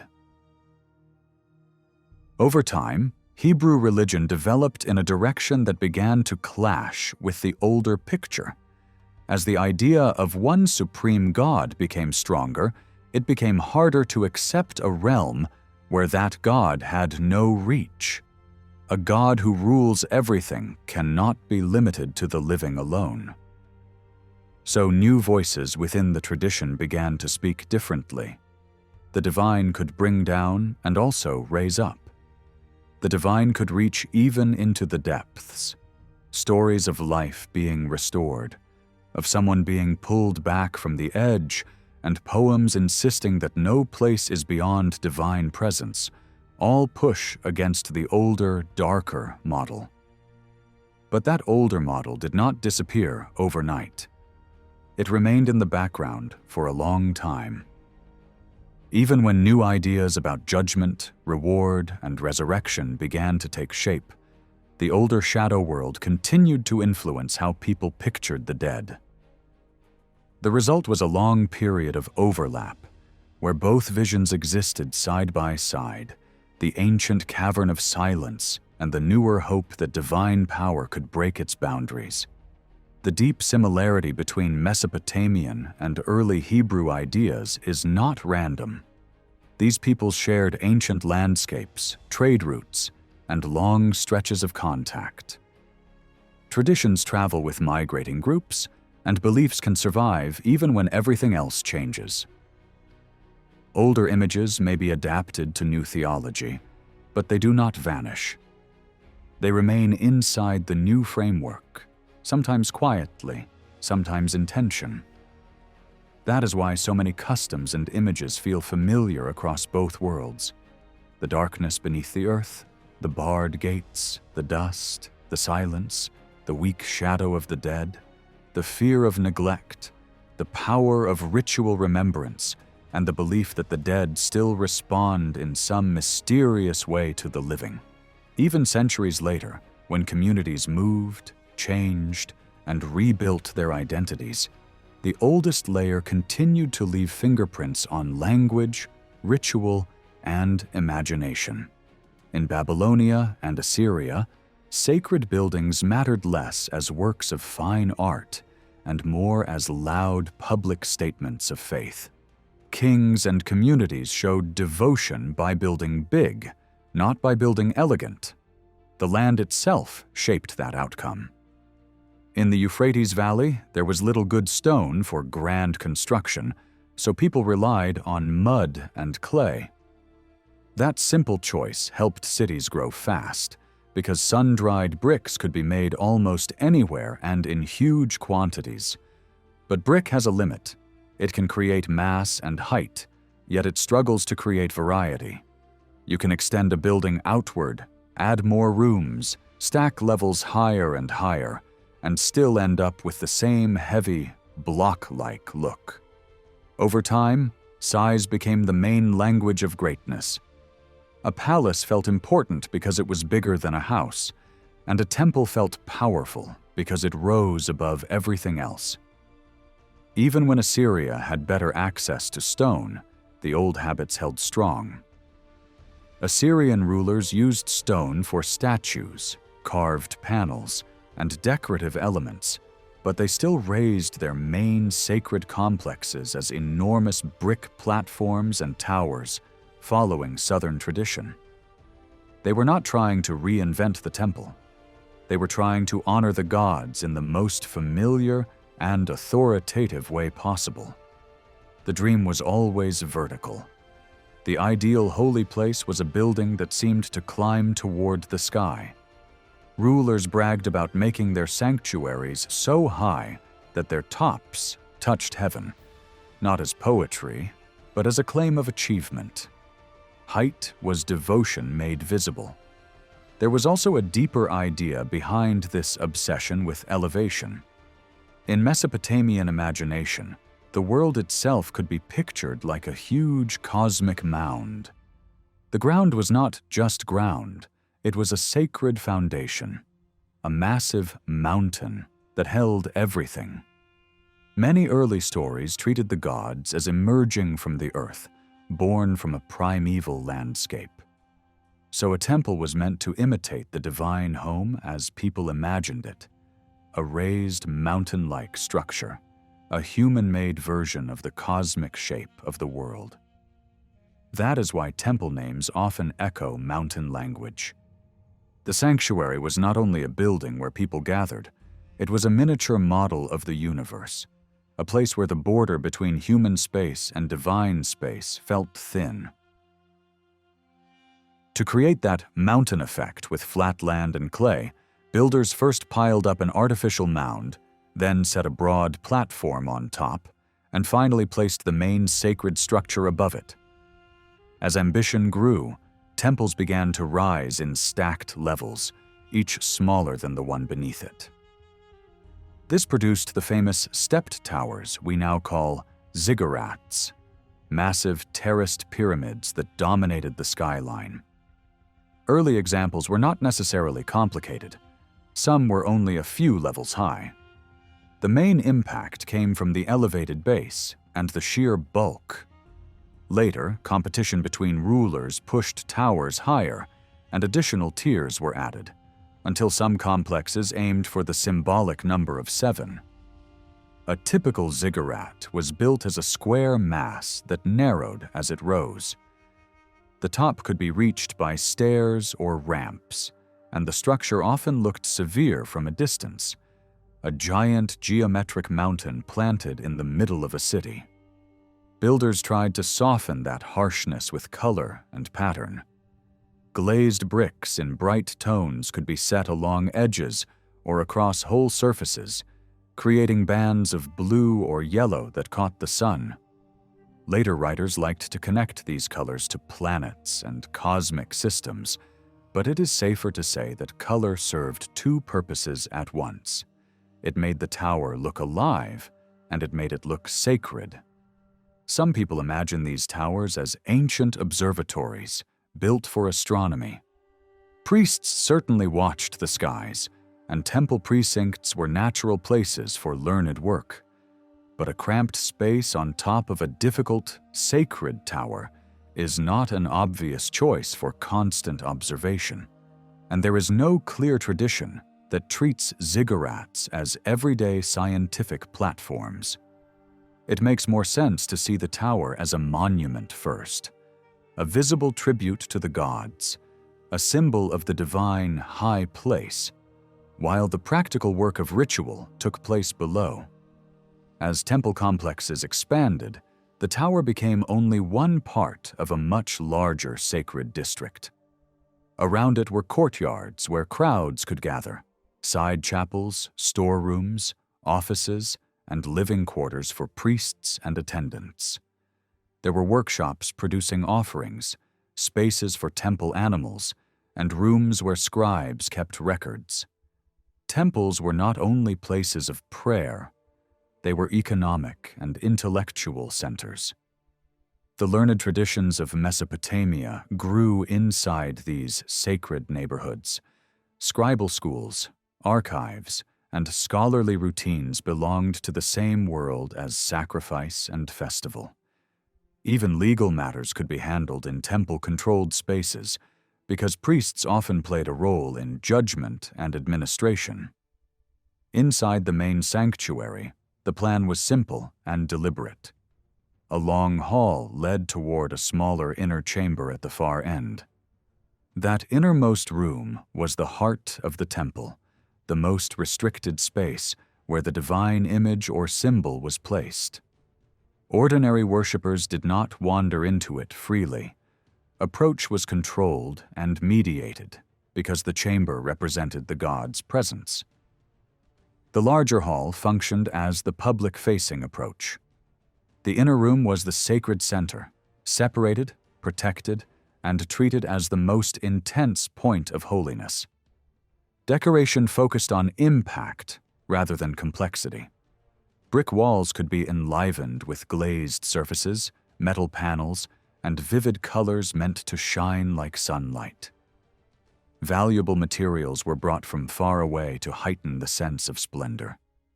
Timber for roofs and doors, metals for fittings, stones for inlay, and luxurious details to signal royal devotion. Great attention was paid to gates and entrances because the threshold of a holy place carried symbolic weight. Temple doors could be reinforced and faced with bronze, turning entry into a scene of power. Guardians often stood at these entrances in animal form. Lions were especially common, projecting strength and warning. Bulls also appeared as sacred symbols, and the image of a powerful bird could be used as well, long before certain empires adopted it as a signature emblem. These creatures were not simply decoration. They were visual statements. The temple was protected, the god within was mighty, and anyone crossing the threshold was stepping into a charged space. In front of the great stepped towers, the open courtyard was not an empty space. It was a working religious stage.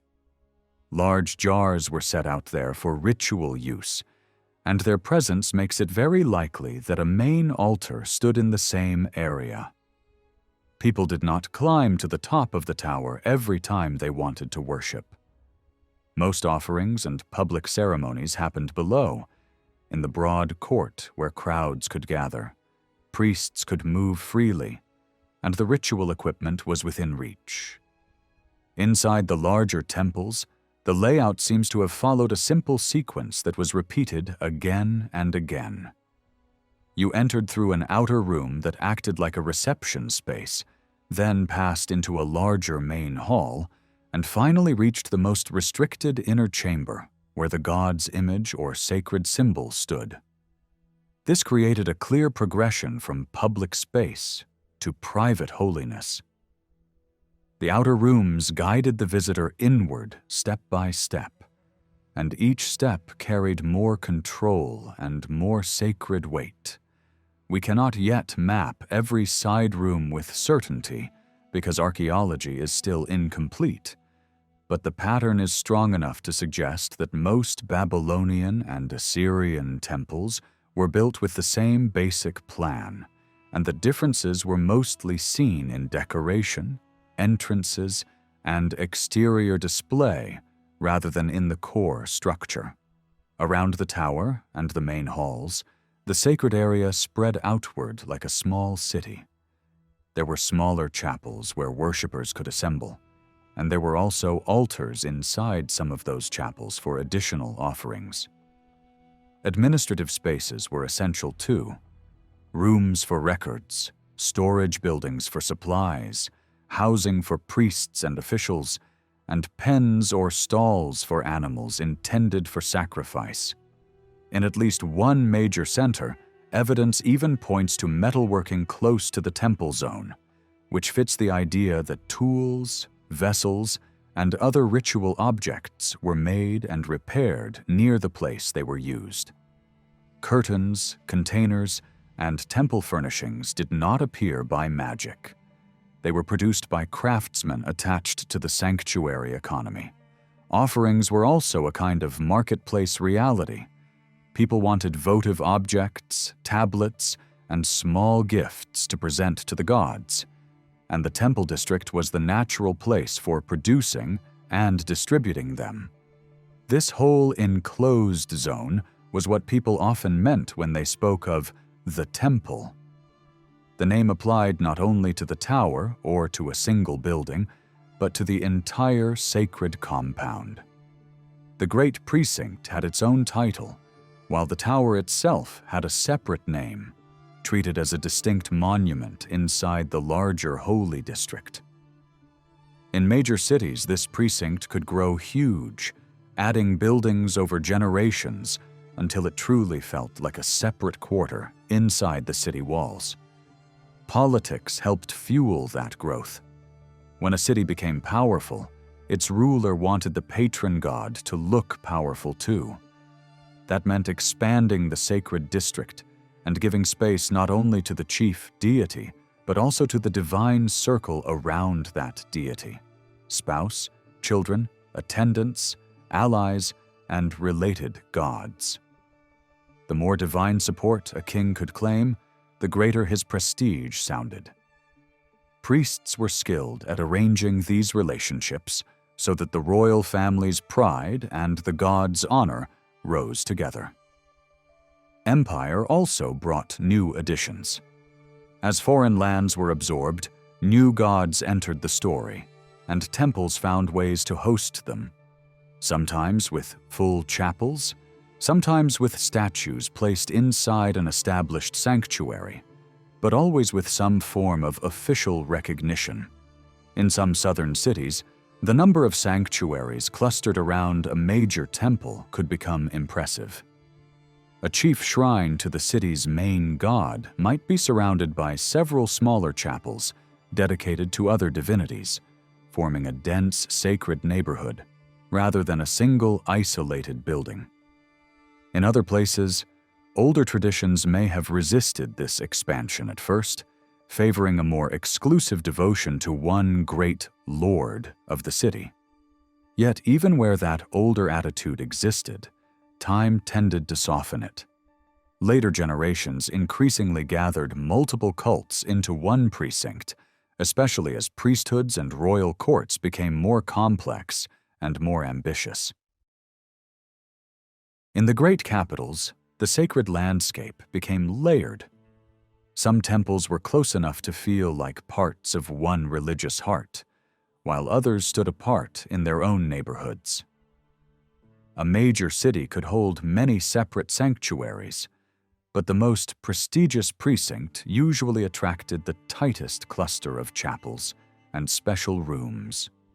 One god's spouse might have a temple nearby, a father deity might have a small shrine inside the precinct, and a closely allied god might have a dedicated chamber built to mirror an important sanctuary in another city.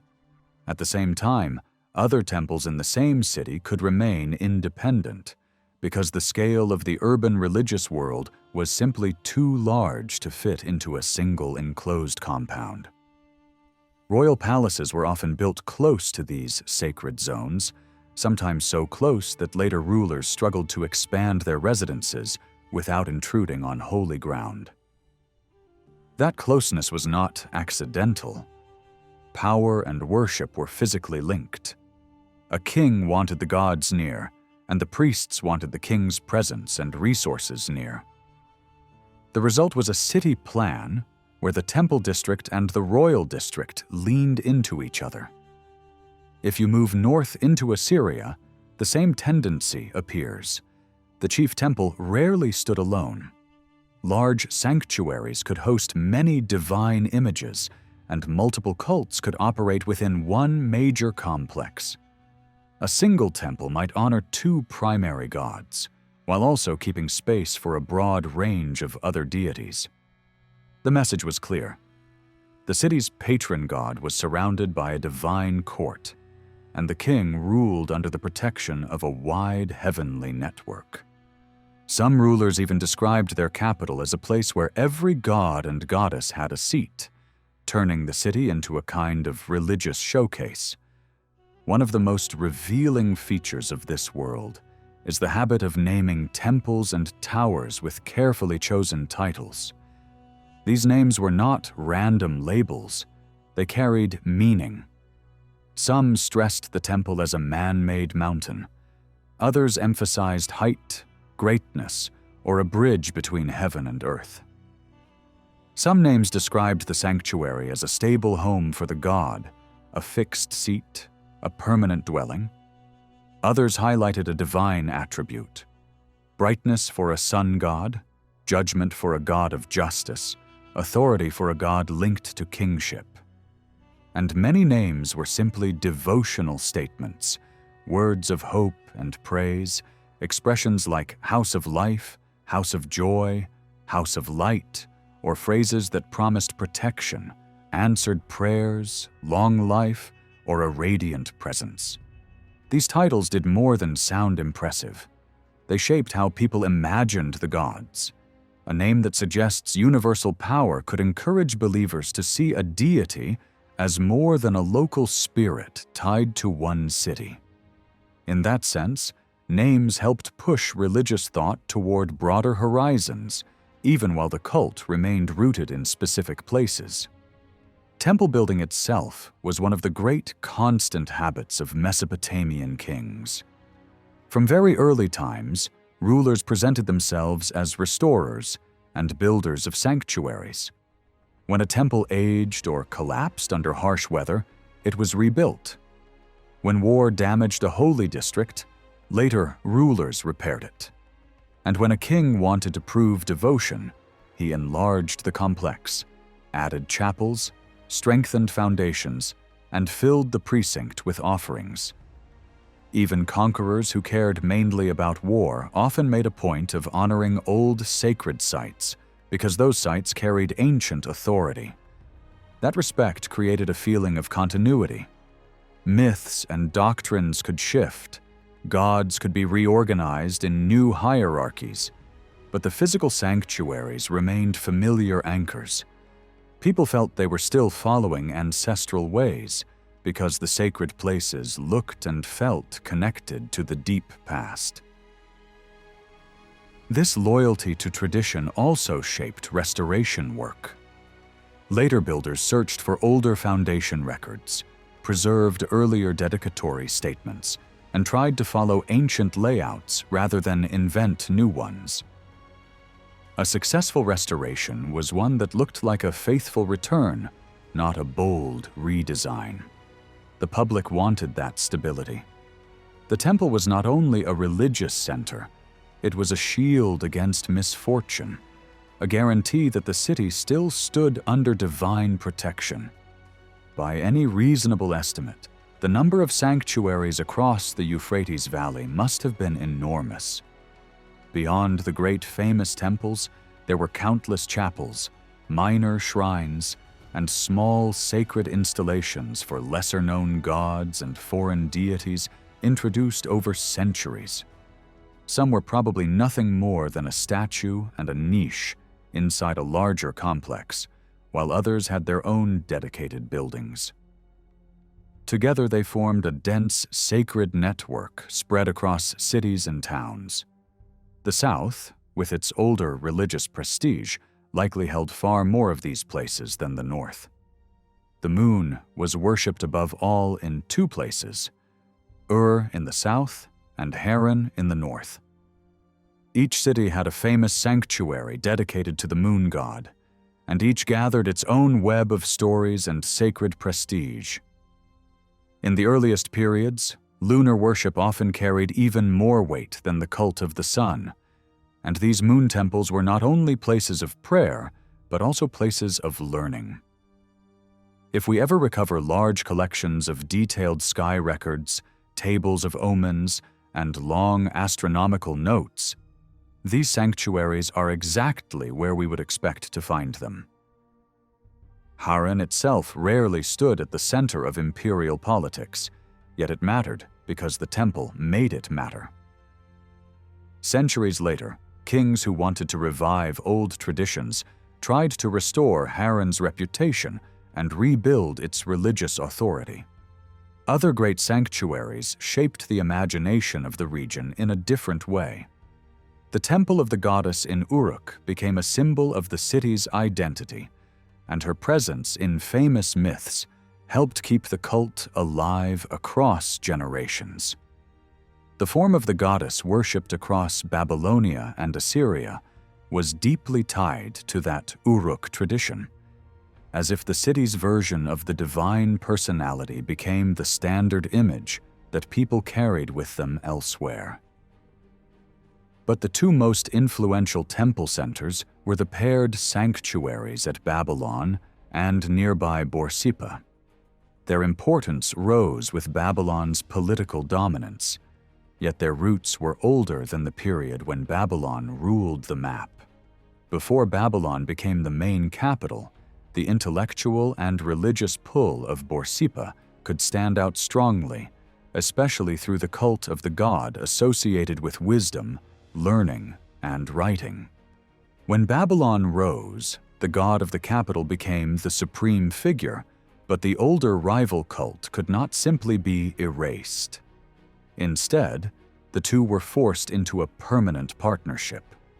Over time, honoring the capital's god came to mean honoring the wisdom god as well, and visiting one sanctuary felt incomplete without crossing to the other. Even official state life reflected this bond.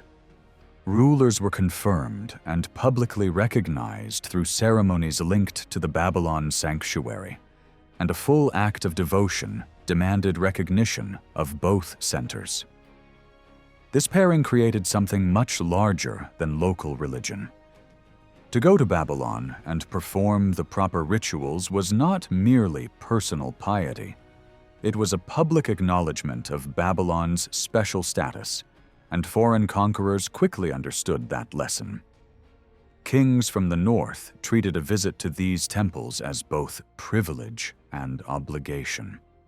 Later conquerors did the same, because there was no better way to show that you truly held the country than to step into the sacred district, perform the rites, and present yourself as accepted by the gods of the land.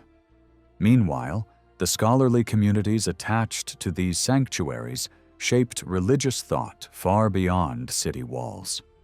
They organized ancient traditions, refined myths, developed theology, and produced the learned frameworks that later generations inherited as the wisdom of the old world. For many people, these temple centers stirred emotions of loyalty and longing that were almost national in character. More than respect, more than habit, closer to the feeling of belonging to a holy center that defines identity. As time passed, another source of influence grew just as powerful: economics. The major temples did not survive only on devotion. They became massive institutions with land, income, and commercial reach. Rulers granted them fields and estates, or promised regular deliveries of grain, oil, wine, and other supplies. Temples increased their wealth through purchases, rents, and the steady flow of contributions and dues. They managed large workforces, including bound laborers and enslaved people, and used them for farming, building, manufacturing, and skilled production. Temple officials rented houses, sold harvests, processed raw materials like wool into finished goods, and even acted as lenders, issuing loans and collecting interest. In some places, the temple complex functioned like a financial engine at the center of the city, touching nearly every kind of transaction. Many of the legal documents preserved in the ruins are not hymns or myths at all, but contracts and records that show temple agents at work in everyday business. This economic power naturally strengthened the authority of the priesthood, because the temple did not only promise protection from the divine world, it also controlled resources in the human world. In the north, the religious landscape looked impressive, but it rarely matched the deep cultural dominance of the southern sanctuaries. Assyrian capitals built grand temples, and kings consulted their gods before major decisions, especially war and state policy. Northern priestly schools existed, and some developed distinctive theological styles, yet they often felt like echoes of southern traditions. Even when a powerful king tried to turn his capital into the main intellectual center, the experiment did not outlast the empire's political collapse. Babylon and its neighboring sacred city endured as the long-term transmitters of inherited tradition. Inside the temple precincts, sacred objects shaped the rhythm of worship. Altars began in the simplest material, sun-dried brick, because the land itself provided clay in abundance. Over time, stone altars became more common, especially where good stone was available. Their forms varied widely. Some were long and low, others tall like small tables, and some were designed so they could be carried from place to place. In military campaigns, portable altars allowed a king to maintain ritual duties even far from home. Many altars were carefully decorated, and in the greatest sanctuaries, people imagined the most precious materials being used to honor the gods. Near the altars stood large jars for washing and ritual preparation.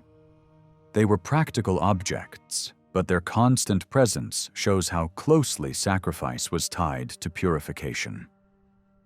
Another striking item was a great basin that represented the cosmic deep waters. Its very name linked it to the idea of a hidden watery realm beneath the world. Carved from stone and richly decorated, it made the temple complex into a living model of the universe.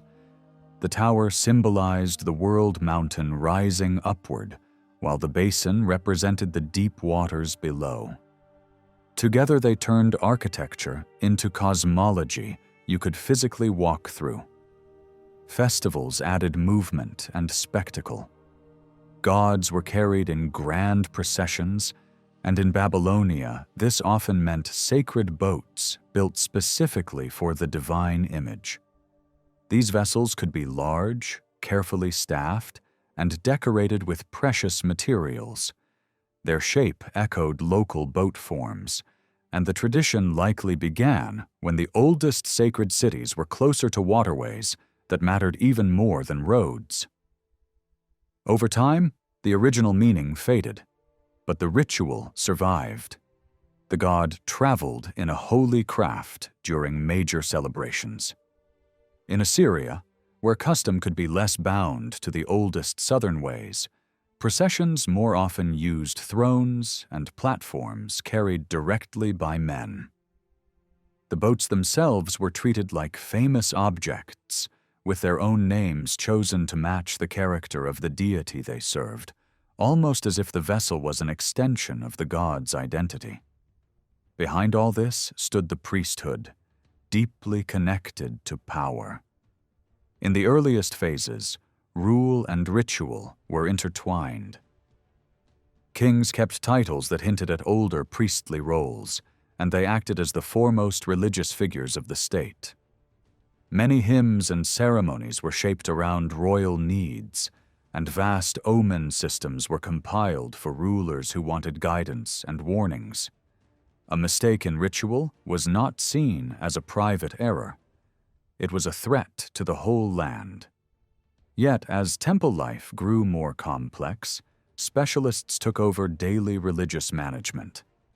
The temple required constant service, and the people who handled that service became the real clergy long before royal priesthood faded into symbolism. The priest's most visible role for ordinary people was not philosophical teaching, but practical spiritual protection. Priests were expected to fight illness and misfortune by driving out harmful forces, breaking curses, undoing hostile magic, interpreting signs, and discovering the divine will. Sacrifice was one tool among many, but much of the priestly world revolved around rituals of protection, diagnosis, and prediction. Different kinds of specialists existed. Those who performed chants and expulsions of evil, those who sought oracles, those who interpreted omens, those who conducted lamentations for the dead, musicians attached to the cult, scribes who preserved temple knowledge, and judges who handled legal disputes within sacred jurisdiction. In small shrines, one person might do several tasks, but in the great urban sanctuaries the system could become highly divided, with leaders overseeing each group and an overall high priest at the top. Training mattered as much as lineage. Over time, priestly service tended to run in families, but access was not purely hereditary. People outside priestly houses could be educated in writing and law, become scribes, and rise into temple-linked careers. In that world, learning functioned like a credential that opened doors. Still, for the most sensitive duties, major sacrifices, powerful rites of purification, and high-level oracle work, strong family restrictions often applied. Physical fitness also mattered.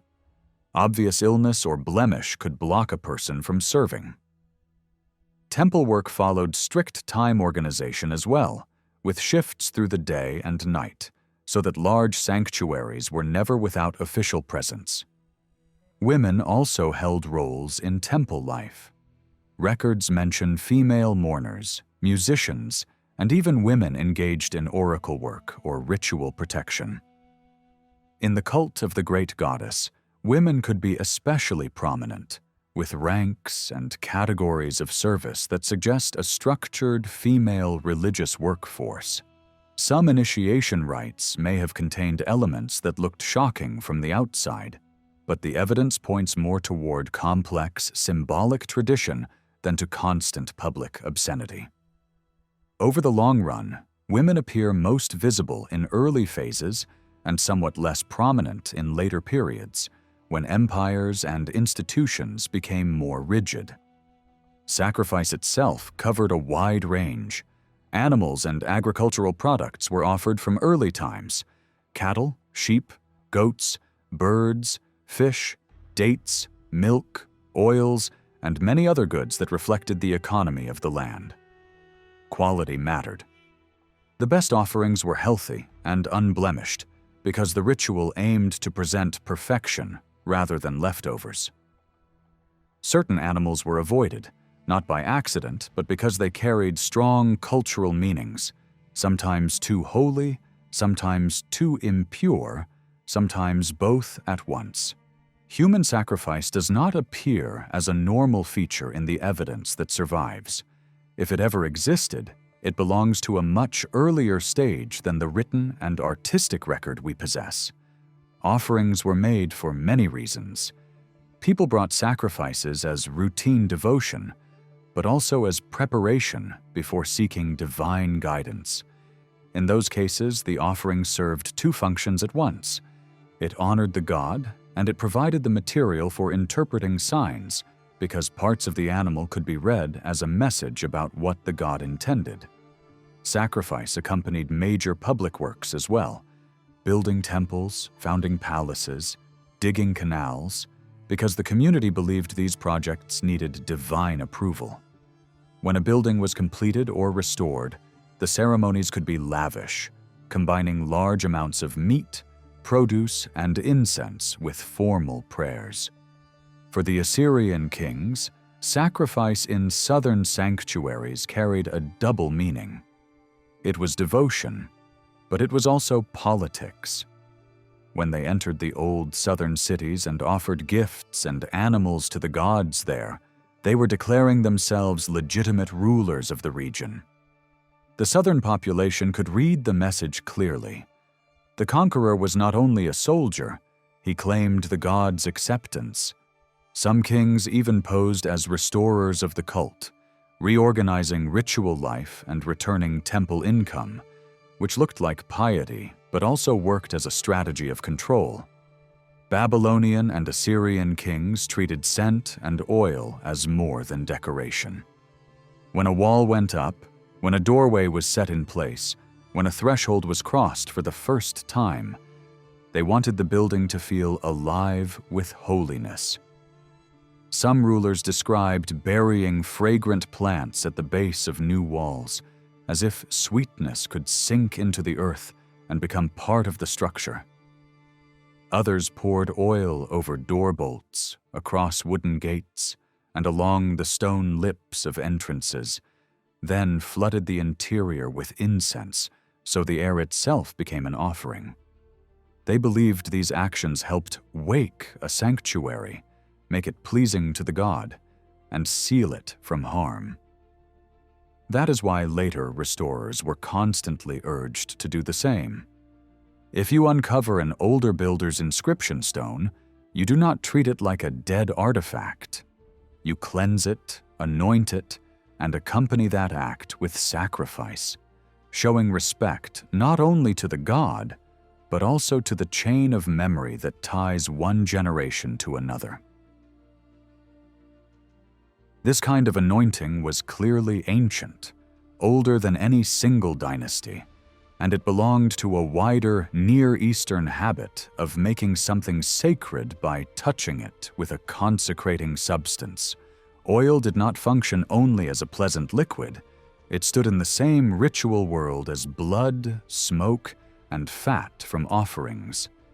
In that logic, the anointed stone or doorway was no longer ordinary matter. It had been marked, claimed, and placed under divine attention. Over time, Everyday life in the region also made perfumed oils common in personal grooming, which could soften the raw intensity of the older rite. Yet the temple context preserved its seriousness. People also used sweet herbs beneath masonry and poured wine, honey, and other liquids onto key parts of the building because these gifts belonged to the same ritual language as sacrifice. You are not simply building, you are feeding and honoring the unseen powers who must approve the work. Libation appears again in a strikingly different setting: the royal hunt. When an Assyrian king killed a lion or a wild bull, he was doing something dangerous and glorious, but also spiritually risky.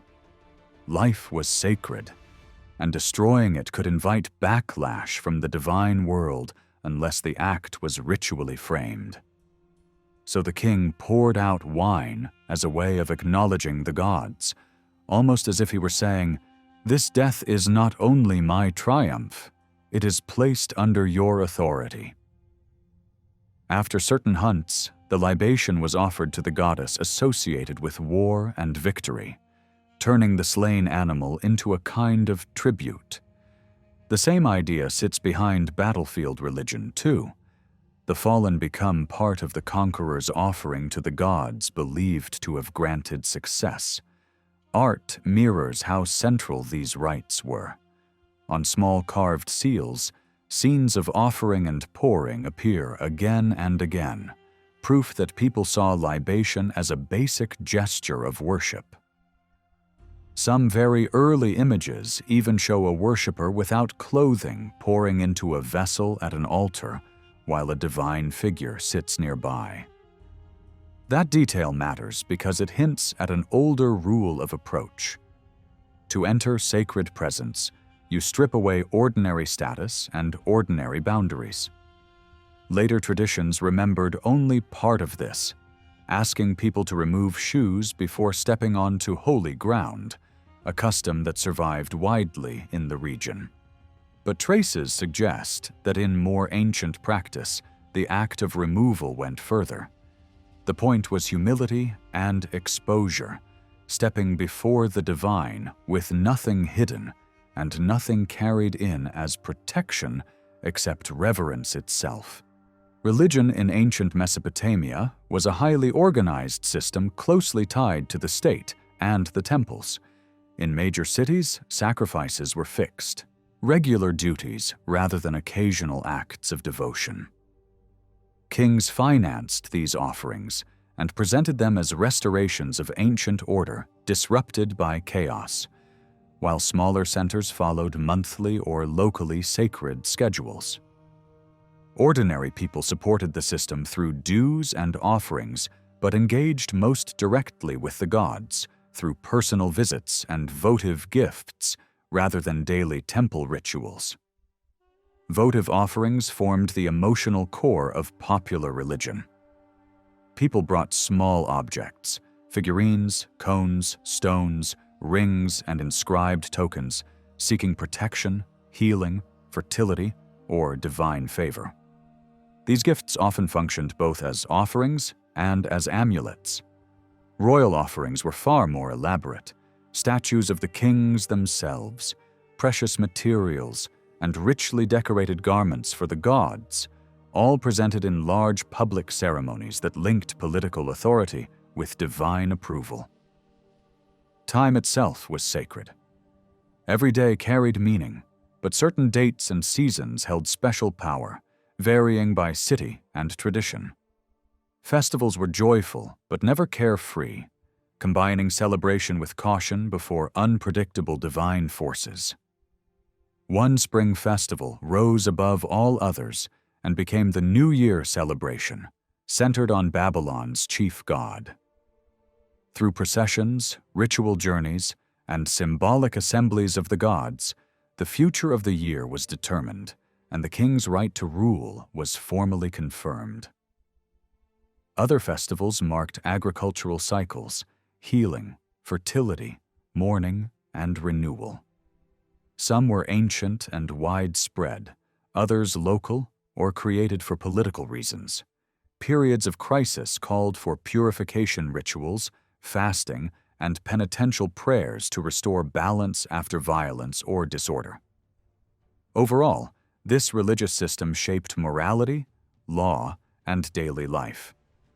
It emphasized obedience, justice, guilt, and responsibility without developing full ethical monotheism. Its ideas, symbols, and rituals deeply influenced later Jewish, Christian, and Mediterranean religious traditions, and left a lasting mark on the religious imagination of the ancient world.